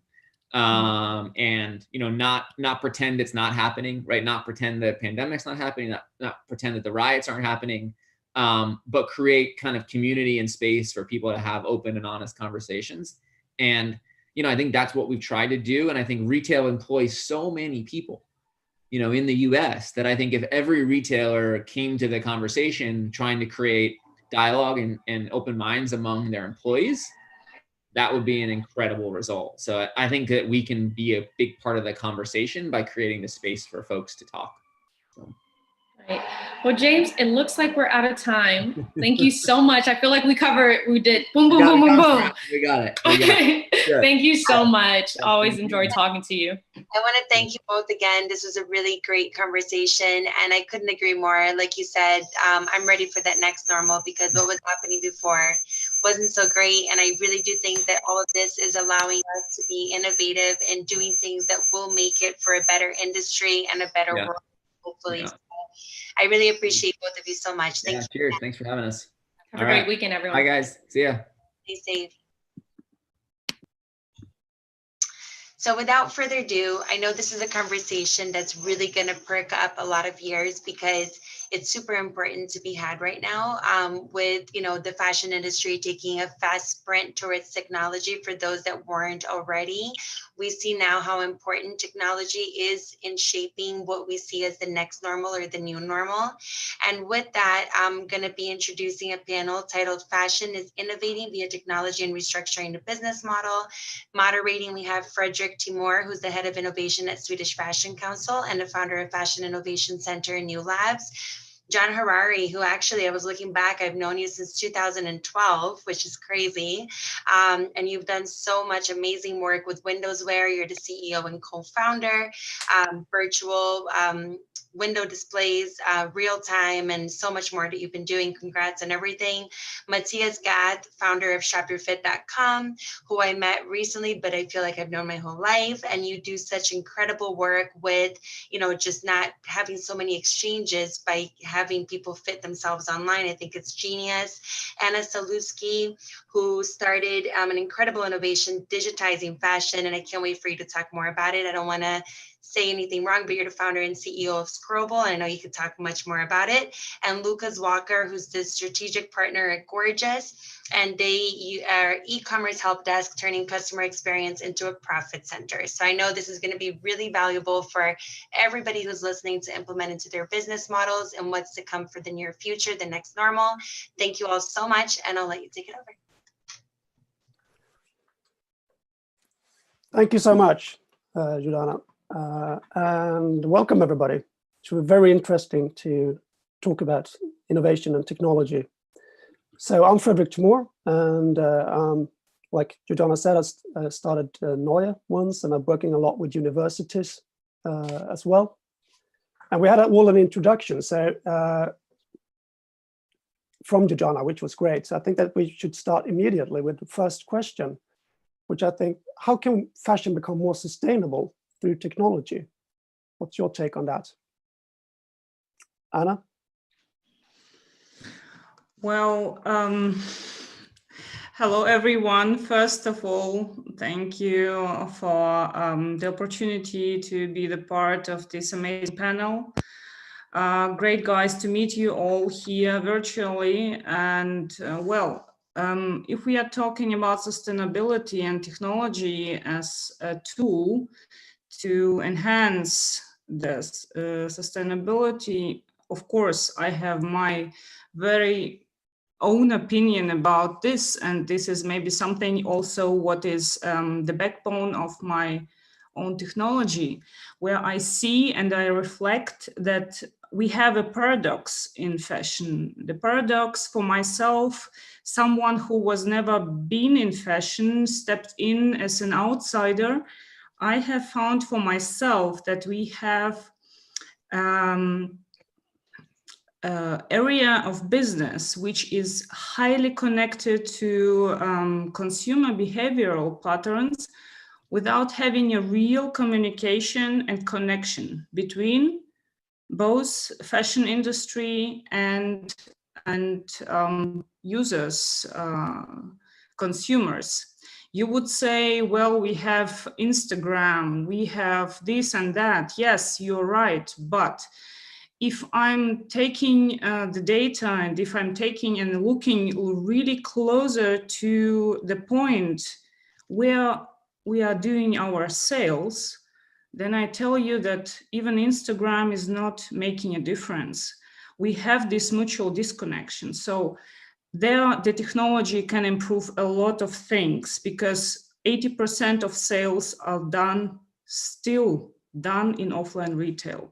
This is the big point where I think that digitizing offline retail, brick and mortar can do amazing things because we can have new data which can improve a lot of things, also connected to supply chain and so on. The way of shopping itself, it's been said in many different literature, you can read it everywhere. We are still shopping, having our online possibilities. We still shop, and still the product discovery is that what we had a long time ago. We are not really experiencing something totally different. So online or offline, this is still, we have the tools, we have digitization, we have certain things which we are doing in a different way, but you are still going to the store, you're still looking for your products, you are still not digitized in that at that level, which I can imagine is possible to digitize within brick and mortar. So these are areas where I think we can improve tremendously, and technology, digitization, business models can really do a lot about it. So, John, you want to continue? Sure, yeah. So, hey everyone, John Harari, CEO, co-founder of Windowsware. I always think that this is such an interesting question. Why does the fashion industry even talk about sustainability, right? This is the most unsustainable industry, one of the most unsustainable in the world. But, you know, technology will solve this problem, right? So, but I always think it's just a very interesting question that we ask ourselves. Why do we still do this, right? I think as human beings, we all value sustainability, right? So we all know, right? If it's not good to waste things, to overproduce things. I think as human beings, we all can agree that sustainability is a concept that we all fundamentally believe in. It's part of our value system as human beings. Now let's think about technology, right? So if we were all knowledgeable about how to effectively pick the right product to put on our body, and it fits perfectly, it's a good color, it's a good make and size, and I know I'm going to be wearing this for a month, 3 months, 5 months, 5 years, right? If we had that knowledge, if we had that information, we would actually produce more sustainable products. Because why do we need to overproduce, right? No one wants to overproduce, right? Like if you look at all the shelves, all the racks, all the clothing, this industry never overproduced products. If you look back, right? It's only the technology of about 150 years ago, the invention of electricity, married with the invention of the sewing machine, created the mass manufacturing of clothing. And that's the current world that we live in today. If you look back all the way back, you know, we never had, you know, unsustainable clothing. You literally wore what you had and you saved that for as long as it was, you know, wearable. That's one side of the picture. The other side of the picture is content and social media. So the more we shine a light upon all of the manufacturing, right? None of us like sweatshops. None of us like forced human labor. None of us like to put people in a position where, you know, they can't even make a decent livelihood, right? And the more that we expose where what we're wearing is coming from, you know, and really open the eyes of people, right? So I'm wearing this t-shirt. All I know is where I got it from, right? I don't know anything more behind the scenes. The factory, the process of gaining the raw materials, you know, every single step, you know, how it was shipped. I don't have any of that information, right? So as we shine a light upon actually getting that information, and as consumers are aware of what we're actually buying and where it actually comes from, that will also make us sustainable, right? So both sides of the picture with technology, whether it's information about what we wear, and making sure it's like the right fit for us, as well as where it actually comes from, that will actually enable us to become a sustainable industry as we were, you know, many centuries ago. So it sounds like both you and Anna is pointing at volume and longevity of garment as problems within the fashion industry. I mean, the sheer volume of production and also the longevity that we need to live longer. Is that understood correctly? Yeah, that's at least part of the problem of when we're talking about sustainability. Yeah, I mean, you know, sustainability is such a broad issue. You know, I went to business school. I remember my first sustainability class, right? You know what the first thing that they said? In order for a business to be, the first rule of sustainability is the business needs to be sustainable, right? Then you could worry about saving the world, right? But if the business itself isn't able to even sustain itself, then what's the purpose of the business, right? How do you provide a product or service to someone if you're going to go bankrupt the next day, right? So ultimately the business needs to be sustainable. And what we're talking about, technology will enable businesses to become even more sustainable, which means that they can actually operate.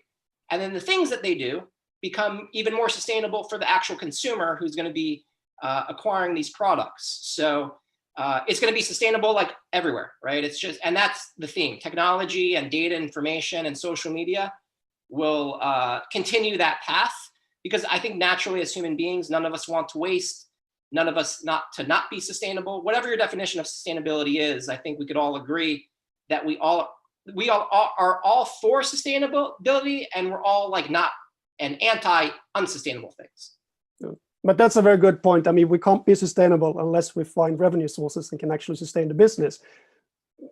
I mean, unless we're in a, I don't know, fairy tale. Awesome. Do you mind if I jump in quickly, because I feel like we're spending a lot of time on this question, and in e-commerce specifically, we see a lot of unsustainable trends like fast fashion. It's harder to do an exchange. It's all kinds of issues. But the way that tech really makes it easy, and Anna, just to play devil's advocate, because if we all agree it's going to be a really boring ass panel for everyone watching, is that 80% of sales are done in brick and mortar. The automobile was invented in, say, 1907, but there were still more more horses than cars on the road in 1925. Just because that's how it is doesn't necessarily mean that's where it's going. So how can tech be used to make it more sustainable?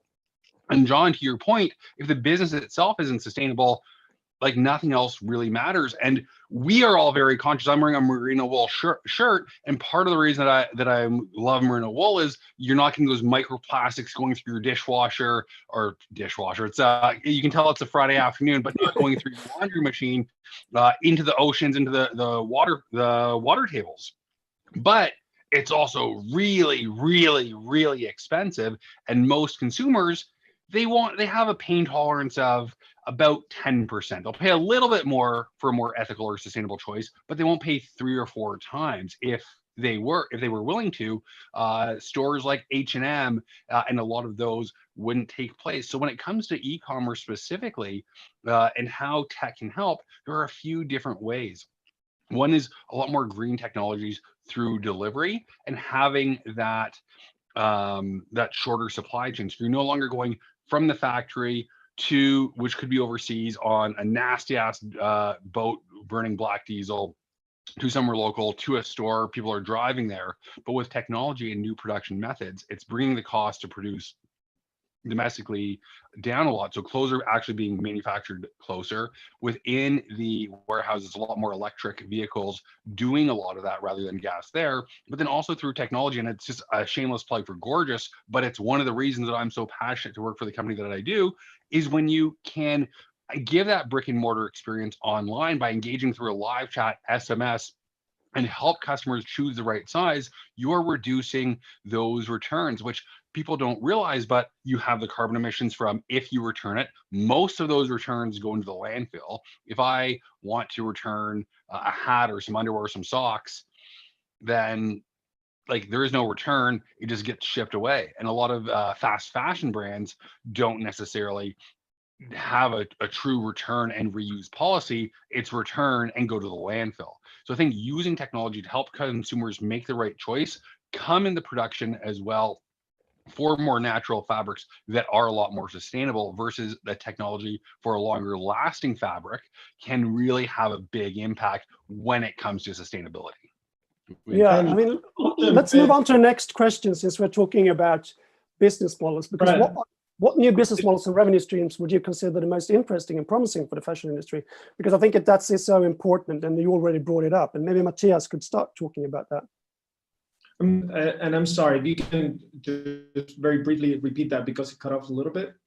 Okay, what new business models and revenue streams would you consider the most interesting and promising for the fashion industry? And this ties into what the former both Luke and John talked about. Yeah, absolutely. And I think that it's technology is connected to very much to Lucas's point, and then also John's. I think that it's a matter of users having access to information that will lead to sustainability. End users are the ones that initially need to have that access to information, whether it's through a chat, through an experience.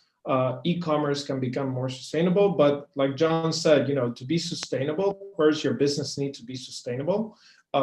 So you need to worry about your business. The end user will worry about whether they choose your business. So in terms of what businesses are out there that are changing this a little bit, I think that we need to start by fit is probably the first piece of technology that as a business needs to go in, and it will solve one of the largest problems. We all know the huge levels of return. 40% of garments are being returned.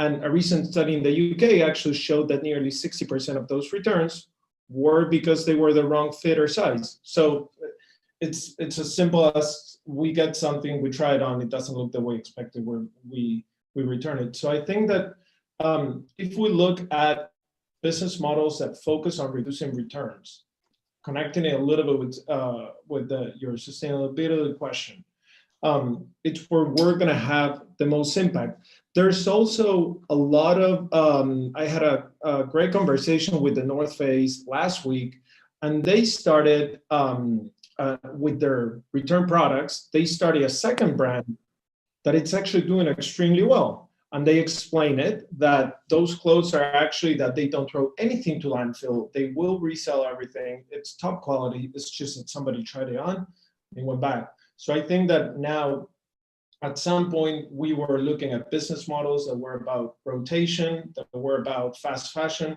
And now we're starting to, I think that two things in terms of business models that are changing are access to information for end users. That will drive the industry in the right direction. Users drive brands into the right direction. And then, so if I know that a brand, if I return something, first of all, you need to make sure that I don't want to return anything. Your business model needs to enable me to do that. And if I return it, I need to know that you have a business model that is ready to take that garment in and resell it or have a responsible action around it. So I think that those to me are the two pillars, both in terms of sustainability and business models that actually work. I mean, it's a win-win for everybody, isn't it? Yeah, it was very interesting also to reflect upon like new revenue streams as well, like that might, where money might not necessarily come from selling garment itself. It could be services around or something else, but it will be really interesting to look into new revenue streams and also new business models, because, for example, recurring revenues is something that I think could benefit the fashion industry quite a lot. So Lucas, maybe you can comment on that. Yeah, we're seeing a lot of non-traditional subscription brands offer subscriptions. So you always think of like the box, so monthly sock subscription, maybe a jewelry subscription. And some brands have experimented, so you get a new garment every month, or there are the various wardrobe capsules where you can ship and return everything that you don't necessarily want. But what a lot of brands are doing, and it doesn't necessarily solve the sustainability issue, but it drives the conversation. So it's offering free returns if you're a subscriber. So then if you're not a subscriber, you're more willing to work with a garment. The really interesting thing that we are seeing, just to go back and counteract my previous point, is that blend of in-store versus online. So if brands do, say, a pop-up shop at a maker's market, or if they do have some physical stores, you can return the item for free at the physical store, but you need to go and pay $6.95 processing to return it online. So we're definitely seeing that. In terms of other revenue models as well, it's a lot of branching out within accessories, or even and Harley Davidson is a great example of this, where they're a motorcycle company, but they sell so much fashion and apparel that ties into their core products. So as you become a lifestyle brand, what else are you branching into? And I know that we've got some questions relating to this, but as a brand, you can even be an influencer and a media platform. So maybe you're doing a collaboration with a TikToker to really launch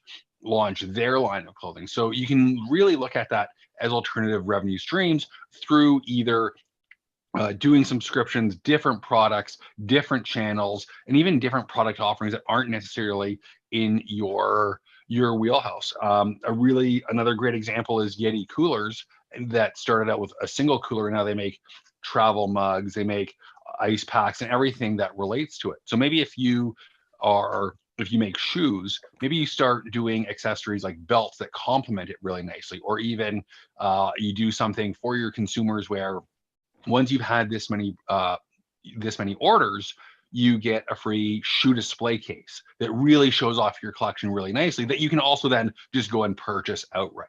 So it's going beyond just fashion and into a lot of complementary products, or even care accessories. Again, going back to merino wool, maybe there's a little cleaning solution that you can just go and it keeps your garments clean. And that's the type of product that is a lot more sustainable because it allows the business to generate revenue, but then also, your garments last longer because you're not ruining them, putting them through a washing machine. So there's just so much creativity when you really think in a big picture of ways that brands can get those alternative revenue streams. So we could have basically what you're saying. We could basically have, for example, an Apple Care for clothes, for example, and that could be an alternative revenue source. Yeah, absolutely. It is just as an example of what you said. I mean, if we look at what type of business model would be most resilient to unforeseen events like COVID-19, I mean, that was a very unforeseen event, of course.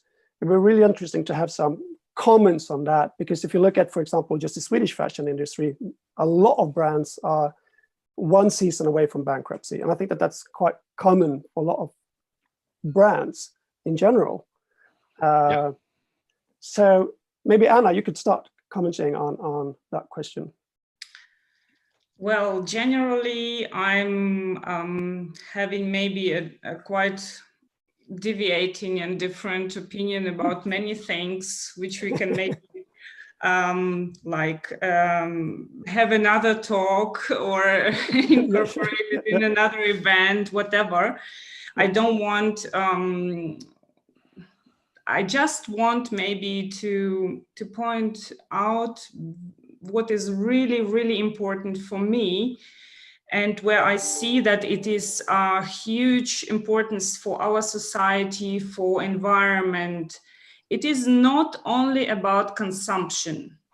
So even though we are reducing and we are making it very effective, that we are having a low return rates and everything is running in the way that we have, like, we don't have returns. Imagine that situation. But still, what are we doing with the statistic of almost third, I don't remember, even almost a half of all production is going to landfill.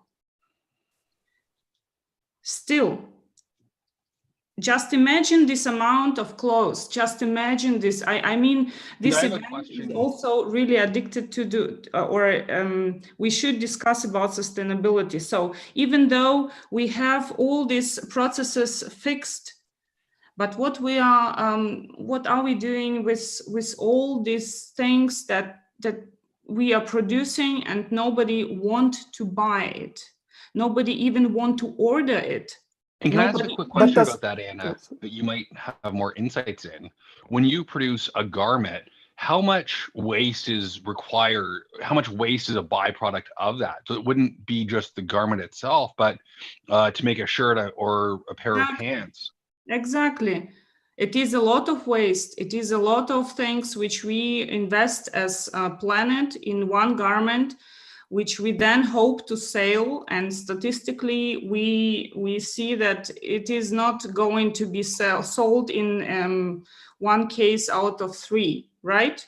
If you have another statistic, just drop it here. For me, it's clear that we need to improve a lot of more processes than only orders. And I know that it's one of the important processes, and I'm totally agree. But what I want to say that there are so many things where we need to put our emphasis and see how we can do it better. So to come back to the question how we can improve with COVID-19 and situation like those, in my opinion, we need to connect the stock. We need to see how we can also enable retail to be fully connected to the brand content. Because once we are distributing the content or the brand distributing the content and we have disconnected retail, that is the point when something like COVID-19 happens, we have a big gap of how this retail is going to sell this stock out. I don't have personally this answer until the moment. I have the answer within my product. Yes, I do have, but this existing business model are not answering really this question. So I see this is like a very, very important issue. And even without COVID-19, the connected stock connected to the brand content appears to me personally as a very important point. But I would say, I mean, I think that this connects a lot to what Joan was talking about with, I mean, Industrial Revolution and Spinning Jenny and how it all started, and that the fashion industry basically haven't switched business models in 300 years or 250 years. So maybe, John, you can comment on that as well. Sure. COVID-19 is the best thing for sustainability, right? Yep. Just literally, you look at a map. The air is cleaner, right? There's less factories. There's less waste. Look at the map. You look at the water or the skies, and it's bluer. Yep. So two concepts, right? We're talking about fashion and we're talking about retail. What is fashion? Fashion is projecting who you are, right? You're a human being. I'm a human being. You have an identity. I have an identity. I'm wearing things to project who I am. If I see someone, right, how they look, how they dress, that's the perception that I have, right? So that's fashion to me. Retail. What's retail? Retail is, where is your consumer and what do you have to sell to them, right? So if you think about what we're doing right now, right, we're all on a Zoom call, right? I'm projecting myself. Everyone here is projecting themselves. On the other end, there are people that are perceiving this. To me, this is fashion, right? So if you're a designer, where are you right now helping me out with my outfit, right? I'm on Zoom, right? If you're a retailer, where are you right now with the product that I need, right? Because if we are literally going to be stuck in our homes, let's say for the next year, I hope that doesn't happen, but let's just say that happens. Well, then, yeah, fashion's going to have to adapt to all these human beings sitting at their apartment, and they all want to project who they are. Right? That can be done digitally. We're all digitally projecting who we are. And on the flip side, people are getting impressions of who we are. And then from a retail standpoint, if your consumer is on Zoom and that's all they do all day, every day, well then, yeah, you better figure out how to put a product in a Zoom call or somewhere in that environment for them to purchase. And if you think about sustainability, if everything that we're wearing is, digital content, and if you're thinking about e-commerce and you're thinking about where the consumer is, well, then that's a very beautiful, sustainable world. And that to me is the fashion industry. It's just morphing, just like 150 years ago with certain inventions, what we perceive with the over manufacturing of clothing. These can be inventions, and it just takes people on the other end to be smart enough to understand the technology, understand the trend of the consumer, and provide products that match what they need. And you just have to reimagine what the world is, but we're not changing anything about fashion, and we're not changing anything about retail. We're still doing the same things we've always been doing. We're just using technology to basically adapt. And it's so interesting, John, how you mentioned fashion is that projection of yourself. And we saw that with the e-commerce trends of a lot of makeup and health and beauty was really being sold because people want to get up if you're working from home. And especially back in March when nobody was leaving, you want to feel good like you're starting your work day. Right now, I'm wearing my nice black shirt, but I've got a funky pair of shorts on. And so we saw the trend of athleisure wear just skyrocketed. A lot of brands adapted to sell masks, to adapt with changing consumer demands, but also there's a lot more tops and just fun stuff to look good when you're on a video conference, when you're on a webcam. Absolutely, absolutely. Just like everyone knows, you got to wear a suit to go to the interview, right? And that's a fashion thing, you know, and you got to, you know, wear something else when you go somewhere else. You know, what has the industry done to inform us what we should be wearing in a Zoom? You know, they haven't done anything that I know.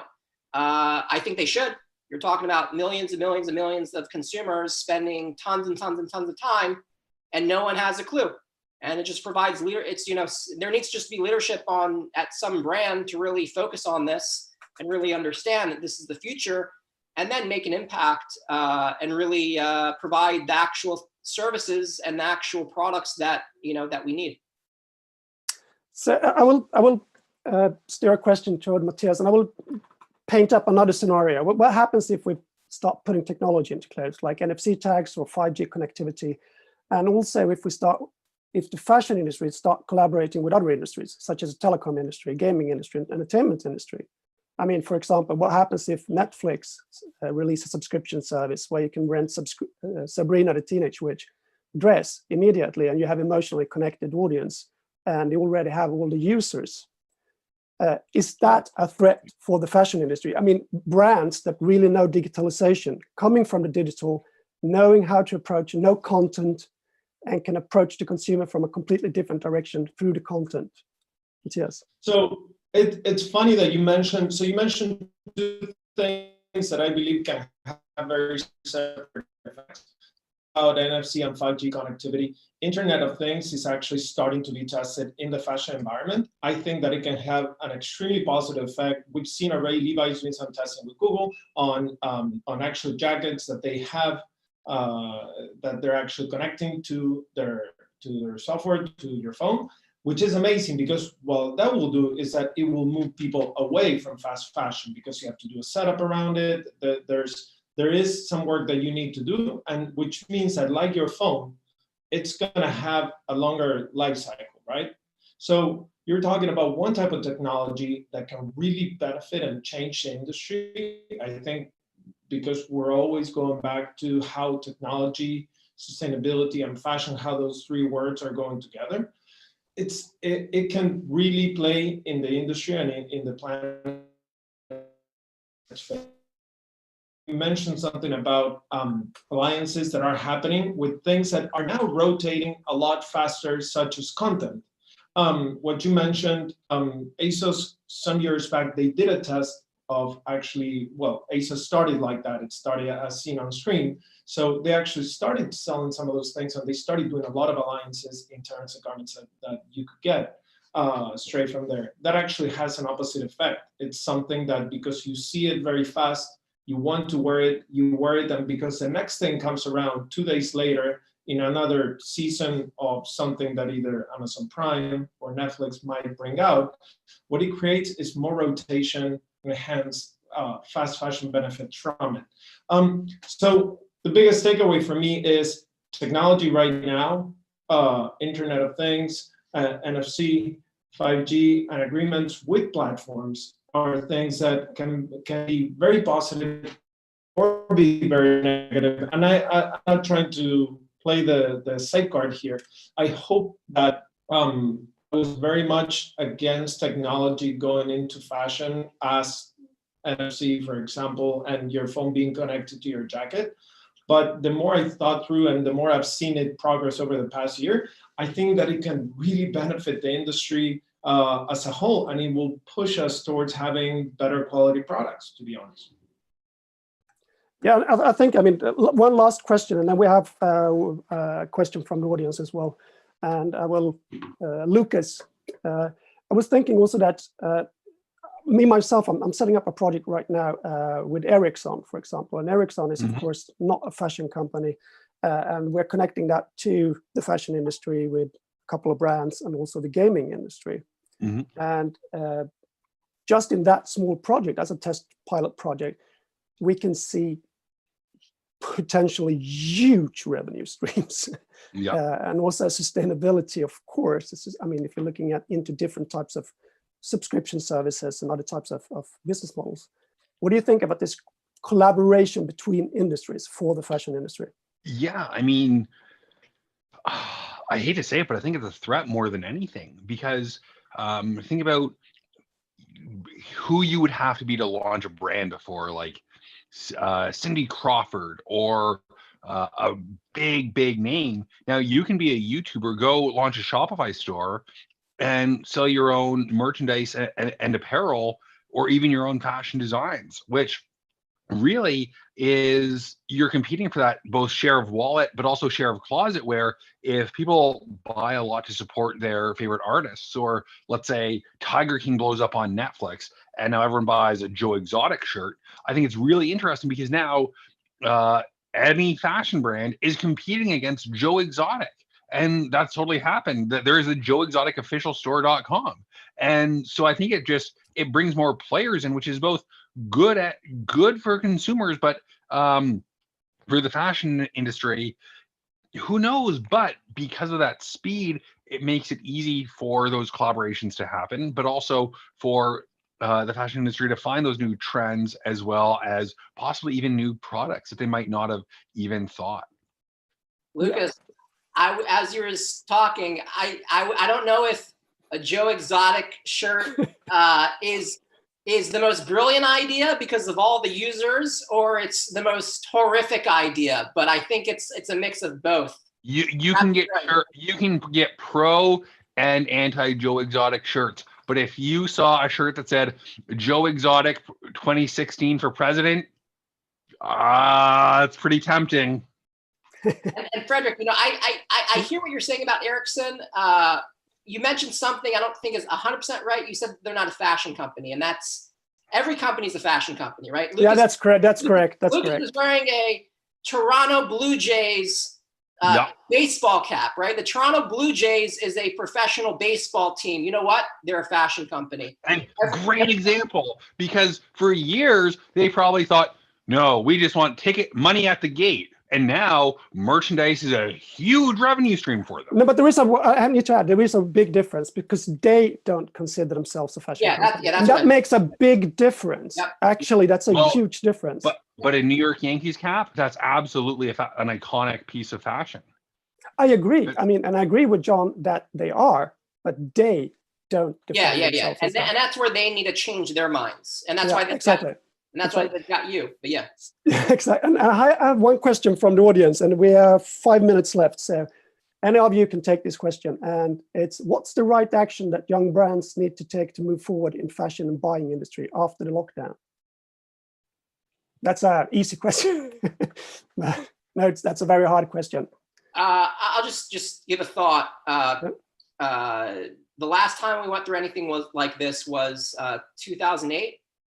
And there was the Great Recession. And what happened was there was a ton of overstock. And that's also around the time when Gilt Group came out. And Gilt Group basically took all this overstock, all this, all these designer products, and they heavily marked them down. And then they sold them through the web. And then Gilt Group became the place to shop at that moment.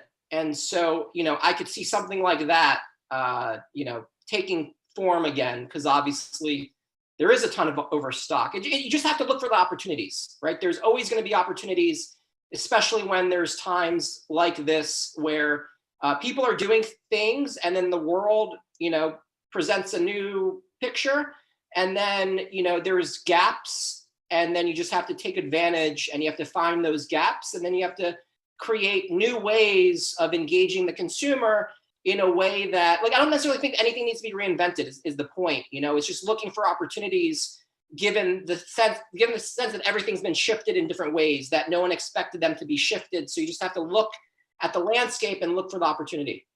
Would you agree? I mean, this is for all of you. Do you agree that content is more and more important? That content value might even trump brand value? Mm-hmm. Yeah, because just as you mentioned that the Toronto Blue Jays don't identify themselves as a fashion brand, I don't know if a lot of fashion brands identify themselves as media companies, but they need to be. Yeah. So if you take away one thing from this, be everything to everybody. That's a very sustainable business model. Yep. That's a little bit of sarcasm, but just because what you've done has gotten you here doesn't mean that that's who you are. You have to adapt to how your customers perceive you and what they want. So I know I had a bit of a joke answer, but John, I think that you might have a little bit of a better answer. I was just going to say, look, we all know there are billions and billions and billions of impressions of content, right? You talk about sustainability, you know, there's and Anna, you mentioned landfills, right? There are landfills of servers right now hosting trillions of impressions of content. We don't need any more content. What we do need is good content, right? That's the thing. Just like we need good fashion, we need good content, because then it's content we can all appreciate and enjoy. We just don't need to continue to mass produce all this excess content, because that's actually not getting anyone anything. And because people are producing content to engage, but if it's not good content, you're not engaging. So it's like, just don't do it. Quite agree with you, Lucas. What my concern personally is based on the statistics again, which saying that we are not fully digital. So retail or fashion, you make the difference between, and it's right for certain points, but for other points where we talk about to sell fashion, there is no difference. We are talking about retail of fashion. So it's a fully connected process of selling the garments which been produced to sale. So in this process, we are going to have a totally different experience, content, and so on. And there we have, as I said, before COVID-19, we had 80% of sales done within offline retail.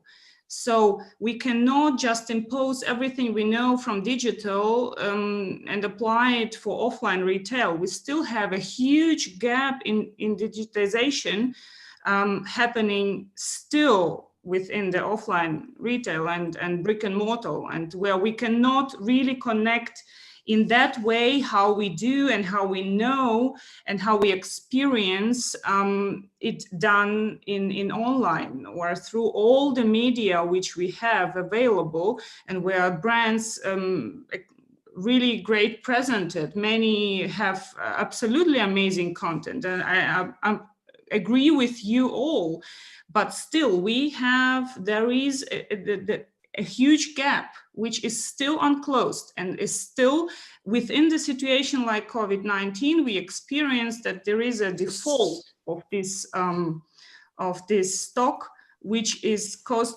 mostly by offline retail. So unfortunately, I would love to sit another hour, because I think we just started and it was very interesting discussions, but we need to wrap up now. And I thank you so much. I think it was super interesting. I would love to continue this conversation. Thank you so much. I have to thank all of you, because honestly, I found it to be, I think technology is super interesting, and I wouldn't consider myself to be that technology savvy, but I'm learning a lot, especially now. But I think you guys made it actually really, people were so intrigued. I got so many WhatsApps and text messages aside from the viewers that were texting me and saying, what a good conversation. And I think the basis of it was that you guys were very real. I actually loved some of the sarcasm, because it made it actually humorous and funny and entertaining. So you could actually learn while you're laughing. And also the fact that you brought up really important matters. So you were really able to like personify this in so many different ways. And I thank all of you, because all of your personalities brought something different to the table. And so thank you so much for participating and being a part of this. And hopefully we'll be able to continue the conversation, because I think you guys, like Frederick said, I think you guys were just getting to the surface, and I think there's so much more to talk about. So thank you all so much. Stay safe, and I hope to continue the conversation with all of you. Thank you. Thank you so much. Bye, everybody. Bye.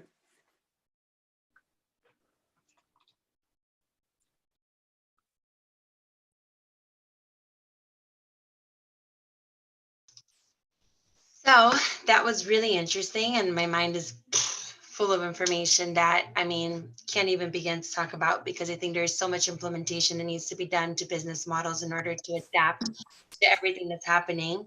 But now we're actually going to go into a different conversation, which is really important.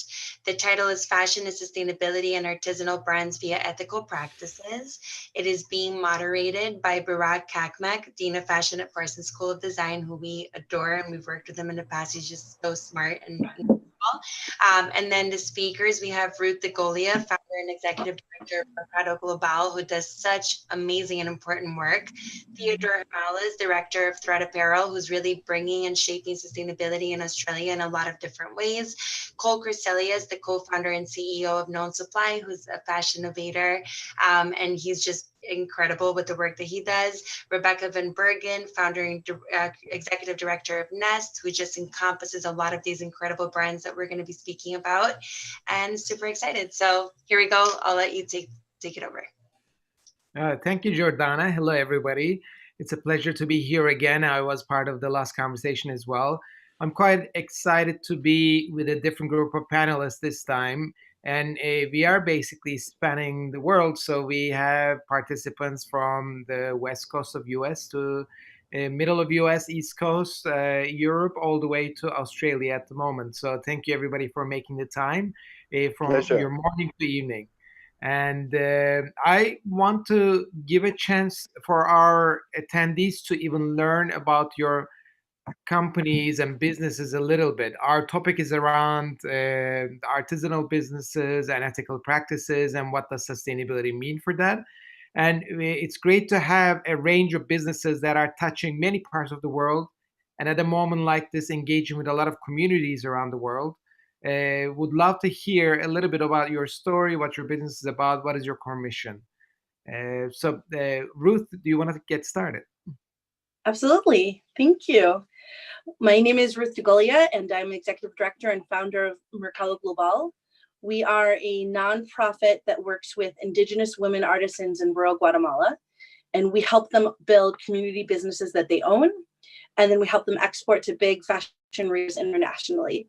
So usually what we're doing are lots of handbags and accessories for big retailers like Levi's, Stitch Fix, Nordstrom, companies like that throughout the US, Europe, and Asia particularly. And right now what we've been doing is we've been leveraging our model to help artisans continue to get income during the pandemic, while also producing tens of thousands of masks for first responders in the US and Latin America. Oh, that's perfect. Thank you so much. Maybe we can move to Cole to hear about Known Supply. Yeah, thanks for having me. Excited to be with this amazing panel of friends and faces, new and old. Yeah, I've been operating and working in the ethical fashion space for about the last 13 or 14 years through a number of different brands. The current project that really is taking up most of my time is a brand called Known Supply. Our focus is to celebrate the people who make our clothes and those who wear them. We really seek to be the brand that's bringing humanity back into the fashion conversation, the clothing conversation. And as many of these other panelists do, is just like celebrate those humans that are on the other side. So we do two main things.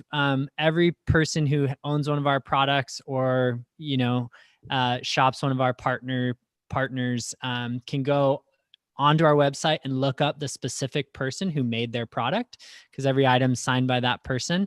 And then secondarily, with Known Supply, one of the things we're really excited about is that we are working to just be a bridge to onboard all sorts of organizations, brands, and other businesses into this idea of ethical fashion by purchasing our blank apparel and accessories and helping to customize and personalize those items for different companies, just so that this idea of ethical and sustainable practices can just be more accessible to more types of people and in more avenues.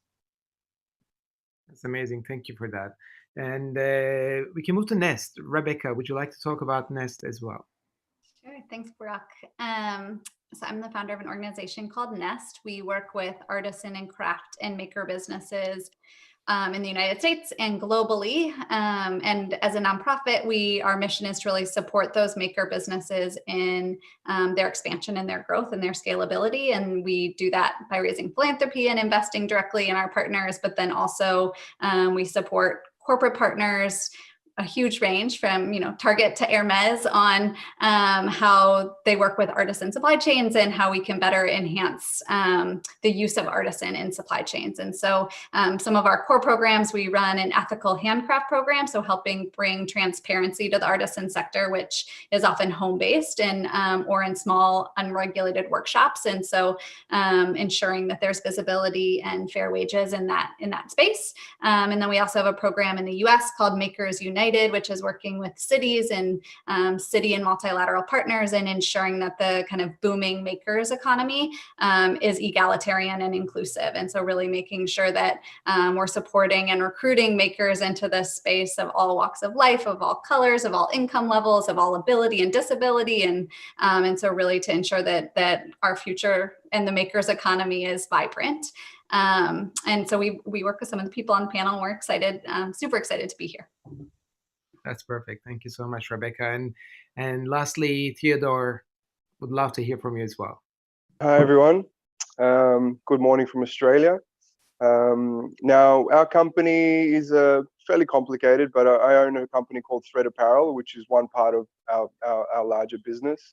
And we focus on half our company makes uniforms and the other half of the company makes fashion apparel for fashion brands, small and big, from all over the world. I haven't always been into sustainable, ethical manufacturing because I didn't know about it. But the last 3 or 4 years, especially, I have been focusing on that completely and have changed everything that we do and the way we go about things. From an ethical and sustainable point of view, generally we focus on a lot of RPET, so recycled plastic bottles, because we deal with a lot of commercial manufacturers and a lot of commercial companies, and they use a lot of polyester. So it's a means to an end. So, and I know that's not everyone's cup of tea because, that does have other sustainable implications on the environment. But at the same time, I've got so many clients that are selling to millions of customers that are wearing polyester. So the least I can do for now is get them to at least get that polyester virgin pellet from a recycled plastic bottle plant rather than the oil industry, which is at least getting their customers used to sustainability and also exposing sustainability to a customer that generally wouldn't even think about it.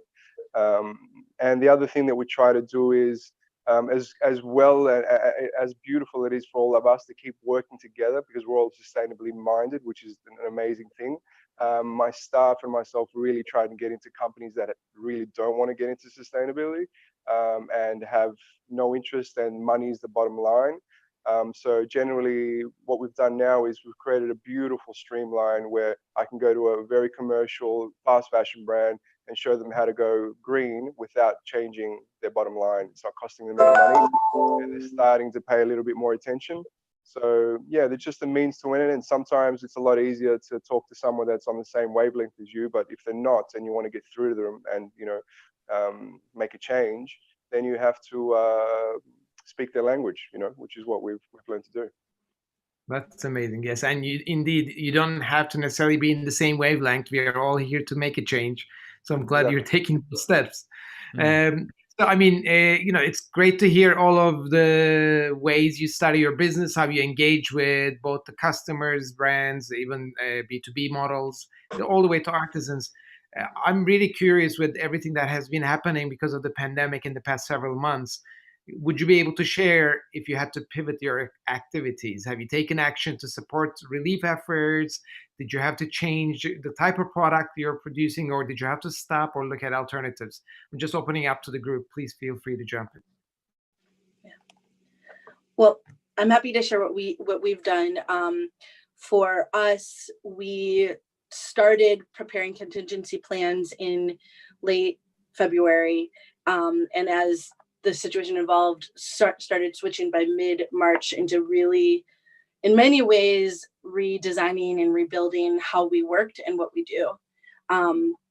And the immediate thing that we did was we started realizing, we wanted to be part of the solution and figure out, especially being based in New York City and seeing what was going on, how could we be part of an effort to help get masks to, originally it was doctors and nurses, but then expanded beyond that. And, we were around in the last recession, and in many ways, the last recession was both horrible, but one of the best things that ever happened to us, because it forced us to get smart as an organization. And one of the things we learned from that is that in every crisis, there's an opportunity. And that was the mentality as an organization that we've taken into this, is looking at, okay, take a moment to cry and grieve about the plans for this amazing, huge gala in Silicon Valley we had planned, all the orders we had in the pipeline for spring, summer 20 collection, everything that was wonderful that was going on that was no longer going to be possible. Cry and then think about, okay, but what's the opportunity here? How can we be part of the solution? And figured what we did was we worked to mobilize as an organization to go after the new opportunities. And it was hard. So, with our operations in Guatemala is one of the 2 countries with the most strict restrictions on travel throughout the entire pandemic. And we work in 70 communities all throughout the highlands. So everything from reimagining our supply chain to reimagining how we work with artisans instead of groups coming each Friday to drop off finished goods, pick up materials. We had to start sending vans around throughout our communities and negotiate with every community and municipal government and state government, department government, permission to be able to travel when nobody else was being able to travel. So it was really challenging, but by working as a team, we've been able to pivot. And so far, I think we're in the second inning, but we're feeling we're doing a really great job. We're excited that we've already shipped about 65,000 masks, mostly to first responders in the US and Mexico, which is really exciting. Amazing. That's amazing. You were a part of that, so maybe I can just piggyback on Ruth.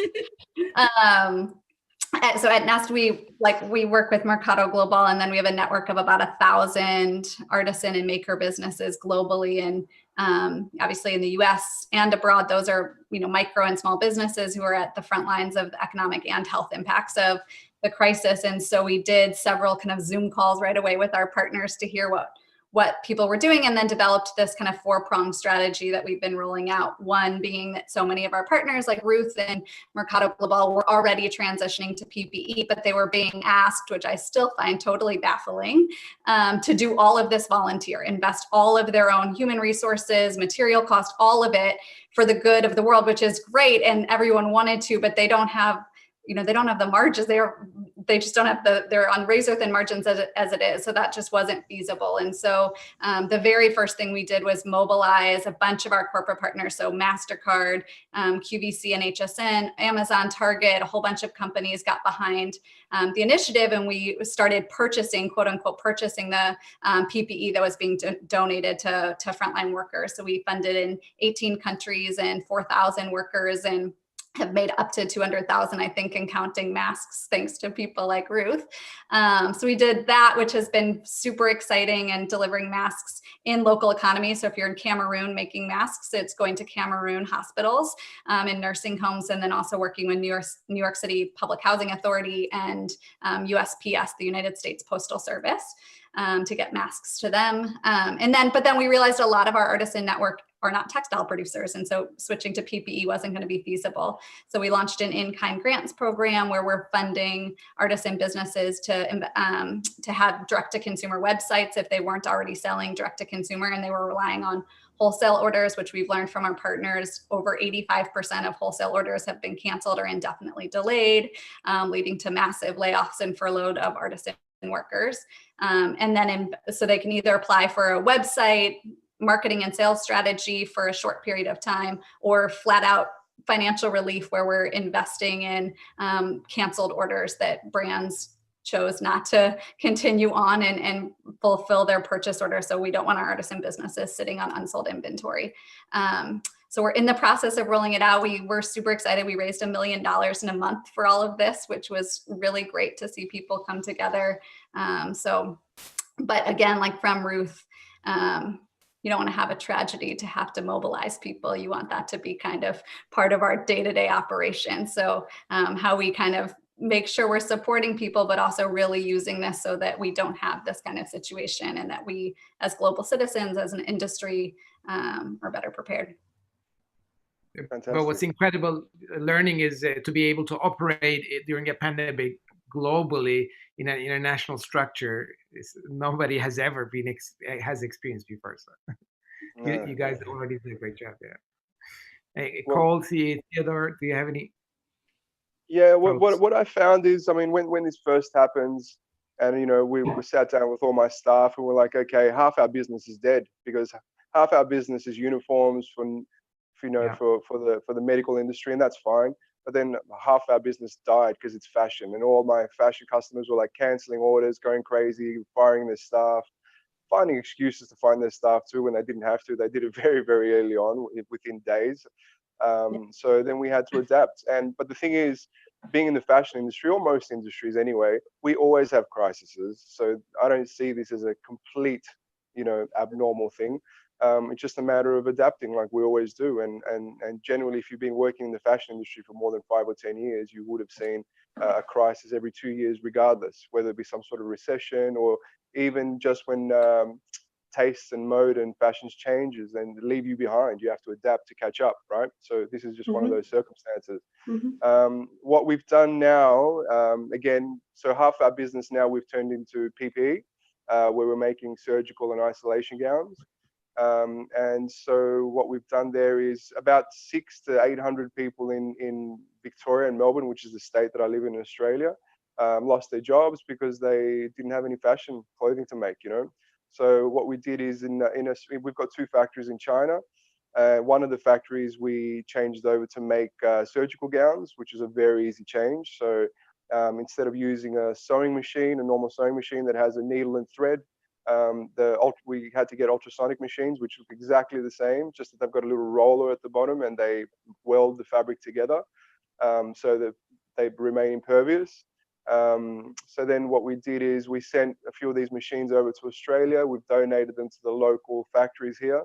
And literally all I do during the day at the moment, because I've got a lot of spare time as well, is go to the factories and teach the old Vietnamese, Greek, Italian old ladies and men how to use these machines. I get paid in food at the end of the day, pretty much. So depending on the culture that I'm with during that day, I'll have a takeaway container of either Greek or Vietnamese food lately. But that's allowed them to start working again, and now we're creating sales within government and within private sector and within our normal medical avenues. And there's a real push for non-Chinese made. Not there's anything wrong with Chinese made. We just need a better balance of it. So we've been way too reliant on it. So now we're finding ways of just creating a little bit more balance. We're talking to some people in LA now as well, and I'm helping them set up locally made surgical gowns made properly to AAMI level standards, worldwide standards, and especially in the US, because the way you guys work there and the minimum wage is a little bit lower, you guys can actually compete with China directly. So it's actually not that hard. I just don't think people realize that the divide between made in China and made in US wasn't actually that different. It's only about 15-20%. And when you take out shipping costs, it's actually a lot closer. So I think America especially is waking up to that now, and it's going to be a whole new normal, and we'll see how it sort of eventuates. Yeah. And in some ways, I mean, this ties to the question I was going to ask. Maybe, Cole, you can tie your answer to that as well. But I was wondering how the pandemic is forcing the industry to reimagine the way apparel production is being done. So how you adapted is one question, but also, do you see the industry evolving in a new direction because of this? Are we going to see new permanent changes? Yeah, I think it's a really good question. I know for ourselves, even just to feed off what Theodore was saying, we've historically used our apparel production as a means of empowerment, and predominantly have seen, the place where we could have potentially the most impact with being within developing economies. So working initially in Uganda, then Peru, and now India, with different fair trade certified partners has always been a focus of ours. Recently, and this ties into initial question too, it was the question of, okay, are Indian producers were down for, the country was almost on complete lockdown for close to 2 months.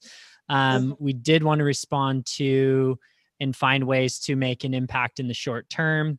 And we found some local suppliers right here in our backyard in California, where we were literally taking older inventory, t-shirts and other things, and cutting those up and making facial coverings and things for sort of consumer and daily use.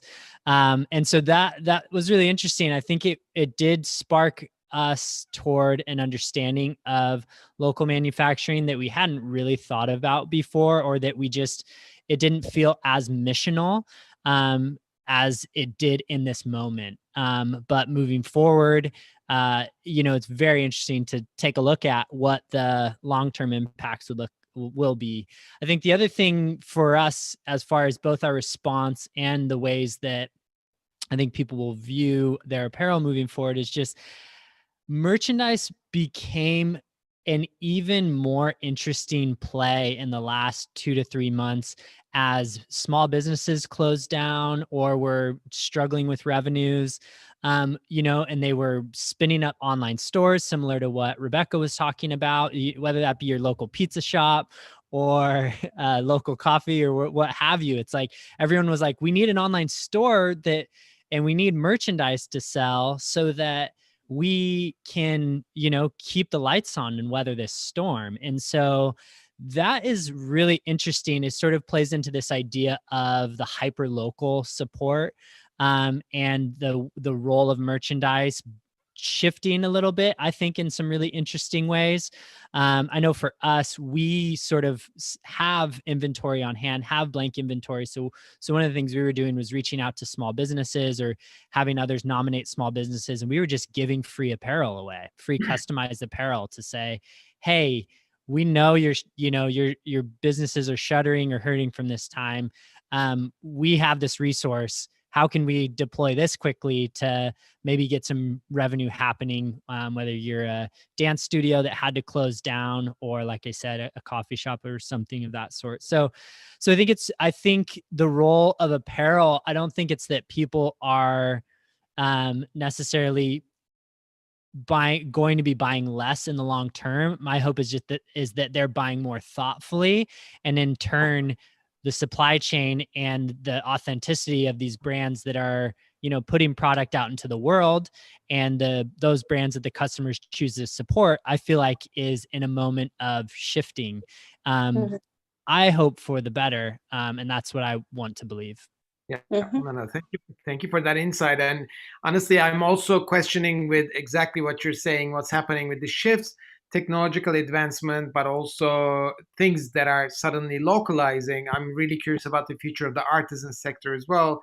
So I would love to hear both Rebecca and Ruth give their thoughts about, is the future different, bright? Yeah, I think for us, I feel like I get the question in interviews all the time, like, will robotics put the craft sector out of? I think for us, I founded Nest 13 years ago at Mercado Global. I think you guys are similar in age. And like no one was talking about artisan back then. It was like maybe like a kitschy Christmas tree ornament, maybe like something you got on your travels, but Etsy was founded like the year after. So like just to like place where we were in our thinking as a global society. And now there's like artisan Doritos and artisan hotels and artisan everything. And every major company wants to sell handmade in some way. And I think that it just speaks to the fact that robotics and automation and like the technological advancements are good, and those will continue, but they're not going to solve everything for everyone. And the more we promote that, the more the human psyche is going to want something else. And so every company wants to have a counterweight to that. And so they want the handmade while they're introducing robotics for everything else. And so I think that's really why we've seen this like parallel growth. And so I think that the more we advance technology, honestly, I think the stronger the artisan economy gets, because I think that humans just will continue to want that yin and yang in our lives, which I think is exciting. But I also want to say that I think the craft sector has to evolve. Like I think and I sometimes get in debates about this with people in the craft sector, but we take a really broad look at what we consider artisan at Nest. And I think that with things like 3D printing and like the advances in technology, there's a lot of cool things that we think still stay within the world of artisan craft handwork while still incorporating technology. And so I think that there is a future for craft that also integrates technology into it. And we need to be a part of that, and we need to celebrate that and understand that. And so, and really help people carry that forward. So we really see those things happening synergistically. Yeah. Beautiful. And maybe just to add on to that, we work with technology in different ways, but we also, we think of ourselves as first and foremost an anti-poverty organization and a social justice organization, and secondarily as an artisan organization. And we constantly are using and developing new technological strategies to help artisans be able to earn more per day in what they're doing and compete. And, in terms of how, we see the global crisis impacting the sector.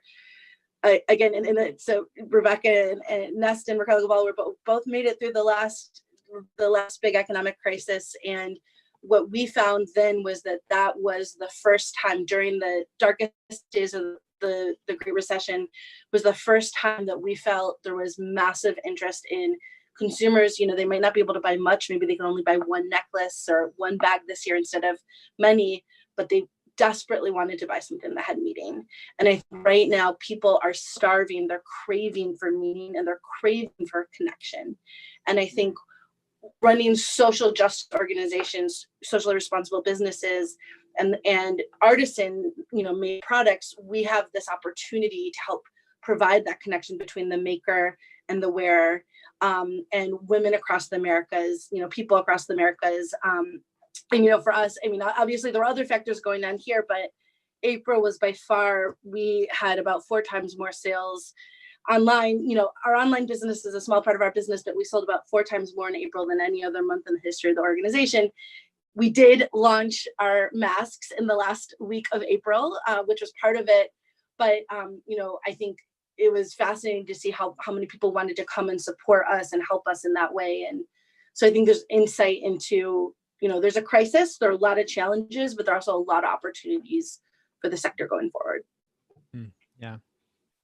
That's great. And I guess you talked about kind of the demand and what people crave for. It takes me to a much more of a philosophical question, I guess, that we were discussing before getting on to this session, is the role of humanity within the sustainability paradigm. So I would love to just get a sense of, as humans who are consumers and individuals, makers and artisans, what is the role that we play in supporting the idea of sustainability and making it real? We've had a lot of that come up lately, especially the whole philosophical question about humanity and ethics. And I have a lot of people that are trying to help, sometimes in the wrong way, especially with maybe what Ruth and Rebecca do as well, because you have a lot of bureaucrats that don't really understand various cultures and try and project their culture onto other people's cultures, which doesn't also work. And what might seem bad in their eyes is not so bad in someone else's eyes. And we can't expect everyone around the world to work in the same way that we think is right or wrong. It can still be ethical, even if it might look wrong to us. I usually say, if I get stuck with a lot of bureaucracy and a lot of people that are trying to do the right thing, I guess, but have not really had a lot of life experience and are ticking boxes that they've read out of a book, which doesn't always happen. And I try to tell them that, let's say the golden rule, right? We all know the golden rule: treat others the way you want to be treated. Okay. And I try and change the paradigm of their thinking. And because the golden rule is something the whole world generally agrees on, right? But if I, like to cut myself or hurt myself, should I cut or hurt you? No. All right. So maybe we should treat others the way they want to be treated, not the way we want to be treated. Okay. And I try and really implement into their heads, so then they change the way they approach ethics and ethically made. I grew up for a big part of my time in a small Greek village that had just donkeys and no roads, and I was the happiest I've been in my life, and the community was amazing. But someone from a big city would come and see me, would be like, "Wow, this is horrible." You know what I mean? How are they living like this? And we just wanted to be left alone and just to work in our own environment and make whatever money we could, so that's one of the hardest things I'm finding, dealing with a lot of bureaucracy, and I'm trying to get that out of the way before it gets to people like Rebecca and Ruth and Cole and so on. But yeah, philosophy and education, I think, has to be looked at quite. We have to really look at the broader spectrum of the way we think and how we affect others, and stop projecting our own kind of ideals and really look at how that person wants to be helped. But yeah. Yeah, and I would just sort of add on to that in saying that I believe the humanity in this social issue that we're talking about of, whether you want to call it ethical manufacturing, of sustainability, but I think it really expands into almost every social issue. The humanity, in my view, is like the core component. Yes. And it's this because we can only change the things that we care about. And we can only care about the things that we can see ourselves being impacted by, or that we can understand, that we can empathize with. And so it's really one thing to talk about issues at a global scale and to say people live in poverty every day. People, to take in current events, people live in racial injustice every day. But it's not, we won't choose to do anything about it until we are able to understand the humanity within it, because then we understand how it could impact us, or we could understand, or at least try to understand, how it's impacting another human being.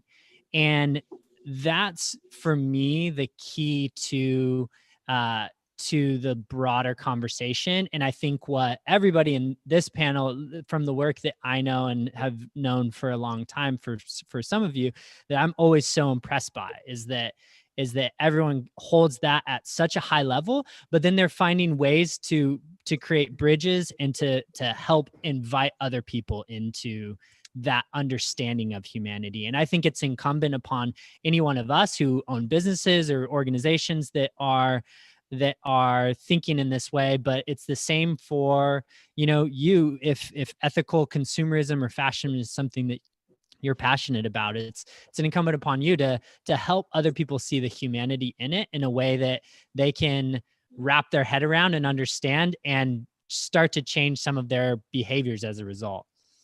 And Cole, maybe just to tie to that, it would be great to also hear your opinion around creating a platform that increases accessibility to ethically made goods versus building a vertical brand that's ethically minded. What is the right way to approach? Is there a place for both? Yeah, I think it's a fantastic question. And I think it's especially fantastic because I think everyone on this panel can speak into it equally as well as me. But I think what I'm so encouraged by is that it really will take both types of organizations. Just for context, I mean, we started pretty early on in this process, like Rebecca and Ruth, are talking. We're of the same vintage, perhaps, which we're like the old folks in the ethical fashion conversation. The pioneers. Yeah, the pioneers. Okay, there you go. Thank you. I don't want to be ageist. But I think what's been cool to see is that for so long it was so many of these sort of like everybody setting out to try to put their stamp on ethical manufacturing or social impact and creating these vertical brands. But you realize over amount of time that there's only, so much impact individual brands could do. They can reach really specific communities in really, really important ways. But the ideas of how do we get this conversation just more broadly spoken about? How do we make this within a consumer's or shopper's mind? How do we get people thinking that ethical fashion is something that is just as accessible, just as quality, just as fashionable? And I think that's where the idea of creating platforms and helping sort of not only bottom up, like a vertical brand might be best at, helping individual consumers thinking about how to make change or with their individual purchases, but also working top down. How are we thinking about creating the avenues to allow for these larger corporations to even begin taking steps in that direction? And I know that, Nest is an example I use all the time, honestly, Rebecca, shout out to you, of just like, somebody who is doing a platform and who's creating those inroads to a really big question, because I think at every level, people are asking it in 2020 and have been maybe for years, but they don't have actionable steps. And so if we can help create pathways and inroads for people to begin engage, even in small ways, I think what we'll see is that they'll get a taste of not only the impact of that, but even the, potential profitability in it and all those things. And that'll only make it grow. Yeah, and maybe I can quickly tie to that with the mention to Nest. We have a question from Mira Postolash as well. What are the right actions that artisans need to take to move forward in fashion industry for the lockdown? I think it ties to what you're doing with your business model, but not everybody is working with Nest. Beyond just working with organizations like Nest, what can smaller artisan groups can do? Do you have any recommendations, both you and Ruth? Sure, I can start, and then Ruth, you can chime in. I think like also kind of tying back in the humanity thing, I think all of us on this panel probably see this, but I think that one of the challenges is that it's very easy for companies to talk about the environmental impact, and it's a lot harder for them to admit and come forward and talk about human impact. And so I think for those of us more focused on the human labor side of the equation, that's like and I think there's often a financial and it's a win-win often financially and environmentally for some of the solutions, whereas usually solving labor challenges increases your costs because usually it's around wages and other things. And so I think there's an uphill battle that's implicit in the humanity side of the fashion sustainability question that I think we need to grapple with, we need to come to terms with, and we all need to really acknowledge and continue to force it to be part of the narrative, so that you can't skirt around that piece of it and focus only on the environmental impacts that you're having as a company. So I need to say that. But then, so then we have Nest launched a seal of ethical handcraft, and I think it's important because it helps bring kind of an added layer of transparency into artisan labor, which is often in homes and small workshops. And I think in the global pandemic, it was super interesting because a lot of companies have quote unquote no home worker policies because they're nervous about sourcing from places that they don't have transparency. And so the development of the platform was not to like be big brother to artisan businesses. It was to say that shouldn't be a barrier to artisan sourcing. So if you're going to claim that that's the barrier, we'll solve it for you. And here are the standards and here are the processes of how you have transparency. And now we've been implementing that around the world, which has been exciting. And so I think it's part of like kind of breaking down some of these things, but we were able to mobilize with Ruth and others, home-based workers. Like India was on lockdown for 2 months. We had a huge workforce of home-based workers who were very able to produce PPE for us. And so if you can make homework accessible and safe, it's the future of work. Like I think people think of artisan sector as like niche and old school and antiquated. The cottage industry is going to be the future of work. And we're going to look to our like brown and black and indigenous sisters who created that model and perfected it. And it's going to be what's implemented in the United States. In 10 years, it'll be true. And Parag, maybe if I could just add on to that, just on the humanity question, 2 thoughts. One is that I think that what's going on today has just highlighted the extent to which we need to rebuild our world to be more socially just, like straight up rebuild our world. And I think the artisan sector can play a big part in that movement, because it can be a vehicle for empowering disadvantaged and oppressed peoples around the world and connecting them to the global market. And I think it's important. Political structures are extremely important, but are also tied to economic structures. And if we have unjust economic structures, it's very hard to sustain just political structures and social structures, even if you could attain them for a short period of time. So I think it's really important that we think about that and think about what role can our sector play in rebuilding a more just world. also on that, I think a challenge that the ethical fashion industry can think about is what do we have to learn and think about from what's going on right now? And I think one thought is, even on our panel, that even though many of the workers are people of color and from disadvantaged backgrounds, I think it's helpful to think about what voice does everyone have within the organizations and within businesses, and is there anything that we can learn from what is going on right now? And what's going on right now has always been going on, but what's being discussed right now, at least in the US. And it's interesting. So for us, we never use the term beneficiaries. We don't refer to our artisans. We're a nonprofit, but we don't refer to our artisans as beneficiaries. We only refer to them as partners. And sometimes it will confuse grant makers, but to us, they're partners. They've helped us build the organization. All of our leadership for operations in Guatemala, including the head of our operations, are Indigenous women. But it's something that we're constantly thinking about and working on and trying to get better at. How do we make sure that we're authentic, that our artisans have a full voice within our model? So just something to throw out. The last thing is just, on what you said later about what are the opportunities for small artisan businesses. It is fascinating to see how, I think, at least in Guatemala, we're seeing that the localization movement is providing opportunities for artisan businesses. So we've always trained all of the co-ops that we work with we help them sell locally as well, not just internationally through us. And there has been increased demand for their products locally as the borders have closed and markets have closed and supply chains have broken down. So it's interesting to think about what I actually think that with what's going on right now, at least in the short term, there might be more of a local or regional demand for artisan-made products than there has been in the past. Yeah, amazing. No, thank you for those insights, Ruth. And I'm curious, on the other side of the world and in Australia, Theodore, what is your experience? You mentioned about using, for example, recycled polyester in the products.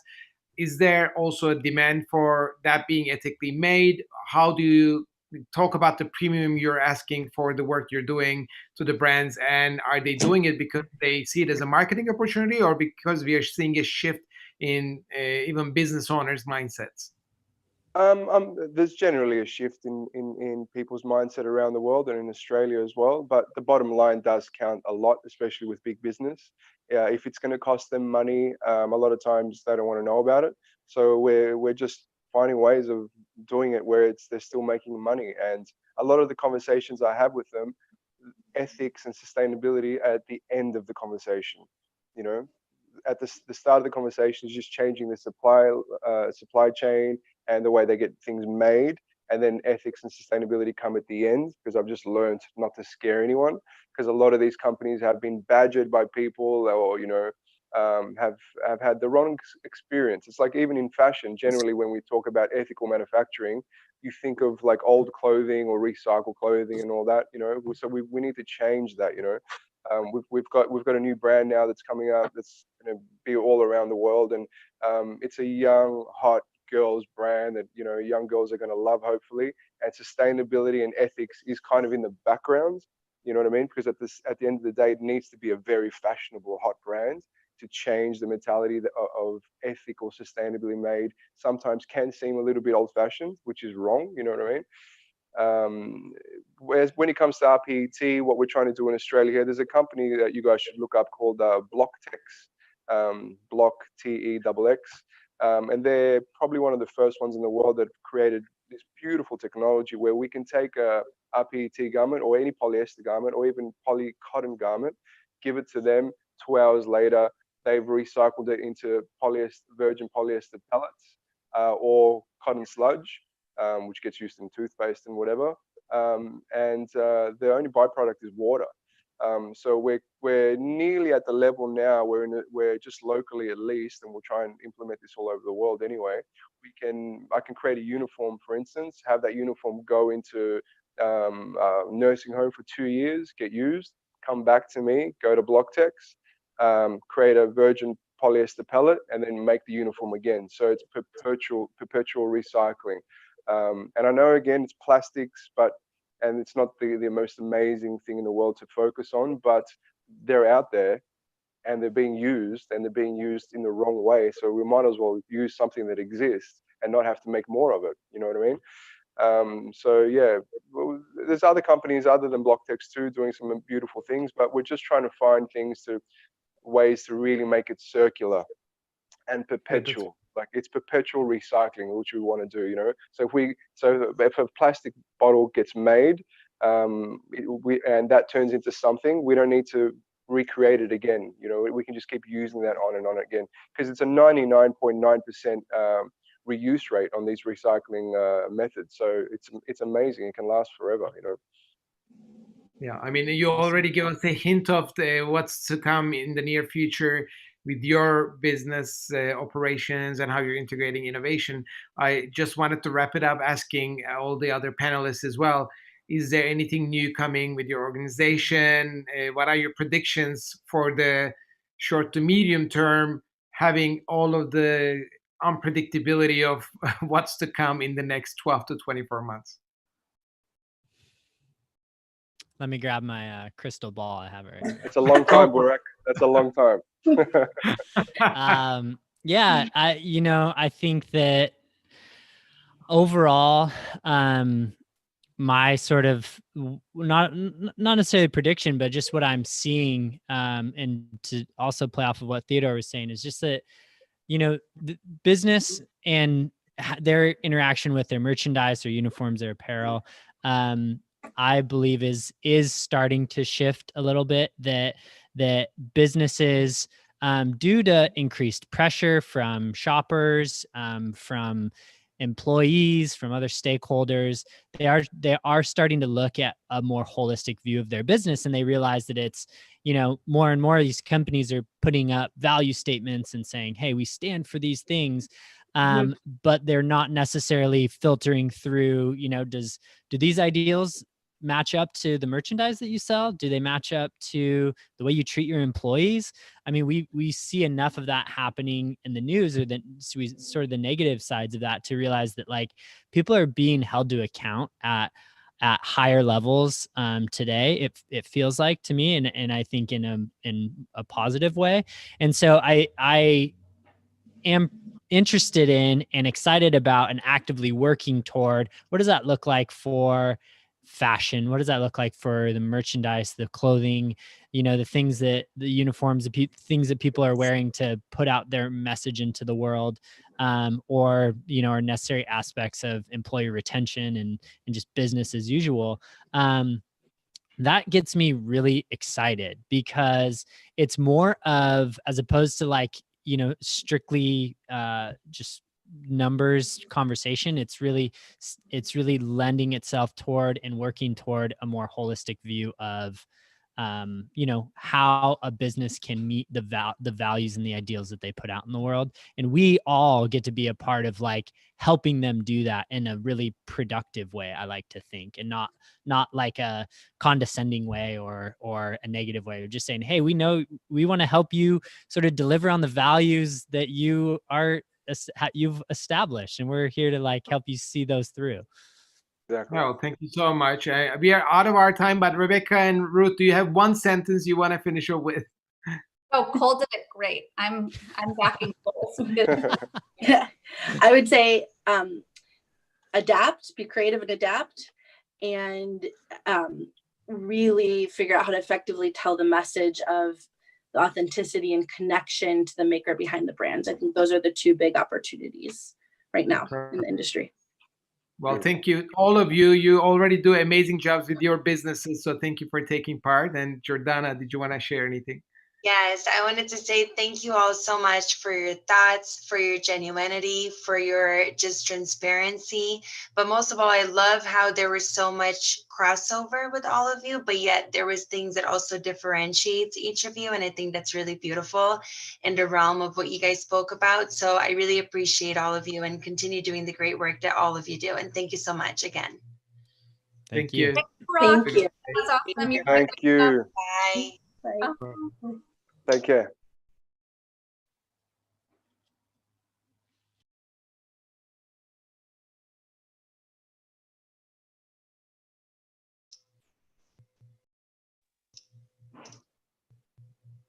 Oh.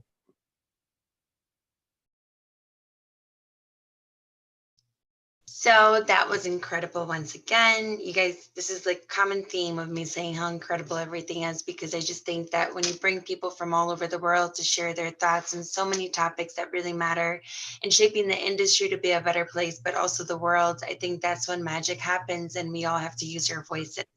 But now I am super thrilled to announce this just incredible conversation that's about to take place. The title is something that I'm really excited about, which is Fashion is Women Empowerment and Entrepreneurship. And we have Alex Dickerson back with us. Thank you so much for being back. She's the CMO at the Daily Front Row and does incredible work. And then we have Coco Rocha, who title is supermodel and entrepreneur, but I'm pretty sure she's Wonder Woman with her cape hidden somewhere, being a mompreneur and just doing so many incredible things to help and inspire so many people. So super excited for this. I'll let you guys take it from here. Thank you both. Thank you. Hi. Hello. Hello, everyone. I'm Alex. I'm the CMO of The Daily, as Jordana so aptly said, which means I do everything with the magazine and the website for experiential events, content, everything else. We're obviously in a really interesting time for our industry and everybody else's in the world ever since this thing started with March and COVID, and now moving on to the social justice movement. But it's really a nice break to be here and to be with all of you and to speak to Coco, who is truly a force. I love the Wonder Woman analogy. She is the founder of the Coco Rocha Model Camp and also a co-owner of the Nomad Management modeling agency. And, you know, in addition to being a force in front of the camera as the queen of pose, she's also, you know, behind the scenes doing amazing things with these companies and other initiatives. So we've got a lot we want to talk about. I will dive right in. Coco, please, if there's something about you that we've missed, feel free to share, and then we'll just hit the questions. Thank you for having me, and thanks for doing this with us, Alex, because I really appreciate it. We were talking about how it's hard to be bubbly on Zoom sometimes, and you're like the queen of bubbly right now. So big energy. You get it. Good. All right. So shall we dive in? I have a little, okay, there you are. You froze for me for a minute. Let's dive in. Why did you think it was necessary to create a model camp? Go. I'm losing you. Oop, is it me? Hi. Let's see what's going on here.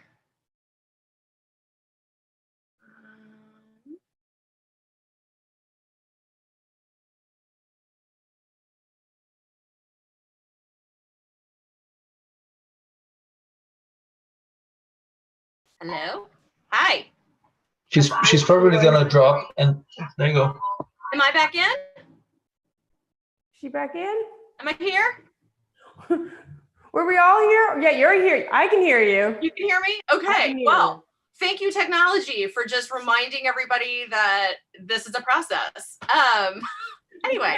I don't know if I lost myself or we lost you. Okay. I don't know, but I hope I froze in like a really awkward facial. No, you were good. I was like, I'll keep going. I don't know if you're like, So diving into the questions. Okay. Why did you think it was Let's do it necessary to create a model camp? And then for those that may not be familiar, can you tell us a little bit about what it is overall? Yeah. How about we start with that? So Model Camp is a place where models from around the world, specifically women who are learning to educate themselves in, of course, the space of modeling, maybe posing, runway, but more importantly, their rights as a model, reading their contracts, what's acceptable at agencies, red flags in the industry, social media, branding, it's everything. Pretty much it's everything that I wish someone had taught me when I first started to model. And there was no such thing when I started modeling about 17 years ago. You know, you kind of just were thrown into it and hope for the best that it worked out. And then if it didn't, well, you're going to learn from your mistakes and you move on. You didn't really have a big sister relationship with anyone because let's be honest, you're going to be replaced as the big sister. So why would you help out a younger generation if you will be replaced? Which is a sad thing to think, but now I've realized I will be replaced. It's going to happen. And I have been replaced on shoots and jobs, but why not be the big sister? Why not be the mentor to this new generation so that they can just have an awesome time and a great experience and great businesswomen? Because in the end, they will shape what modeling is in the future. And I always want people to look at models as smart, educated businesswomen. And that's not necessarily everyone's point of view of a model. True. And you know what is really cool with you saying, about being replaced and what to do, by setting this up, you actually are building a system where you aren't replaced. Even when you are, you're still very much a presence in the industry, and you've taught people hopefully some of these good values you have. So this is a very, very good business model. You're a smart woman. I'm trying to stay around. So here we are. So far, so good. So good. How long is the camp for? And, I know you have a live camp, which has been impacted by COVID, and then you have the digital. So if you can tell us a little bit about each. So if we didn't, pre-COVID, it was about 4 days, parts of 4 days. And then live, we do it once a week, and it's about 6 hours. And it is 6 constant hours. We get like a 10-minute bathroom break, get a snack, and then on we go. So unfortunately, to get the whole experience, that was as much as we could give to everyone during COVID. But I have to say, people, the girls and guys, because we actually open up to guys on live stream, really leave feeling so extra special, and they are really proud of what they're doing. So I feel like we're still accomplishing what we do in the 4 days. Of course you are. I think it's great. 6 hours online, you and I were saying, it's a lot. It's a lot. A lot of energy. And at the end, you're like, whoa, what did I just go through? No, you're like, my face hurts from smiling, and you go, and it's just, you would love to have silence, but you have 2 little ones. So I don't know if you get to have that. This is true. And it is interactive. So they do, pipe in with questions and point of views. So it's like, it's not like a recording where I could literally press play and walk away. No.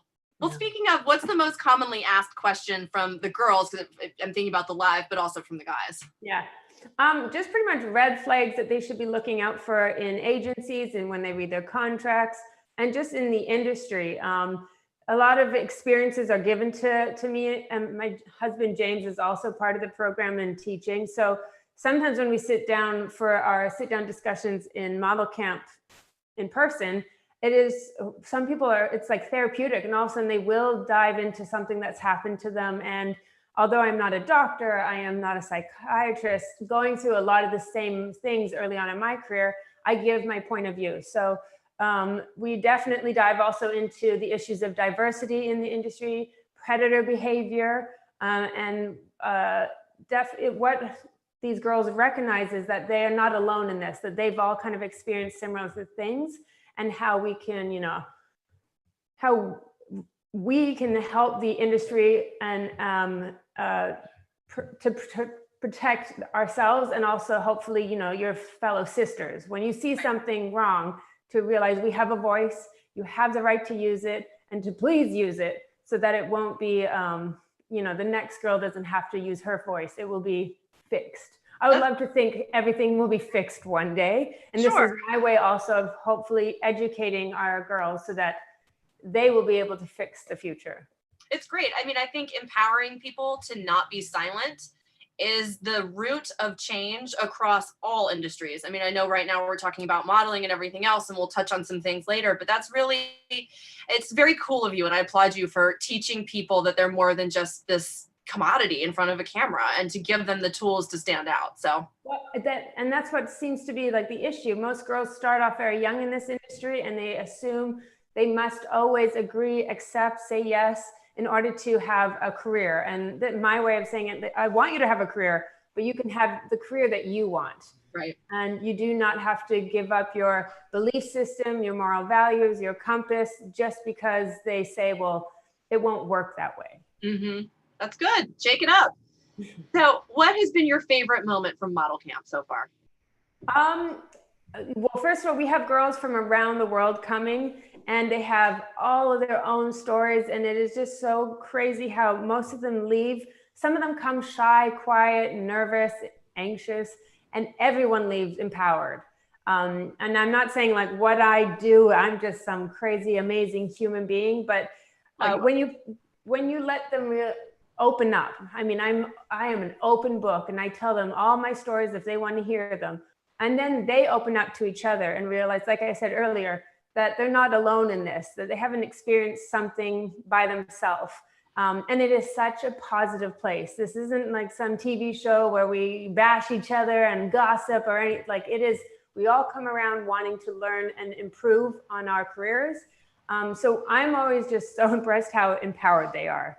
And it really does affect me too, because pre-COVID, I would shoot and I would be, I don't know, a little jaded on a shoot, being like, oh, work, boring, whatever. These girls come in and like, oh, work, this is too exciting. I can't wait for another job.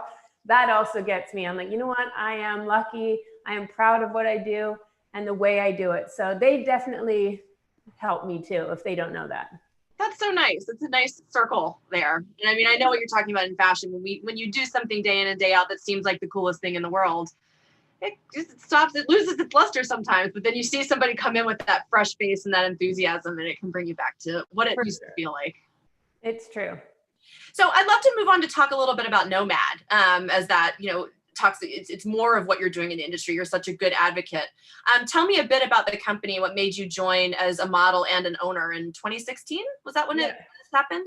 Yeah, so for a long time in the industry, I started to use my voice talking on discussions of model rights, how they were being treated, the predator issues in the industry. And I realized that some people liked to hear what I was saying and some people hated what I was saying. And there was a little bit of backlash from a few individuals, which then kind of made other people think, let's get rid of this girl. This girl is always just kind of, a bull in the china shop. So I thought, is there another way for me to kind of show the industry that we need change?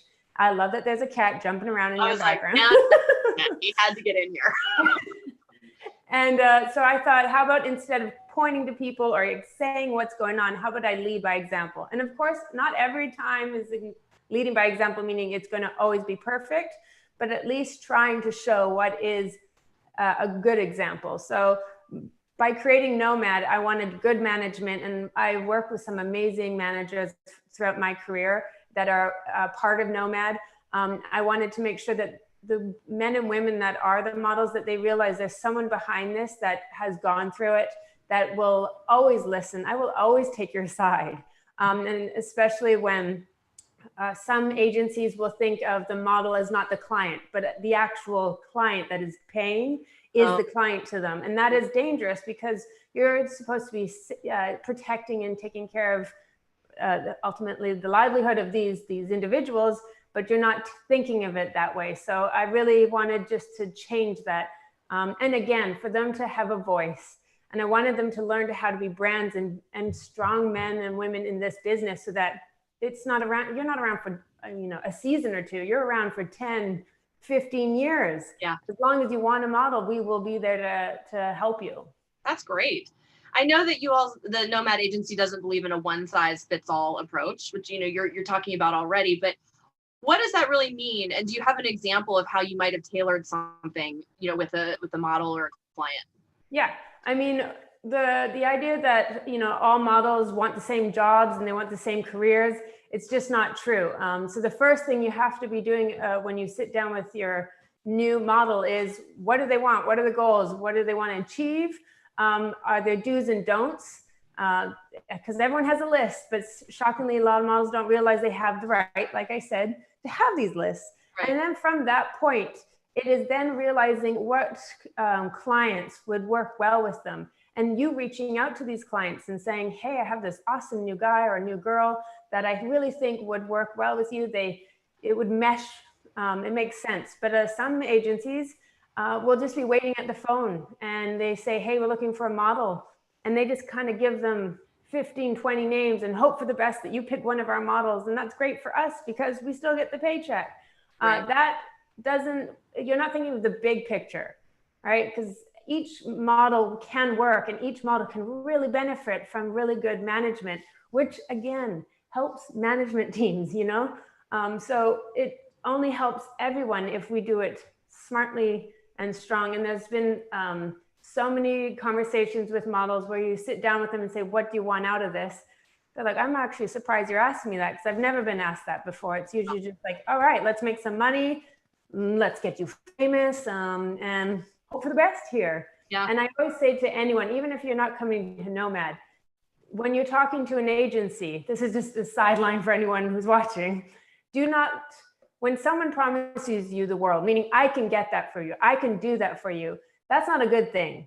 if they can say, I can work hard for you, I will try for you, that is a great thing. But when people can promise something that they know they don't have the right to promise, that's where I get eerie. So I want my team to always just fight hard, work hard, even if the end result, we don't get what we want, but we really work hard for it.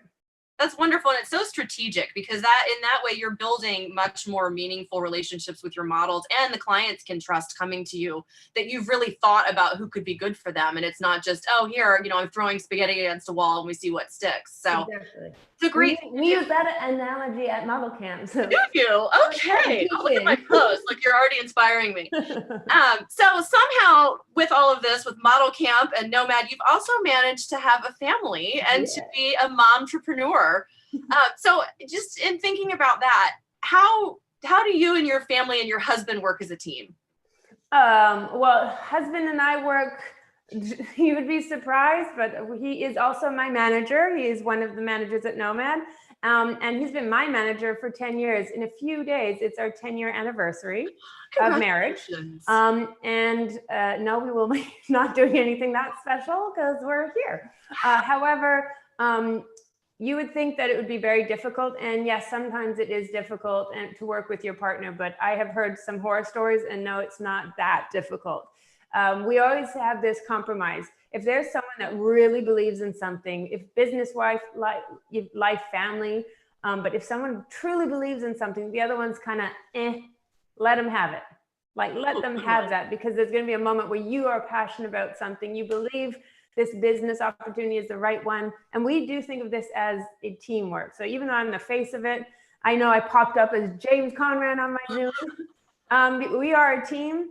And if there's something I'm absolutely passionate about, he would step down and realize I'm not that passionate about it on the opposite end. So let her have it.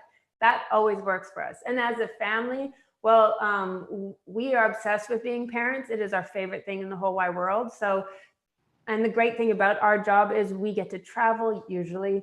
We don't have a 9 to 5. We work with different people. So Ione going to school, which is hopefully in September, she's been traveling, Ivor's been traveling with us, comes to photo shoots, experience the arts of fashion like no other child, I'm assuming. And yes, is it hard for us? Oh my goodness, yes. We take them to Cannes Film Festival. We could just be at a hotel, having our brunch and then going out for an event, but instead we bring our kids, it's early morning, let's go to the beach, ice creams. Let's just make it super stressful, but also so exciting. So it works for us. It doesn't work for a lot of people, but it really works for us. Oh, well, that is amazing. I've seen you keep your daughter engaged in your Instagram. You're very much an open book, which you said earlier, which I think is part of the reason why the world is so intrigued by you and follows you, is because I really do feel like I get insight into what your life is really like. It's not just, oh, this is the perfect, pretty picture. How have you balanced, besides bringing the kids with you, and keeping your daughter on Instagram, how are you mixing work and motherhood and, what's the reason for having her involved in those things? Well, social media is like a reflection of who I am. So some people do like to hold things back and they have their right and reasons for it. But I have, since pretty much day one, since we had Ione, and realized that I want to share pictures and stories just like anyone else. And it's been a learning curve because, of course, everyone has an opinion and wants to tell you how you mother wrong or correctly, or, what you can change. However, we do it because, friends ask, people ask, how do you do it all? We show the good, the bad, the silly, the ugly, all of it, and the glamorous.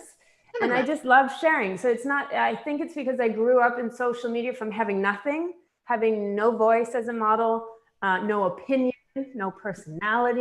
And then to all of a sudden have this place where I get to now just give you everything if I want to. So yeah, I don't give you everything. I still give a version of what I'm comfortable with, but even what I give is some people are not comfortable at all with. So like I said, my favorite thing to be is mom. I also model, I also do other things, and I want to share that with people to realize I don't do it all. I have teams from management, from grandmas and grandpas who help with the kids. Like grandpa right now, I can hear them running up and down I don't know what they're doing right now. But we have awesome support, and I definitely need that, but that was a sideline. But we do share everything because I want people to see it's real. Right. That's wonderful. In the topic of mentorship, because you're really creating this beautiful world and a better place for people that are the generations behind, who were some of the women or men that mentored you? Yeah, so early on in my career, I didn't really know much about it, and I didn't really look to anyone. And like I said, there wasn't really this handout or book assistance. But later on, I remember wanting to write this interview about the models of different generations, and the generation of Cindy Crawford and the generation of Iman, meaning AKA those women, they accepted willingly to answer my questions. I remember I had 50 questions for both of them. And I think Cindy Crawford answered 49. She said number 50 was a repeat. And that Iman, I think, answered like 47 of them. The girls that I reached out to my generation, no answer. And it was interesting. It was like, these are powerhouse women that didn't have to answer little old me. I was a nobody. But at least the girls of my own generation, you think, hey girl, I'll help you out. And it wasn't the case. So I have always looked up to those two women, from business, from branding, from how they speak. I mean, before COVID, I had an amazing dinner with Iman, and I still, like, every time I see her, I smile. I think she's like the smartest, comical, she's perfect. So anyone that's, again, watching this, I suggest you strongly look at Cindy Crawford's career and Iman's career, because they did change so much. Just to give a little example, Iman, I mean, this was a woman that went to photo shoots and they didn't have her makeup for her skin. And they would say, well, bring it next time because I don't have anything for you. And she was like, this is happening too often. You know what I'm going to do? I'm going to make cosmetics for Black women. And here we are, because of a model, everyone, those silly people, decided to create a brand and a business based off of different people's skin color. And now everyone, Sephora, Rihanna, they have shades like no other because it came from a model way back then. So I think of people like her, although it must have been very hard for her to kind of just put her foot into the cosmetic world and say, we're going to do this. Sure enough, she changed everything for everyone. That's the kind of people I look up to. Well, what a person to look up to. That story gave me chills. I hadn't even realized that about Iman. I mean, I knew about her business, but didn't know that was the origin story. And that's actually a great segue into the last few questions that we have in this time together. We are obviously in a huge time of change and what's going on with social justice. How can the fashion and modeling community best respond to these changing times and the anti-racism movement? Yeah, well, I think first of all, we just have to stop and listen. Fashion is the most resistant industry to change, which is shocking because it always talks about how they think of the, 2 steps forward, but really it's 2 steps back in a lot of things. I mean, it was only because, let's take the example of the Me Too movement, that did the industry decide to look at itself, because it was forced to look at itself.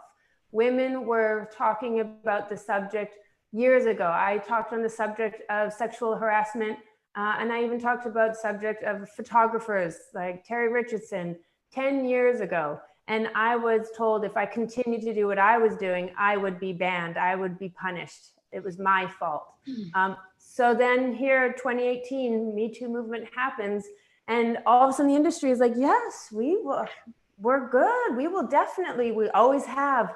And these individuals that are up top weren't paying attention so many years ago. So this is the same thing that's going to probably happen again. And it's frustrating, but also, hey, if it had to happen, then let's get going. Let's have these conversations. And then from conversation, let's move into action.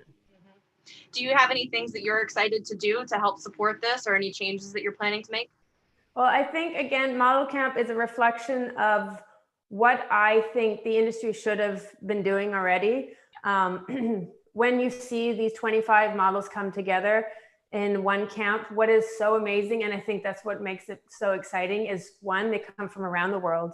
2, the different nationalities, the different color of skin, age, body, We have girls with disabilities that come to model camp, and maybe the first day they look at each other kind of like, your story is not the same as mine. And that doesn't seem like a traditional model, but by the end they're crying after 4 days of how beautiful this how there's room for everyone. They realize that. And so they go out there to their individual locations and are pretty much preaching this, saying there's room for all of us. I am beautiful. Maybe I'm a curvy, short model who's a little more mature in age, and I am fantastic, and there's space for me. So that is what we do at Model Camp. I want them to be their own cheerleaders, because guess what? This industry has not been the cheerleaders for representation. I'm sorry to say it, but let's also be honest, models are the forefront in, this is what we believe as a company. This is the model we believe should be our muse. And if we all look alike, well, then that's the story we're telling the rest of the world. Yeah. Well, that's wonderful. I think that what you're doing is just awesome. And this has been such a pleasure chatting with you. And I just want to say one thing I forgot to mention, but on Monday, I have over about 100 models that we reached out to on just a discussion of diversity in the industry. And it's them talking to me and a few of our models. So it's just a discussion about exactly what's going on, but in the idea of models not having a voice. So anyone out there that wants to be a part of that, then you can check out my Instagram. You'll see it there. But I just wanted to put that out there. It's an important conversation to have, so people can find out about details for that on your Instagram. Instagram, yeah, you'll see a post there. Cool. Well, we're going to be wrapping up soon, but I have a couple of questions from the audience that I want to send your way. First one is, somebody is modeling an agency that they're building of working with stylists in a similar model of your model camp. What advice would you give to somebody setting up a business like that? 1 second. Sorry, say the question again. I lost you at the beginning. Oh, okay. So somebody is setting up an agency working with stylists, and it's modeled after your model camp structure. So what advice would you give? I guess if you're looking for like a pathway, then I suggest if you have your own moral compass that you've decided to follow, then that is the pathway. Of course, there are some agencies out there, styling, hair, makeup, whatever you, specific genre. There have been good and bad, but you really, I think, as looking for the right team, it is so important that the team members are exceptional. So I always say to the models, guess what? We can find models all day long, but to find good management, it is very tough. So I would say that's the first thing to really look out for, is who are these people that are going to represent you and represent these individuals, and will they work hard, is the biggest goal. That's great. And one final question. This is a big one, but we're going to do it in 1 minute or less. How are women entrepreneurs accepted in the fashion world? Do you think that there's still profound inequalities between women and men entrepreneurs?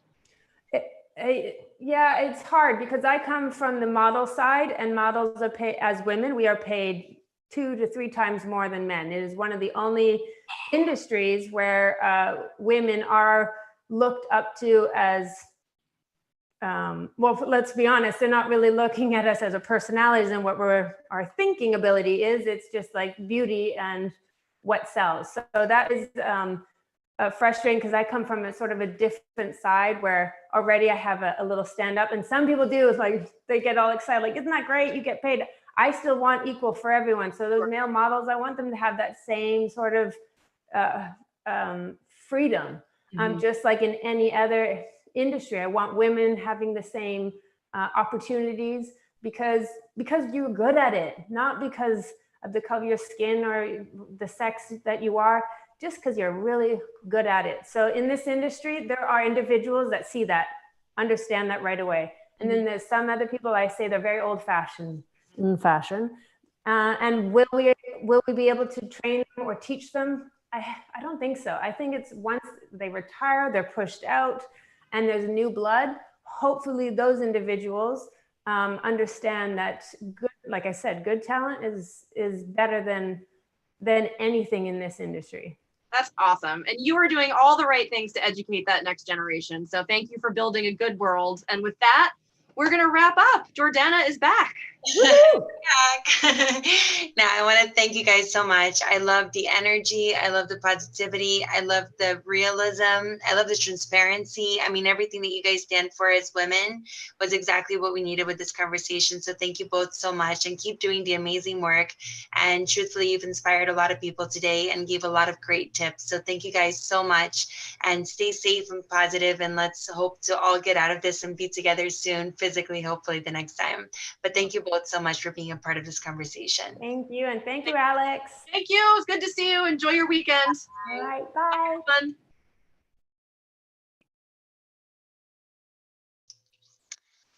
So we now have our conversation that we have been waiting for all of day, some of us, and it's titled Fashion is in Trouble. And we have Lauren Sherman, who's the executive editor of the Business of Fashion. Thank you, Lauren, for being with us. And we have Fern Malice, who's an international fashion and design consultant. And we're just so thrilled to have you here, inspiring and giving us some, real facts and hopefully just knowledge that we can all walk away with, and which I'm sure you will. So I'll let you take it from here. Thank you both very much. Thank you, Jordana. Hi, Fern. Hi, Lauren. How are you? I'm well. How are you doing? I'm good, but I wish I was having some of those cookies you just took out of the oven. Yeah. I just baked I baked some cashew butter cookies. I will send everybody my recipe when this is over. Thank you for doing this. I've never interviewed you before. Maybe on the phone a few times, but not in person. So I'm glad to have virtually in person. Virtually in person to have this talk. I definitely have interviewed you over the phone. This is a little different. I wanted to start. I mean, the idea of fashion is in trouble. That I think we both know that very well. That's true, and fashion's at a turning point like many other industries. But I first wanted to talk about, what's been happening in the US this week. And we've at BOF, we've been writing a lot about, fashion's own race issues, and it's so complicated and deeply embedded within the system. And I'm just curious to know from you, looking out on the industry this week and reactions to what has happened, and also, your deep history with American fashion in particular, what do you think the state of fashion and race is? Do you feel like fashion has progressed at all in the last years? And what do you think the protests and everything that has kind of come up this week nationally do you think it will change the way the fashion industry operates at all? Well, I think in light of what's happened this week, on top of the insanity of coronavirus for 3 months, is something that's going to change everything, not just the fashion industry. I think it has to change so many things, from the way police respond to situations, the way we all talk to each other and communicate, the way we listen or don't listen. There are so many issues to address. And sorry that it took poor George Floyd's life to make that center stage at the moment. And I think the fashion industry is as guilty as every industry for not really, I don't want to sound like Spike Lee, for doing the right thing, for many, many years. I mean, I honestly grew up in the fashion industry at a time when there were lots of, there were quite a few Black designers. There weren't so many designers, period. But, Stephen Burrows and designer John Haggins and Willie Smith and Scott Barry. And Willie Smith was supposed to have a retrospective show opening at the Cooper Hewitt Museum, literally the day after everything got shut down in the world, like March 16th or 17th or something. And those guys, that they had runway shows, and Beth Ann Hardison was the model on those runways, and Alva Chin and Pat Cleveland, Veronica Webb, Norma Jean Darden.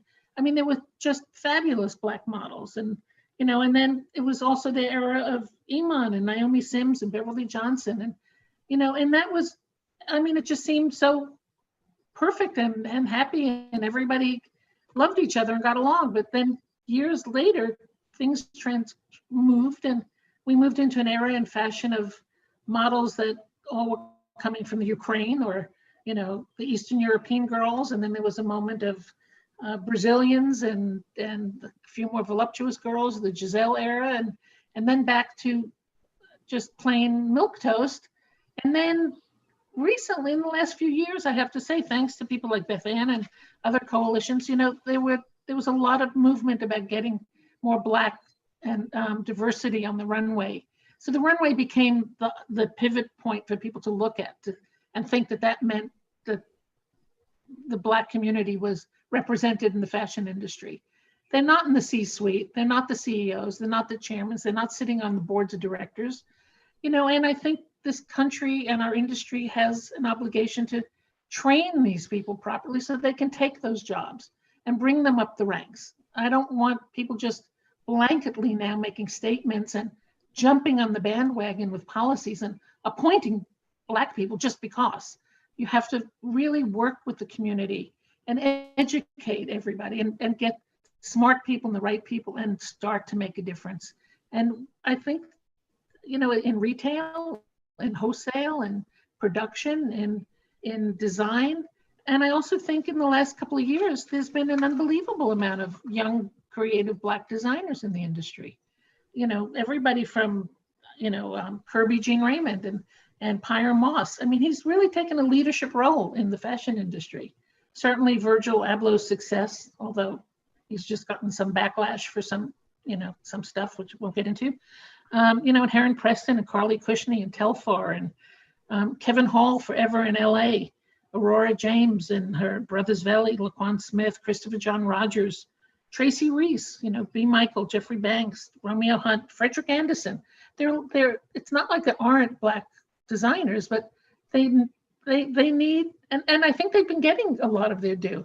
The Vogue CFDA fund was very Black oriented in the last year or so, and recognizing this talent. But now it's the job of the industry to get that talent. It would have been the job of the industry to get that talent out and get it in retail, get it publicized, get people to really all be on that bandwagon. And now, unfortunately, we've taken, 3 steps back, and for whatever progress we're making, it's flipped back again now because of this virus that has shut down everybody's businesses. So I don't know what's going to happen in another few months. I don't know who's going to survive. I've talked to a lot of people, and they said it's going to be a lot of casualties in businesses.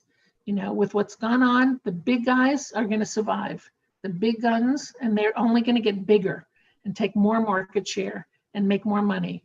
And the middle guys who are struggling to get ahead, I think that they're not going to be in business. And some of the smaller, very young designers and small businesses, perhaps they can pivot and reinvent because they don't have so much at stake, and they can, figure out a new path. And now it's, I unfortunately, we think too centrically about New York, which is a sea of plywood. So, I've been listening to people talking about all the plans for reopening and the stages of the reopening and all the sanitizers and the aisles that they could walk up and down and dressing room protocol and all of this stuff. Now it's, what's happening with that? I don't know when the stores are going to reopen. So it's a tough time. Yeah, I want to talk to you about, and it's heartbreaking in the country that this has had to happen. But on the positive note, I think serious change will come out of this. For the first time, I feel hopeful that things are going to change. Laws are going to change. Politicians are going to change. Hopefully the White House will change, and a lot of things that come along with that. Yeah, and fashion is such a communicator of what the culture should be. Absolutely. You put fashion in a time capsule, it tells you what's going on in society. Yeah. Clothing communicates. Yeah.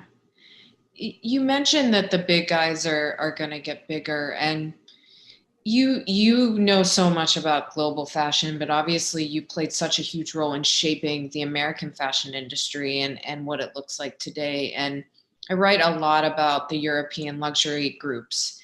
And what I see as covering someone who's covered the American industry for a long time and that industry, it's two very separate businesses, yet they are clumped in and kind of competing against each other at retail, on the runway. When did the kind of LVMHs and Kerings and Richemonts of the world kind of separate from what the Calvin Kleins and the Ralph Laurens or what have you were doing? And do you think that, you know, we shouldn't compare those businesses as being the same thing? Like, how do you think we should, as an industry, be looking at these different kinds of groups and their role in the fashion ecosystem generally? Well, there are very different mindsets and different ways of doing business. You know, and when I started at CFDA and being running that organization, you know, the Europeans were so negative about America. You know, American designers, they dismissed them. They didn't matter. They didn't care. They accused the Americans of copying everything that they were doing in Europe because the New York shows were after the European shows, as if all these designers were waiting to see what was happening in Europe, and in 2 weeks we're going to put all their collections together. I mean, it was a joke.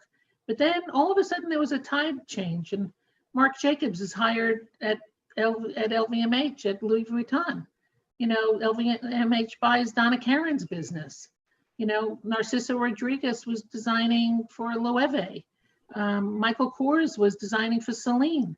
You know, all of a sudden there was this extraordinary confluence of American designers really having a major role in the European houses. And that started to, I think, change things. But then that era seems to have ended. And, yeah, you know, but it was an interesting moment in time to see that. You know, I remember going to Europe one of my first trips at CFDA to see what they were doing before we organized the shows in New York in the centralized places. And honestly, I was sitting with Didier Grumbach and in the carousel in the Louvre where they had started to do shows. And, you know, and I said something about the American designers, and he was so dismissive. It was embarrassing. Oh, there's no talent there. And I said, then why is the Celine store empty? Apparently Michael Kors' collection is selling out like nobody's business. And he looked at me like, I can't believe you said that. But, you know, that was in fact the case. You know, and then I think the Americans, and I think once Fashion Week got organized the way it did in Bryant Park, it put the American industry in the spotlight in a way that it had never been before. And it was able to finally really compete on fairly equal grounds. All of a sudden, editors and retailers from countries all over the world, every country in Europe, were coming to New York to see what the Americans were doing. You know, and it was the heyday of Calvin, Donna, Ralph, even Oscar and Bill Blass and designers like that, Michael Kors, you know, and Marc Jacobs always, you know. So that shifted gears, and that created this new demand for American product and American designers. And now I think it's you know, we have always said Paris is where it starts. The ideas are there. Italy was where the manufacturers were and the textiles were. London was the edgy new designers, but America was where business was done, and it sold, and it's what people were wearing to work and wearing every day. And that's all changed, as everything's changed. Yeah, it doesn't feel like that anymore. It feels like everything, the business happens in Europe as well. And it's interesting because you named all these young Black designers, and a lot of them are American, and a lot of them design for their own brands. And when I think about New York Fashion Week now, which has, you know, the last couple of fashion weeks has really become about independent designers. They are a lot of the designers that we're watching and who are leading. Do you think that the fact that New York has kind of receded in terms of priority for a lot of buyers and editors, do you think that's reflective of what is happening here? Like culturally, do you think that it has to do with that, or do you think it's more insular and specific to the fashion industry and just changes in the way that business is run? I think it's, I just think it's changes in priorities of what people are looking for and what they want. I mean, there's so much talent all over the world. I mean, there's so many. It's, I could smack myself and say there are too many designers. There's too many. There's too many fashion weeks. There's too many shows. There's too many people. The calendars have hundreds of shows on them. How are people making? God bless retailers who have to make decisions and figure out where to spend their money, and editors and people like yourselves who cover this all. I always remember when New York Fashion Week was over, I said, oh my God, I pity all these people. They have to go do this now for 3 more weeks. Well, that's changing now. And nobody's, I think, in the next few months and in September going to get on planes to go to Europe. And nor do I think a lot of people are going to fly to New York. I don't think it's a happy city right now that people want to come to. I hope that doesn't last very long, because we love our New York and it needs to come back. But I think, I don't know, we're in such a state of flux right now. It's a time to rethink everything. And everybody's had 3 months to rethink everything and to take a pause and figure it out. I think we're all learning now, what do we all want to wear? Tops are selling, bottoms are not across the board, and that's fact from retail figures from all the experts. Everybody's seeing the world from the waist up now. We're a digital world now, and and I'm sure, and I would bet my life we're going to have some version of a digital fashion week. And I trust that the creative people in our industry, and we have some of the most creative people, from designers to producers to PR firms to editors and photographers and videographers. I think we're going to see some technology that, we're going to blow our minds. At least I hope so. Yeah. What else do you think is going to happen with Fashion Week? You kind of created the modern Fashion Week as it is, New York Fashion Week in particular, but as it was. But the thing, we were talking about this before we went live, it's only been this slog that you're talking about, that 3 more weeks. Everybody I know who works in the business, I've only done all 4 weeks a couple of times. Usually it's not a huge part of my reporting. So I'll do Paris, or I've done like London and Milan and not Paris or what have you. But there are people who have spent the last 20 years going New York, London, Milan, Paris, 3 to 4 to 6 times if you're a buyer a year. And it is also a huge part of their social life. It's a huge part of who their identity as humans. Knowing what it was like before this is how it's done. How do you think it is going to evolve? Do you think people will kind of pick and choose what they need to go to? Do you think people will stay local? How do you think a year and a half from now, we have a vaccination, things are kind of getting back to normal? What do you think Fashion Week is going to look like for the next 10 years or 20 years? I wish I had the perfect crystal ball, but, in addition to those 4 weeks, there are Fashion Weeks in India, which I worked on for 10 years in Mumbai. Lakme Fashion Week, there's Delhi, there's Sydney and Melbourne, and there's Berlin, and there's, there's Copenhagen and Sweden just doing one, and you name a country, they have a Fashion Week now. They've all watched what happened in those 4 cities and in New York, which was a cue for a lot of people, because it was the first time everybody got, we got sponsors, and people figured out they can get people to pay to put these shows on. So and then there's regional fashion weeks. I'm very involved for years with Charleston Fashion Week, which is kind of slowed down now, but Nashville Fashion Week and Philly Fashion Week, and Indianapolis had one last year and was looking forward to a new one this year. There's talent all over the world, but I think people are going to have some serious re-looking at what people want to buy, what they want to wear. And I think there's going to be a cutback and a shrinking of everything. There's going to be less stores. We know that. There's a lot of stores in bankruptcy, less designers that are going to be bankrupt. It's time to kind of focus. And, it's a little bit of Darwin, of survival of the fittest. So I think it's going to be a whole new ballgame. And most of the things we see on the runways are evening gowns, and dress up. I mean, how many people are going to be going to charity balls and benefits in the next 6 to 8 months? I mean, and God knows all the institutions need them because the funding has just stopped for everything. So it's a new version of the circular economy that we're all going to have to look at and figure out. It's a fascinating time, because I think disasters and things that we're going through bring out the best in some people and bring out so many creative new ideas come out of these kinds of times. And that's what I'm, holding my fingers crossed that we will see some really interesting changes and see real talent address, as Donna Karan would say, don't just wear a dress, address your issues, and thanks to Donna, after many years of her preaching, we're going to finally be shipping clothes in season, which I think is one of the best things that'll come out of this. We can buy summer clothes in the summer and winter clothes in the winter.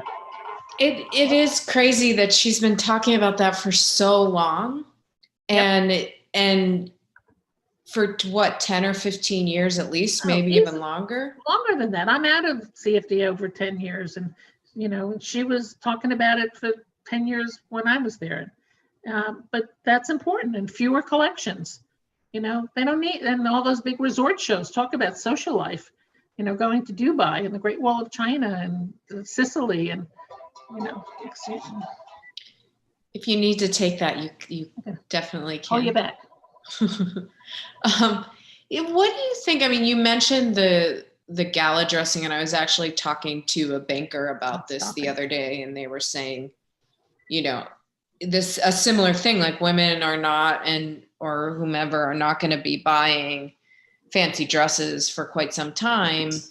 Do you think that, so many independent designers and smaller designers, if their business is ready to where it is that kind of formal occasion stuff, because that's really the last thing that you can get people to spend a lot of money on in terms of clothes.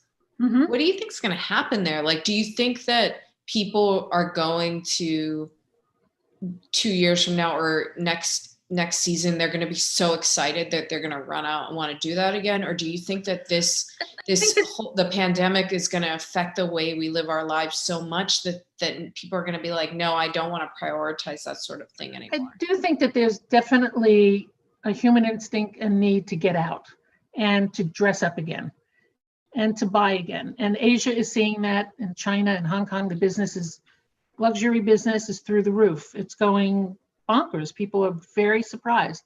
And the beauty business is doing very well. Apparently, people are taking care of themselves better and spending time and money on that.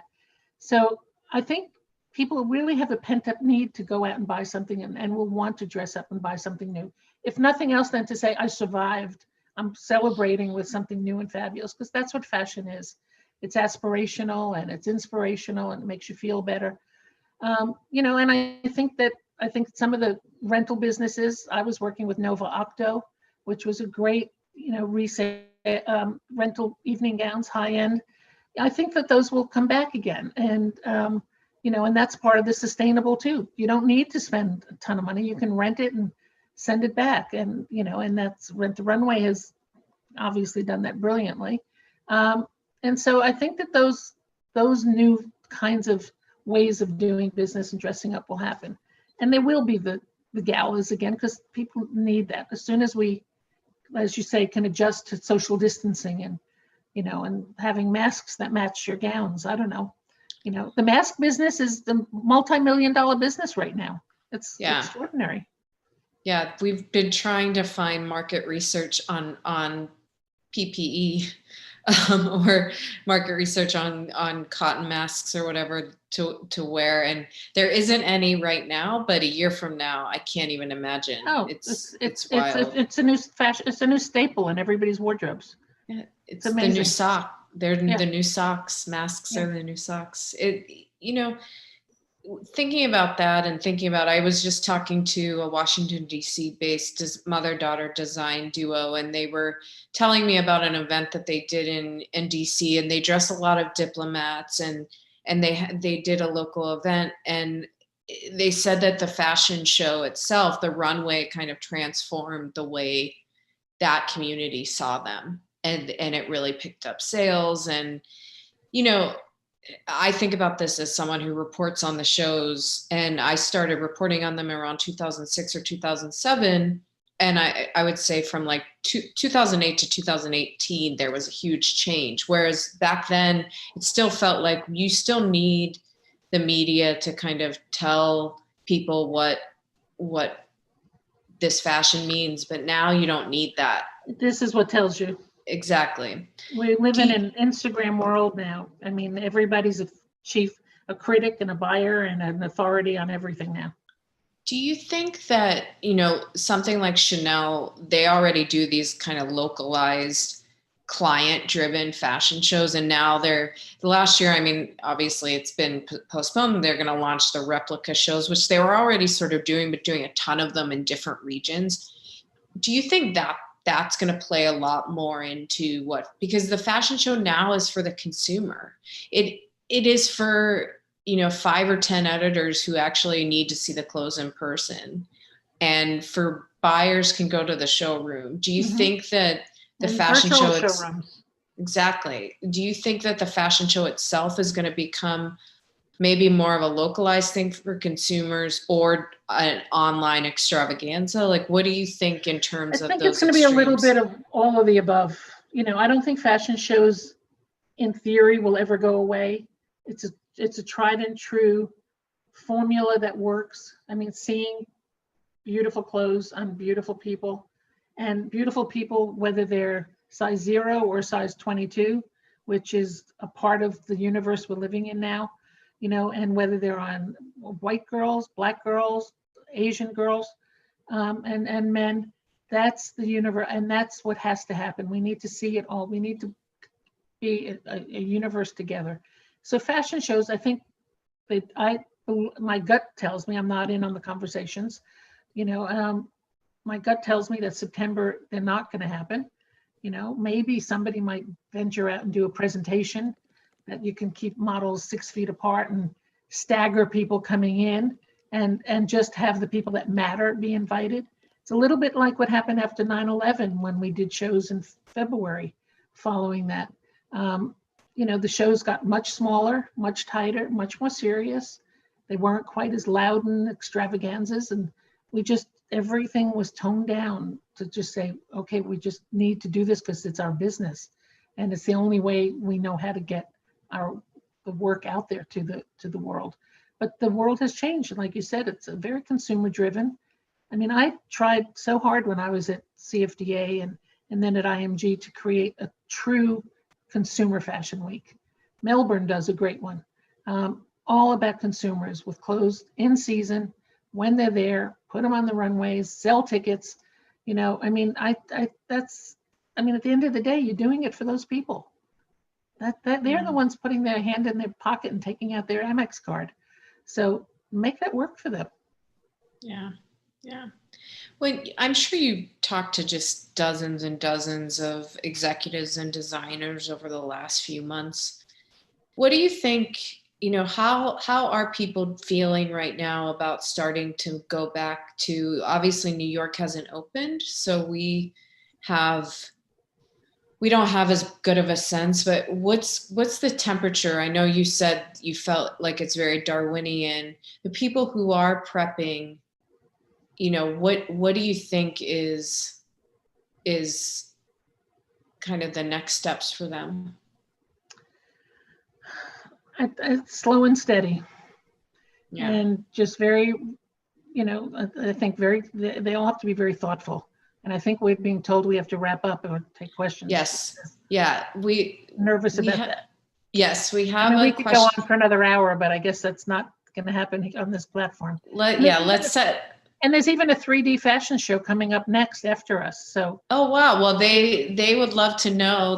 Someone in the audience wants to know what our thoughts are on 3D fashion shows. Well, I'll know better after I see the next session on Fashinnovation. Have you ever seen one? No. Are you gonna? Do you need glasses? I have not seen one. No. And I think that there's going to be one more question. Yes, we should set up our own Zoom call next week to chit chat. Fine with me. I'm not sure if there's another question or not. Let's just ask them, because I bet there are any more questions. Yeah, I don't know. Yes, there are more questions. They're going to send them through in 1 minute. But okay, if we have time for them. Okay, great. It will be interesting to see. Have you heard of this virtual showroom? It's called Ordra or Order, and they have the. Yes, I know it. I know it well because it's organized by Simon Locke, who was a colleague of mine at IMG, and he had created AFI, the Australian Fashion Week in Sydney. And when I was at IMG, we bought his Fashion Week. Okay. So Simon and I became pals, and I don't think he ever would have dreamt in his wildest dreams that this pandemic would happen, and how incredible that will be to his business. It's a very sophisticated and very well thought out platform as virtual showrooms. Yeah, it's fascinating, and it's been interesting. It's like the future is now. So our other question is, do you think that New York Fashion Week, as people before were saying they weren't sure if it would continue, do you think it will continue and get stronger through innovation? Well, I'd like to think everything gets stronger through innovation, but it's just never going to be that same centralized, organized venue that Bryant Park was for almost 20 years. And that's the model that people talk about, and that was the baby that I did, and it's never been the same after that. No matter how many venues are all over town, it's just never had that same pulse and excitement in a way. It just changed and evolved. And like everything else, it just changes and evolves. And I don't know what's going to happen. I mean, New York is terrible for spaces. Maybe now there'll be more spaces because people are going to go out of business, and maybe there's more opportunity to find a location that would work for everything. I mean, that's where you never know out of this time that maybe something positive will come about it that the fashion community can take advantage of. But, Fashion Week will change and evolve. And I trust that all those creative people and, between, the IMG folks producing shows and Tom and Stephen at CFDA figuring out their role in Fashion Week, I think, who knows what's going to happen. I mean, I do applaud CFDA for some of the initiatives they've just put out to the industry about the racial equalities and different initiatives that they're doing. And so, let's see how that plays out too. I think that they're doing a very good job with that. Yeah, it's a good first step. And I think all of this is that there is this huge opportunity right now for amid all this horrible tragedy, there's so much opportunity for change. Absolutely. Which is exciting. Now, we have one more question. We have a couple more questions. Someone asked me, do you see a shift in media with all that has happened due to the climate of COVID? And absolutely. I mean, it's the print media and the way media has operated for many years is that you sell advertising and you pay for your employees with the advertising. And, that's already been shrinking over the past few years because brands can advertise directly to the consumer through things like Instagram and Facebook. It's much cheaper and it's much more effective.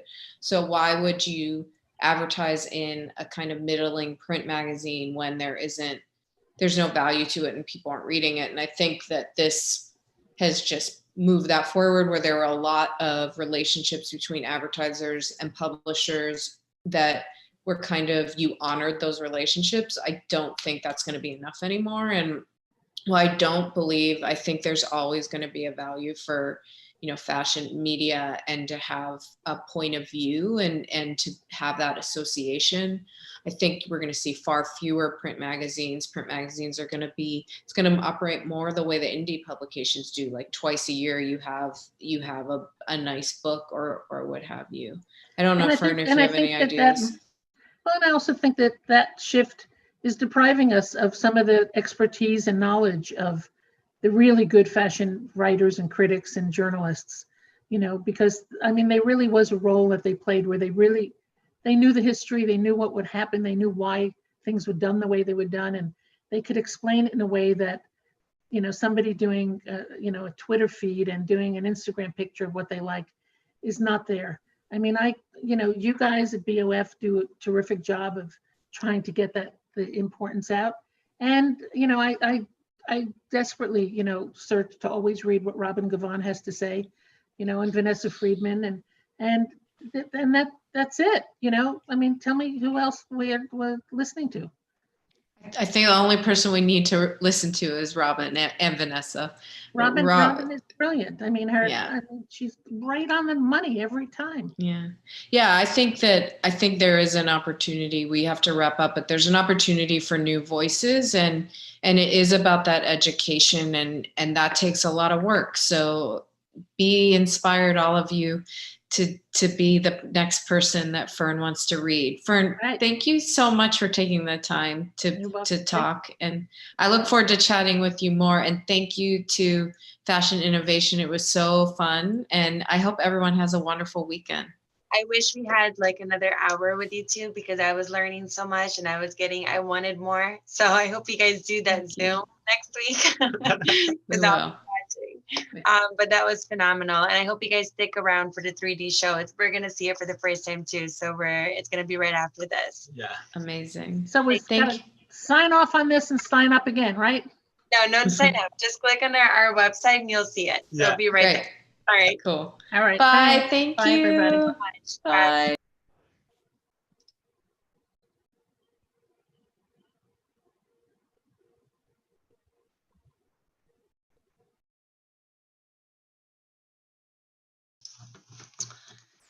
So that all was an incredible day. Without further ado, we're going to speak about turning garments to a digital asset. And we're going to bring in Shivang and Chandralika Desai, the founders of Big Things. And we're so excited to have you guys here.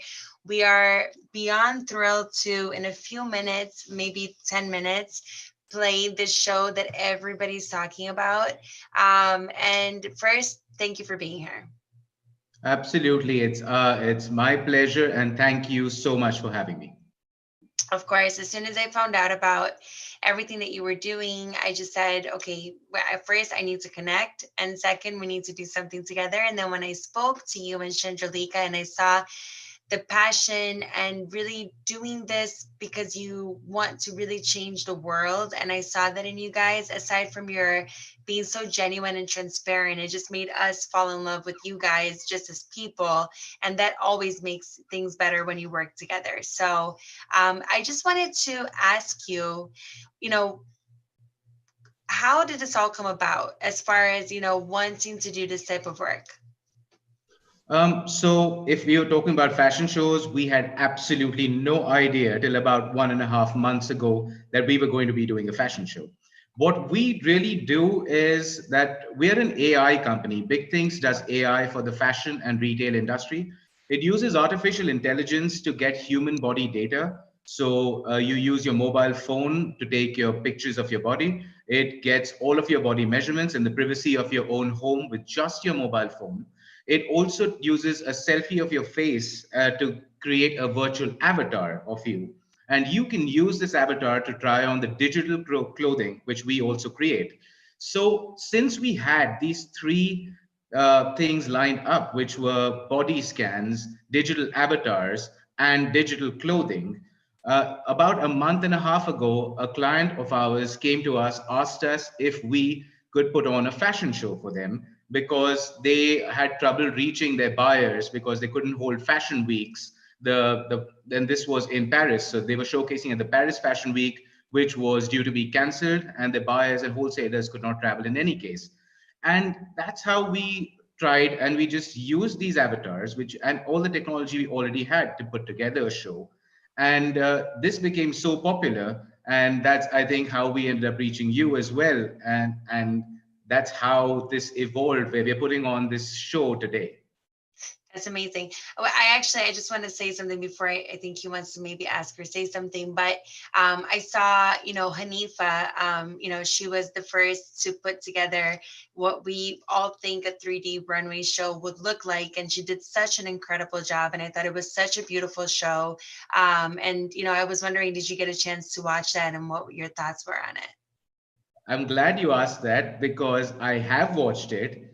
I have watched it multiple times, and I am absolutely blown away. That show was fantastic. So we were already at work on this show when that one came out. And when we watched it, both my co-founder Chandalika and I, we just absolutely loved it. Now, there has been a little bit of controversy surrounding this, where, a debate on who's been first. And we don't care about being first. We think Hanifa is first. Absolutely. She's the first one to do this show. We are just trying to help the fashion industry. That's where we are. We're trying to use this technology that we already had to try and help designers and brands in a difficult situation that they are in right now because of the pandemic. And then post-pandemic, this could be a way for these designers and so on to use these platforms and services such as we provide to also be able to showcase fashion shows, photo shoots, and so on. So being first is not our priority. It's to help. And we sincerely hope that we can work with Hanifa one day, maybe on her next collection if she wants to. Yes, definitely. I love that. And I think it's all about collaboration and supporting each other's great work. That's what it's all about at the end of the day. Yes, really good. Shivan, tell us a little bit about the process to build the 3D virtual runway show. Absolutely. So it all starts with two processes. As I mentioned, one is the body scan and one is the facial generation. So how do you go from 2D, which is a normal photograph or a picture, into 3D? So what the body scan does is it gets 44 different measurements of the person's body, and it reconstructs that into a 3D avatar.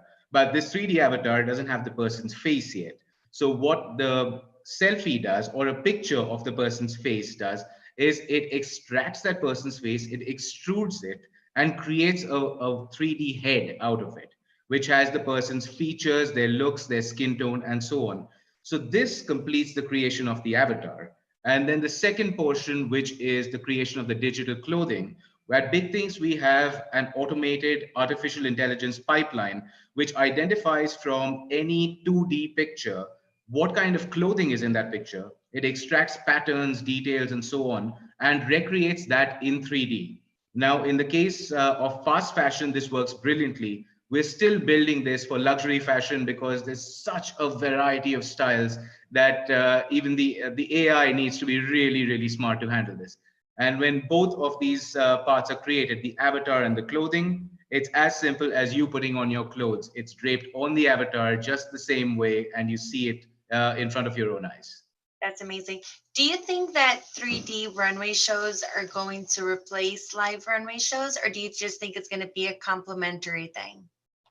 I think it's going to be complementary. Now, the live shows have the element of spectacle to them. They have the element where people collaborate, they gather, they talk. So these things are still going to be extremely important in the traditional fashion shows, but there definitely is a complementary aspect to virtual fashion shows, which not only enable these brands and fashion designers to showcase multiple shows for a far, far lower cost and way more sustainably than with regular shows. It also enables upcoming designers to benefit from the medium of fashion shows, which otherwise they might not be able to do, because fashion shows, let's face it, real fashion shows are frightfully expensive. Yes, completely agree. I agree. Yeah. And what is the challenge to really build the virtual runway show in your experience?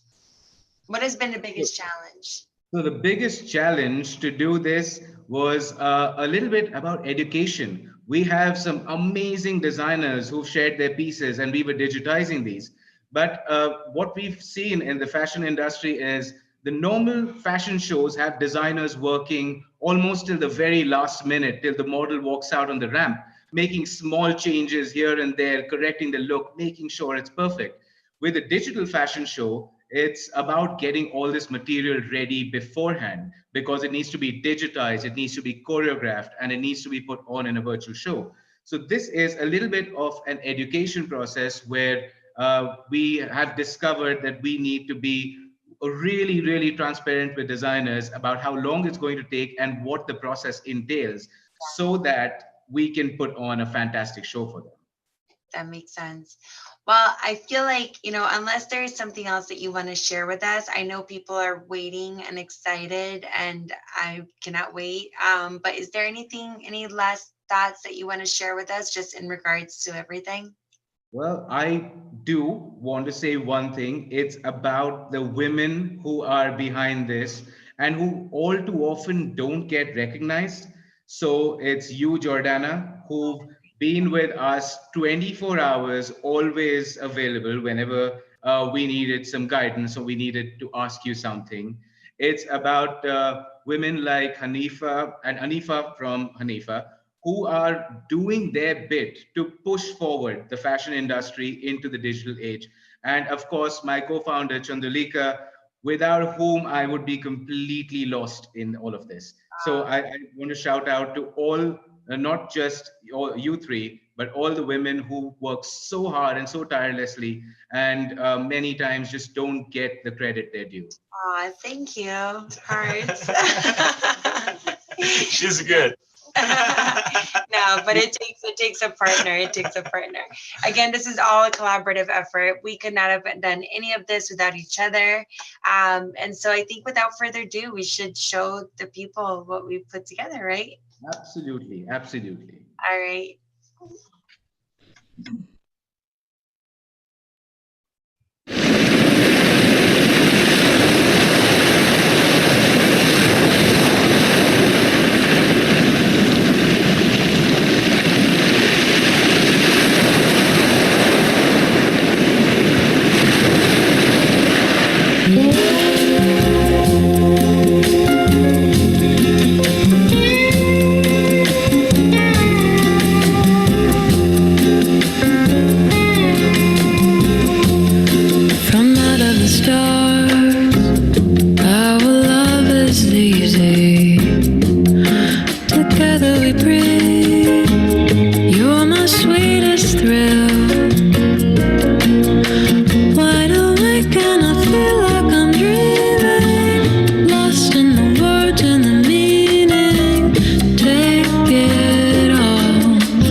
You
So first off, I was like, again, every time I watch it was so incredible.